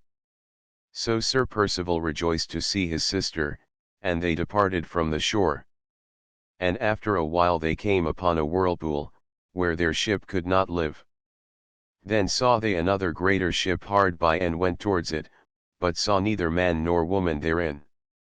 And on the end of it these words were written, Thou who shalt enter me, beware that thou be in steadfast belief, for I am faith, and if thou doubtest, I cannot help thee. Then were they all adreed, but, commending themselves to God, they entered in. As soon as they were on board they saw a fair bed, whereon lay a crown of silk, and at the foot was a fair and rich sword drawn from its scabbard 1/2 foot and more. The pommel was of precious stones of many colors, every color having a different virtue, and the scales of the haft were of 2 ribs of different beasts. The one was bone of a serpent from Calydon forest, named the serpent of the fiend, and its virtue saveth all men who hold it from weariness. The other was of a fish that haunteth the floods of Euphrates, named Urtanax, and its virtue causeth whoever holdeth it to forget all other things, whether of joy or pain, save the thing he seeth before him. In the name of God, said Sir Percival, I shall essay to handle this sword, and set his hand to it, but could not grasp it. By my faith, said he, now have I failed. Sir Bors set his hand to it, and failed also. Then came Sir Galahad, and saw these letters written red as blood: None shall draw me forth save the hardiest of all men, but he that draweth me shall never be shamed or wounded to death. By my faith, said Sir Galahad, I would draw it forth, but dare not try. Ye may try safely, said the gentlewoman, Sir Percival's sister, for be ye well assured the drawing of this sword is forbid to all but you. For this was the sword of David, king of Israel, and Solomon his son made for it this marvellous pommel and this wondrous sheath, and laid it on this bed till thou shouldest come and take it up, and though before thee some have dared to raise it, yet have they all been maimed or wounded for their daring. Where, said Sir Galahad, shall we find a girdle for it? Fair sir, said she, dismay you not, and therewith took from out a box a girdle, nobly wrought with golden thread, set full of precious stones and with a rich gold buckle. This girdle, lords, said she, is made for the most part of mine own hair, which, while I was yet in the world, I loved full well, but when I knew that this adventure was ordained me, I cut off and wove as ye now see. Then they all prayed Sir Galahad to take the sword, and so anon he gripped it in his fingers, and the maiden girt it round his waist, saying, Now reck I not though I die, for I have made thee the worthiest knight of all the world. Fair damsel, said Sir Galahad, ye have done so much that I shall be your knight all the days of my life. Then the ship sailed a great way on the sea, and brought them to land near the castle of Cartaloes. When they were landed came a squire and asked them, Be ye of King Arthur's court? We are, said they. In an evil hour are ye come, said he, and went back swiftly to the castle. Within a while they heard a great horn blow, and saw a multitude of well-armed knights come forth, who bade them yield or die. At that they ran together, and Sir Percival smote one to the earth and mounted his horse, and so likewise did Sir Bors and Sir Galahad, and soon had they routed all their enemies and alighted on foot, and with their swords slew them downright, and entered into the castle.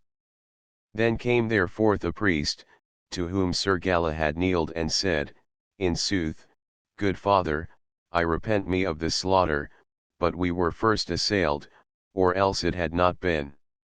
Repent ye not, said the good man, for if ye lived as long as the world lasted ye could do no better deed, for these were all the felon sons of a good knight, Earl Hernox, whom they have thrown into a dungeon, and in his name have slain priests and clerks, and beat down chapels far and near.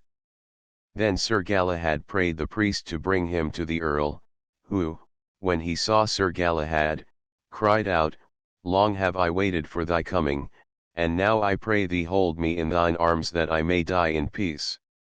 And therewith, when Sir Galahad had taken him in his arms, his soul departed from his body.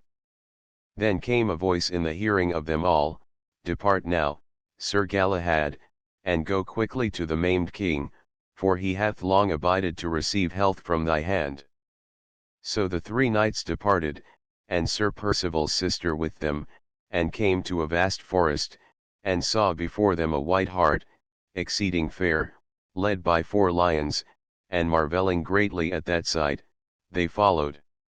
Anon they came to a hermitage and a chapel, whereunto the hart entered, and the lions with it. Then a priest offered mass, and presently they saw the hart change into the figure of a man, most sweet and comely to behold, and the 4 lions also changed and became a man, an eagle, a lion, and an ox.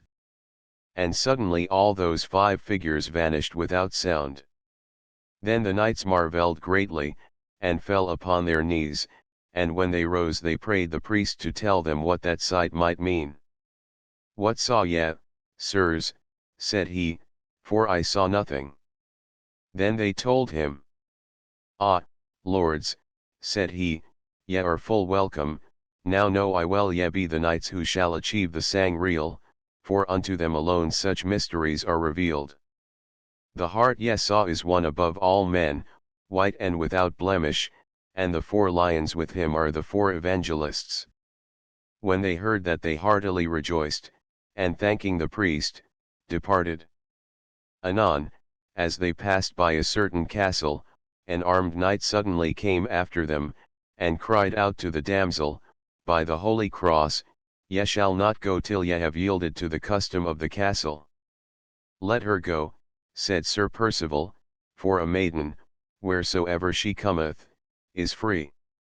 "Whatever maiden passeth here," replied the knight, "must give a dishful of her blood from her right arm."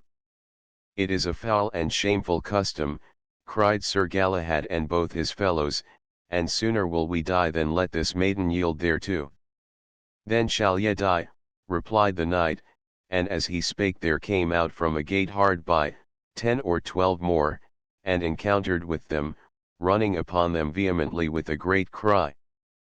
But the 3 knights withstood them, and set their hands to their swords, and beat them down and slew them. At that came forth a company of 60 knights, all armed. "Fair lords," said Sir Galahad, "have mercy on yourselves and keep from us." "Nay, fair lords," they answered, "rather be advised by us, and yield yet to our custom." "It is an idle word," said Galahad, "in vain ye speak it." "Well," said they, "will ye die?" "We be not come thereto as yet," replied Sir Galahad.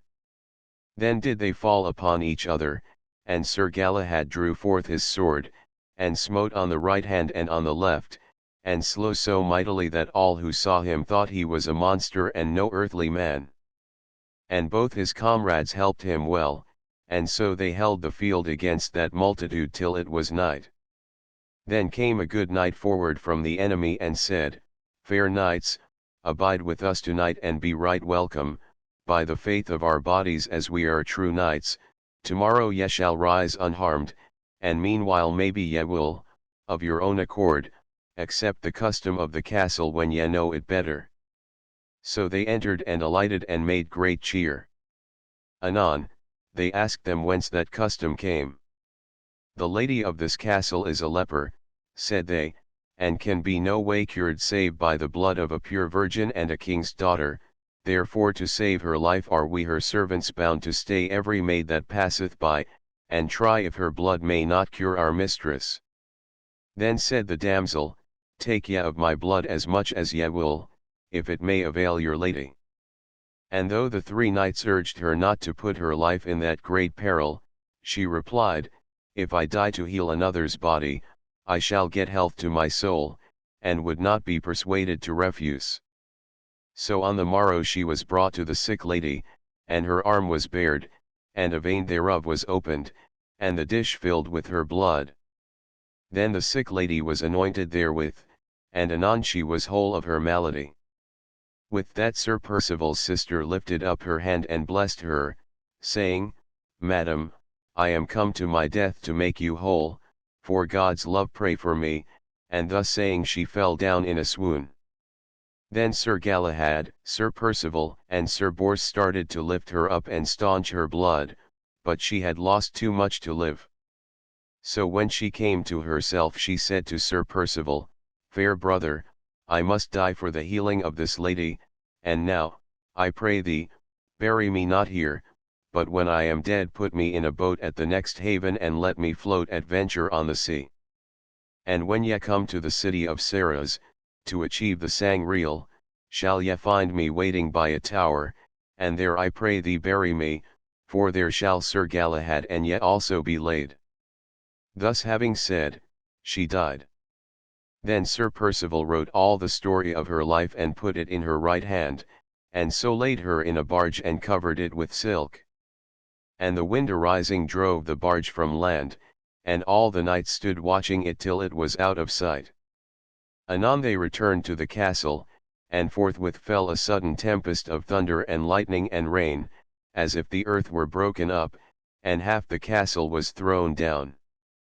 Then came a voice to the 3 knights which said, "Depart ye now asunder till ye meet again where the maimed king is lying." So they parted and rode divers ways. Now after Sir Lancelot had left the hermit, he rode a long while till he knew not whither to turn, and so he lay down to sleep, if haply he might dream whither to go. And in his sleep a vision came to him saying, Lancelot, rise up and take thine armor, and enter the first ship that thou shalt find. When he awoke he obeyed the vision, and rode till he came to the seashore, and found there a ship without sails or oars, and as soon as he was in it he smelt the sweetest savour he had ever known, and seemed filled with all things he could think of or desire.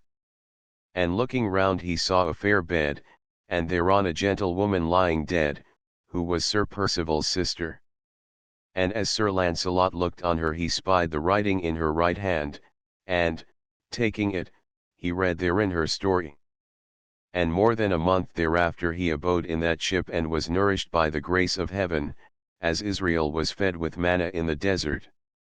And on a certain night he went ashore to pass the time, for he was somewhat weary, and, listening, he heard a horse come towards him, from which a knight alighted and went up into the ship, who, when he saw Sir Lancelot, said, Fair sir, ye be right welcome to mine eyes, for I am thy son Galahad, and long time I have sought for thee.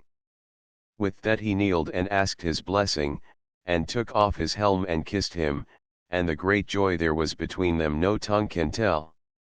Then for half a year they dwelt together in the ship, and served God night and day with all their powers, and went to many unknown islands, where none but wild beasts haunted, and there found many strange and perilous adventures. And upon a time they came to the edge of a forest, before a cross of stone, and saw a knight armed all in white, leading a white horse. Then the knight saluted them, and said to Galahad, Ye have been long time enough with your father, now, therefore, leave him and ride this horse till ye achieve the holy quest.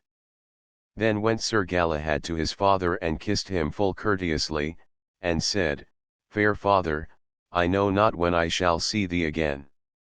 And as he took his horse a voice spake in their hearing, Ye shall meet no more in this life. Now, my son, Sir Galahad, said Sir Lancelot, since we must so part and see each other never more, I pray the High Father of Heaven to preserve both you and me. Then they bade farewell, and Sir Galahad entered the forest, and Sir Lancelot returned to the ship, and the wind rose and drove him more than a month through the sea, whereby he slept but little, yet ever prayed that he might see the Sangreal. So it befell upon a certain midnight, the moon shining clear, he came before a fair and rich castle, whereof the postern gate was open towards the sea, having no keeper save two lions in the entry. Anon Sir Lancelot heard a voice, Leave now thy ship and go within the castle, and thou shalt see a part of thy desire. Then he armed and went towards the gate, and coming to the lions he drew out his sword, but suddenly a dwarf rushed out and smote him on the arm, so that he dropped his sword, and heard again the voice, O, man of evil faith, and poor belief, wherefore trustest thou thine arms above thy Maker? Then he put up his sword and signed the cross upon his forehead, and so passed by the lions without hurt. And going in, he found a chamber with the door shut, which in vain he tried to open. And listening thereat he heard a voice within, which sang so sweetly that it seemed no earthly thing, Joy and honor be to the Father of heaven. Then he kneeled down at the door, for he knew well the Sangreal was there within. Anon the door was opened without hands, and forthwith came thereout so great a splendour as if all the torches of the world had been alight together. But when he would have entered in, a voice forbade him, wherefore he drew back, and looked, standing upon the threshold of the door. And there he saw a table of silver, and the holy vessel covered with red samite, and many angels round it holding burning candles and a cross and all the ornaments of the altar. Then a priest stood up and offered mass, and when he took the vessel up, he seemed to sink beneath that burden. At that Sir Lancelot cried, O Father, take it not for sin that I go in to help the priest, who hath much need thereof. So saying, he went in, but when he came towards the table he felt a breath of fire which issued out therefrom and smote him to the ground, so that he had no power to rise. Then felt he many hands about him, which took him up and laid him down outside the chapel door. There lay he in a swoon all through that night, and on the morrow certain people found him senseless, and bore him to an inner chamber and laid him on a bed. And there he rested, living, but moving no limbs, 24 days and nights. On the 25th day he opened his eyes and saw those standing round, and said, Why have ye waked me, for I have seen marvels that no tongue can tell, and more than any heart can think. Then he asked where he was, and they told him, In the castle of Carbonek. Tell your lord, King Pelles, said he, that I am Sir Lancelot. At that they marvelled greatly, and told their lord it was Sir Lancelot who had lain there so long. Then was King Pelles wondrous glad and went to see him, and prayed him to abide there for a season. But Sir Lancelot said, I know well that I have now seen as much as mine eyes may behold of the Sangreal, wherefore I will return to my own country. So he took leave of King Pelles, and departed towards Logris.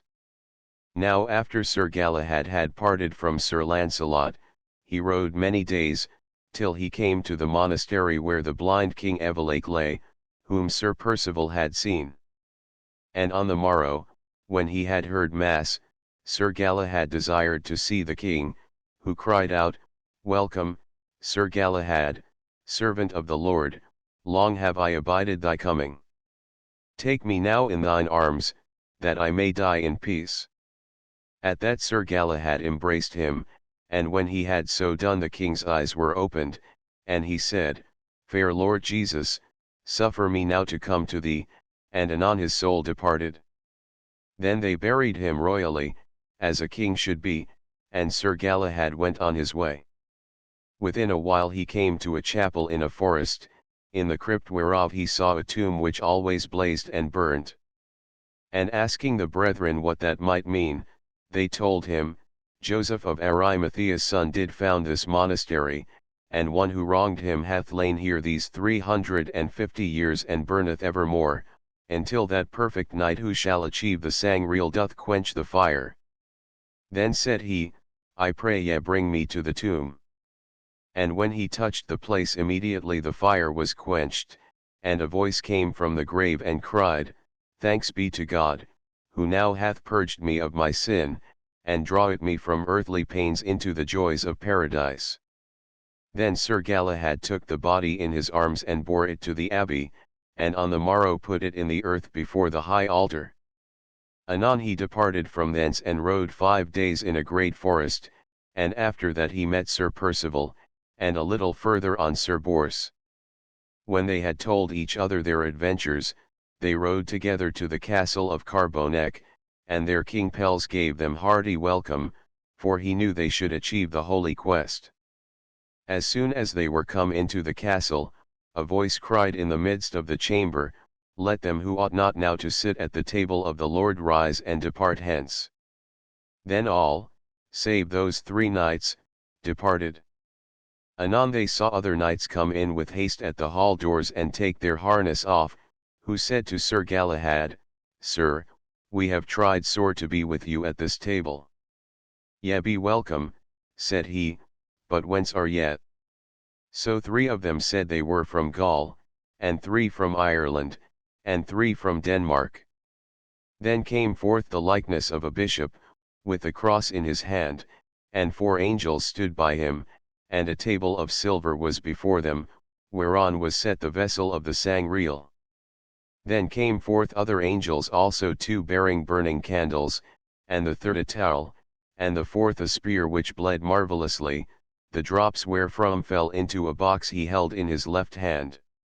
Anon the bishop took the wafer up to consecrate it, and at the lifting up, they saw the figure of a child, whose visage was as bright as any fire, which smote itself into the midst of the wafer and vanished, so that all saw the flesh made bread.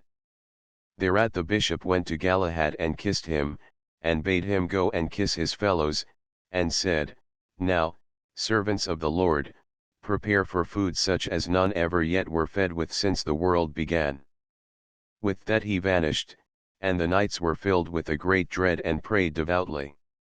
Then saw they come forth from the holy vessel the vision of a man bleeding all openly, whom they knew well by the tokens of his passion for the Lord himself.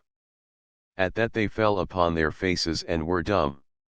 Anon he brought the Holy Graal to them and spake high words of comfort, and, when they drank therefrom, the taste thereof was sweeter than any tongue could tell or heart desire. Then a voice said to Galahad, Son, with this blood which drippeth from the spear anoint thou the maimed king and heal him. And when thou hast this done, depart hence with thy brethren in a ship that ye shall find, and go to the city of Sarras. And bear with thee the holy vessel, for it shall no more be seen in the realm of Logris. At that Sir Galahad walked to the bleeding spear, and therefrom anointing his fingers went out straightway to the maimed King Pelles, and touched his wound. Then suddenly he uprose from his bed as whole a man as ever he was, and praised God passing thankfully with all his heart. Then Sir Galahad, Sir Bors, and Sir Percival departed as they had been told, and when they had ridden 3 days they came to the seashore, and found the ship awaiting them. Therein they entered, and saw in the midst the silver table and the vessel of the Sangreal, covered with red samite. Then were they passing glad, and made great reverence thereto. And Sir Galahad prayed that now he might leave the world and pass to God.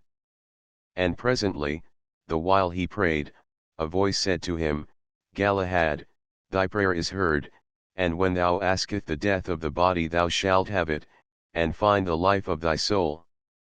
But while they prayed and slept the ship sailed on, and when they woke they saw the city of Sarras before them, and the other ship wherein was Sir Percival's sister. Then the 3 knights took up the holy table and the Sangreal and went into the city, and there, in a chapel, they buried Sir Percival's sister right solemnly.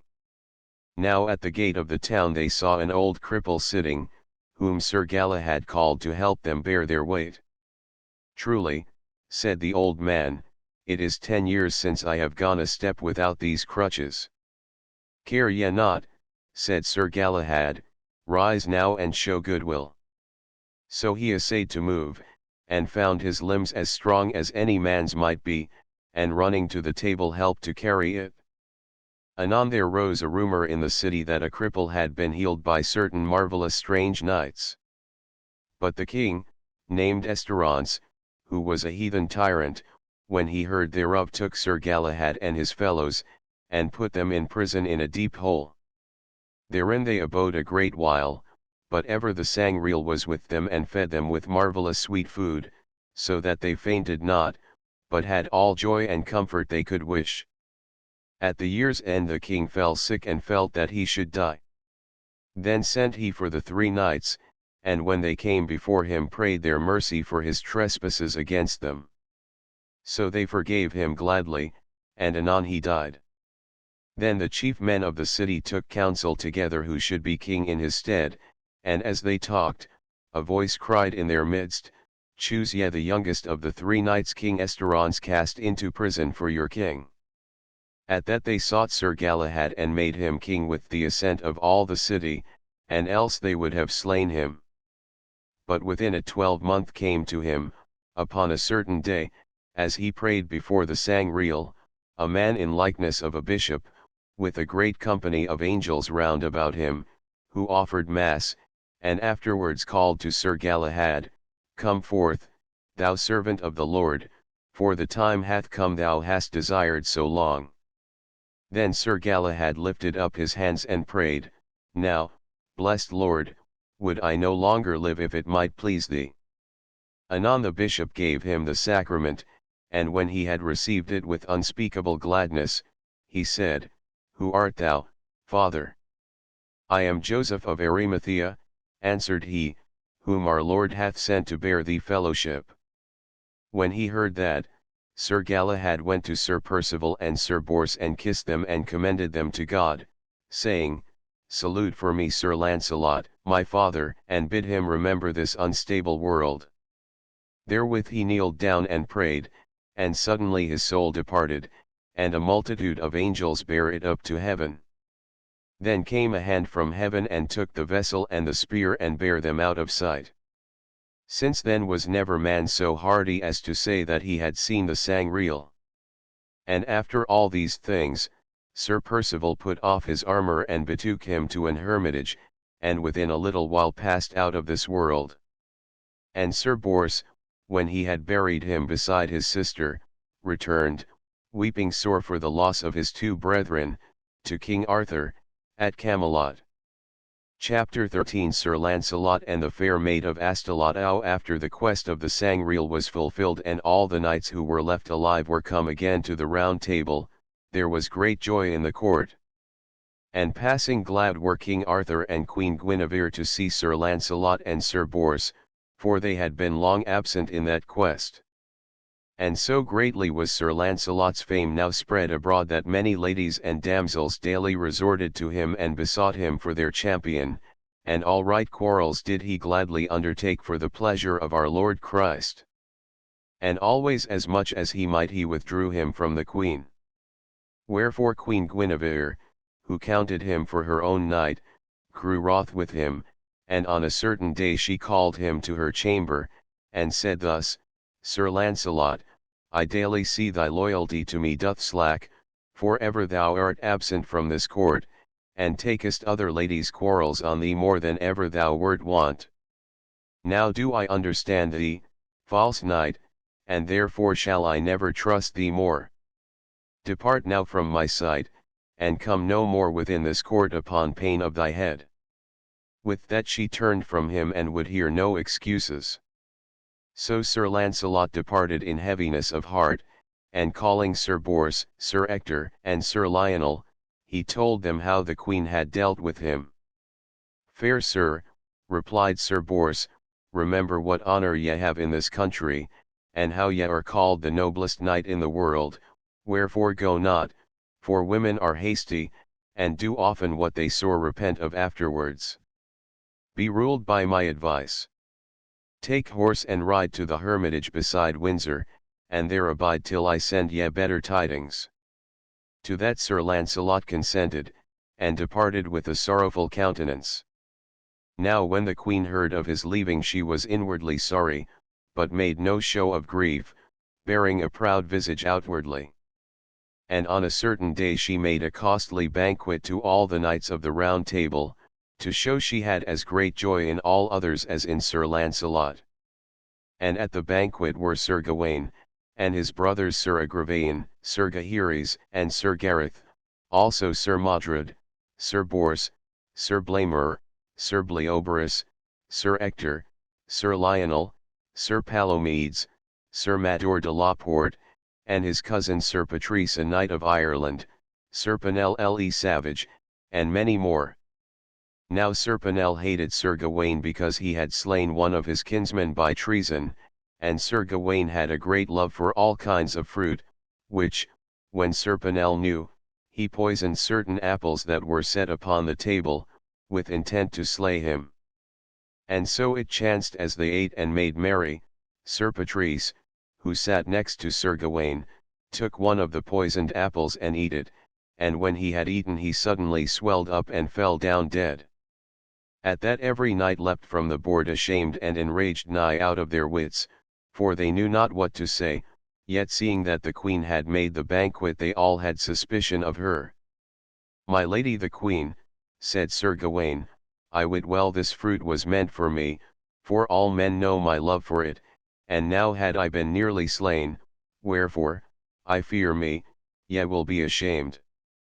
This shall not end so, cried Sir Mador de la Porte, now have I lost a noble knight of my own blood, and for this despite and shame I will be revenged to the uttermost. Then he challenged Queen Guinevere concerning the death of his cousin, but she stood still, sore abashed, and anon with her sorrow and dread, she swooned.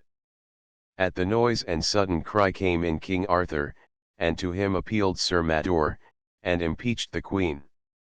Fair lords, said he, full sorely am I troubled at this matter, for I must be rightful judge, and therein it repenteth me I may not do battle for my wife, for, as I deem, this deed was none of hers. But I suppose she will not lack a champion, and some good knight surely will put his body in jeopardy to save her. But all who had been bidden to the banquet said they could not hold the queen excused, or be her champions, for she had made the feast, and either by herself or servants must it have come. Alas, said the queen, I made this dinner for a good intent, and no evil, so God help me in my need. My lord the king, said Sir Mador, I require you heartily as you be a righteous king give me a day when I may have justice. Well, said the king, I give ye this day 15 days, when ye shall be ready and armed in the meadow beside Westminster, and if there be a knight to fight with you, God speed the right, and if not, then must my queen be burnt. When the king and queen were alone together he asked her how this case befell. I wot not how or in what manner, answered she.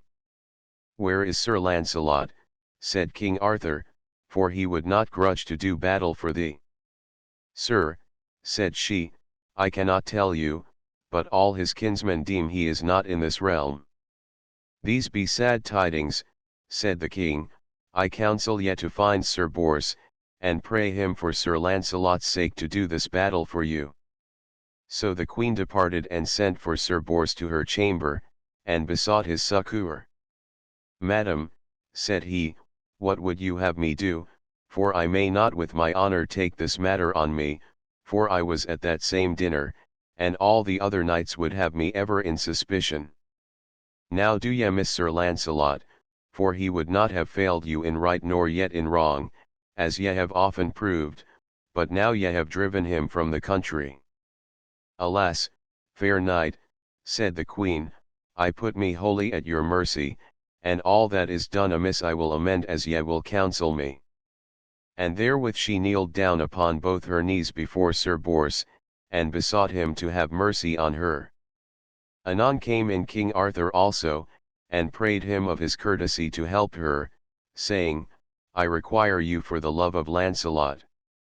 My lord, said he, ye require the greatest thing of me that any man can ask, for if I do this battle for the queen I shall anger all my fellows of the Table Round, nevertheless, for my lord Sir Lancelot's sake, and for yours, I will that day be the queen's champion, unless there chance to come a better knight than I am to do battle for her. And this he promised on his faith. Then were the king and queen passing glad, and thanked him heartily, and so departed. But Sir Bors rode in secret to the hermitage where Sir Lancelot was, and told him all these tidings. It has chanced as I would have it, said Sir Lancelot, yet make ye ready for the battle, but tarry till ye see me come. Sir, said Sir Bors, doubt not but ye shall have your will. But many of the knights were greatly wroth with him when they heard he was to be the queen's champion, for there were few in the court but deemed her guilty. Then said Sir Bors, wit ye well, fair lords, it were a shame to us all to suffer so fair and noble a lady to be burnt for lack of a champion, for ever hath she proved herself a lover of good knights, wherefore I doubt not she is guiltless of this treason. At that were some well pleased, but others rested passing wroth. And when the day was come, the king and queen and all the knights went to the meadow beside Westminster, where the battle should be fought. Then the queen was put in ward, and a great fire was made round the iron stake, where she must be burnt if Sir Mador won the day. So when the heralds blew, Sir Mador rode forth, and took oath that Queen Guinevere was guilty of Sir Patrice's death, and his oath he would prove with his body against any who would say the contrary. Then came forth Sir Bors, and said, Queen Guinevere is in the right, and that will I prove with my hands.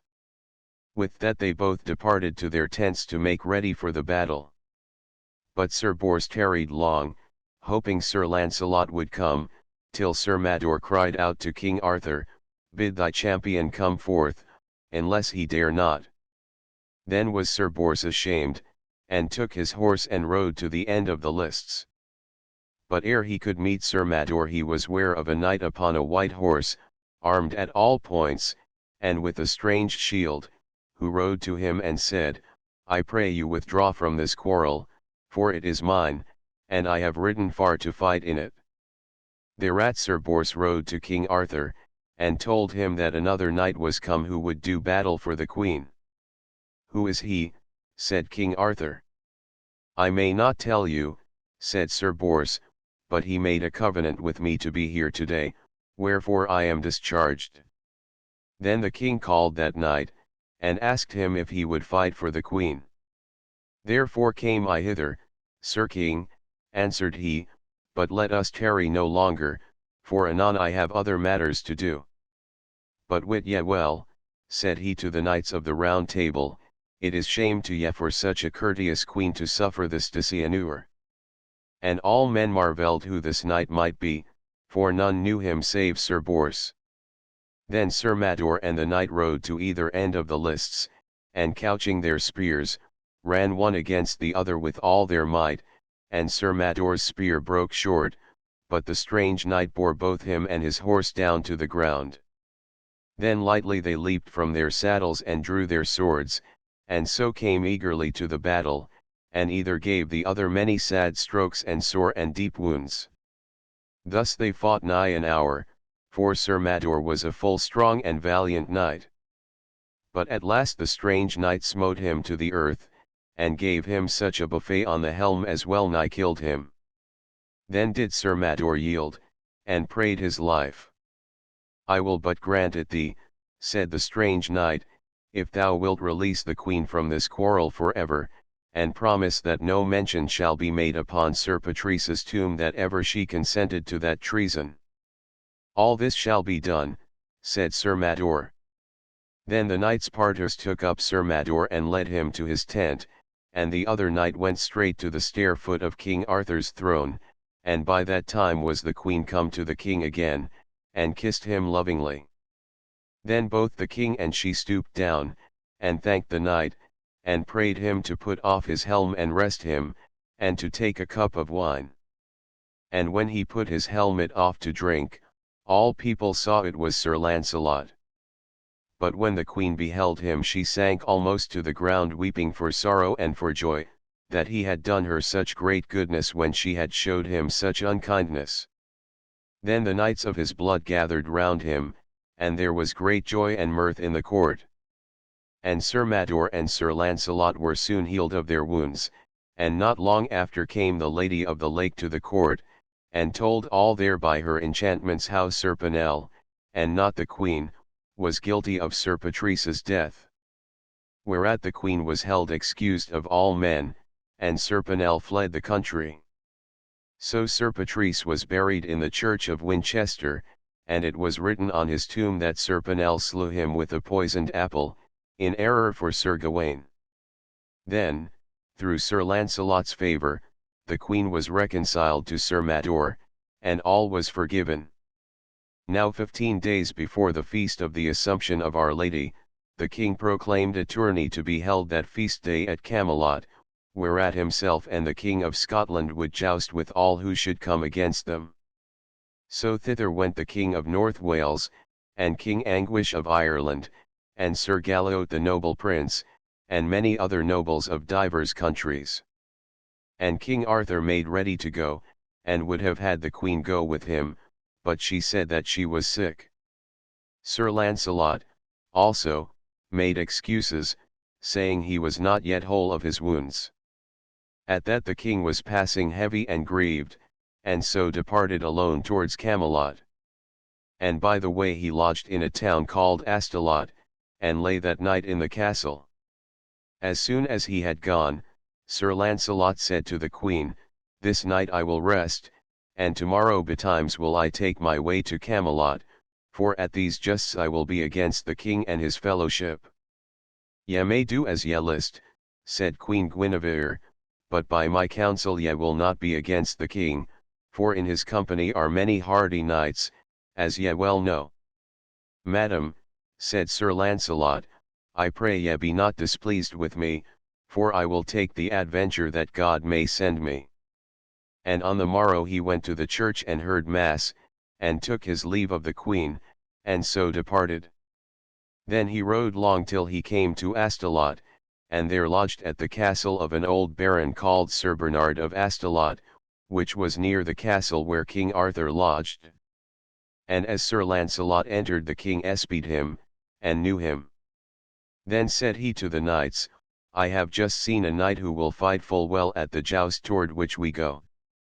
Who is it? Asked they. As yet ye shall not know, he answered smiling. When Sir Launcelot was in his chamber unarming, the old baron came to him saluting him, though as yet he knew not who he was. Now Sir Bernard had a daughter passing beautiful, called the Fair Maid of Astolat, and when she saw Sir Launcelot she loved him from that instant with her whole heart, and could not stay from gazing on him. On the morrow, Sir Launcelot asked the old baron to lend him a strange shield. For, said he, I would be unknown. Sir, said his host, ye shall have your desire, for here is the shield of my eldest son, Sir Torre, who was hurt the day he was made knight, so that he cannot ride, and his shield, therefore, is not known. And, if it please you, my youngest son, Sir Lavaine, shall ride with you to the justs, for he is of his age full strong and mighty, and I deem ye be a noble knight, wherefore I pray ye tell me your name. As to that, said Sir Launcelot, ye must hold me excused at this time, but if I speed well at the justs, I will come again and tell you, but in any wise let me have your son, Sir Lavaine, with me, and lend me his brother's shield.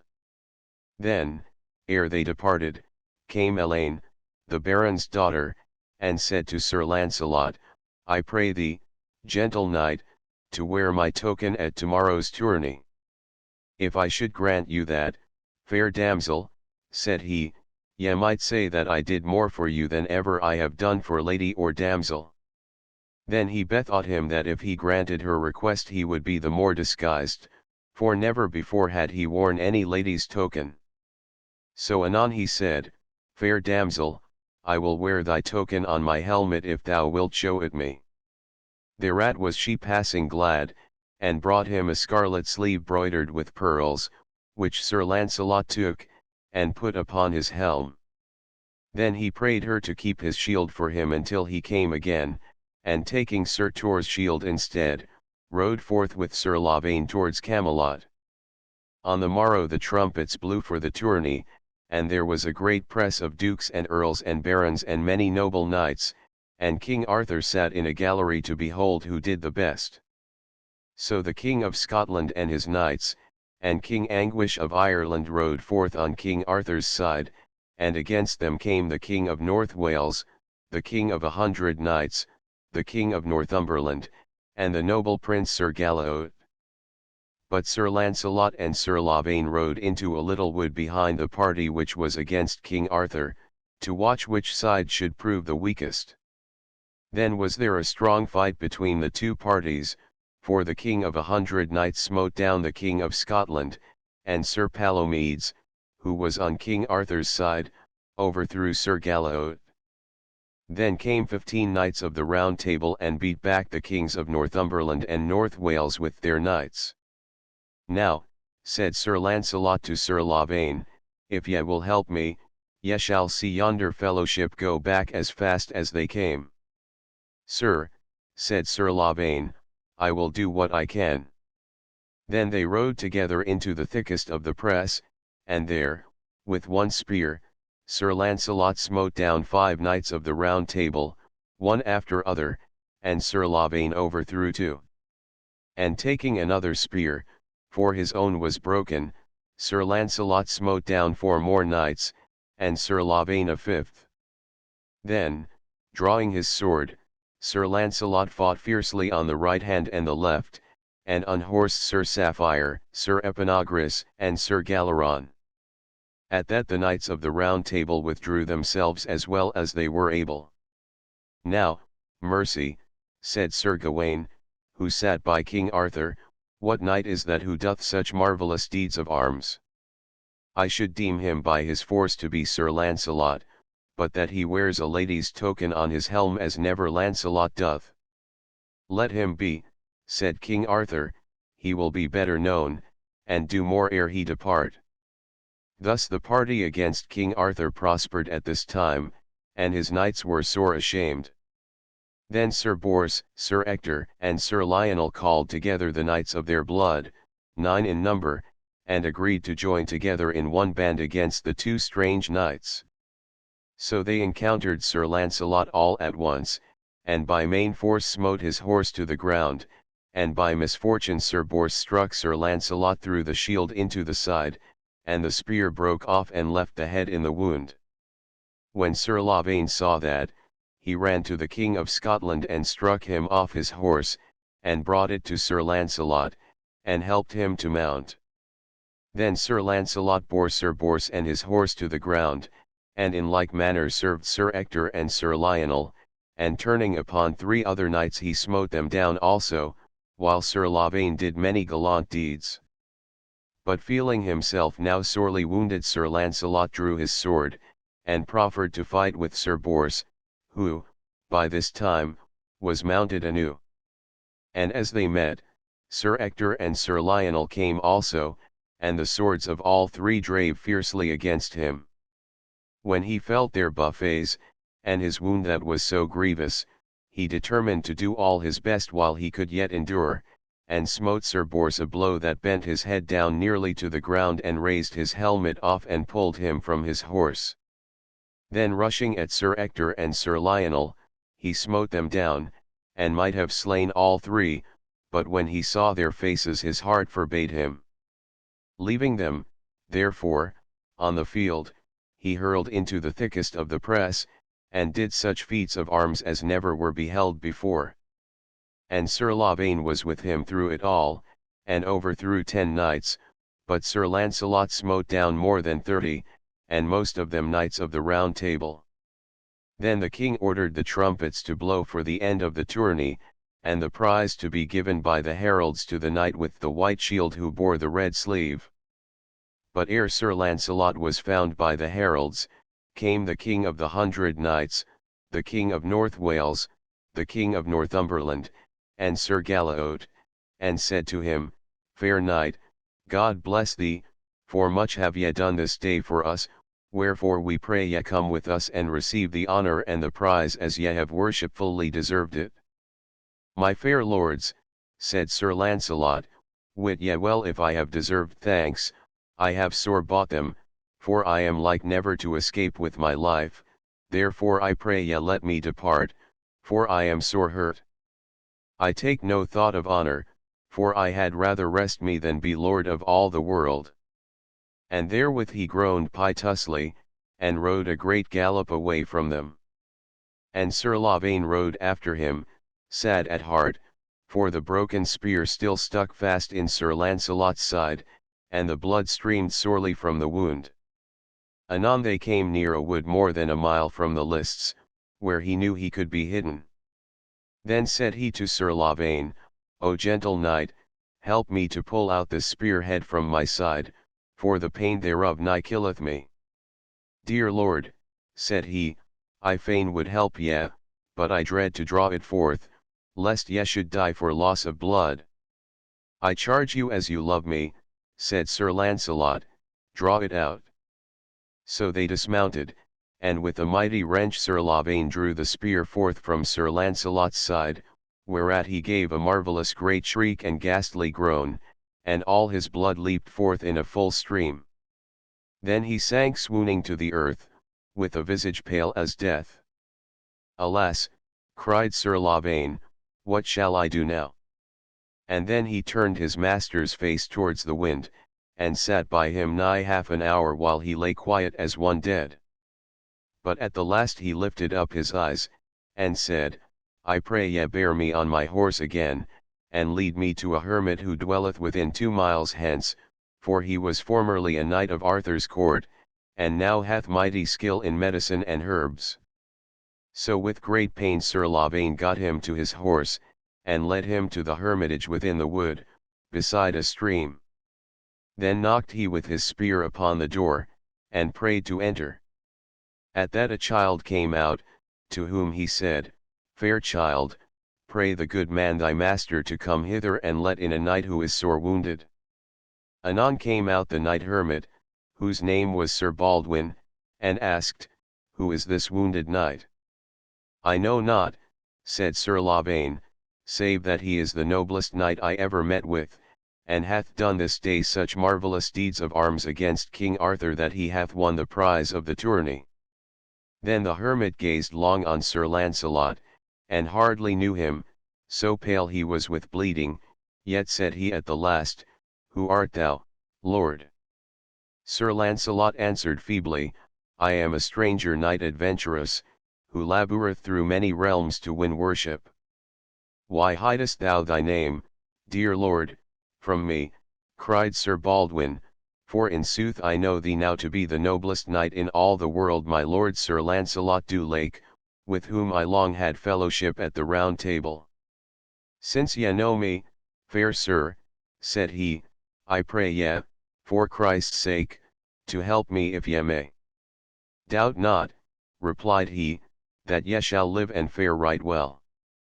Then he staunched his wound, and gave him strong medicines and cordials till he was refreshed from his faintness and came to himself again. Now after the justing was done, King Arthur held a feast, and asked to see the knight with the red sleeve that he might take the prize. So they told him how that knight had ridden from the field wounded nigh to death. These be the worst tidings I have heard for many years, cried out the king, I would not for my kingdom he were slain. Then all men asked, Know ye him, Lord? I may not tell ye at this time, said he, but would to God we had good tidings of him. Then Sir Gawaine prayed leave to go and seek that knight, which the king gladly gave him. So forthwith he mounted and rode many leagues round Camelot, but could hear no tidings. Within 2 days thereafter King Arthur and his knights returned from Camelot, and Sir Gawaine chanced to lodge at Astolat, in the house of Sir Bernard. And there came in the fair Elaine to him, and prayed him news of the tournament, and who won the prize. A knight with a white shield, said he, who bare a red sleeve in his helm, smote down all comers and won the day. At that the visage of Elaine changed suddenly from white to red, and heartily she thanked Our Lady. Then said Sir Gawaine, Know ye that knight, and urged her till she told him that it was her sleeve he wore. So Sir Gawaine knew it was for love that she had given it, and when he heard she kept his proper shield he prayed to see it. As soon as it was brought he saw Sir Lancelot's arms thereon, and cried, Alas, now am I heavier of heart than ever yet. Wherefore, said fair Elaine. Fair damsel, answered he, know ye not that the knight ye love is of all knights the noblest in the world, Sir Lancelot du Lake? With all my heart I pray ye may have joy of each other, but hardly dare I think that ye shall see him in this world again, for he is so sore wounded he may scarcely live, and is gone out of sight where none can find him. Then was Elaine nigh mad with grief and sorrow, and with piteous words she prayed her father that she might go seek Sir Lancelot and her brother. So in the end her father gave her leave, and she departed. And on the morrow came Sir Gawaine to the court, and told how he had found Sir Lancelot's shield in Elaine's keeping, and how it was her sleeve which he had worn, whereat all marvelled, for Sir Lancelot had done for her more than he had ever done for any woman. But when Queen Guinevere heard it she was beside herself with wrath, and sending privily for Sir Bors, who sorrowed sorely that through him Sir Lancelot had been hurt. Have ye now heard, said she, how falsely Sir Lancelot hath betrayed me? I beseech thee, madam, said he, speak not so, for else I may not hear thee. Shall I not call him traitor, cried she, who hath worn another lady's token at the justing? Be sure he did it, madam, for no ill intent, replied Sir Bors, but that he might be better hidden, for never did he in that wise before. Now shame on him, and thee who wouldest help him, cried the queen. Madam, say what ye will, said he, but I must haste to seek him, and God send me soon good tidings of him. So with that he departed to find Sir Lancelot. Now Elaine had ridden with full haste from Astolat, and come to Camelot, and there she sought throughout the country for any news of Lancelot. And so it chanced that Sir Lavaine was riding near the hermitage to exercise his horse, and when she saw him she ran up and cried aloud, How doth my lord Sir Lancelot fare? Then said Sir Lavaine, marvelling greatly, How know ye my lord's name, fair sister? So she told him how Sir Gawaine had lodged with Sir Bernard, and knew Sir Lancelot's shield. Then prayed she to see his lord forthwith, and when she came to the hermitage and found him lying there sore sick and bleeding, she swooned for sorrow. Anon, as she revived, Sir Lancelot kissed her, and said, Fair maid, I pray ye take comfort, for, by God's grace, I shall be shortly whole of this wound, and if ye be come to tend me, I am heartily bounden to your great kindness. Yet was he sore vexed to hear Sir Gawaine had discovered him, for he knew Queen Guinevere would be full wroth because of the red sleeve. So Elaine rested in the hermitage, and ever night and day she watched and waited on Sir Lancelot, and would let none other tend him. And as she saw him more, the more she set her love upon him, and could by no means withdraw it. Then said Sir Lancelot to Sir Lavaine, I pray thee set some to watch for the good knight Sir Bors, for as he hurt me, so will he surely seek for me. Now Sir Bors by this time had come to Camelot, and was seeking for Sir Lancelot everywhere, so Sir Lavaine soon found him, and brought him to the hermitage. And when he saw Sir Lancelot pale and feeble, he wept for pity and sorrow that he had given him that grievous wound. God send thee a right speedy cure, dear Lord, said he, for I am of all men most unhappy to have wounded thee, who art our leader, and the noblest knight in all the world. Fair cousin, said Sir Lancelot, be comforted, for I have but gained what I sought, and it was through pride that I was hurt, for had I warned ye of my coming it had not been, wherefore let us speak of other things. So they talked long together, and Sir Bors told him of the queen's anger. Then he asked Sir Lancelot, Was it from this maid who tendeth you so lovingly ye had the token? Yea, said Sir Lancelot, and would I could persuade her to withdraw her love from me. Why should ye do so, said Sir Bors, for she is passing fair and loving. I would to heaven ye could love her. That may not be, replied he, but it repenteth me in sooth to grieve her. Then they talked of other matters, and of the great justing at Allhallowtide next coming, between King Arthur and the King of North Wales. Abide with me till then, said Sir Lancelot, for by that time I trust to be all whole again, and we will go together. So Elaine daily and nightly tending him, within a month he felt so strong he deemed himself full cured. Then on a day, when Sir Bors and Sir Lavaine were from the hermitage, and the knight hermit also was gone forth, Sir Lancelot prayed Elaine to bring him some herbs from the forest. When she was gone he rose and made haste to arm himself, and try if he were whole enough to joust, and mounted on his horse, which was fresh with lack of labour for so long a time. But when he set his spear in the rest and tried his armour, the horse bounded and leapt beneath him, so that Sir Lancelot strained to keep him back. And therewith his wound, which was not wholly healed, burst forth again, and with a mighty groan he sank down swooning on the ground. At that came fair Elaine and wept and piteously moaned to see him lying so. And when Sir Bors and Sir Lavaine came back, she called them traitors to let him rise, or to know any rumour of the tournament. Anon the hermit returned and was wroth to see Sir Lancelot risen, but within a while he recovered him from his swoon and staunched the wound.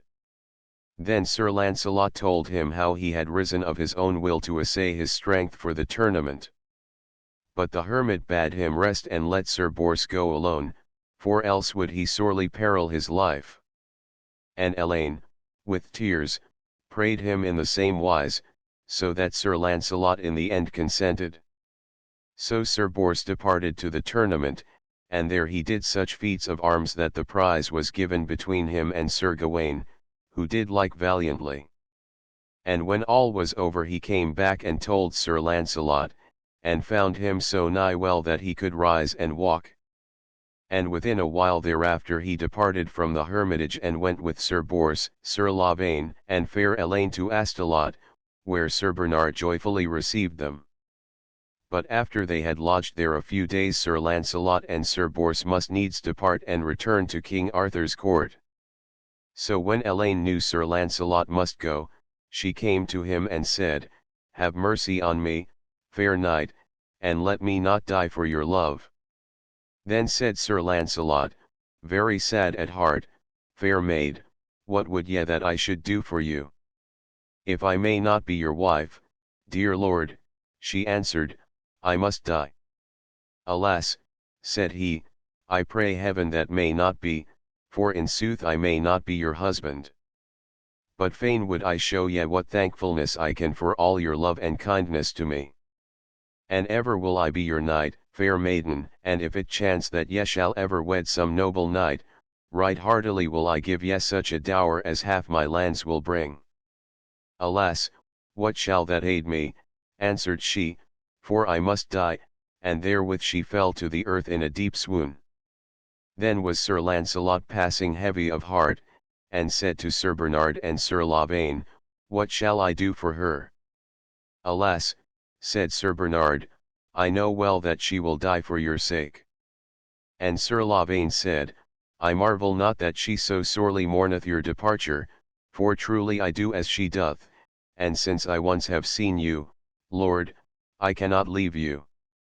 So anon, with a full sorrowful heart, Sir Lancelot took his leave, and Sir Lavaine rode with him to the court. And King Arthur and the knights of the Round Table joyed greatly to see him whole of his wound, but Queen Guinevere was sorely wroth, and neither spake with him nor greeted him. Now when Sir Lancelot had departed, the Maid of Astolat could neither eat, nor drink, not sleep for sorrow, and having thus endured 10 days, she felt within herself that she must die. Then sent she for a holy man, and was shriven and received the sacrament. But when he told her she must leave her earthly thoughts, she answered, "Am I not an earthly woman? What sin is it to love the noblest knight of all the world? And, by my truth, I am not able to withstand the love whereof I die, wherefore, I pray the High Father of heaven to have mercy on my soul."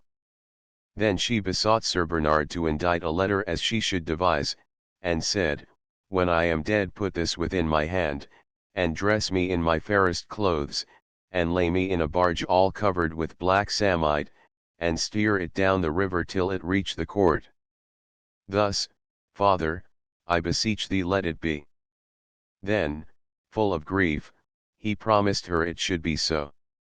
And anon she died, and all the household made a bitter lamentation over her. Then did they as she had desired, and laid her body, richly dressed, upon a bed within the barge, and a trusty servant steered it down the river towards the court. Now King Arthur and Queen Guinevere sat at a window of the palace, and saw the barge come floating with the tide, and marvelled what was laid therein, and sent a messenger to see, who, soon returning, prayed them to come forth. When they came to the shore they marvelled greatly, and the king asked of the serving men who steered the barge what this might mean. But he made signs that he was dumb, and pointed to the letter in the damsel's hands. So King Arthur took the letter from the hand of the corpse, and found thereon written, "To the noble knight, Sir Lancelot du Lake." Then was Sir Lancelot sent for, and the letter read aloud by a clerk, and thus it was written: "Most noble knight, my lord Sir Lancelot, now hath death for ever parted us. I, whom men call the Maid of Astolat, set my love upon you, and have died for your sake. This is my last request, that ye pray for my soul and give me burial. Grant me this, Sir Lancelot, as thou art a peerless knight." At these words the queen and all the knights wept sore for pity.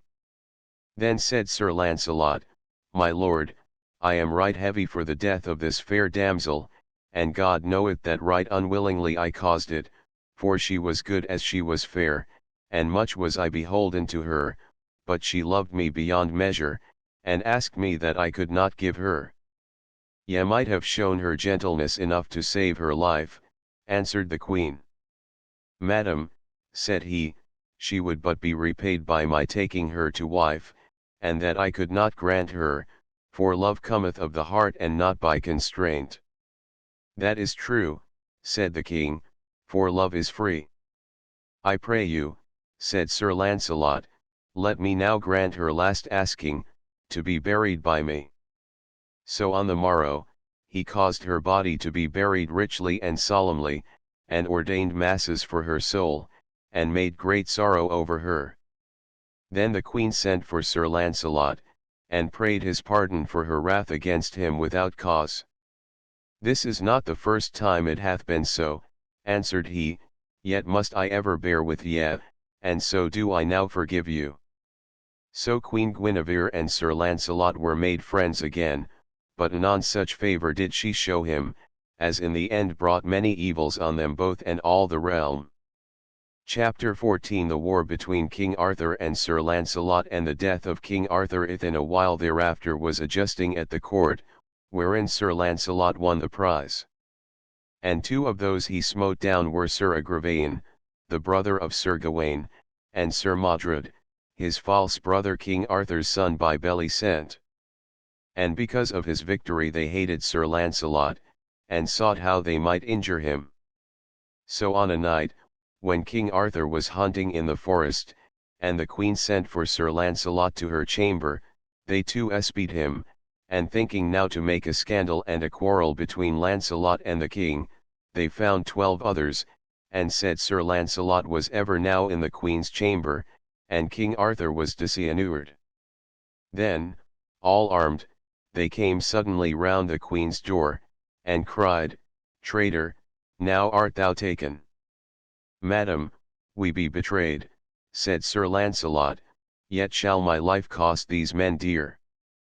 Then did the queen weep sore, and dismally she cried, "Alas, there is no armor here whereby ye might withstand so many, wherefore ye will be slain, and I be burned for the dread crime they will charge on me."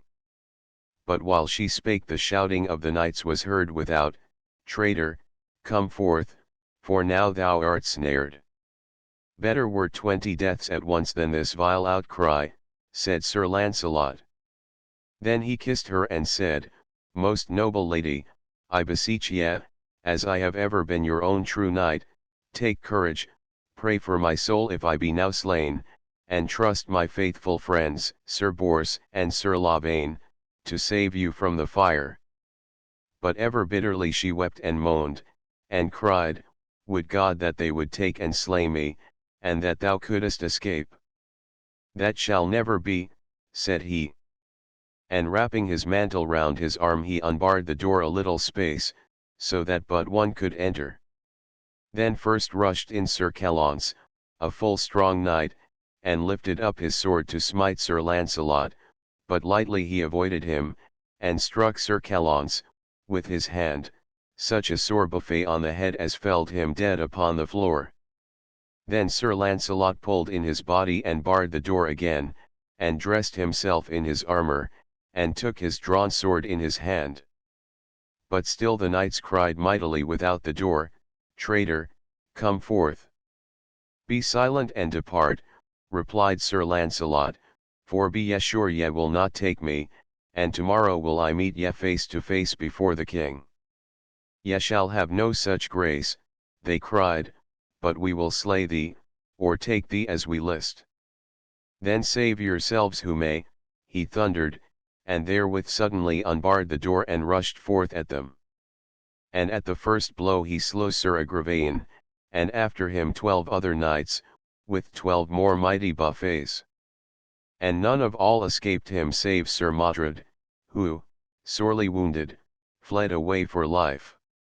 Then returned he to the queen, and said, Now, madam, will I depart, and if ye be in any danger I pray ye come to me.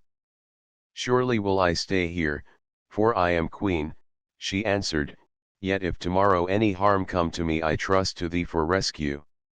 Have ye no doubt of me, said he, for ever while I live am I your own true knight.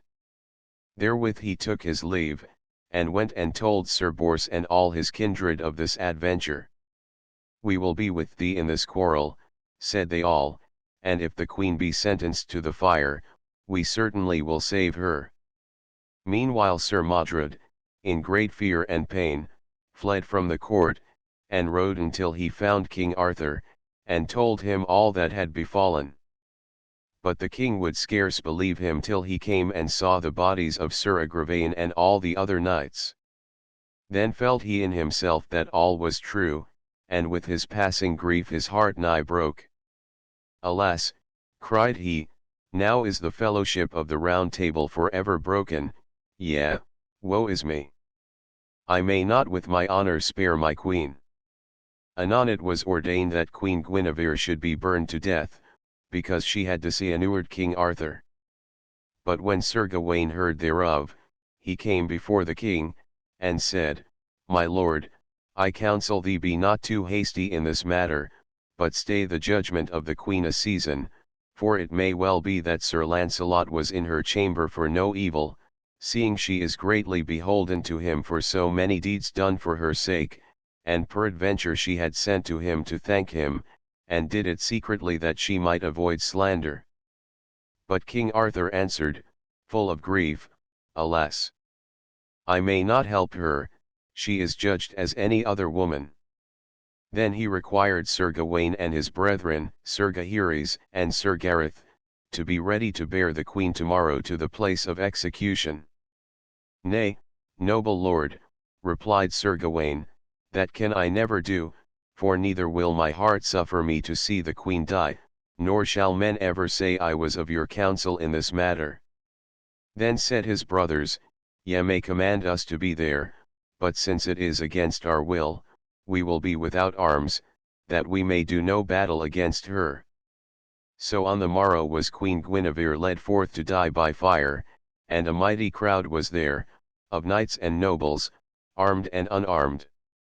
And all the lords and ladies wept sore at that piteous sight. Then was she shriven by a priest, and the men came nigh to bind her to the stake and light the fire. At that Sir Lancelot's spies rode hastily and told him and his kindred, who lay hidden in a wood hard by, and suddenly, with 20 knights, he rushed into the midst of all the throng to rescue her. But certain of King Arthur's knights rose up and fought with them, and there was a full great battle and confusion. And Sir Lancelot drave fiercely here and there among the press, and smote on every side, and at every blow struck down a knight, so that many were slain by him and his fellows. Then was the queen set free, and caught up on Sir Lancelot's saddle and fled away with him and all his company to the castle of La Joyeuse Garde. Now so it chanced that, in the turmoil of the fighting, Sir Lancelot had unawares struck down and slain the 2 good knights Sir Gareth and Sir Gaheris, knowing it not, for he fought wildly, and saw not that they were unarmed. When King Arthur heard thereof, and of all that battle, and the rescue of the queen, he sorrowed heavily for those good knights, and was passing wroth with Lancelot and the queen. But when Sir Gawain heard of his brethren's death he swooned for sorrow and wrath, for he wist that Sir Lancelot had killed them in malice. And as soon as he recovered he ran in to the king, and said, Lord King and uncle, hear this oath which now I swear, that from this day I will not fail Sir Lancelot till one of us hath slain the other. And now, unless ye haste to war with him, that we may be avenged, will I myself alone go after him. Then the king, full of wrath and grief, agreed thereto, and sent letters throughout the realm to summon all his knights, and went with a vast army to besiege the castle of La Joyeuse Garde. And Sir Lancelot, with his knights, mightily defended it, but never would he suffer any to go forth and attack one of the king's army, for he was right loath to fight against him. So when 15 weeks were past, and King Arthur's army wasted itself in vain against the castle, for it was passing strong, it chanced upon a day Sir Lancelot was looking from the walls and espied King Arthur and Sir Gawaine close beside. "Come forth, Sir Lancelot," said King Arthur right fiercely, "and let us two meet in the midst of the field." "God forbid that I should encounter with thee, Lord, for thou didst make me a knight," replied Sir Lancelot. Then cried Sir Gawaine, "Shame on thee, traitor and false knight, yet be ye well assured we will regain the queen and slay thee and thy company, yea, double shame on ye to slay my brother Gaheris unarmed, Sir Gareth also, who loved ye so well. For that treachery, be sure I am thine enemy till death." "Alas," cried Sir Lancelot, "that I hear such tidings, for I knew not I had slain those noble knights, and right sorely now do I repent it with a heavy heart. Yet abate thy wrath, Sir Gawaine, for ye know full well I did it by mischance, for I loved them ever as my own brothers." "Thou liest, false recreant," cried Sir Gawaine, fiercely. At that Sir Lancelot was wroth, and said, "I well see thou art now mine enemy, and that there can be no more peace with thee, or with my lord the king, else would I gladly give back the queen." Then the king would fain have listened to Sir Lancelot, for more than all his own wrong did he grieve at the sore waste and damage of the realm, but Sir Gawaine persuaded him against it, and ever cried out foully on Sir Lancelot. When Sir Bors and the other knights of Lancelot's party heard the fierce words of Sir Gawaine, they were passing wroth, and prayed to ride forth and be avenged on him, for they were weary of so long waiting to no good. And in the end Sir Lancelot, with a heavy heart, consented. So on the morrow the hosts on either side met in the field, and there was a great battle.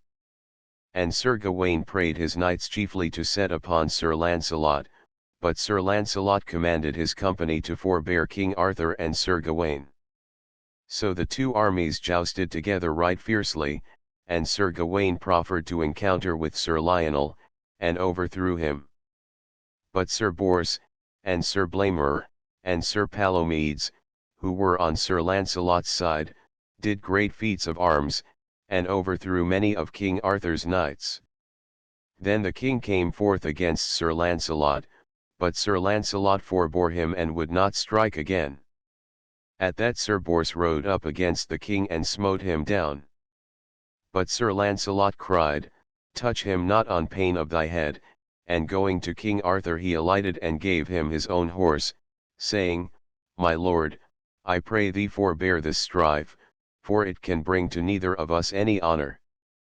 And when King Arthur looked on him the tears came to his eyes as he thought of his noble courtesy, and he said within himself, "Alas, that ever this war began."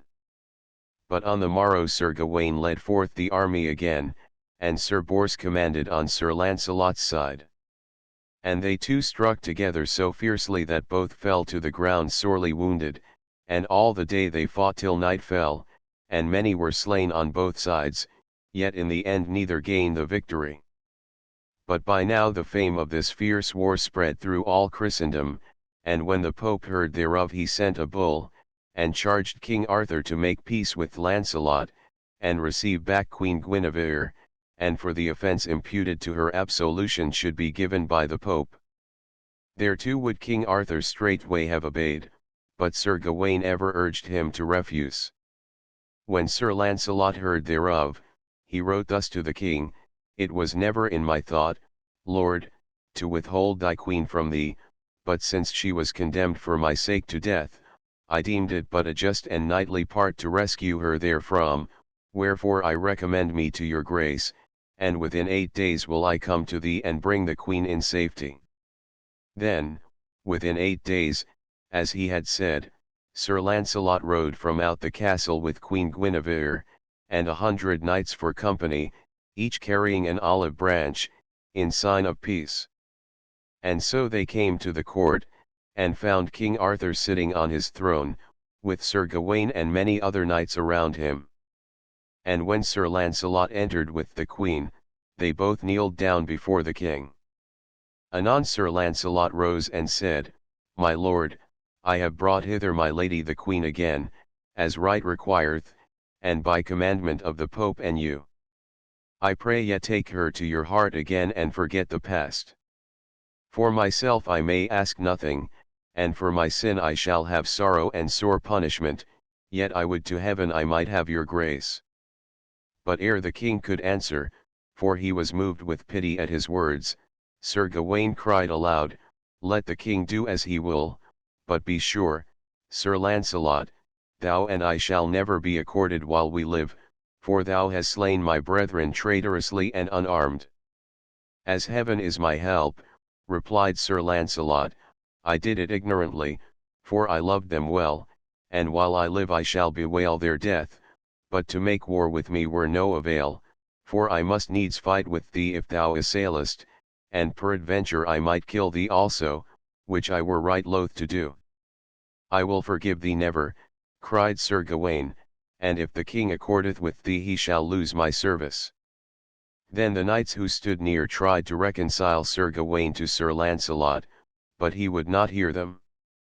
So, at the last, Sir Lancelot said, Since peace is vain, I will depart, lest I bring more evil on my fellowship.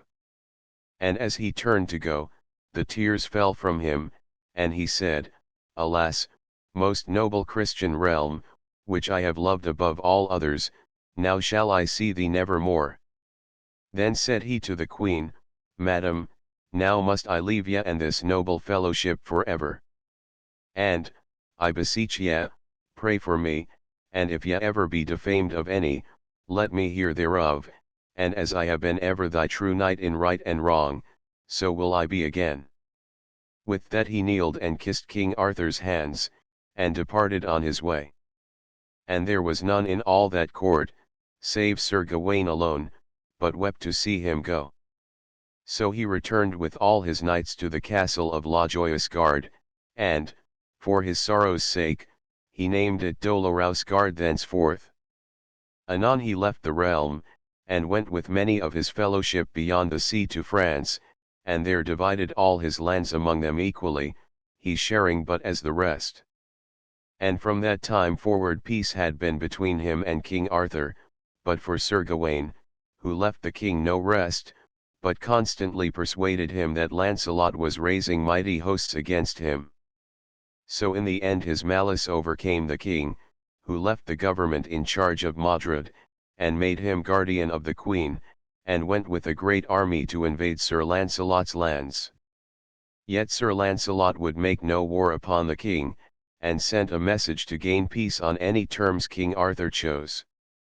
But Sir Gawain met the herald ere he reached the king, and sent him back with taunting and bitter words. Whereat Sir Lancelot sorrowfully called his knights together and fortified the castle of Binnock, and there was shortly besieged by the army of King Arthur.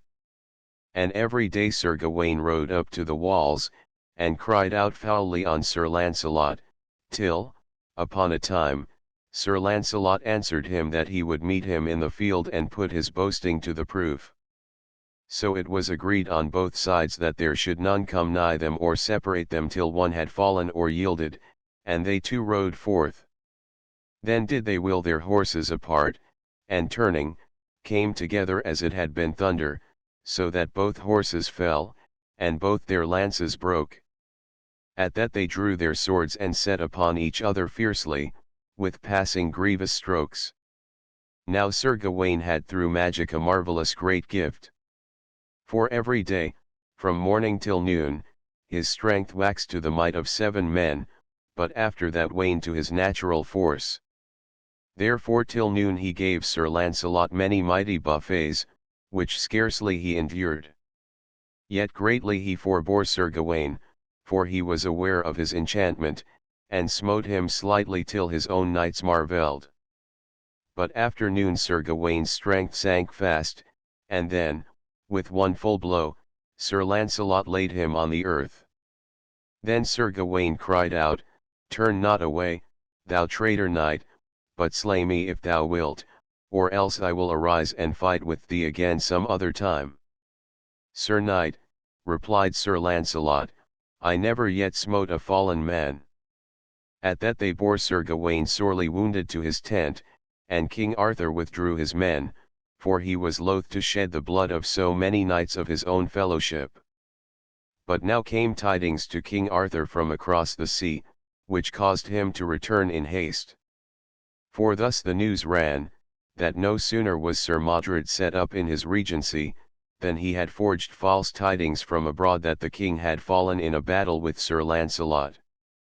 Whereat he had proclaimed himself the king, and had been crowned at Canterbury, where he had held a coronation feast for 15 days. Then he had gone to Winchester, where Queen Guinevere abode, and had commanded her to be his wife, whereto, for fear and sore perplexity, she had feigned consent, but, under pretext of preparing for the marriage, had fled in haste to London and taken shelter in the Tower, fortifying it and providing it with all manner of victuals, and defending it against Sir Modred, and answering to all his threats that she would rather slay herself than be his queen. Thus was it written to King Arthur. Then, in passing great wrath and haste, he came with all his army swiftly back from France and sailed to England. But when Sir Modred heard thereof, he left the Tower and marched with all his host to meet the king at Dover. Then fled Queen Guinevere to Amesbury to a nunnery, and there she clothed herself in sackcloth, and spent her time in praying for the king and in good deeds and fasting. And in that nunnery evermore she lived, sorely repenting and mourning for her sin, and for the ruin she had brought on all the realm. And there anon she died. And when Sir Lancelot heard thereof, he put his knightly armour off, and bade farewell to all his kin, and went a mighty pilgrimage for many years, and after lived a hermit till his death. When Sir Modred came to Dover, he found King Arthur and his army but just landed, and there they fought a fierce and bloody battle, and many great and noble knights fell on both sides. But the king's side had the victory, for he was beyond himself with might and passion, and all his knights so fiercely followed him, that, in spite of all their multitude, they drove Sir Modred's army back with fearful wounds and slaughter, and slept that night upon the battlefield. But Sir Gawaine was smitten by an arrow in the wound Sir Lancelot gave him, and wounded to the death. Then was he borne to the king's tent, and King Arthur sorrowed over him as it had been his own son. "Alas," said he, "in Sir Lancelot and in you I had my greatest earthly joy, and now is all gone from me." And Sir Gawaine answered, with a feeble voice, "My lord and king, I know well my death is come, and through my own wilfulness, for I am smitten in the wounds Sir Lancelot gave me. Alas! that I have been the cause of all this war, for but for me thou hadst been now at peace with Lancelot, and then had Modred never done this treason. I pray ye, therefore, my dear lord, be now agreed with Lancelot, and tell him, that although he gave me my death wound, it was through my own seeking, wherefore I beseech him to come back to England, and here to visit my tomb, and pray for my soul." When he had thus spoken, Sir Gawaine gave up his ghost, and the king grievously mourned for him. Then they told him that the enemy had camped on Barham Downs, whereat, with all his hosts, he straightway marched there, and fought again a bloody battle, and overthrew Sir Modred utterly. Howbeit, he raised yet another army, and retreating ever from before the king, increased his numbers as he went, till at the farthest west in Lyonesse, he once more made a stand. Now, on the night of Trinity Sunday, being the eve of the battle, King Arthur had a vision, and saw Sir Gawaine in a dream, who warned him not to fight with Modred on the morrow, else he would be surely slain, and prayed him to delay till Lancelot and his knights should come to aid him. So when King Arthur woke he told his lords and knights that vision, and all agreed to wait the coming of Sir Lancelot.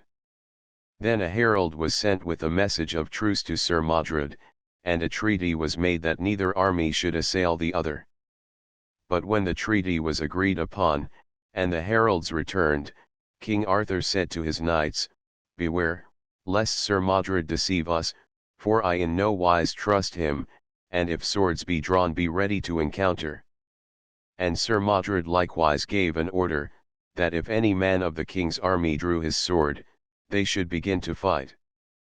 And as it chanced, a knight of the king's side was bitten by an adder in the foot, and hastily drew forth his sword to slay it. That saw Sir Modred, and forthwith commanded all his army to assail the king's.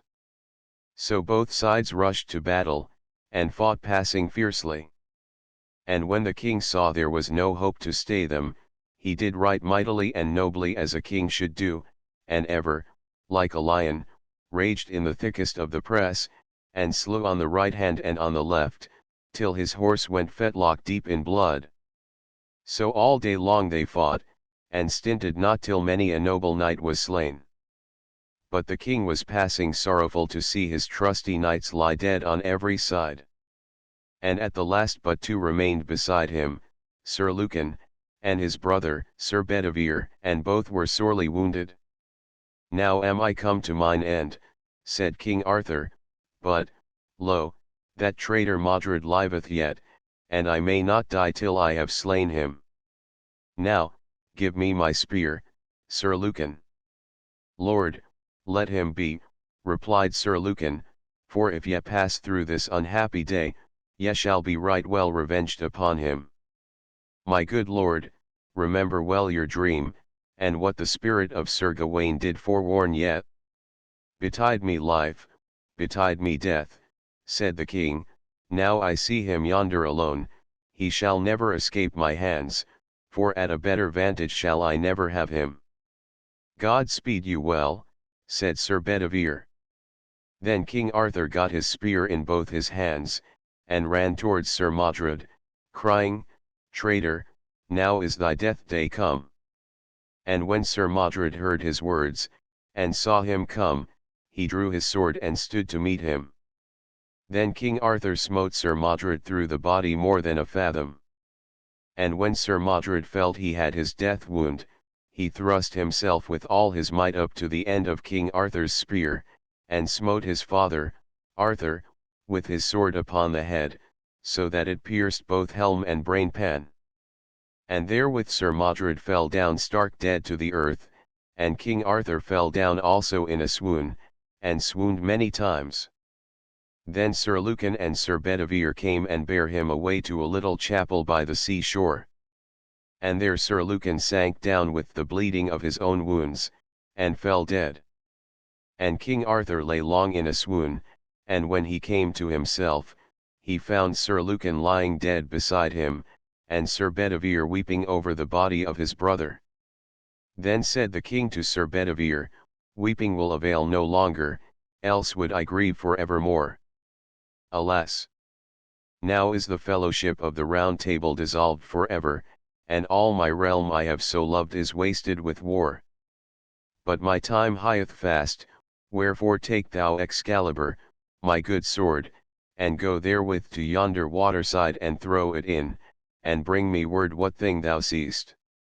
So Sir Bedivere departed, but as he went he looked upon the sword, the hilt whereof was all inlaid with precious stones exceeding rich.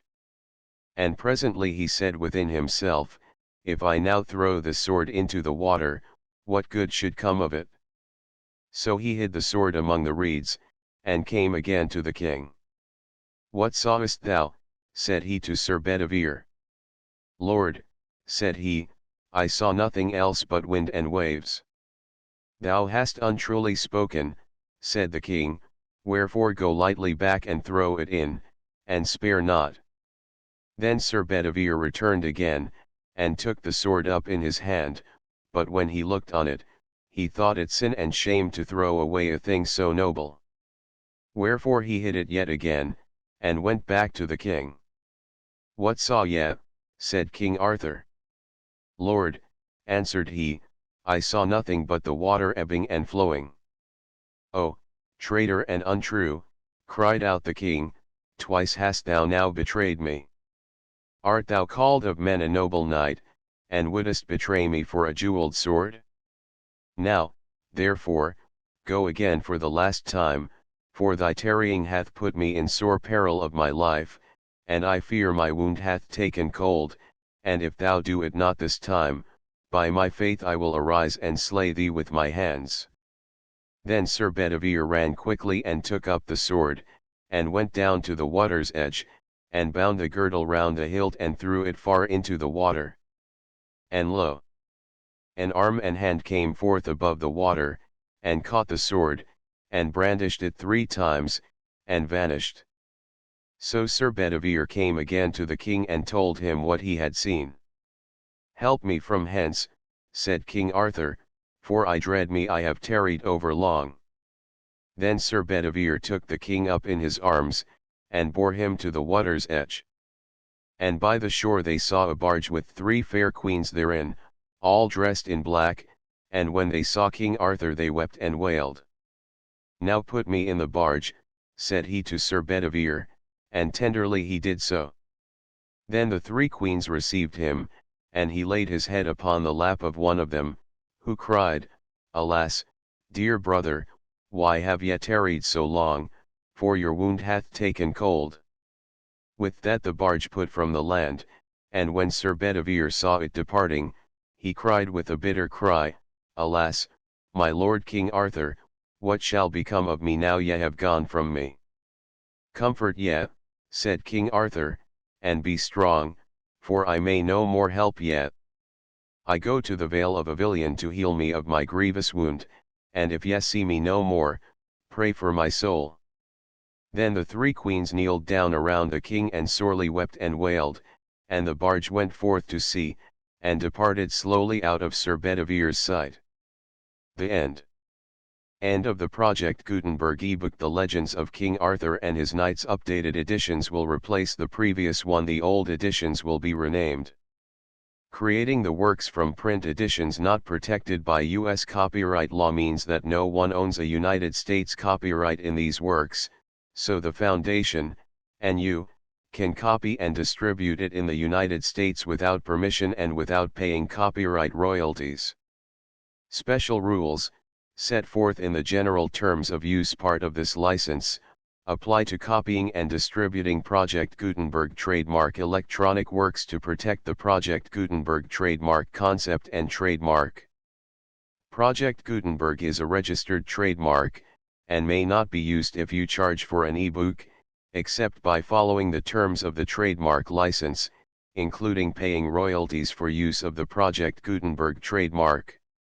If you do not charge anything for copies of this ebook, complying with the trademark license is very easy.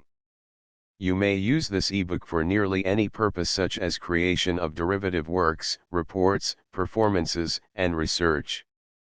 Project Gutenberg ebooks may be modified and printed and given away. You may do practically anything in the United States with ebooks not protected by U.S. copyright law. Redistribution is subject to the trademark license, especially commercial redistribution.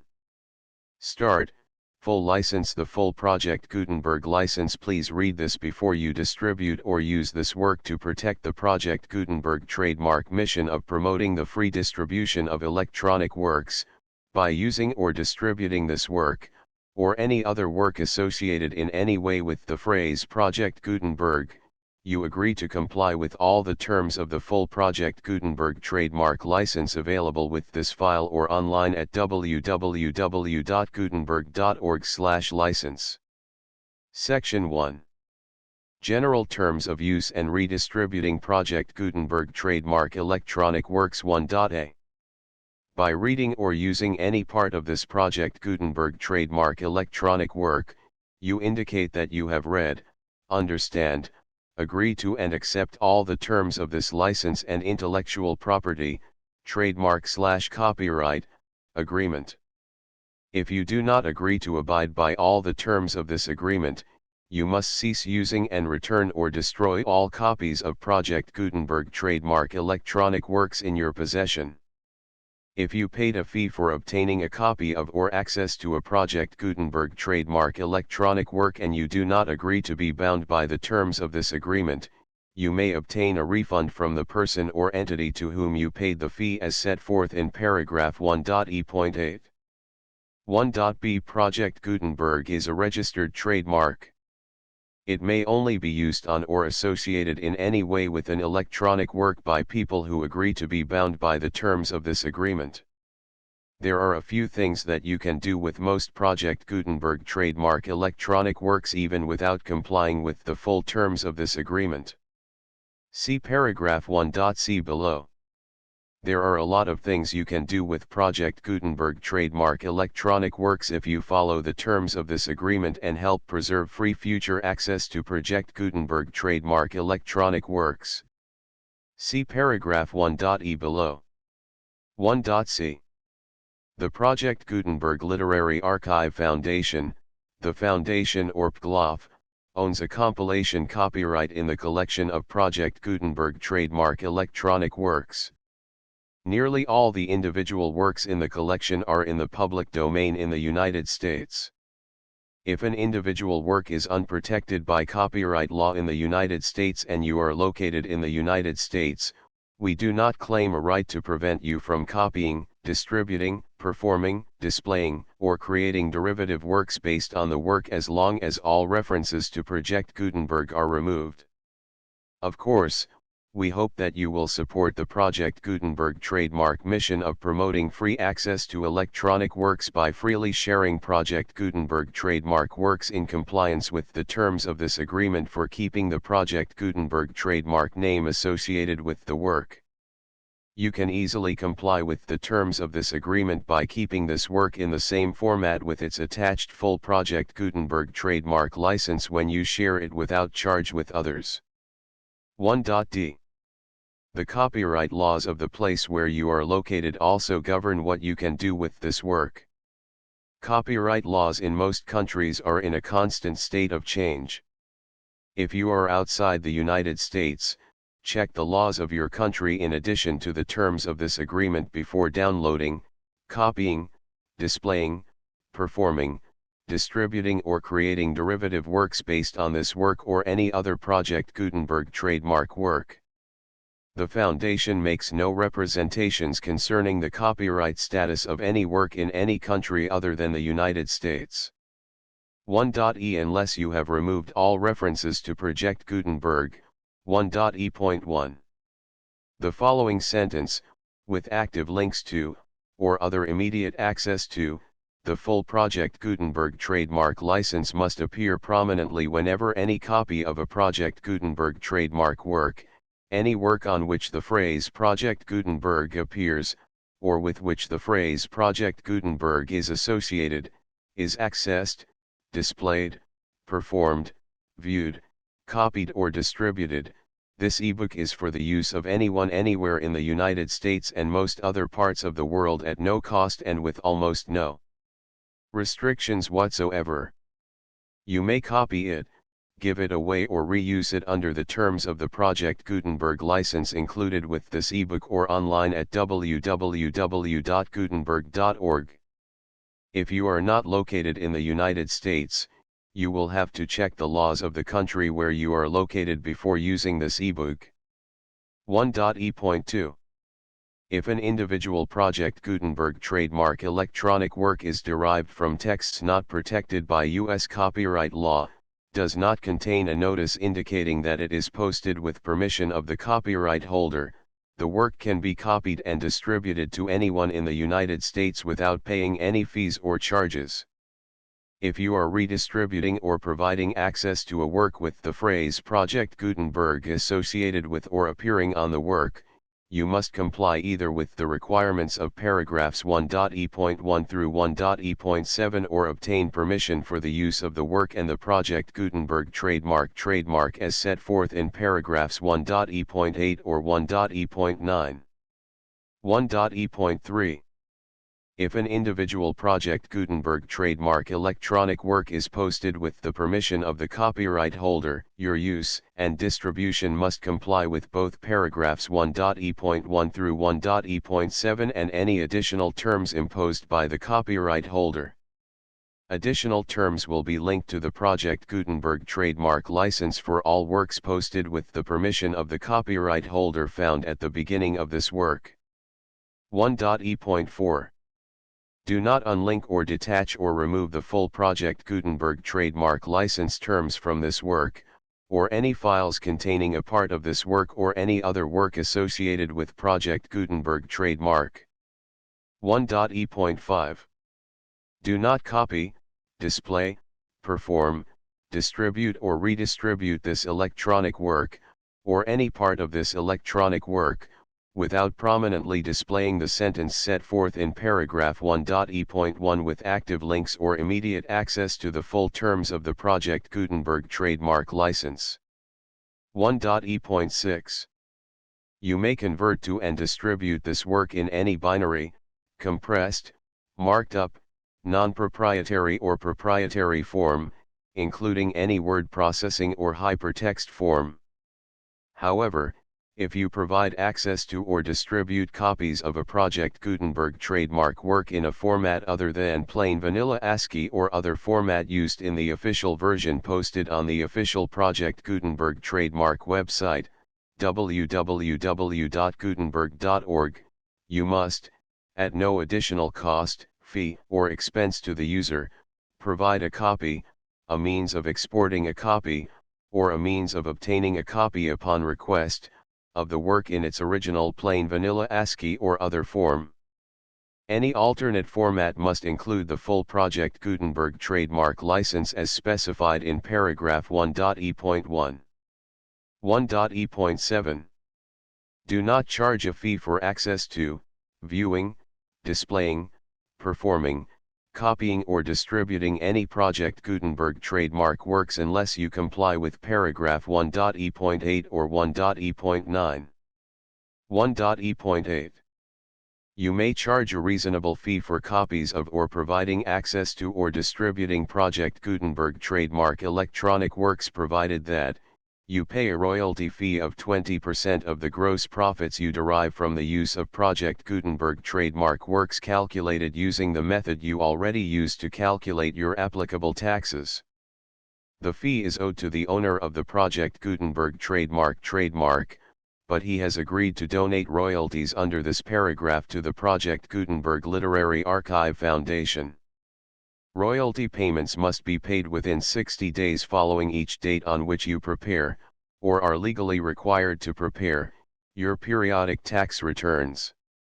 Royalty payments should be clearly marked as such and sent to the Project Gutenberg Literary Archive Foundation at the address specified in Section 4, Information about donations to the Project Gutenberg Literary Archive Foundation. You provide a full refund of any money paid by a user who notifies you in writing, or by email, within 30 days of receipt that he does not agree to the terms of the full Project Gutenberg trademark license. You must require such a user to return or destroy all copies of the works possessed in a physical medium and discontinue all use of and all access to other copies of Project Gutenberg trademark works. You provide, in accordance with paragraph 1.f.3, a full refund of any money paid for a work or a replacement copy, if a defect in the electronic work is discovered and reported to you within 90 days of receipt of the work. You comply with all other terms of this agreement for free distribution of Project Gutenberg trademark works. 1.e.9 If you wish to charge a fee or distribute a Project Gutenberg trademark electronic work or group of works on different terms than are set forth in this agreement, you must obtain permission in writing from the Project Gutenberg Literary Archive Foundation, the manager of the Project Gutenberg trademark. Contact the Foundation as set forth in Section 3 below.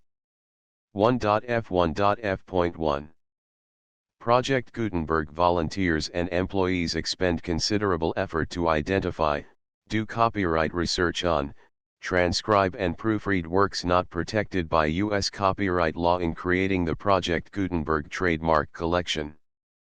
Despite these efforts, Project Gutenberg trademark electronic works, and the medium on which they may be stored, may contain defects, such as, but not limited to, incomplete, inaccurate or corrupt data, transcription errors, a copyright or other intellectual property infringement, a defective or damaged disk or other medium, a computer virus, or computer codes that damage or cannot be read by your equipment. 1.f.2 Limited warranty, disclaimer of damages, except for the right of replacement or refund described in paragraph 1.f.3, the Project Gutenberg Literary Archive Foundation, the owner of the Project Gutenberg trademark, and any other party distributing a Project Gutenberg trademark electronic work under this agreement, disclaim all liability to you for damages, costs, and expenses, including legal fees. You agree that you have no remedies for negligence, strict liability, breach of warranty or breach of contract except those provided in paragraph 1.f.3. You agree that the foundation, the trademark owner, and any distributor under this agreement will not be liable to you for actual, direct, indirect, consequential, punitive, or incidental damages even if you give notice of the possibility of such damage. 1.f.3 Limited right of replacement or refund. If you discover a defect in this electronic work within 90 days of receiving it, you can receive a refund of the money, if any, you paid for it by sending a written explanation to the person you received the work from. If you received the work on a physical medium, you must return the medium with your written explanation. The person or entity that provided you with the defective work may elect to provide a replacement copy in lieu of a refund. If you received the work electronically, the person or entity providing it to you may choose to give you a second opportunity to receive the work electronically in lieu of a refund. If the second copy is also defective, you may demand a refund in writing without further opportunities to fix the problem.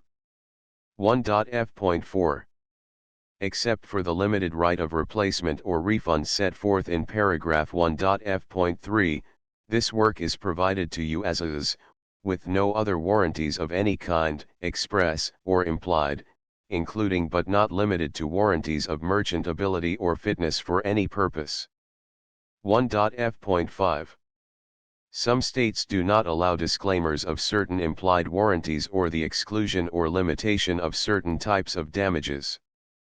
If any disclaimer or limitation set forth in this agreement violates the law of the state applicable to this agreement, the agreement shall be interpreted to make the maximum disclaimer or limitation permitted by the applicable state law. The invalidity or unenforceability of any provision of this agreement shall not void the remaining provisions. 1.f.6 Indemnity.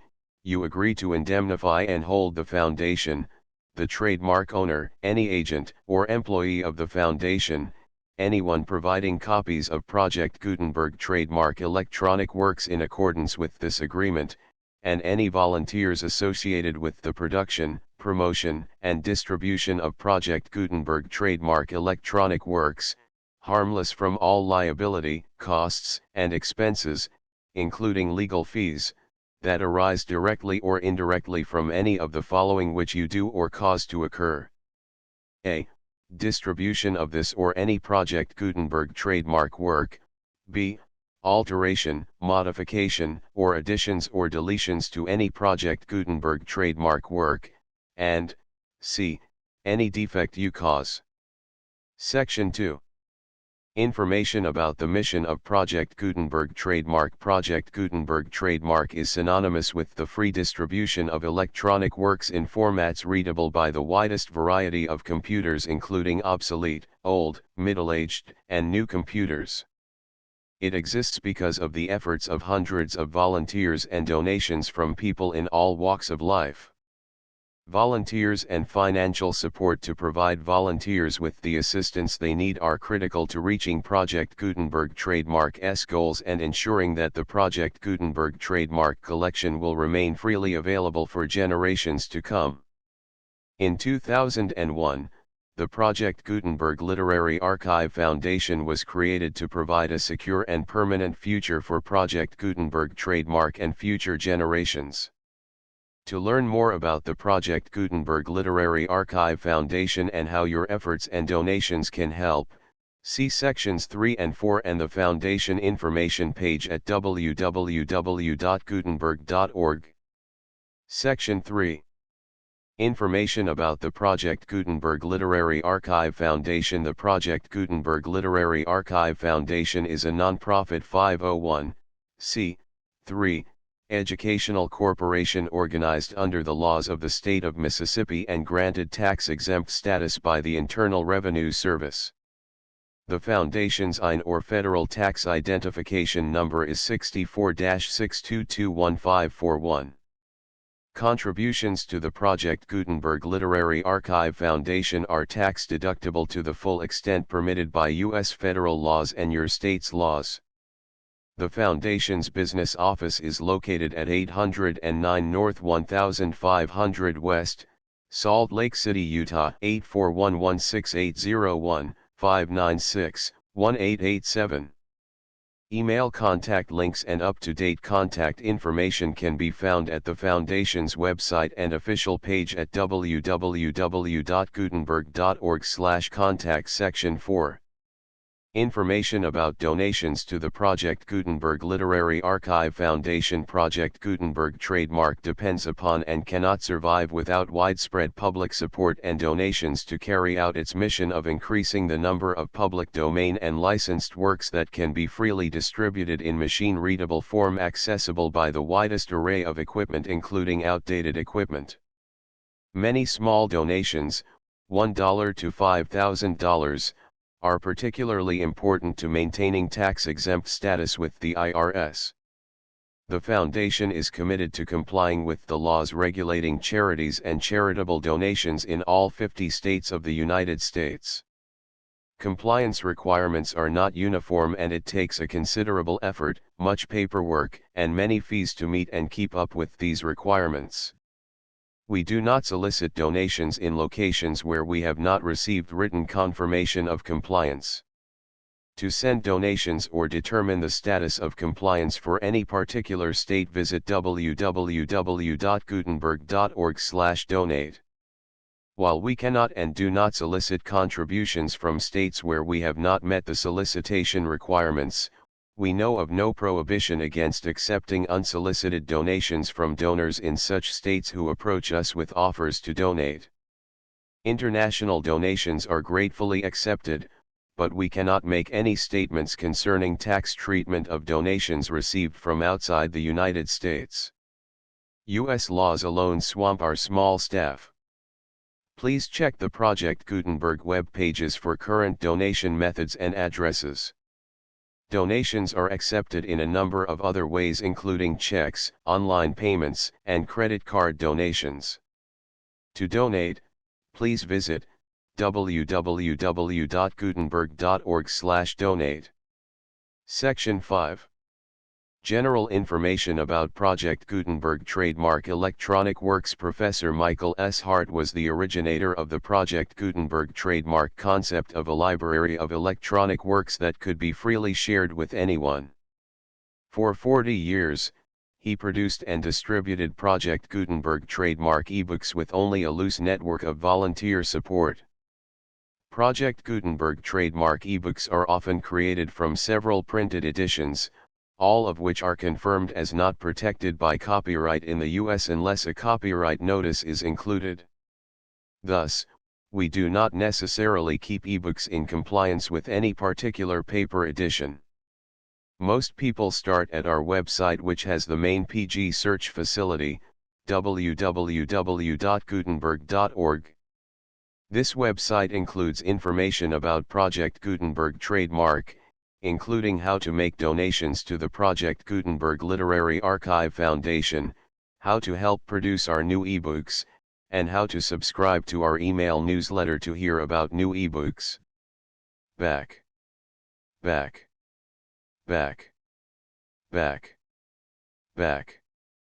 Back. Back. Back. Back. Back. Back. Back. Back. Back. Back. Back. Back. Back. Back.